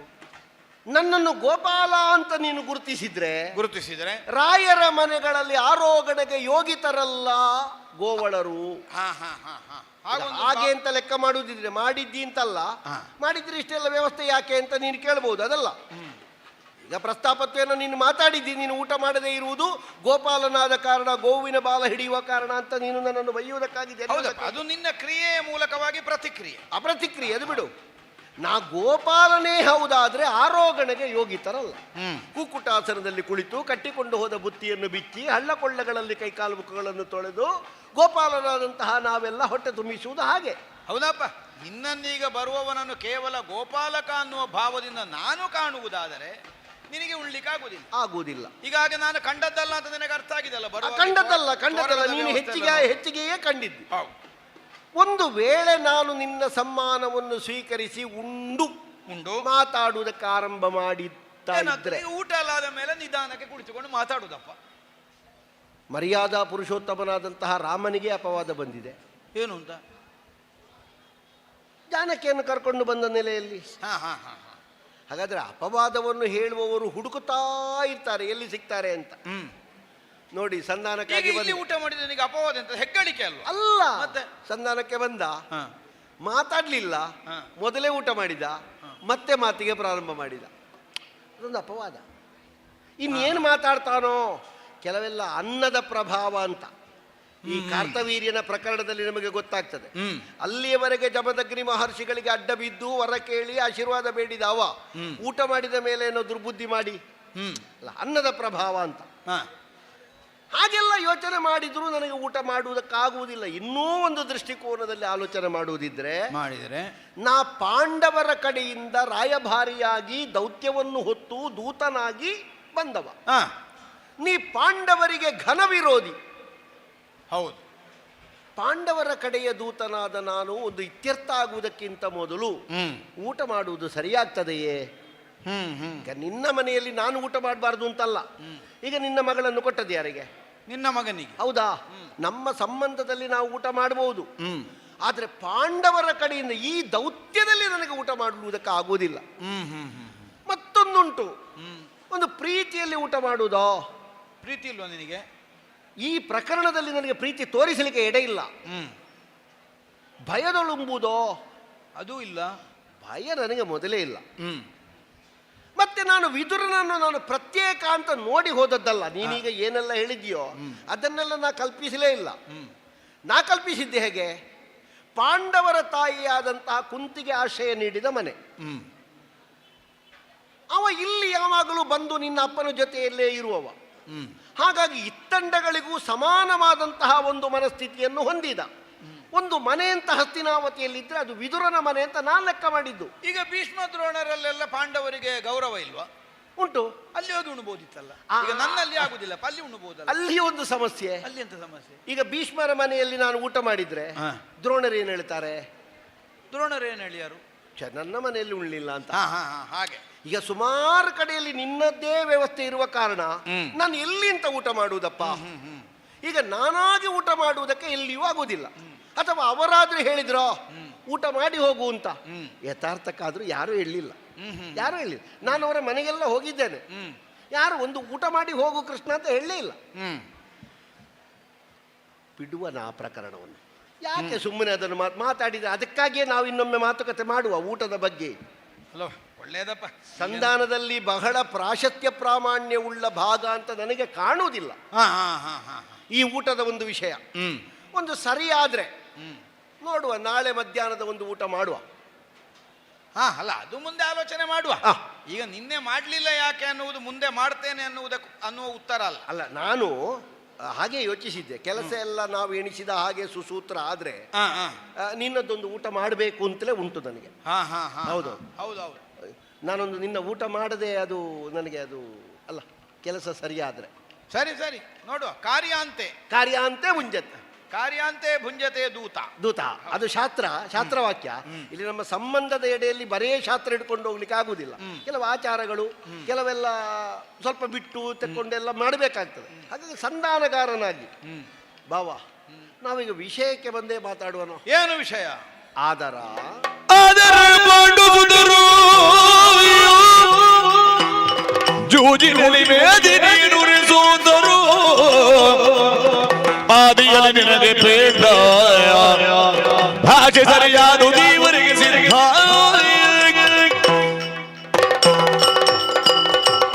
ಪಾಂಡವರು ಅದು ಹೇಗೆ ಏನು ಎನ್ನುವುದು ಋಷಿಮುನಿಗಳಿಂದಲೇ ಈಗಾಗಲೇ ನಿಶ್ಚಿತವಾದಂಥ ಅರ್ಥವನ್ನು ಹೊಂದಿದ ವಿಷಯ ಅದು. ಹೌದಪ್ಪ. ಅದರ ಪಾಂಡುಸುತರು ಹೌದು ಮೇಧಿನಿಯ ನುರೆ ಸೋತರು. ಜೂಜಿನಲ್ಲಿ ಪ್ರಥಮ ದ್ಯೂತದಲ್ಲಿ ಏನೆಲ್ಲ ಸೋತರೋ ಅದನ್ನೆಲ್ಲ ನಿನ್ನ ಅಪ್ಪ ಬಳುವಳಿಯಾಗಿ ಅವರಿಗೆ ಕೊಟ್ಟಾಗಿದೆ. ಅವರು ಊರು ಸೇರುವುದಕ್ಕಿಂತ ಮೊದಲು ಅವರನ್ನು ಭರಿಸಿ ಒಂದೇ ಆಟದಲ್ಲಿ ಏನು ಎನ್ನುವುದನ್ನು ನಿರ್ಣಯ ಮಾಡಿ 12 ವರ್ಷ ವನವಾಸ, 1 ವರ್ಷ ಪಟ್ಟಣದಲ್ಲಿ ಅಜ್ಞಾತವಾಸವನ್ನು ಮಾಡಿ, ಅಜ್ಞಾತವಾಸದಲ್ಲಿ ಜ್ಞಾತರಾದರೆ ಅವರು ಮತ್ತೆ 12 ವರ್ಷ ವನವಾಸವನ್ನು ಪೂರೈಸುವುದು. ಹೀಗೆ ಒಂದು 25 ವರ್ಷದ ಅವಧಿಯನ್ನು ಮೊದಲಿಗೆ ಮಾಡಿ ಒಂದು ತೆರನಾದಂತಹ ವಿಷಯಕ್ಕೆ ನೀವು ಇಳಿದವರು. ಆ 13 ವರ್ಷಗಳನ್ನು ಸುಸೂತ್ರವಾಗಿ ಕಳೆದು ಅವರದ್ದಾದಂತಹ ರಸೆಯಲ್ಲಿ ತನ್ನದ್ದಾದಂತಹ ಅರಸೊತ್ತಿಗೆಯನ್ನು ಪ್ರತಿಷ್ಠಾಪಿಸುವುದಕ್ಕೆ ಪ್ರಶಸ್ತರಾದಂತಹ ಅವರು ಈಗ ಬಂದಿದ್ದಾರೆ. ಮಾತ್ರ ಅಲ್ಲ, ನನ್ನ ಮೂಲಕವಾಗಿ ನಿನ್ನಲ್ಲಿ ಕೇಳುವುದಕ್ಕೆ ನನ್ನನ್ನು ಇಲ್ಲಿವರೆಗೆ ಕಳುಹಿಸಿದ್ದಾರೆ. ಇನ್ನಾದರೂ ನಿನ್ನೊಡನೆ ಮುಳ್ಳಿದಿರ್ಬೆವೆಂದು ಎನ್ನ ನಿಲ್ಲಿಗೆ ಸಂದಿಗೆ ಕಳುಗಿದರು ಮನಸ್ಸೆ ಗರುಡದೊಳಗೆ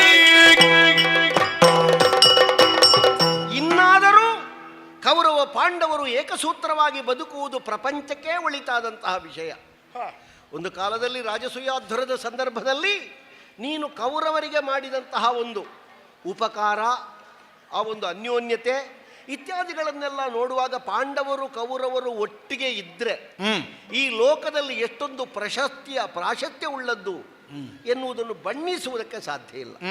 ಅಂತಹ ಒಂದು ವಿಪುಲತೆ, ವಿಶಿಷ್ಟತೆ, ವಿಶೇಷತೆ ಪ್ರಪಂಚದಲ್ಲಿ ಒಡಮೂಡ್ತದೆ.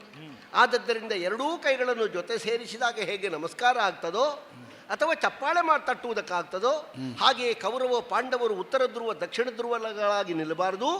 ಏಕಸೂತ್ರದಿಂದ ಪೊಡವೆಯನ್ನಾಳುವುದಕ್ಕೆ ಹಸ್ತಿನಾವತಿಯ ಕೊಡೆಯಡಿಯಲ್ಲಿ ಒಮ್ಮತದಿಂದ ಇರುವುದಕ್ಕಾಗಿ ನಾ ಬಂದಿದ್ದೇನೆ. ಹೇಗೆ ಭಾವ? ಇಲ್ಲ, ಈಗ ಮೊನ್ನೆ ಎಲ್ಲ ಅವರ ಮನಸ್ಸು ಹೀಗಿರ್ಲಿಲ್ಲ ಅಲ್ಲ. ಯಾವಾಗ?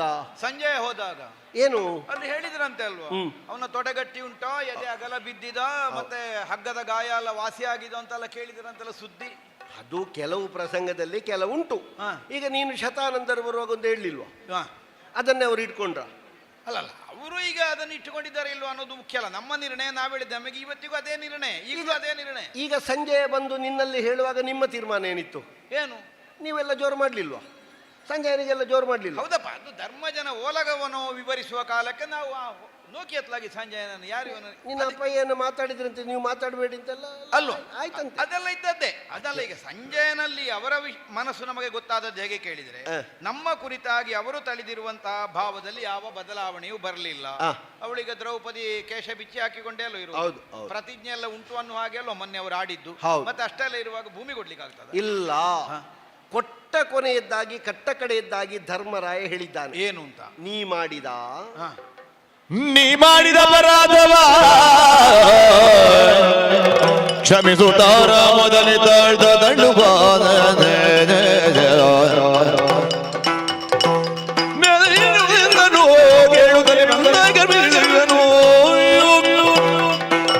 ನೀ ಮಾಡಿದ ಅಪರಾಧವ.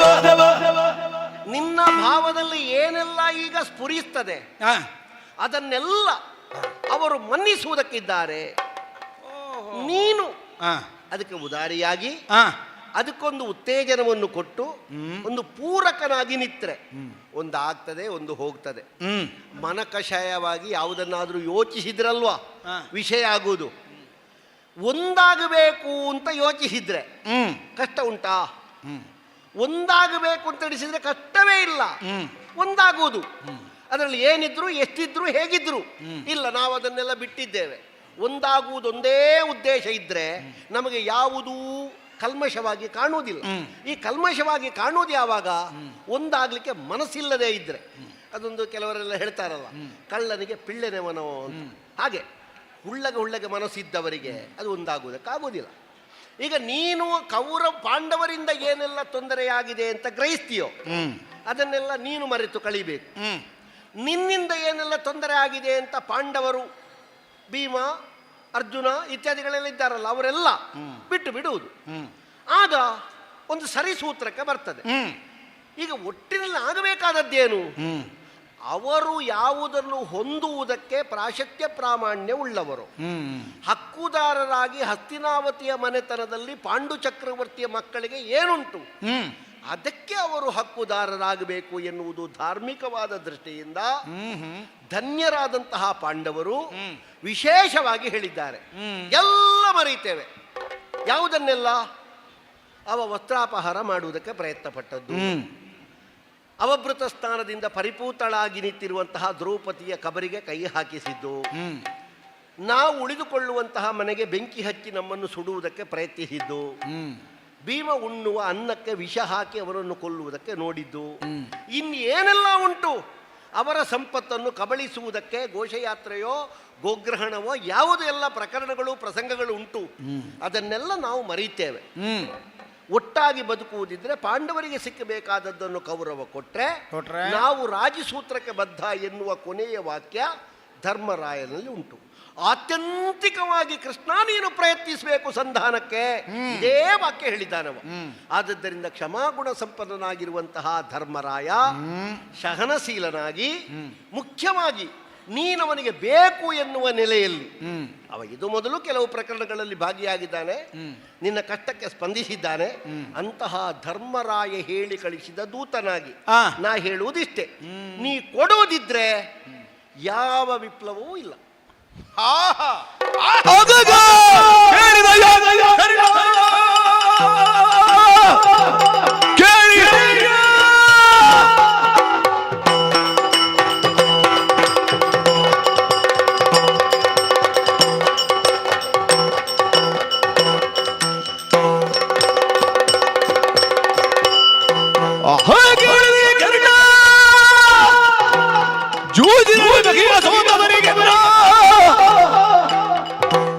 ಸಹವಾಸವನ್ನು ಕಡೆಗೆ ನಮ್ಮೊಳಗೆ ಸಂಧಾನಕ್ಕೆ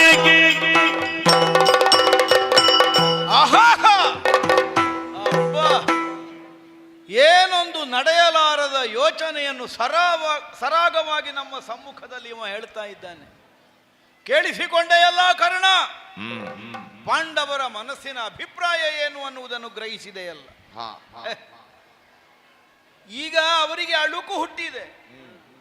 ಸುಯೋಧನನದ್ದಾದಂತಹ ಸಾಮರ್ಥ್ಯದ ಮುಂಭಾಗದಲ್ಲಿ, ಶಕ್ತಿಯ ಮುಂಭಾಗದಲ್ಲಿ ಸಂಗ್ರಾಮದಲ್ಲಿ ಗೆದ್ದುಕೊಳ್ಳುವುದಕ್ಕೆ ಕಷ್ಟ ಆಗುತ್ತದೆ. ಏನೋ ಆವೇಶದಿಂದ ಪ್ರತಿಜ್ಞೆಗಳನ್ನೆಲ್ಲ ಆವತ್ತು ಮಾಡಿದ್ರು. ತೊಡೆ ಮುರಿಯುತ್ತೇನೆ, ಎದೆ ಬಗೆಯುತ್ತೇನೆ, ಕರಳೆಳೆಯುತ್ತೇನೆ, ತಲೆ ತುರ್ಬು ಕಟ್ಟುತ್ತೇನೆ. ಆಡಿಯಾಗಿದೆ, ನಡೆಸುವುದಕ್ಕೀಗ ಸಾಮರ್ಥ್ಯ ಇಲ್ಲ. ಭೂಮಿಯನ್ನು ಕೊಡದೆ ಹೋದರೆ ಆಗುವಂತಹ ಯುದ್ಧದಲ್ಲಿ ಇದೆಲ್ಲವನ್ನೂ ನಡೆಸಬೇಕಾಗುತ್ತದೆ. ಇಲ್ಲದೆ ಹೋದರೆ ಏನಾಗುತ್ತದೆ? ಪಾಂಡವರು ಆಡಿದ ಮಾತಿಲ್ಲದೆ ಇದ್ದವರು, ಕ್ಷತ್ರಿಯೋಚಿತವಾದಂತಹ ಪ್ರತಿಜ್ಞೆಯನ್ನು ನಡೆಸುವುದಕ್ಕೆ ಸಾಧ್ಯವಾಗದೇ ಇದ್ದಂತಹ ಹೇಡಿಗಳು, ಹೆಂಬೇಡಿಗಳು ಅನ್ನುವಂತಹ ಅಪವಾದವನ್ನು ಅವರು ಅನುಭವಿಸಬೇಕಾಗುತ್ತದೆ. ಹಾಗಿದ್ರೆ ಸುಲಭದಲ್ಲಿ ಹೇಗೆ? ಯುದ್ಧ ಆದ್ರಲ್ಲೋ ಪ್ರತಿಜ್ಞೆ ನಡೆಸಬೇಕಾಗುತ್ತದೆ. ಯುದ್ಧವೇ ಆಗದೇ ಇರುವಂತಹ ಒಂದು ಸನ್ನಿವೇಶವನ್ನು ಸಾಧಿಸಬೇಕು. ಹೇಗೆ ಸಾಧಿಸೋಣ? ಸಂಧಾನ ಪ್ರಕ್ರಿಯೆ, ಶಾಂತಿ, ಸಮಾಧಾನ. ಪಾಂಡವರಿಗೆ ಸಲ್ಲಬೇಕಾದ ಭೂಮಿಯನ್ನು ನಾನು ಕೊಡುವುದು, ಅವರದನ್ನು ತೆಗೆದುಕೊಂಡು ಹೋಗಿ ಚೆನ್ನಾಗಿ ಅನುಭವಿಸುವುದು. ಆಗ ಪ್ರತಿಜ್ಞೆಯೂ ಇಲ್ಲ, ಮತ್ತೊಂದೂ ಇಲ್ಲ. ಮಾಡಿ ಪೂರೈಸುವುದಕ್ಕಾಗದೇ ಇದ್ದದ್ದನ್ನು ತುಂಬಿದ ಸಭೆಯಲ್ಲಿ ಆಡಿಯಾಗಿದೆ. ಈಗ ಅದನ್ನು ನಡೆಸುವುದಕ್ಕಾಗದೇ ಇರುವುದರಿಂದ ತಮ್ಮ ಮರ್ಯಾದೆಯನ್ನು ಉಳಿಸಿಕೊಳ್ಳುವುದಕ್ಕೆ ಬೇಕಾಗಿ ಅನ್ಯ ಮಾರ್ಗವನ್ನು ಅವಲಂಬಿಸುವಂತಹ ಒಂದು ಮನಸ್ಸನ್ನು ಅವರು ಮಾಡಿದ್ದಾರೆ. ಅಲ್ಲದೆ ಹೋದರೆ ಮೊನ್ನೆಯವರೆಗೂ ನಮ್ಮ ಕುರಿತಾಗಿ ವಿರೋಧ ಭಾವವನ್ನೇ ಪ್ರಕಟಿಸುತ್ತಿದ್ದಂತಹ ಪಾಂಡವರು ಈಗ ಒಮ್ಮೆಲೇ ಬದಲಾಗುವುದಕ್ಕೆ ಹೇಗೆ ಸಾಧ್ಯ ಆಗುತ್ತದೆ? ನಮಗರ್ಥ ಆಗುತ್ತದೆ. ಧರ್ಮರಾಯನ ಮಾತಿನಲ್ಲೇ ಬಂದಿದೆ ಅದು. ಹೇಳಿದನಂತೆ ಅವ, ಕಾನನವಾಸಿಗಳಿಗೆ ಕೇವಲ ತಿರಿದುಂಬುವವರಿಗೆ ಕುಂಬಿನಿ ಆಳುವ ಕಡುಬಲಾಢ್ಯರಲ್ಲಿ ಸೆಣಸುವ ಪರಾಕ್ರಮಗಳುಂಟೆ. ವನವೇ ಸೌಖ್ಯ, ರಣದಿ ಸೋಲುವುದರಿಂದಲೇನಲು. ಕಾಡು ಸುಖ ಆಗ್ತದೆ ಅನ್ನುವ ಹಾಗೆ ಆಡಿದ್ದಲ್ಲ ಅಮ್ಮ. ಯುದ್ಧ ಮಾಡಿ ದುರ್ಬಲರಾದ ನಾವು ಗೆಲ್ಲುವುದಕ್ಕಾಗದೇ ಇರುವಾಗ ಸೋಲುವುದಕ್ಕಿಂತ ಕಾಡಿನಲ್ಲಿರುವುದೇ ನಮ್ಮ ಮರ್ಯಾದೆ ಆದರೂ ಉಳಿಸ್ತದೆ. ಈ ಭಾವವನ್ನು ಧರ್ಮಜ ಯಾವತ್ತೋ ಹೊಂದಿದ. ಆದ್ರೆ ಅಡಿಗಡಿಗೆ ಅವನ ತಮ್ಮಂದಿರು, ಅವನ ಹೆಂಡತಿ ಪಾಂಚಾಲೆ ಆಗಾಗ ಕೌರವರ ಕುರಿತಾದಂತಹ ಆಕ್ರೋಶ ಪ್ರಕಟಿಸುತ್ತಾ ಇರುವುದರಿಂದ ಅತ್ತ ಕಡೆಗೆ ಅವರ ಬಾಯಿ ಮುಚ್ಚಿಸಲಿಕ್ಕೂ ಆಗುವುದಿಲ್ಲ, ಇತ್ತ ಕಡೆಗೆ ಇವ ಹೇಳಿದ್ದು ನಡೆಯುವುದಿಲ್ಲ. ಅದಕ್ಕೆ ಬೇಕಾಗಿ ಒಂದು ಸುಲಭದ ಪ್ರಕ್ರಿಯೆಯನ್ನು ಕೈಗೊಂಡ. ಸಂಜಯ ಬಂದು ಸರಿಯಾಗಿ ನಮ್ಮಲ್ಲಿ ವರದಿ ಮಾಡಿದ್ದಾನೆ. ಹೋದಂತಹ ಅವನಲ್ಲಿ ಕೃಷ್ಣ ಸಹಿತವಾಗಿ ಪ್ರತಿಯೊಬ್ಬರು ಪಾಂಡವ ವಿರೋಧದ ಕುರಿತಾದ ಮಾತುಗಳನ್ನೇ ಆಡಿದರಂತೆ. ಆದರೆ ಕೊನೆಗೆ ಇವನೇ ಹೇಳಿದನಂತೆ, ಕೆಡಿಸದಿರಿ ಕಾರ್ಯವ ಗುಣಮುಂದಿರುವುದು. ಯಾಕೆ ನೀವು ಹೀಗೆಲ್ಲ ವಿರೋಧದ ಮಾತುಗಳನ್ನಾಡಿದರೆ ಸಿಗಬೇಕಾದದ್ದು ಸಿಕ್ಕುವುದಿಲ್ಲ ನಮಗೆ. ಹಾಗಿದ್ರಲ್ಲ ಸುಲಭದಲ್ಲಿ ಇದನ್ನು ಸಾಧಿಸಿಕೊಳ್ಳುವುದಕ್ಕೆ ದಾರಿ ಬೇರೆ ಉಂಟು. ಸಂಧಾನ ಮಾಡೋಣ, ಕಡುಗವಾಗಲಿ ನೀತಿಯಾಗಲಿ. ಇವ ಬರ್ತಾನೆ ಲಕ್ಷ್ಮೀರಮಣ. ಹೀಗೆ ಒಂದು ಸಂದೇಶವನ್ನು ಕೊಟ್ಟು ಕಳುಹಿಸಿದ. ಯಾಕೆ ಇವನನ್ನು ಕಳುಹಿಸಿದ? ಇವನನ್ನು ದೇವರು ಅನ್ನುವ ಭಾವದಿಂದ ಅಲ್ಲ. ಇವ ಏನು ಅಂತ ಅವನಿಗೆ ಸರಿಯಾಗಿ ಗೊತ್ತುಂಟು.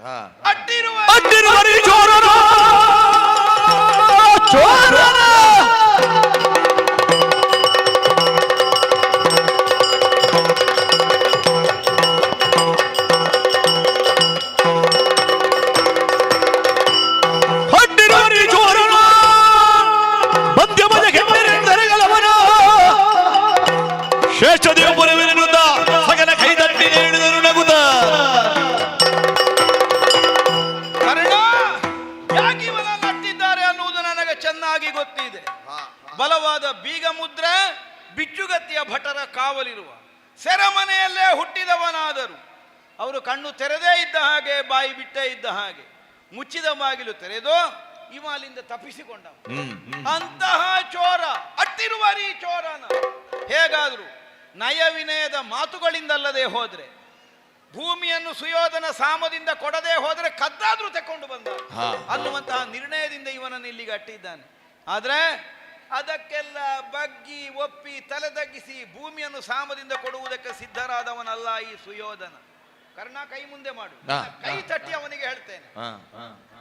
ಧರ್ಮರಾಯನೇ ಬಂದು ಹೆಂಡತಿಯ ಮಾತು, ತಮ್ಮಂದಿರ ಮಾತು ಕೇಳಿ ನಾನು ಕೆಟ್ಟು ಹೋದೆ, ನನಗೆ ಬೇರೆ ಗತಿ ಇಲ್ಲ ಅನ್ನುವ ಹಾಗೆ ದೊಡ್ಡಪ್ಪನ ಕಾಲಿಗೆ ಬೀಳಿ ಶ್ರೇಷ್ಠ ದಿಮ್ಮವನನ್ನು ಪೊರೆಯುತ್ತೇವೆ. ಭೂಮಿ ಕೊಡ್ಲಿಕ್ಕೆ ಆಗುದಿಲ್ಲ ಸಾಮದಿಂದ. ಒಡವಿಗಾಗಿ ಅಲ್ವಾ ಇಷ್ಟೆಲ್ಲ? ನಡೆಯಬೇಡ ಕೃತಾಂತನಲ್ಲಿಗೆ. ಯಾಕೆ ಸುಯೋಧನ ಹೀಗೆಲ್ಲ ಯೋಚನೆ ಬಳೆಗೆ ಸಾಗಿದಲ್ಲಿ ನಡೆಯಬೇಡ ಕೃತ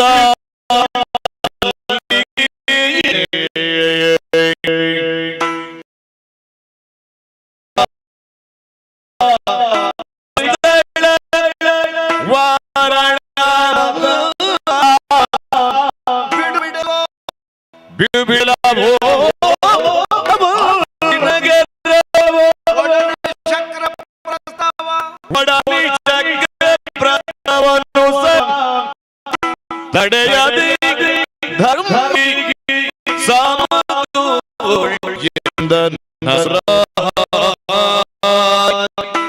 ಕೊಡು ಸ್ಥಳ ಮರ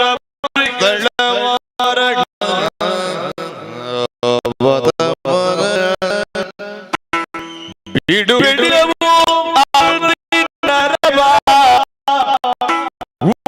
ಶಕ್ರ ಪ್ರಸ್ತವನ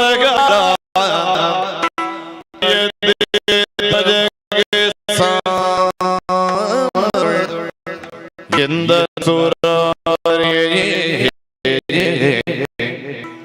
ಡವಿಗೂ ಸುಗ ಬಗ ಸಗಿತಲಿ ನಡೆಯಬೇಡ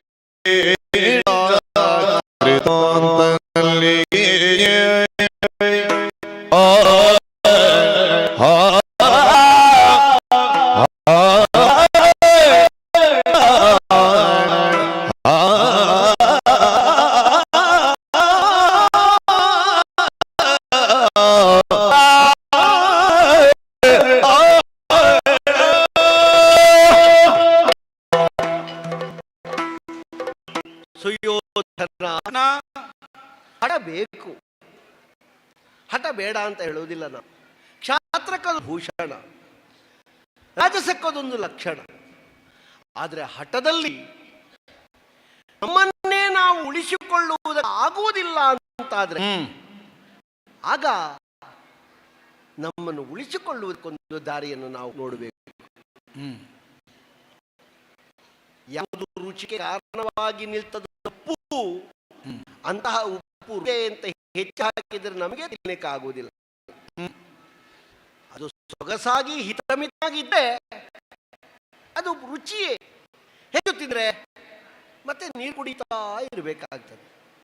ಯಾಕೆ ನಾವು ನೀರು ಕುಡಿತೇವೆ ಕೇಳಿದ್ರೆ ಭಿನ್ನ ಪ್ರಭಾವ ಜೀವನದಲ್ಲಿ.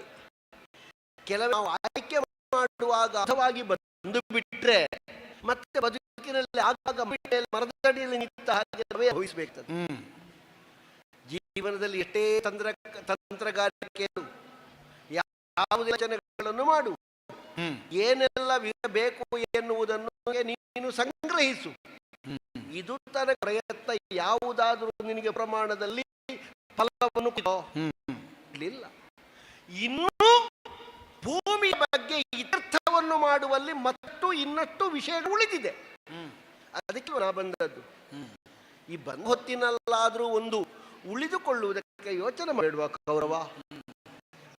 ಪೊಡವಿ ಓಸುಗ ಬಳಗ ಸಹಿತ ಕೃತನಲ್ಲಿ ಹೋಗುವುದು ಅಂತಲೇ ತೀರ್ಮಾನ ಮಾಡಿದ್ಯಾ? ಏನಾಗ್ತದೆ? ಕಲ್ಲ ಕಾದ್ರೆ ಕಂಬ, ಬೆಟ್ಟದಿಂದ ಹಾರುವುದಾದ್ರೆ ಹಾರು, ಘಟ ಸರ್ಪದ ಹೆಡೆಗೆ ಕೈ ಹಾಕಿ ಅದು ಕಚ್ಚುವುದಿದ್ರೆ ಕಚ್ಚಿ, ಊರಿನಲ್ಲಿ ಮಾಡಿಗೆಲ್ಲ ನಡೆಯದೆ ಅಂತ ನಾವು ಮುಂದುವರಿದರೆ ನಮ್ಮನ್ನು ನಾವು ಉಳಿದುಕೊಳ್ಳುವುದಕ್ಕೆ ಸಾಧ್ಯವ?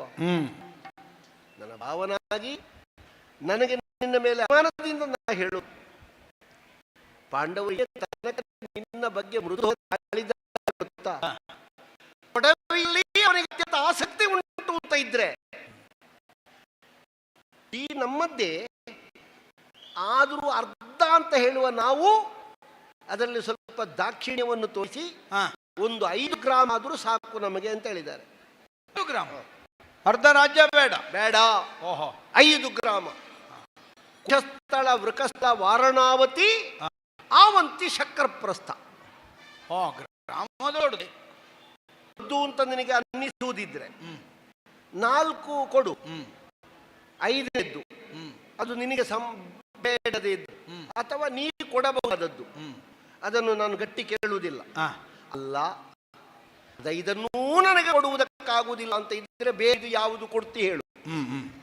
ಆದ್ದರಿಂದ ರಾಜಸೂತ್ರಕ್ಕೆ ಬರುದ್ರೆ ವಿಧೇಯನಾದಂತಹ ಧರ್ಮರಾಯ ನೀನು ಹೇಳಿದಾಗೆ ಅವನ ಕೈ ತಟ್ಟಿ ಅಳುಕಿರುವರು ಅಟ್ಟಿರುವ ರೀಚೋರನ ಅದೆಲ್ಲ ವಿಷಯ ಅಲ್ಲ.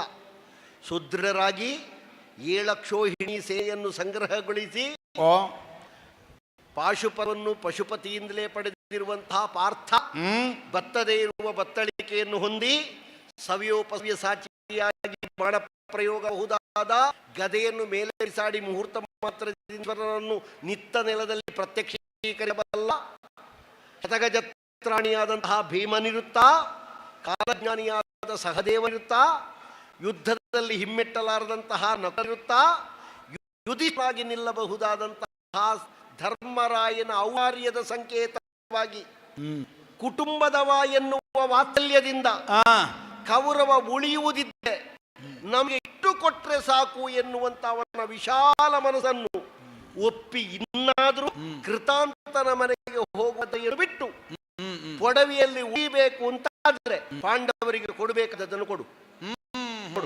ಹೆದರಿಸುವುದಕ್ಕೆ ಬಂದದ್ದ ಪಡ್ಕೊಂಡು ಹೋಗೋ ಉದ್ದೇಶ ಹೋಗ್ಲಿಕ್ಕೆ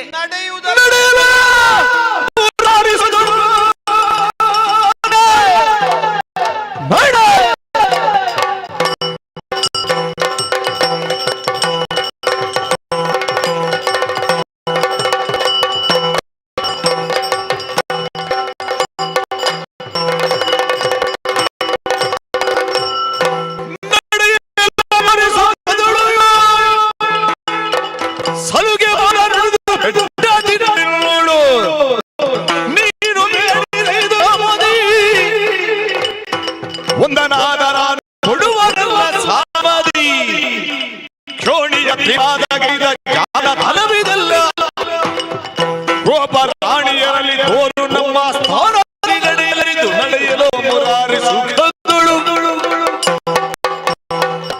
ಕೃಷ್ಣ, ಅಪ್ಪ ನಿನ್ನ ಚಾಕಚಕ್ಯತೆಯ ಪ್ರದರ್ಶನವೇ.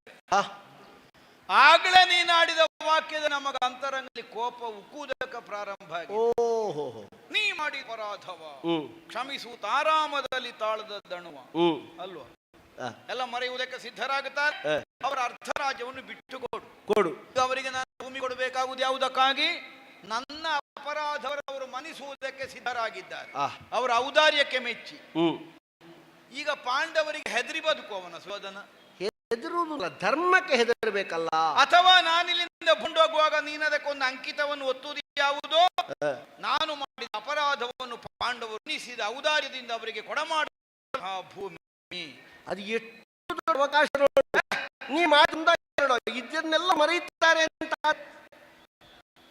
ಏನು ಪಾಂಡವ ನಾನು ಏನೆಂದು ಭಾವಿಸ್ತೇನೆ ಅನ್ನುವುದರಿಂದ ಕೃತ್ಯ ಏನು ಅನ್ನು ವಿಮರ್ಶಿಸಲ್ಪಡುವುದು. ಪಾಂಡವ ನೀನೇ ಆಗ ಗುರು ಹೇಳಿದ ಹಾಗೆ ಘನ ವಿರೋಧಿಗಳು. ಈ ಭಾವದಿಂದ ನಾನು ಅಂಗೀಕ ಕೇವಲ ಚಿಕ್ಕನ ಮಕ್ಕಳು ಅನ್ನುವ ದೃಷ್ಟಿಯಿಂದಲ್ಲ ಪಾಂಡವರನ್ನು ಕಾಣ್ತಾ ಇದ್ದ ವಿರೋಧಿಗಳು. ರಾಜಕಾರಣದಲ್ಲಿ ವಿರೋಧಿಗಳ ನಾಶಕ್ಕೆ ಬೇಕಾಗಿ ಅವನ ಹತಪ್ರಭರನಾಗಿಸುವುದಕ್ಕೆ ಬೇಕಾಗಿ ನಾನಾ ಯತ್ನಗಳನ್ನು ಮಾಡುವುದು ಅಪರಾಧ ಅಲ್ಲ. ನೀನದರಾದಂತ ಸ್ಥಾಪನೆ ಮಾಡ್ಲಿಕ್ಕೆ ಹೊರಡ್ತಾ ಇದ್ದೀಗ. ಏನು ಪಾಂಡವರ ಕುರಿತಾಗಿ ಪಾಂಡವರ ನಾಟಕ ಕುರಿತಾಗಿ ನಾ ಮಾಡಿದ ಯಾವ ಪ್ರಯತ್ನಗಳಿರಲಿ ಅದು ಅಪರಾಧ ಅಲ್ಲ ರಾಜಕಾರಣದ ದೃಷ್ಟಿಯಿಂದ. ಕೌಟುಂಬಿಕವಾದ ನೆಲೆಯಿಂದ ಆದ್ರೆ ಹೌದು. ಅಣ್ಣ ತಮ್ಮಂದಿರ ಮಕ್ಕಳಲ್ಲಿ ಹೀಗೆ ಮಾಡಬಹುದಾ? ಅಣ್ಣ ತಮ್ಮಂದಿರ ಮಕ್ಕಳು ಅನ್ನುವ ಭಾವವೇ ಇಲ್ಲಲ್ಲ. ಈಗ ಭಾವ ನಿನಗೆ ಆ ಭಾವ ನಮ್ಮಲ್ಲಿ ಇಲ್ಲ. ಪಾಂಡವರಿಗೆ ಘನ ವಿರೋಧಿಗಳಾದಂತಹ ನಿಮ್ಮ ನಾವು ಉಣ್ಣುವುದಿಲ್ಲ ಅನ್ನುವಂತಹ ಒಂದು ನಿರ್ದಾಕ್ಷಿಣ್ಯವಾದ ಪ್ರವೃತ್ತಿಗೆ ನೀನು ಬಂದಾದರೆ ಪಾಂಡವರನ್ನು ಬಂಧುಗಳಾಗಿ ಕಾಣಬೇಕಾದಂತಹ ಸನ್ನಿವೇಶವನ್ನು ನಾನು ಸ್ವೀಕರಿಸುವುದು ಬೇಡ. ಹೇಳಿದ ಮಾತಿಗಾಗಿ ಕೊಡು. ನಿನ್ ಮಾತು ಉಂಟಲ್ಲ. ಮಾತೆಂತದ್ದು? ಮಾತು ತಪ್ಪಿದ ಭಾಗದಲ್ಲಿ ಮಾತು ತಪ್ಪು. ಏನು ಚಾಟನಂ ಪ್ರತಿಚಾಟನಂ. ಏನು ಮಾತು ತಪ್ಪಿದ್ದಾರೆ? ಬುದ್ಧಿ ಎಲ್ಲಿ ತಪ್ಪಿದ್ದಾರೆ? ಯಾಕೆ ಪಾಂಡವರನ್ನು ಮರುದ್ಯೂತಕ್ಕೆ ನಾನು ಕರೆಸಿಕೊಂಡು ಆ ಭೂಮಿಯನ್ನು ಆಳುವುದಕ್ಕೆ ಅವಕಾಶವನ್ನು ಹೊಂದುವುದನ್ನುವಂತಹ ದೃಷ್ಟಿಯಿಂದಲೇ ನಮ್ಮ ಅಪ್ಪಯ್ಯ ಮೊದಲ ದ್ಯೂತದಲ್ಲಿ ಸ್ವಂತಹ ದ್ರವ್ಯವನ್ನು, ಅವರದ್ದಾದಂತಹ ಸ್ವಾತಂತ್ರ್ಯ, ಅವರ ಆಯುಧವನ್ನು, ಅವರ ಭೂಮಿಯನ್ನು ಎಲ್ಲವನ್ನು ಒದಗಿಸಿಕೊಟ್ಟು ಸರಿ ಒದಗಿಕೊಡುವುದಕ್ಕೆ ಕಾರಣ ಆದದ್ದೇನು? ನಮ್ಮ ಕುರಿತಾಗಿ ಅವರು ಹೊಂದಿರುವ ಆಗ್ರಹವನ್ನು ಬಿಡಬೇಕು ಅಲ್ಲ. ಈಗ ಸರಿ ಕೇಳಿಕೊಂಡದ್ದೇ ಅದನ್ನಲ್ಲೂ ಅಪರಾಧವನ್ನೆಲ್ಲ ಮನ್ನಿಸಿ ಬಿಡಬೇಕು.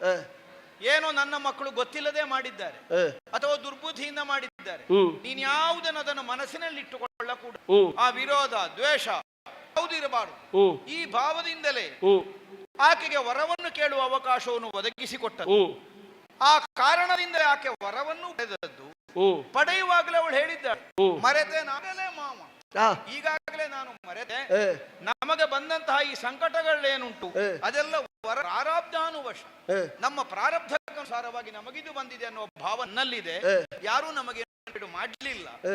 ಈ ನಿರ್ಣಯವನ್ನು ಹೇಳಿ ವರವನ್ನು ಪಡೆದು ಆ ವರ ಮೂಲಕವಾಗಿ ಹೊಂದಿದ ಅಧಿಕಾರವನ್ನು ಅನುಭವಿಸುವುದಕ್ಕಾಗಿ ಹೊರಡುವಾಗ ನಮ್ಮನ್ನು ಕೆಂಪು ಮಾಡಿ ನೋಡಬೇಕಾದದ್ದಲ್ಲ ಪಾಂಡವ. ಒಂದು ಸೌಹಾರ್ದದಿಂದ ಬೀಳ್ಕೊಡಬೇಕಿತ್ತು, ಅಥವಾ ಬಿಚ್ಚಿ ಹಾಕಿದ ತುರುಬು ಕಟ್ಟಿಕೊಂಡು ಹೋಗಬೇಕಿತ್ತು. ಅದನ್ನು ಕಟ್ಟದೇ ಹೋಗಿದ್ದಾರೆ ಅಂದ್ರೆ ಮುಂದೊಂದು ದಿನ ಯುದ್ಧದ ಅವಧಿಯನ್ನು ನಿರೀಕ್ಷೆ ಇಟ್ಟುಕೊಂಡೇ ಹೋಗಿದ್ದಾರೆ ಅಂತ ಅರ್ಥ. ಅದನ್ನು ತಪ್ಪಿಸು. ಏನು ಈಗ ಕೊನೆ ಪ್ರತಿಜ್ಞೆ ಏನು ಅಂತ? ಈ ಯುದ್ಧವಾದ್ರೆ ಮಾತುಗಳನ್ನು ನಡೆಸುವುದಕ್ಕೆ ದೇವತೆಗಳು ಸಹಕರಿಸಲಿ. ಯುದ್ಧ ಆಗದಂತೆ ನಾವು ವ್ಯವಹರಿಸಿದ್ರೆ ಮಾತಿಲ್ಲಲ್ಲ. ಏನು ಯುದ್ಧ ಮಾಡಬೇಕು ಅನ್ನುವ ಉದ್ದೇಶವನ್ನು ಹೊಂದಿದ್ರೆ ನಾನಾ ಕಾರಣಗಳನ್ನು ಮಾಡುವುದಕ್ಕೆ ಸಾಧ್ಯವಾಗುತ್ತದೆ. ಈಗ ಅರ್ಧ ರಾಜ್ಯ ಕೇಳ್ತಾರೆ, ಅಥವಾ ನೀನ್ ಹೇಳಿದಾಗ ಐರಾಮ ಕೇಳ್ತಾರೆ. ನಾನು ಇದಕ್ಕೆ ಒಪ್ಪಿದನ 5 ಗ್ರಾಮ ತಕೊಂಡ ಮೇಲೆ 2 ವರ್ಷ ಆಗುವ ಮತ್ತೆ ಬರ್ತದೆ. ಇದು 5 ಗ್ರಾಮ ಈಗ ನಮಗೆ ಸಾಕಾಗುವುದಿಲ್ಲ. ಸಂಸಾರ ಎಲ್ಲ ದೊಡ್ಡದಾಗಿದೆ, ಬೇರೆ ಬೇರೆ ಹೆಂಡತಿಯರಲ್ಲಿ ಬೇರೆ ಬೇರೆ ಮಕ್ಕಳೆಲ್ಲ ಈಗ ಪ್ರಾಯಕ್ಕೆ ಬಂದಿದ್ದಾರೆ. ಅವರಿಗೆಲ್ಲ ಒಂದೊಂದು ಗ್ರಾಮ ಬಿಟ್ಟು ಕೊಡಬೇಕು. ನಾಡ್ದು ನನಗಿರ್ಲಿಕ್ಕೆ ಮನೆ ಇಲ್ಲ ಅಂತ ಇದು ಯುದ್ಧ ಆಗುತ್ತದೆ ಅಲ್ಲ. ನೀನು ಯೋಚಿಸುವ ಪ್ರಕಾರ ಆದೀತು ಅಂತಲ್ವಾ? ಆಗದಂತೆ ಏನಿದ್ದೇನೆ. ನಿನ್ನನ್ನು ನಾನು ಸಾಕ್ಷಿಗೆ ತೆಕ್ಕೊಳ್ಳುವುದಾದ್ರಲ್ವ? ಮತ್ತೆ ಮಾತುಕತೆಗೆ ನಾನಾದೀತು ಒಪ್ಪಿದ್ದರಿಂದಲ್ವಾ? ಈಗ ಇದಕ್ಕೆ ಹೊಣೆಗಾರನಾಗಿ ನೀನು ನಿಲ್ತೀಯ ಅಂತ ಕೇಳುವುದಕ್ಕಲ್ಲ, ನನ್ನ ನಿರ್ಣಯ ಏನು ಅನ್ನುವುದನ್ನು ಇಲ್ಲಿಂದ ತಿಳಿದು ಹೋಗುವುದಕ್ಕಷ್ಟೇ ನಿನಗೆ ನಾನು ಹೊಣೆಯನ್ನು ಕೊಡುದು, ಅದಕ್ಕಿಂತ ಹೆಚ್ಚಲ್ಲ. ನೀನು ಇದಕ್ಕೊಬ್ಬ ಸಾಕ್ಷಿಯಾಗಿ ನಿಲ್ಲುವ ಅರ್ಹತೆಗಿಂತ ನೀನು ಹೊರಗಿದ್ದಿ. ಯಾಕೆ ನೀನು ಉಭಯ ಪಕ್ಷಗಳಿಗೆ ಸಮಾನವಾಗಿ ಬಂದದ್ದಲ್ಲ. ನಾನು ಅದಕ್ಕೆಲ್ಲ ಊಟದ ವಿಷಯ ದೊಡ್ಡ ಸಂಗತಿ ಮಾಡಿದಾಗ ಮತ್ತೆ ಬೇಯಿಸಿದಾದ್ರೂ ಮತ್ತೆ ಕಾಳಾಗುವುದಿಲ್ಲ, ಮೊದಲನಾಗಿ ದವಸ ಬರುವುದಿಲ್ಲ. ಯಾಕೆ ತುಂಬಿದ ಸಭೆಯಲ್ಲಿ ಆ ವಿಷಯವನ್ನು ದೊಡ್ಡದು ಮಾಡಿದ್ದು? ನೀನು ಯಾವ ಧೋರಣೆಯಿಂದ ಬಂದಿದ್ದೀಯ ಅನ್ನುವುದು ತುಂಬಿದ ಸಭೆಯಲ್ಲಿ ಪ್ರಕಟ ಆಗಬೇಕು. ನೀನು ಪಾಂಡವ ಪಕ್ಷಪಾತಿಯಾಗಿ ಬಂದ, ನೀನು ಸುಯೋಧನನ ಕುರಿತಾಗಿ ದಾಕ್ಷಿಣ್ಯ ಇದ್ದು ಬಂದದ್ದಲ್ಲ. ನಿನಗೆ ಧಾರ್ತರಾಷ್ಟ್ರದಲ್ಲಿ ಯಾವುದೇ ಪ್ರೀತಿ ಇಲ್ಲ ಅಲ್ಲ, ಮಿಕ್ಕುಳಿದ ದಿವಸಗಳಲ್ಲಿ ಇಲ್ಲ ಅಂತಲ್ಲ, ಈ ಪ್ರಕರಣದಲ್ಲಿ. ಈಗ ನಾನು ಪಾಂಡವ ಪಕ್ಷಪಾತಿ ಎನ್ನುವುದನ್ನು ನೀನೇ ಹೇಳಿದ್ದಲ್ವ, ನಾನಲ್ಲ. ಯಾವಾಗ? ನನ್ನ ಮನೆಗೆ ಬಂದು. ಅದೌದಪ್ಪ, ಅಲ್ಲಿ ಹೇಳಿದ್ದು ಬೇರೆ, ನಿನಗೆ ಸಣ್ಣ ಕಾರಣವಾಗಿ ಬಂದಂತಹ ವ್ಯಕ್ತಿತ್ವವೇ ಬೇರೆ. ಪಾಂಡವ ಪಕ್ಷಪಾತಿ ನೀನು ಅನ್ನುವಾಗ ಅಲ್ಲಿ ಹೇಳಿದ ಹೇಗೆ ಯುದ್ಧಕ್ಕೆ ಸಹಾಯವನ್ನು ಕೊಡುವಲ್ಲಿ, ಯುದ್ಧ ಬೇಡ ಅನ್ನುವುದಕ್ಕೆ ಬರುವ ಸಂಧಾನಕಾರನಾಗುವಲ್ಲಿ ನೀನು ಪಾಂಡವ ಪಕ್ಷಪಾತಿಯಾಗಿ ನಿಲ್ಲಬೇಕು ಅಂತ ಇಲ್ವಲ್ಲ. ಉಭಯ ಪಕ್ಷಗಳಿಗೆ ಸಮಾನವಾಗಿ ನಿಂತು ವ್ಯವಹರಿಸಬಹುದು. ನಿನ್ನ ಆಯ್ಕೆ, ನಿನಗೆ ನಿಲ್ಲಬೇಕು ಅನ್ನುವುದು ನಮ್ಮ ಬೇಡಿಕೆ ಅಲ್ಲ. ನಿನ್ನ ಮನಸ್ಥಿತಿ ಏನು ಅನ್ನುವುದು ಪ್ರಕಟವಾಗಬೇಕು ಅನ್ನುವುದಕ್ಕಾಗಿ ಮಾತ್ರ ನಿನ್ನನ್ನು. ಅದಕ್ಕೆ ಮಾನದಂಡ ಊಟವಾ? ಕಾರಣ ಅದೇ. ಯಾಕೆ ಉಳ್ಳಿಲ್ಲ ಅನ್ನುವ ಕೇಳುವಾಗ ನೀನು ಹೇಳಿದೆ, ಪಾಂಡವರನ್ನು ನೀನು ವಿರೋಧಿಸ್ತಿ, ಪಾಂಡವ ವಿರೋಧಿಗಳೆಲ್ಲ ನನಗೆ ವಿರೋಧಿಗಳು. ಹಾಗಿದ್ರೆ ಅದರ ಅರ್ಥ ಏನು? ಪಾಂಡವ ವಿರೋಧವನ್ನು ನಾವು ಉಳಿಸಿಕೊಂಡಷ್ಟು ದಿವಸ ನಿನಗೆ ನಮ್ಮಲ್ಲಿ ಪ್ರೀತಿ ಇಲ್ಲ, ಮೈತ್ರಿ ಇಲ್ಲ. ಅದಕ್ಕೆ ಹೇಳುವುದು, ನನ್ನ ಮೈತ್ರಿಯನ್ನು ಸಂಪಾದಿಸುವುದಕ್ಕಾದ್ರೂ ನಾವು ಅದರ ನಿರೀಕ್ಷೆ ಇದ್ದವನಿಗಾದ್ರಲ್ವ. ಈಗ ನಿನ್ನ ಮೈತ್ರಿ ಬೇಕು ಅನ್ನುವುದಕ್ಕೆ ಹಂಬಲಿಸಿದ್ದೇನೆ ನಾನು ಅಂತ ನನ್ನ ವಾಕ್ಯದ ಅರ್ಥ ಅಲ್ಲ. ನಿನ್ನ ಧೋರಣೆ ಏನು ಅನ್ನುವುದು ಅರ್ಥ ಆಗಲಿಕ್ಕೆ ಮಾತ್ರ ಪ್ರಶ್ನೆ ಇರುವುದು. ನನಗೆ ನಿನ್ನ ಸಖ್ಯ ಬೇಡ, ನಿನ್ನ ಸ್ನೇಹವೂ ಬೇಡ. ನೀನು ಬಂದವ ಹೇಗೆ ವ್ಯವಹರಿಸ್ತಾ ಇದ್ದಿ ಅನ್ನುವುದು ಮೊದಲು ತಿಳಿಯದೆ ನಿನಗೆ ಉತ್ತರ ಕೊಡ್ಲಿಕ್ಕೆ ನಮಗೆ ಕಷ್ಟ ಆಗುತ್ತದೆ. ಆ ದಾಕ್ಷಿಣ್ಯ ಬೇಡ, ಅದು ಬಿಟ್ಟು ಹೋಗಬೇಕು ಅನ್ನುವುದಕ್ಕಾಗಿ ಮಾತ್ರ ಪ್ರಶ್ನಿಸಿದ್ದು. ಈಗ ಸ್ಪಷ್ಟ ಆಗಿದೆ, ನೀನು ಪಾಂಡವ ಪಕ್ಷಪಾತಿಯಾಗಿ ಮಾತ್ರ ಬಂದದ್ದು. ಆದ್ದರಿಂದಲೇ ನೀನು ನಮ್ಮ ಹಿತವಂತಿಕೆಗಾಗಿ ಬಂದವನಲ್ಲವಾದ್ದರಿಂದ, ಅಥವಾ ಪಾಂಡವರ ಕ್ಷೇಮಕ್ಕಿಂತ ಹೊರತಾಗಿ ನಿನಗೆ ಬೇರೆ ಯಾವ ಹಿತವಂತಿಕೆಯೂ ಇಲ್ಲ ಅಂತ ಆದ್ರೆ ಅದಿಲ್ಲಿ ನಡೆಯದು. ಸುಖದಲ್ಲಿ ಇಲ್ಲಿಂದ ಹೋಗುವುದಕ್ಕೆ ದಾರಿ ಅನ್ನುವುದನ್ನು ಯೋಚಿಸಬೇಕೇ ಹೊರತು ಧಾರ್ತೃ ರಾಷ್ಟ್ರಾದಿಗಳ ಕೌರವ ಪಾಳೆಯದವರ ಆಗ್ರಹಕ್ಕೆ ಕಾರಣವಾಗುವ ಹಾಗಿದ್ದಂತಹ ವರ್ತನೆಯಲ್ಲ ನೀನು ಮಾಡಬೇಕಾದದ್ದು. 5 ಗ್ರಾಮಗಳನ್ನು ಕೇಳಿದ್ದಿ, ಇದರಲ್ಲಿ ಒಂದನ್ನಾದ್ರೂ ನಾನು ಕೊಡುವುದಿಲ್ಲ. ಯಾಕೆ ಕೊಡುವುದಿಲ್ಲ? ರಾಜ್ಯ ಲೋಭ ಅಂತ ಭಾವಿಸಬೇಡ. ಮತ್ತೆ ಈಗ 5 ಗ್ರಾಮ ಅವರಿಗೆ ಕೊಟ್ಟರೆ ನನಗೆ ನಷ್ಟ ಆಗ್ತದೆ ಅನ್ನೋ ಕಾರಣಕ್ಕಲ್ಲ, ಕೆಲವು ಸಲ ಕೊಡದೇ ಇರುವುದಕ್ಕೆ ಕಾರಣವಾಗುವುದೇನು, ಕೊಟ್ಟದ್ದರಿಂದ ಬರಬಹುದಾದ ಪರಿಣಾಮ ಏನು? ಪರಿಣಾಮ ಏನು ಬರ್ತದೆ? ಏನು? ಪಾಂಡವರದ್ದಾದ ಸತ್ವಕ್ಕೆ, ಪಾಂಡವರ ಪ್ರತಿಜ್ಞೆಗೆ ಹೆದರಿದ ಸುಯೋಧನ ತಾನು ಬದುಕಲಿಕ್ಕೆ ಬೇಕಾಗಿ 5 ಗ್ರಾಮ ಕೊಟ್ಟ ಅಂತ ಆಗುತ್ತದೆ. ಹಾಗೆ ಮಾಡಿಕೊಂಡು ಹೋಗ್ಲಿಕ್ಕೆ ನಾವು ಪಾಂಡವರ ಸತ್ವಕ್ಕೆ ನೀನು ಹೆದರುವುದು ಬೇಡ, ನಿನ್ನ ಮಾತಿಗೆ ನೀನು ಹೆದರಿ ಕೊಡು. ನಿನಗೆ ಮಾತಿಲ್ವಾ? 12 ವರ್ಷ ವನವಾಸ, 1 ವರ್ಷ ಅಜ್ಞಾತವಾಸ ಕಳೆದ ಬಳಿಕ ಹೌದು ಮರಳಿ ತಮ್ಮ ಪಟ್ಟಣವ ಪೊಗುವುದು ಎನ್ನುವ ನಿನ್ನ ವಾಕ್ಯಾನುಸಾರವಾಗಿ ಕೊಡು. ಹೌದು, ನಿನಗೆ ನಿನ್ನಲ್ಲಿ ಪ್ರೀತಿ ಇರಲಿ, ನಿನಗೆ ನಿನ್ನಲ್ಲಿ ಮರ್ಯಾದೆ ಇರಲಿ, ನಿನಗೆ ನಿನ್ನಲ್ಲಿ ದ್ವೇಷ ಇಲ್ಲದಿರಲಿ, ಅದಕ್ಕಾಗಿ ಕೊಡು. ಕೃಷ್ಣ, ವಿರೋಧ ಮಾಡುವವರಲ್ಲಿ ಸ್ನೇಹ ಅಲ್ಲ, ಸ್ನೇಹಿತರಲ್ಲಿ ವಿರೋಧ ಅಲ್ಲ. ಇದು ಬದುಕಿನ ವಿಧಾನ. ಯಾಕೆ ಪಾಂಡವರಲ್ಲಿ ಆ ಮಾತನಾಡಿ ಈಗ ಇಲ್ಲ ಅಂತ ನಾನು ಹೇಳ್ತೇನೆ, ಅವರಿಗೆ ಒಪ್ಪಿಕೊಂಡ ಮಾತಿಲ್ಲ. ಅದನ್ನೇ ನಾನು ಹೇಳಿದ್ದು. ಯಾವುದು? ನಮ್ಮ ಕುರಿತಾದ ಆಗ್ರಹವನ್ನು ಮರೆಯದೆ ಅವರಿಗೆ ಇಂದ್ರಪ್ರಸ್ಥವನ್ನು ಸೇರುವುದಕ್ಕೆ ಅಧಿಕಾರ ಇಲ್ಲ. ಯಾಕಿಲ್ಲ? ಅಪ್ಪಯ್ಯ ಕೊಟ್ಟದ್ದೇ ಆ ಕಾರಣಕ್ಕೆ. ನನ್ನ ಮಕ್ಕಳಿಂದ ಏನು ಆಗಿ ಹೋಗಿದೆ ಅದನ್ನೆಲ್ಲ ಮರೆತು ಬಿಡಬೇಕು. ಮರೆತನಾಗಲೇ ಹೀಗೆ ಹೇಳಿ ಅವಳು ಪಡ್ಕೊಳ್ಳುವುದಕ್ಕೆ ಮುಂದಾದದ್ದು. ಸರಿ, ಆದ್ದರಿಂದ ಮರೆತು ಹೋಗಬೇಕು. ಮಾಡಿದ ಪ್ರತಿಜ್ಞೆ ಇಲ್ಲ ಅಂತ ತುರುಬು ಕಟ್ಟಿ ಹೋಗಬೇಕಿತ್ತು. ಅದನ್ನು ಬಿಟ್ಟುಕೊಂಡು ಹೋಗ್ತಾರೆ. ಅನುಭವಿಸುವುದಕ್ಕೆ ಬಿಟ್ಟಿಯಾ? ಅಲ್ಲ, ಬಿಟ್ಟುಕೊಂಡು ಇಲ್ಲಿಂದ ಹೋಗ್ತಾರೆ ಅಂತ ಅದರ ಅರ್ಥ ಏನು? ನಮಗೆ ವರದ ಮೂಲಕವಾಗಿ ಸಿಕ್ಕುದು ಸಿಕ್ಕಿಯಾಗಿದೆ, ಇನ್ನೆಂತದ್ದು ಮಾಡ್ತಾರೆ ಇವರು, ನಮ್ಮ ಕೈಗೆ ಬಂದಾಯ್ತಲ್ಲ. ಹೀಗೆ ಮಾಡಿದ್ದರಿಂದಲೇ ಅಪ್ಪಯ್ಯ ಕೊಟ್ಟರು. ಸುಯೋಧನ ಮನಸ್ಸು ಮಾಡದೇ ಇದ್ರೆ ಅದನ್ನು ಅನುಭವಿಸಲಿಕ್ಕೆ ಪಾಂಡವರಿಗೆ ಸಾಮರ್ಥ್ಯ ಸಾಕಾಗುವುದಿಲ್ಲ. ಈಗ ಅವಳು ಬಿಚ್ಚಿದ್ದಾಳೆ ಎನ್ನುವುದರಿಂದಲೇ ನೀನು ಯಾಕೆ ಹಾಗೆ ತೀರ್ಮಾನ ಮಾಡಬೇಕು? ಅವರನ್ನು ಊರಿಗೆ ಸೇರುವುದಕ್ಕಿಂತ ಮೊದಲೇ ದ್ಯೂತಕ್ಕಾಗಿ ಆಹ್ವಾನ ಮಾಡಿದ್ದೆ, 2ನೇ ದ್ಯೂತಕ್ಕೆ.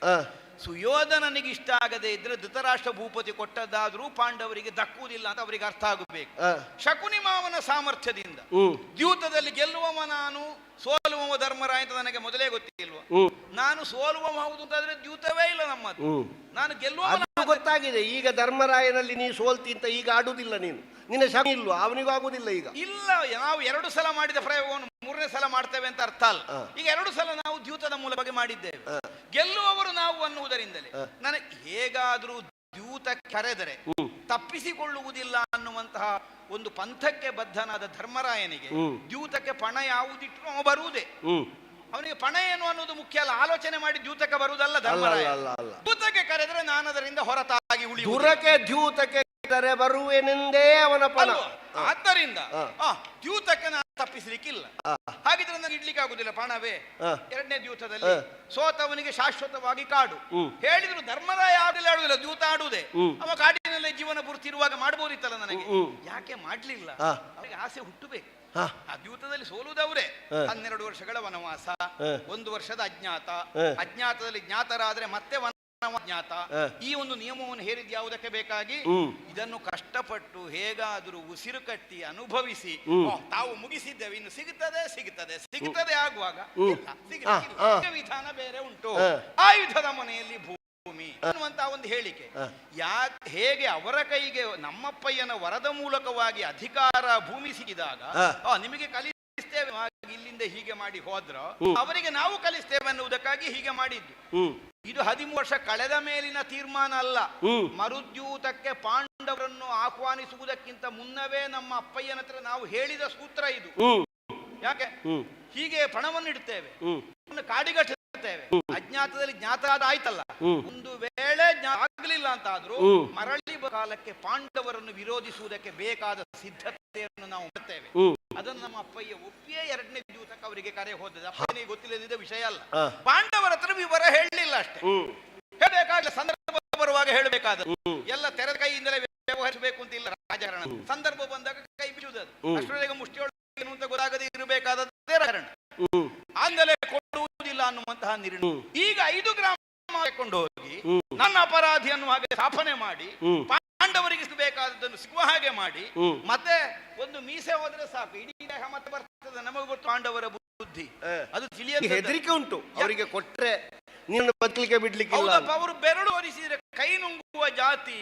ಅದರ ರಾಜ್ಯ ಕೊಟ್ಟಲ್ಲಿ ಅವರಿಗೆ ಅಪ್ಪಯ್ಯನಿಗೆ ಸದ್ಗತಿ ಆಗಲಿಲ್ಲ ಅಂತ ಕಾರಣ ಸಿಗ್ತದೆ. ರಾಜ್ಯ ಮಾಡಬೇಕು ಅಂತ ಕಾಣದೆ ಅದು ನಾರದರೆ ಅವರು ಹೇಳಿದ್ದಲ್ಲ. ಹೌದೌದು, ನಾನು ಹೇಳಿದ್ದು ಅನ್ನುವುದನ್ನು ನಾವು ಮಾಡ್ಲಿಕ್ಕೆ ಬರ್ತದೆ. ಅದಲ್ಲ, ನಿನ್ನ ಅಪ್ಪ ಜೀವಂತ ಇದ್ದಾರಲ್ಲ ಅವ್ರಿಗೆ ಹೇಗೆ ಸದ್ಗತಿ ಕೊಡುದು?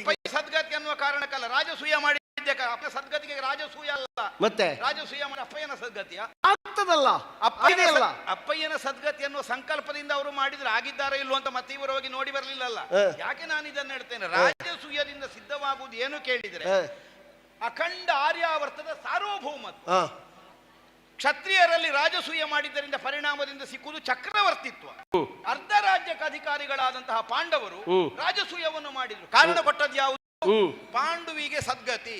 ಈಗ ನಮಗೆ ಆಕ್ಷೇಪ ಮಾಡ್ಲಿಕ್ಕೆ ಗೊತ್ತುಂಟು, ಚಿಕ್ಕಪ್ಪನ ಸದ್ಗತಿಗೂ ಒಂದು ಕಾರಣ ಆಗದಾಗಿ ಇವರು ಆಕ್ಷೇಪ ಮಾಡಿದ್ರು ಅಂತ ಬರ್ತದೆ. ಸಮಸ್ತ ಭೂಮಂಡಲಕ್ಕೆ ಚಕ್ರವರ್ತಿಗಳಾಗಿ ಅವರು ಸ್ಥಾಪಿತರಾದರು. ಅದರ ಮಧ್ಯೆ ಧರ್ಮ ಔದಾರ್ಯ ಬೇರೆ, ಅವು ಅಧಿಕಾರಕ್ಕಾಗಿ ಮಾಡಿದ್ದಲ್ಲ, ನಮಗೆ ಆಗಾಗ ಮಾತಿನಲ್ಲಿ ಬರುವುದಿದೆ, ಇಡೀ ಅವರದ್ದೇ ಅಲ್ಲ. ಅದು ನಾನು ನೀನೇ ಹೇಳಿದ್ದಲ್ಲ, ಇಲ್ಲಿ ಭೀಷ್ಮಾಚಾರ್ಯರು ಹೇಳಿದ್ದದು. ಏನು? ಜ್ಯೇಷ್ಠನಾಗಿ ಹುಟ್ಟಿದಂತಹ ಧರ್ಮರಾಯನೇ ಸಮಸ್ತ ಹಸ್ತಿನಾವತಿಗೆ ಅಧಿಕಾರಿ ಅಂತ. ಹೌದು, ಅದೇ ಹೇಳಿದ್ದು ಯಾವಾಗ? ಅವತ್ತು ಮೊದಲು. ಅದರ ನಂತರ ಅಲ್ವ ವಿಭಾಗ ಮಾಡಿದ್ದು? ಅಲ್ಲ, ವಿಭಾಗ ಮಾಡಿದ್ರು. ವಿಭಾಗ ಮಾಡಿದ್ದು ಯಾಕೆ? ಅಲ್ಲ, ವಿಭಾಗ ಮಾಡಿದ್ದು ನಿಮ್ಮೊಳಗೆ ಏನು ಕಚ್ಚಾಟ ಬರಬಾರ್ದು, ನೀವು ಸಮಾಧಾನದಿಂದ ಇರಬೇಕು ಅಂತ ವಿಭಾಗ ಮಾಡಿದ್ದು. ಪೂರ್ತಿ ಅವನಿಗೆ ಅಧಿಕಾರ ಆದ್ರೆ ಮತ್ತೆ ವಿಭಾಗ ಮಾಡಿ ಕೊಟ್ಟದಕ್ಕೆ ಅರ್ಥ ಎಂತದ್ದು? ಈಗ ವಿಭಾಗ ಭೀಷ್ಮರೇ ಅಲ್ವ ಕೊಟ್ಟದ್ದು?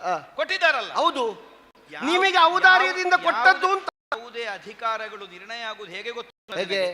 ಹಳೇ ಅಧಿಕಾರ ಏನು ಅನ್ನುವುದರಿಂದಲ್ಲ, ಮತ್ತೆ ಮತ್ತಿನದು ಯಾವುದು ಅಂತ ಶಾಸನಗಳು ಬದಲಾಗುತ್ತಾ ಹೋಗುವುದು. ಈಗ ಹೊಸ ಶಾಸನವಾಗ ಹಳೆ ಶಾಸನಕ್ಕೆ ಮೌಲ್ಯ ಇಲ್ಲ. ಹಳೆ ಶಾಸನ ಹೇಗುಂಟು ಅನ್ನುವುದನ್ನೆಲ್ಲ ನೋಡುದು. ಅದಕ್ಕೆ ಪ್ರತಿಬಂಧಕವಾಗುವಾಗ ಹೊಸ ಶಾಸನ ಮೊದಲನವರೇ ಮಾಡಿದರೆ ಆಗ ಮತ್ತೆ ಶಾಸನ ಊರ್ಜಿತಕ್ಕೆ ಬರುವುದು. ಹಾಗಾಗಿ ಅಧಿಕಾರವುಳ್ಳವರು ದಾರ್ತರ ಹೌದು, ಅಲ್ಲದೇ ಇದ್ದದ್ದಲ್ಲ. ಅದನ್ನು ಭೀಷ್ಮಾಚಾರ್ಯರು ಒಪ್ಪಿಯಾಗಿದೆ. ಆದ್ದರಿಂದಲೇ ನಮಗೆ ವಿವಾದ ಮುಂದುವರಿಸುವುದಕ್ಕೂ ಸಾಧ್ಯ ಆಗುವುದು. ಈಗ ಅರ್ಧ ಇದ್ದಾರೆ, ಇನ್ನು ಪೂರ್ತಿ ಮಾಡಿಕೊಳ್ಳುವುದಕ್ಕೆ ಸಂಬಂಧಪಟ್ಟದ್ದು. ಯಾರಾದ್ರೂ ಒಬ್ಬರು ಆಳೋಣ, ಈ ನಿಟ್ಟಿಗಾಗಿ ನಮ್ಮೊಳಗೊಂದು ಸಂಘರ್ಷ, ನಮ್ಮೊಳಗೊಂದು ಸ್ಪರ್ಧೆ, ನೊಳಗೊಂದು ಸಮರ, ಇದು ನಿರ್ಣಯ ಆಗುವಂತಹ ಉದ್ದೇಶವನ್ನು ನಾವು ತಳೆದವು. ನೀನೀಗ ಕೇಳುವಕ್ಕೆ ಎಲ್ಲಿಯಾದ್ರೂ 1 ಗ್ರಾಮ ಸಿಕ್ಕಿದ್ರೆ ಸಾಕು. ನನಗೆ ಗೊತ್ತುಂಟು, ನೀನೀಗ ರಾಜ್ಯ ಆಳುವವನಿಗಿಂತ ಅಧಿಕಾರಿಯ ದೊಡ್ಡ ಮತ ಮಾಡಿ, ಹೌದಾ? ನಷ್ಟ ಮಾಡುವುದಕ್ಕೆ ಸಾಮರ್ಥ್ಯ ಇದೆ. ಕ್ಷೋಣಿಯ ತ್ರಿಪಾದಗೈದ ಜಾಣನ, ಅದು ನಮ್ಮಲ್ಲಿ ನಡೆಯುವುದಲ್ಲ. ಗೋಪರಾಣಿಯರಲ್ಲಿ ನಮ್ಮ ಸ್ಥಾನದಲ್ಲಿ ಮೆರೆಯರಿ. ಭೂಮಿ ತಕೊಂಡು ಅನ್ನಂತೆ, ಭೂಮಿ ತಕೊಂಡು ನೀನು ಹೋಗುವುದಕ್ಕೆ, ನಿನ್ನನ್ನು ಹೋಗುವುದಕ್ಕೆ ಬಿಟ್ಟರೆ ಅಲ್ವಾ, ನಿನ್ನನ್ನೇ ಹೋಗುವುದಕ್ಕೆ ಬಿಡುವುದಿಲ್ಲ. ನೋಡಿದ್ಯಾ? ಎಲ್ಲ ಕೈ ಹಿಂದೆ ಕಟ್ಟಿ ಕುಳಿತೀರ.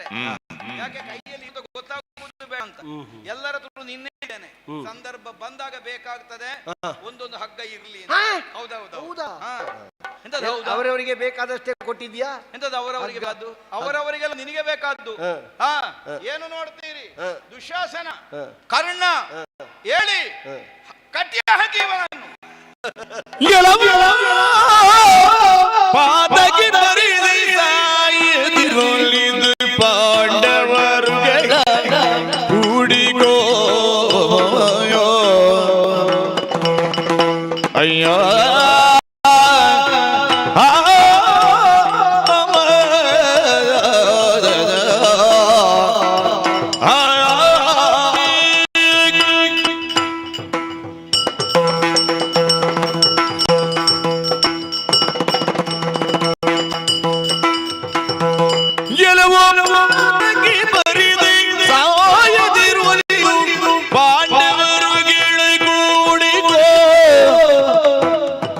ಕೊಲಿಸಲಾರೆನೋ ಸರ್ವದ ಗುಳಗುಳದಿ ನಿನ್ನ, ಕೊಲಿಸಲಾರೆನೋ ಸರ್ವದ ಗುಳಗುಳದಿ ನಿನ್ನ ಎಲವೋ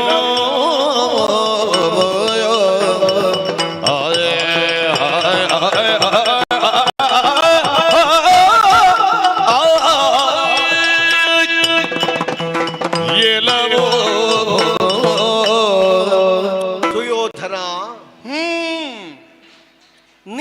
ಮಾಡಿದ ಅಪರಾಧವ ಮನ್ನಿಸುತ್ತ ಆ, ಅಲ್ಲಿವರೆಗೆ ಧರ್ಮರಾಯ ಹೇಳಿದ್ದು.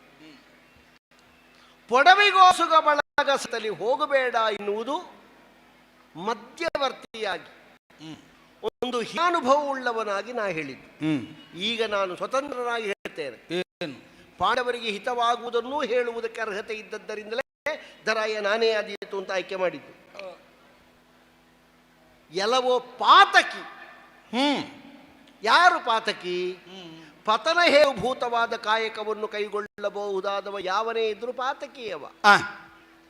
ಪಾಂಡವರನ್ನು ಒಲಿದು ಕೂಡಿಕೋ ನಿನಗೆ ಶ್ರೇಯಸ್ಕರವಾಗದೆ ಅಂತ ಹೇಳಿದರೆ, ಪಾಂಡವರಿಗೆ ಮೋಸ ಮಾಡುವುದಕ್ಕಾಗಿಯೇ ನಾನು ಆಟ ಆಡಿದ್ದು, ಅವರಿಗೆ ಕೊಡುವುದಕ್ಕಾಗಿ ನಾನು ಹೇಳಿದ್ದಲ್ಲ, ಗಂಟು ಮುಳುಗಿಸುವುದಕ್ಕಾಗಿಯೇ ನಾನು ಕೂತದ್ದು ಅಂತ ನೀ ಹೇಳುವುದಿದ್ರೆ, ಪಾಂಡವರಿಗೆ ಸಿಕ್ಕಬೇಕಾದಂತಹ ಧರ್ಮಯುಕ್ತವಾದ ಸಾಮ್ರಾಜ್ಯದ ಭಾಗ ಪಾಂಡವರಿಗೆ ಸಿಗ್ತದೆ. ನೀನೆಲ್ಲಿಯಾದರೂ ತಡೆಯಾಗಿ ನಿಂತು ಯುದ್ಧವೇ ಬದ್ಧ ಎನ್ನುವ ತೀರ್ಮಾನದಲ್ಲಿ ಮುಂದುವರಿದು ಬಂದರೆ ನಾನೇ ನಿನ್ನನ್ನು ಪಾಂಡವರ ಕೈಯಿಂದ ಕೊಲ್ಲಿಸ್ತೇನೆ. ನಾನೇ ಕೊಲ್ಲಿಸ್ತೇನೆ. ಗೊತ್ತುಂಟಲ್ಲ, ನನ್ನ ಪವಾಡ ಎಲ್ಲ ನಿನಗೆ ಹೇಳಿದೆಯಲ್ಲ, ನೀನು ಏನು ಬೇಕಾದರೂ ಮಾಡಬಲ್ಲೆ ಅಂತ. ನಾನೇ ಮಾಡಿಸ್ತೇನೆ. ಅಲ್ಲ, ನಿನಗೆ ಬದುಕುವುದಕ್ಕೆ ಉಂಟು ಅಂತ ಇದ್ರೆ ಪಾಂಡವರಿಗೆ ರಾಜ್ಯವನ್ನು ಕೊಡಬೇಕು. ಇನ್ನೊಂದು ನೆಲೆಯಿಂದ ಯೋಚಿಸಿ ಹೇಳುವುದಿದ್ರೆ, ಭೂಪಾಗಿ ನೀನು ಭೂಮಿಗೆ ಬೇಡದವನಲ್ಲ. ಅವರಿಗೆ ಅಷ್ಟೋ ಇಷ್ಟೋ ಅನ್ಯಾಯ ಮಾಡಿದ್ದಿ ಎನ್ನುವುದು ಇತ್ಯರ್ಥಿಗೆ ಬರುವಾಗ ನೀನು ಕ್ಷಮಾರ್ಹನಲ್ಲ, ನೀನು ಶಿಕ್ಷಾರ್ಹನೇ. ಆದರೆ ಭೂತಳದಲ್ಲಿ ನಿನ್ನಂತಹ ಭೂಪತಿಗಳು ಬಹಳ ಮಂದಿಗಳಿಲ್ಲ. ಇದಕ್ಕಿಂತ ಮೊದಲು ಇದ್ರು, ಆದರೆ ಬಹಳ ಮಂದಿಗಳಿರಲಿಲ್ಲ. ಹಾಗಾಗಿಯೇ ನಿನ್ನನ್ನು ಕುರು ಜನಪ, ಕುರು ಭೂಪ, ಕುರು ಭೂವರ ಅಂತ ಕೊಂಡಾಡುವುದು. ಒಂದು ದಾತೃತ್ವದಲ್ಲಿ, ಒಂದು ವಿಶೇಷವಾದ ಸಂಘಟನಾಶೀಲತೆಯಲ್ಲಿ, ಒಂದು ಚತುರತೆಯಲ್ಲಿ, 2 ತಲೆ ಹಿಂದೆ 2 ತಲೆ ಮುಂದೆ ಅಭಿಷೇಕ ಆಗದೇ ಇದ್ದರೂ ನಿನ್ನದ್ದಾದಂತಹ ವರ್ಚಸ್ಸನ್ನು ಮೆರೆಸಿ ಭೂಮಂಡಲದಲ್ಲಿ ಅಖಂಡವಾಗಿರುವಂತಹ ಒಂದು ಭೂಮಿಯನ್ನು ಆಳುವಲ್ಲಿ ನೀನು ಸಮರ್ಥ ರಾಜಕಾರಣಿ ಎನ್ನುವುದನ್ನು ಈಗಾಗಲೇ ನೀನು ತೋರಿಸಿಕೊಟ್ಟಿದ್ದೀಯ. ಆದದ್ದರಿಂದ ಹೇಳ್ತೇನೆ, ನಿನ್ನಂತವ ಬೇಕು ಇಳೆಗೆ. ಆದರೆ ಬೇಕು ಹೇಗೆ? ಬೇಕಾದರೆ ಬೇಕು. ಯಾರ್ಯಾರ ಗಂಟು ಮುಳುಗಿಸುವುದು ನಿನಗೆ ಭೂಷಣ ಅಲ್ಲ. ಧರ್ಮಾತ್ಮರಾದಂತಹ ಪಾಂಡವರು ಇದು ತನಕ ನವೆದದ್ದು ಸಾಕು. ಅದಾದಂತಹ ಕಷ್ಟಗಳಿಂದ ಹೊರಗೆ ಬರುವುದಕ್ಕೆ ಅವರ ಭೂಮಿಯನ್ನು ಅವರಿಗೆ ಕೊಡಿಸಬೇಕು. ಇದು ಸೋತವರು ಆಡುವ ಮಾತಲ್ಲ. ಅಥವಾ ಅವರಿಗೆ ಗೆಲ್ಲುವುದಕ್ಕಾಗದೇ ಇದ್ದರೆ ನಾನೇ ಇದ್ದೇನೆ ಅವರೊಟ್ಟಿಗೆ. ಬೇಕಾದಷ್ಟು ಸಾಮರ್ಥ್ಯ ಅವರೆಲ್ಲ ಉಂಟು, ಅದು ಸಾಕಾಗದೇ ಇದ್ದರೆ ನಾನಿದ್ದೇನೆ. ಆದ್ದರಿಂದ ಕುಲಕ್ಷಯಕಾರಕವಾದಂತಹ ವಿಷಮವನ್ನು ನೀನು ಮಾಡಬೇಡ. ನೀ ಹುಟ್ಟುವಾಗಲೇ ನರಿಯಂತೆ ಕೂಗಿದವ, ಲೋಕವೇ ಕ್ಷಯವಾಗುವ ದುರ್ಬುದ್ಧಿನಲ್ಲಿ ಉಂಟು ಅಂತ ಕೆಲವರೆಲ್ಲ ಹೇಳಿದ್ರು. ಈ ಸಲ ಒಂದು ನಿನಗೆ ಪ್ರಾಶಸ್ತ್ಯ ಕೊಡ್ತೇನೆ ನಾನು. ನಿನ್ನ ಯೋಜನೆ ಮೃದು ಧೋರಣೆಗೆ ಬರೆ. ಭೂಮಿಯಲ್ಲಿರುವಂತಹ ಬಹುಮಂದಿಗಳು ಸಾಯದೆ ಉಳಿಯುತ್ತಾರೆ. ನೀನು ಎಲ್ಲಿಯಾದರೂ ತಪ್ಪು ತೀರ್ಮಾನವನ್ನು ತಕ್ಕೊಂಡೆ ಅಂತ ಇದ್ರೆ ಭೂಮಿಯಲ್ಲಿ ಬಹಳ ಮಂದಿಗಳು ಸಾಯುವುದಕ್ಕೆ ನೀನೇ ಕಾರಣ ಸ್ಥಾನದಲ್ಲಿ ನಿಲ್ತಿ. ಹೇಗೆ ಭೂಮಿ ಕೊಡ್ತೀಯ, ಸಾಯ್ತೀಯ ಹೇಳು. ಇದೆಲ್ಲ ನನಗೆ ಗೊತ್ತಿಲ್ಲದೇ ಇದ್ದದ್ದು ಅಂತ ಭಾವಿಸಿದೀಯ.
ಕೌರವ, ನಾನಾಯ್ತು ಅಂತ ನನ್ನ ನಿರ್ಣಯ ಹ್ಮ್ ಈಗಲೂ ದೃಢವಾಗಿಯೇ ಉಳಿದಿದೆ. ಓಹ್, ಯಾಕೆ?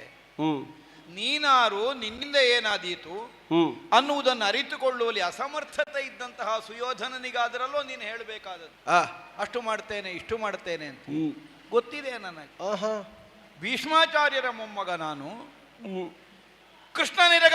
ಕೃಷ್ಣನಿಗಿರಬಹುದಾದಂತಹ ಸಾಮರ್ಥ್ಯ ಎಷ್ಟು ಅನ್ನುವುದನ್ನು ಅರಿತುಕೊಳ್ಳುವಲ್ಲಿ ನನಗೆ ಯಾವ ಅಸಮರ್ಥತೆ ಇಲ್ಲ. ಹ್ಮ್ ಅಥವಾ ನಿಂದುಕಿನಲ್ಲಿ ನೀನು ಸಾಧಿಸಿದ ಹ್ಮ್ ಅನೇಕ ಅಘಟಿತ ಘಟನೆಗಳನ್ನೆಲ್ಲ ಎಲ್ಲವನ್ನೂ ನಾನು ಭಾವಿಸಬಲ್ಲೆ, ಗ್ರಹಿಸಬಲ್ಲೆ. ಒಂದು ಪರ್ವತ ಹ್ಮ್ ಸ್ಥಿರವಾಗಿ ಇಲ್ಲಬಹುದಾದ ಗುಣವನ್ನು ಹೊಂದಿದ ಪರ್ವತಕ್ಕಾದರೂ ಒಂದು ಚಾಲನೆಯನ್ನು ಒದಗಿಸಿಕೊಡಬಲ್ಲೆ. ಹ್ಮ್ ಮೈಯೆಲ್ಲ ವಿಷ ತುಂಬಿಕೊಂಡಂತಹ ಒಂದು ಕಾಳೋರಗದ ವಿಷವನ್ನಾದರೂ ನೀನು ವಮನಿಸಬಲ್ಲೆ. ಹ್ಮ್ ನಿನ್ನನ್ನು ವಿಷವಿತ್ತು ಕೊಲ್ಲುವುದಕ್ಕಾಗಿಯೇ ಬಂದವಳಲ್ಲಿ ಆದರೂ ಇದ್ದಂತಹ ಹಸುವನ್ನೇ ನೀನು ಹೀರಬಲ್ಲೆ. ಅಗ್ನಿಯನ್ನಾದರೂ ನುಂಗಬಲ್ಲೆ. ದೇವತಾರ್ಚನೆಗೆ ದೇವಪ್ರೀತ್ಯರ್ಥವಾಗಿ ಸಿದ್ಧವಾದಂತಹ ಹವಿಸ್ಸನ್ನಾದರೂ ಉಣ್ಣಬಲ್ಲೆ. ಎಲ್ಲವನ್ನೂ ನೀನು ಮಾಡಿ ತೋರಿಸಿದ್ದಿ. ಇದು ಯಾವುದು ನಮಗೆ ಅರಿಯದೇ ಇದ್ದದ್ದಲ್ಲ. ಅಂತಹ ನಿನ್ನಲ್ಲೇ ಇಂತಹ ಒಂದು ವಿರೋಧವನ್ನು ಹೊಂದುವಂತಹ ಸ್ಥಿತಿಯನ್ನು ಒಪ್ಪಿಕೊಂಡದ್ದು ಯಾಕೆ? ಯಾಕೆ? ಭೂಮಿ ಆಸೆ ಅಲ್ಲ ಕೃಷ್ಣ. ಮತ್ತೆ ಭೂಮಿ ಏನು? ನಮಗ ಅಧಿಕಾರ ಬರುವುದಕ್ಕಿಂತಲೂ ಮೊದಲೇ, ಅಂದ್ರೆ ಇನ್ನೂ ಪೂರ್ಣ ಪ್ರಮಾಣದಿಂದ ನೈತಿಕವಾಗಿ ಬರಲಿಲ್ಲ ಅಂತ ಅರ್ಥ. ಈಗ ಶಾಸ್ತ್ರೋಕ್ತವಾಗಿ ಅಧಿಕಾರ ನಮಗೆ ಬರಲಿಲ್ಲ, ಒಪ್ಪಿದ್ದಾರೆ ಜನಗಳು, ಆದರೆ ಶಾಸ್ತ್ರೋಕ್ತವಾಗಿ ವಿದ್ಯುಕ್ತವಾಗಿ ಬರಲಿಲ್ಲ. ಆದರೂ ಕರ್ಣನಿಗೆ ಅಂಗರಾಜ್ಯಾಭಿಷೇಕ ಮಾಡಲಿಲ್ವ ನಾನು? ಆಕ್ಷೇಪ ಮಾಡಲಿಲ್ಲ. ಬೇಡ, ನಮ್ಮ ಭಾವನಾದಂತಹ ಸೈಂಧವ ಮದುವೆ ಆಗಿ ಇಲ್ಲಿಯೇ ಬಿಡಾರ ಮಾಡಲಿಲ್ವ? ಮಾವನಾದಂತಹ ಶಕುನಿ ಇಲ್ಲಿಗೆ ಬಂದವರು ಮತ್ತೆ ಅವರ ಗಾಂಧಾರ ದೇಶ ಹೇಗುಂಟು ಅಂತ ನೋಡ್ಲಿಕ್ಕೆ ಒಮ್ಮೆ ಆದ್ರೂ ಹೋಗಿದ್ದಾರೆ? ಜಿಪುಣತನ ಇಲ್ಲ ಸುಯೋಧನನಲ್ಲಿ. ಈಗ ನಮ್ಮ ಭಂಡಾರದಲ್ಲಿ ಇದ್ದದನ್ನು ಮುಗಿಸುವುದಕ್ಕಿದ್ದವರನ್ನಲ್ಲಿ ನಾನು ಕಳಿಸುವುದಿಲ್ವ? ಪಾಂಡವರಿಗೆ ಕೊಡುವುದಿಲ್ಲ. ಯಾಕೆ ಪಾಂಡವರಿಗೆ ಕೊಡುವುದಿಲ್ಲ? ಕಾರಣ ಏನು? ಛಲ, ನೆಲ ಅಲ್ಲ. ಪಾಂಡವ ವಿರೋಧ ಅನ್ನುವುದು ನನ್ನ ಛಲ. ಅದು ಯಾಕೆ, ಹೇಗೆ, ಅದರ ಕುರಿತು ನನಗೆ ವಿವಕ್ಷೆ ಇಲ್ಲ, ನನ್ನ ಹತ್ರ ವಿವರಣೆಯೂ ಇಲ್ಲ. ಯಾಕೆ ಪಾಂಡವರಲ್ಲಿ ವಿರೋಧ ಬಂತು? ಏನು ಕಾರಣ ಕೇಳಿದ್ರೆ ನನಗೆ ಗೊತ್ತಿಲ್ಲ ವಿರೋಧ ಯಾಕೆ ಬಂತು ಅಂತ. ಆದ್ರೆ ವಿರೋಧ ಇರುವುದು ಹೌದು. ನೀನೊಂದು ಮುಕ್ತವಾದ ಅವಕಾಶವನ್ನು ಒದಗಿಸಿಕೊಟ್ಟಿದ್ದಿ. ಆರಿಗರು ಭೂತಳದಿ ನಿನ್ನಯ ಭೂರಿ ಭಾಗ್ಯದ ಹೋಲುವೆಗೆ ಕೊಲಿಸಲಾರೆ ಒಲಿದು ಪಾಂಡವರುಗಳ ಕೂಡಿಕ ಅಲ್ವಾ? ಇದು ನೀನು ಕೊಡುವಂತಹ ಅವಕಾಶ. ಈಗ ಒಬ್ಬ ಪ್ರಾಮಾಣಿಕವಾದವ ಏನು ಮಾಡಬೇಕು? ಕೊಡುವ ಕೊಡುಗೆ ದೊಡ್ಡದೆ, ಅದು ಸ್ವೀಕರಿಸುವಲ್ಲಿ ಅವ ನಿರೀಕ್ಷಿಸಿದ ಮಟ್ಟಕ್ಕೆ ಉಳಿಯುವುದಕ್ಕೆ ನನಗೆ ಸಾಮರ್ಥ್ಯ ಉಂಟು ಅನ್ನುವುದನ್ನು ಮೊದಲು ಯೋಚಿಸಬೇಕು. ಅಲ್ಲದೆ ಇದ್ದದನ್ನು ಪಡೆಯುವುದಲ್ಲ. ಈಗ ಪಾಂಡವರನ್ನು ನಾನು ಆಕ್ಷೇಪಿಸಿದ್ದು ಆ ಕಾರಣದಿಂದ, ಆ ಹಿನ್ನೆಲೆಯಿಂದಲೇ. ಭೂಮಿಯನ್ನು ಪಡೆದರು ನಮ್ಮ ಅಪ್ಪಯ್ಯನ ವರದ ಮೂಲಕವಾಗಿ. ಪಡೆಯುವ ಕಾಲಕ್ಕೆ ನಮ್ಮಲ್ಲಿಯ ವಿರೋಧವನ್ನು ಮರೆತು ಕಳೆಯುವಷ್ಟು ಅವರು ಪರಿಪೂರ್ಣರಾಗಿ ಸಿದ್ಧರಾಗಬೇಕಿತ್ತು. ಆಗಲಿಲ್ಲ. ಭೀಮಾರ್ಜುನ, ನಕುಲ ಸಹದೇವರಾಗಲಿ, ದ್ರೌಪದಿ ಆಗಲಿ. ಆದ್ದರಿಂದಲೇ ಆಕ್ಷೇಪಿಸುವುದಕ್ಕೆ ಸಾಧ್ಯ ಆದದ್ದು. ಅವರನ್ನು ಆ ಕಾರಣಕ್ಕೆ ಆಕ್ಷೇಪಿಸುವ ನಾನು, ನೀನು ಕೊಡುವ ಕೊಡುಗೆಯನ್ನು ಸ್ವೀಕರಿಸುವಾಗ ನೀನಿಟ್ಟ ನಿಬಂಧನೆಯನ್ನು ಪೂರ್ಣವಾಗಿ ಪಾಲಿಸುವಂತಹ ಪಾರಿಶುದ್ಧಿಯನ್ನು ಹೊಂದಬೇಕೋ ಬೇಡವಾ? ಅದು ಹೊಂದುವುದಕ್ಕೆ ನನಗೆ ಸಾಧ್ಯ ಆಗುವುದಿಲ್ಲ. ಒಲಿದು ಪಾಂಡವರುಗಳನ್ನು ಕೂಡಿಕೊಳ್ಳಿಕ್ಕೆ ಆಗೋದಿಲ್ಲ. ನಾಟಕದ ಒಲಮೆ ಮಾಡಬಹುದು, ಪಾಂಡವರಲ್ಲಿ ಹಿತ ಇದ್ದಾಗ ನಟಿಸಬಹುದು. ನೀನು ಅದನ್ನಲ್ವಲ್ಲ ನಿರೀಕ್ಷಿಸುವುದು. ಒಲಿದು ಕೂಡಬೇಕು. ಒಲುಮೆ ಮೂಡುವುದಿಲ್ಲ ಕೃಷ್ಣ. ಯಾಕೆ ಮೂಡುವುದಿಲ್ಲ? ಬಹುಶಃ ತಾಯ ಗರ್ಭದಲ್ಲಿ 2 ವರ್ಷ ಬೆಳೀಬೇಕಾಗ್ತದೆ ಒಂದು ಪಿಂಡ. ಇಲ್ಲ ಇಲ್ಲ, 9 ತಿಂಗಳೇ ಕಳೆದ ಅಲ್ಲಿಗೆ 10ನೇ ತಿಂಗಳಿಗೆ ಪ್ರಸವ ಆಗಬೇಡುವ. ನಮ್ಮ ಅಮ್ಮನ ಗರ್ಭದಲ್ಲಿ 2 ವರ್ಷ ನಾನು ಉಳಿದೆ. 33 ತಿಂಗಳಿದ್ದವರು ಇದ್ದಾರೆ. ಅದು ಪ್ರಶ್ನೆ ಬೇರೆ. ಅವರು ಆಳಿದ್ದರಿಂದ ಈ ಭೂಮಿಗೆ ಭರತ ವರ್ಷ ಅಂತ ಹೆಸರು ಬಂದಿದೆ. ಆದರೆ 2 ವರ್ಷಗಳ ಕಾಲ ಗರ್ಭಾವಾಸವನ್ನು ಅನುಭವಿಸಿದರೂ ಪ್ರಸವ ಅದೇ ಹೋಯಿತು. ಆಮೇಲೆ ಗರ್ಭವತಿಯಾದಂತಹ ಕುಂತಿದೇವಿಗೆ ಪ್ರಸವ ಆಯಿತು. ಆ ವರ್ತಮಾನ ಹಸ್ತಿನಾವತಿಗೆ ತಲುಪಿತು. ಅಂತಃಪುರದಲ್ಲಿದ್ದಂತಹ ನಮ್ಮಮ್ಮನಾದಂತಹ ಗಾಂಧಾರಿ ದೇವಿಗೆ ತನ್ನ ಗರ್ಭದಲ್ಲೇ ಜುಗುಪ್ಸೆ ಬಂತು. ವರ್ಷ 2 ಆಯಿತು, ಹೊಟ್ಟೆ ಹೊತ್ತು, ಇನ್ನು ನನಗೆ ಪ್ರಸವ ಆಗಲಿಲ್ಲ. ಆಮೇಲೆ ಗರ್ಭಿಣಿಯಾದಂತಹ ಸವತಿಯಾದ ಕುಂತಿಗೆ ಮಕ್ಕಳಾಗಿ ಹೋಯಿತು. ಎಂಥದ್ದು ನನ್ನ ಪ್ರಾರಬ್ಧ ಇದು ಅಂತ ಹೊಟ್ಟೆಗೆ ಹೊಡೆಯುವಾಗ ಗರ್ಭಪಾತ ಆಯಿತು. ಹಾಳಾಗಿ ವೇದವ್ಯಾಸರ ಆಗಮನ ಆಯಿತು. ಈಗ ಅವರಿಗೆ ಹೇಳ್ಬೋದಿತ್ತಲ್ಲ ತಿಪ್ಪೆಗೆ ಹಾಕಿ ಅಂತ, ಹೇಳಲಿಲ್ಲಲ್ಲ ಅವರು. ಮಂತ್ರಸೇಚನದ ಮೂಲಕವಾಗಿ ಜಲಪ್ರೋಕ್ಷಣ ಮಾಡಿದ್ರು. 101 ವಿಭಾಗ ಹೋಗುವಂತಹ ಸ್ಥಿತಿ ಸಿದ್ಧ ಆಗಿ ಹೋಯಿತು. ಹಾಗಿದ್ರೆ ಏನು, ಬೇಡ ಇದ್ದವ ಹೌದು ಅಂತಾದ್ರೆ ಭವಿಷ್ಯತ್ತನ್ನು ನಿರ್ಣಯಿಸುವ ಸಾಮರ್ಥ್ಯ ಇದ್ದ ವೇದವ್ಯಾಸರಿಗೆ ಸಜೀವವಲ್ಲದೆ ಇರುವ ಒಂದು ಸ್ಥಿತಿಯಲ್ಲಿರುವ ಪಿಂಡವನ್ನು, ಅಂದ್ರೆ ಜೀವ ಇಲ್ವ ಅಂತ ತರನೇ ಇಲ್ಲ, ಗೊತ್ತಾಗುವುದಿಲ್ಲ, ಅದನ್ನು ತಿಪ್ಪೆಗೆ ಹಾಕಿ ಅಂತ ಹೇಳಬಹುದಿತ್ತಲ್ಲ. ಹಾಗೆ ಮಾಡ್ಲಿಲ್ಲ ಅಂತ ಅದರ ಅರ್ಥ ಏನು? ಈ ಮನೆತನಕ್ಕೆ ಗಾಂಧಾರಿ ದೇವಿಯ ಬಸಿರಿಂದ 101 ಮಕ್ಕಳಾಗಬೇಕಾದದ್ದು ಅನಿವಾರ್ಯತೆ ಇತ್ತು. ಅದು ದೈವ ನಿರ್ಣಯ, ಅದನ್ನು ಮೀರ್ಲಿಕ್ಕೆ ಯಾರಿಂದ ಯಾಕೆ ಬೇಕಾಗಿತ್ತು? ಒಂದು ಕುಲದಲ್ಲಿ ಆಗಬಹುದಾದಂತಹ ಉತ್ಕರ್ಷಕ್ಕೆ ಅಥವಾ ಅಪಕರ್ಷಕ್ಕೆ ಒಬ್ಬನೇ ಇಬ್ಬರು ಕಾರಣ ನಿರ್ಣಯಿಸಲಿಕ್ಕೆ ಆಗುವುದಿಲ್ಲ. ಎಸಗಿದಂತಹ ಕರ್ಮಗಳ ಫಲ ಭವಿಸುವಲ್ಲಿ ತಲತಲಾಂತರದ್ದಾದಂತಹ ಕರ್ಮ ವಿಶೇಷ ಅನುಸರಿಸಿಕೊಂಡು ಬರುತ್ತದೆ. ಆದ್ದರಿಂದಲೇ ಈ ವೇತನದ ಮುಂದುವರಿಗೆ ಹೀಗೊನಿವೇಶ ಕಲ್ಪಿತವಾಗಿ ಉಂಟು ಅಂತಾದರೆ ಅದನ್ನು ಬದಲಿಸುವುದಕ್ಕೆ ಮಾನವರಾದವರಿಗೆ ಹೇಗೆ ಸಾಧ್ಯ? ಅದಕ್ಕನುಗುಣ ಬುದ್ಧಿ ಅವರ ಜಾಗೃತವಾಗಿ ಬರ್ತಾ ಇದೆ. ಈ ಇಳೆಯ ಭಾರವನ್ನು ಮನುಜ ನೀನು ಅನ್ನುವುದು ನಮಗೆ ಅರಿಯದಿದ್ದ ವಿಚಾರ ಅಲ್ಲ. ಅದಕ್ಕಾಗಿ ಹಿಡಿದು ಕಟ್ಟುವುದಕ್ಕಾಗಿ ಓರ್ವ ಸಂಧಾನಕಾರನಾಗಿ ಅದವರಾಯನಾಗಿ ಹಸ್ತಿನಾವತಿ ಆಸ್ಥಾನವನ್ನು ಎಂತಹ ಯೋಗ್ಯತೆಯನ್ನು ಹೊಂದುವುದು ಕೇವಲ ಊಹಾಪೋಹೆಲ್ಲ ತೀರ್ಮಾನಿಸಲ್ಪಡಬೇಕಾದದ್ದಲ್ಲ. ತುಂಬಿಗಳಿಗೆಲ್ಲ ಗೊತ್ತಾಗಲಿ, ನೋಡುವವರು ನೋಡಿ, ನಾನು ನನಗೆ ಕಾಣಲಿಲ್ಲ, ನೀನೇನು ಇಲ್ಲ, ಕಣ್ಣಿಲ್ಲದವರಿಗೆ ಕಣ್ಣು ಬಂತು, ಕಣ್ಣಿದ್ದವರಿಗೆ ಅರ್ಹದವರಿಗೆಲ್ಲ ಕಾಣುವುದಕ್ಕೆ ಸಾಧ್ಯ ಆಯಿತು, ಇದ್ದವರಿಗೆಲ್ಲ ಆದಂತಹ ವಿರಾಟ್ ಸ್ವರೂಪ ಕಾಣುವ ಅವಕಾಶ ಆಯ್ತಾ ಇಲ್ಲ. ಬೆರಳೆಣಿಕೆಯ ಮಾತ್ರ ಕಾಣುವುದಕ್ಕೆ ಸಾಧ್ಯ. ಹಾಗಿದ್ರೆ ಮಿಕ್ಕು ಕಾಣುವುದಕ್ಕೆ ದಾರಿ ಈ ತುಂಬಿದ ಸಭೆಯಲ್ಲಿ ನಿನಗಿರಬಹುದ ವಿಶೇಷವಾದ ಒಂದು ಸಾಮರ್ಥ್ಯ ಪ್ರಕಟವಾಗುವುದಕ್ಕೆ ಬಂಧನ ಅನ್ನುವಂತಹ ನನ್ನ ಪ್ರಕ್ರಿಯೆ ಕಾರಣವಾಗಿ ನಮಿಸಿ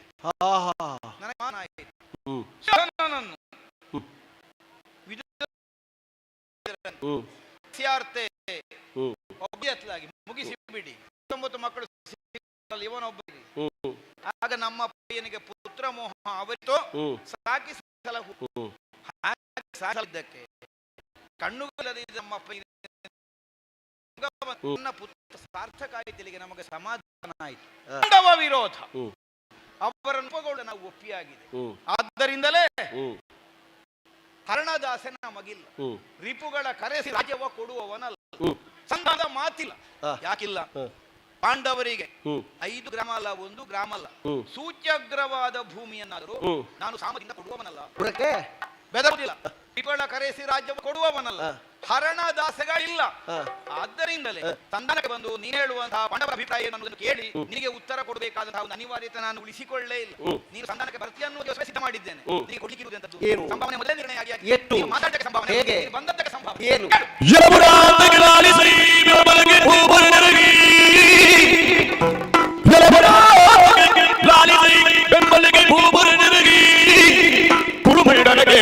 ಸನ್ನಡವಾಗಿ ಸಮರಕ್ಕೆ ಬರಲಿ ಮಾಡೋರು ಕಲೆಗಳಲ್ಲಿ ಪಡೆಯೋರು ಸಮರ್ಪಿಸುವಿ ಇದಕ್ಕೆ ಹಿತ ಎಂದಿರುತ್ತಾ ಬೀಳ್ಯವನಿ ಅಚ್ಚುತಗಿ ಬೀಳ್ಯವನಿ ಅಚ್ಚುತಗಿ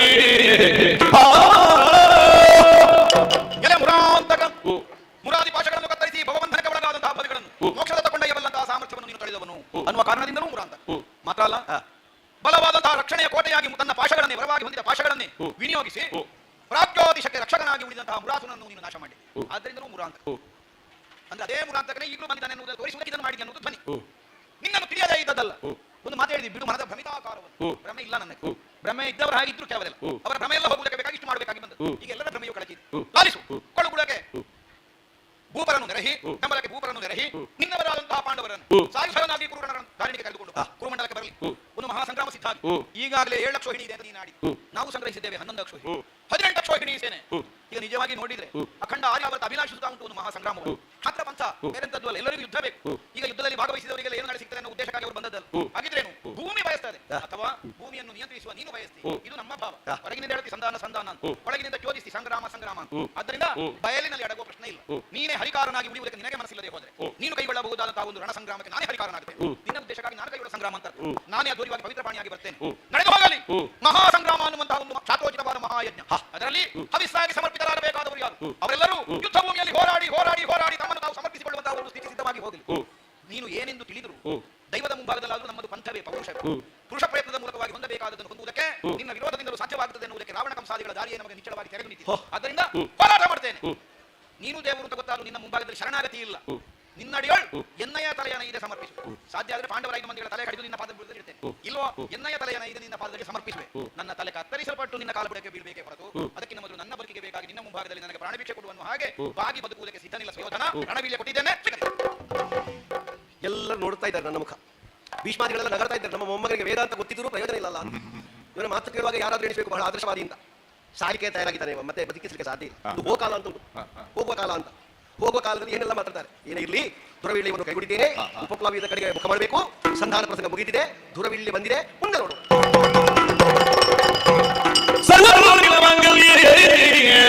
ಶಿವೇ ಸರ್ವಾಸಾಧಿಕೆ ಶರಣೇ ತ್ರ್ಯಂಬಕೆ ದೇವಿ ನಾರಾಯಣಿ ನಮೋಸ್ತುತೆ ನಾರಾಯಣಿ ನಮೋಸ್ತುತೆ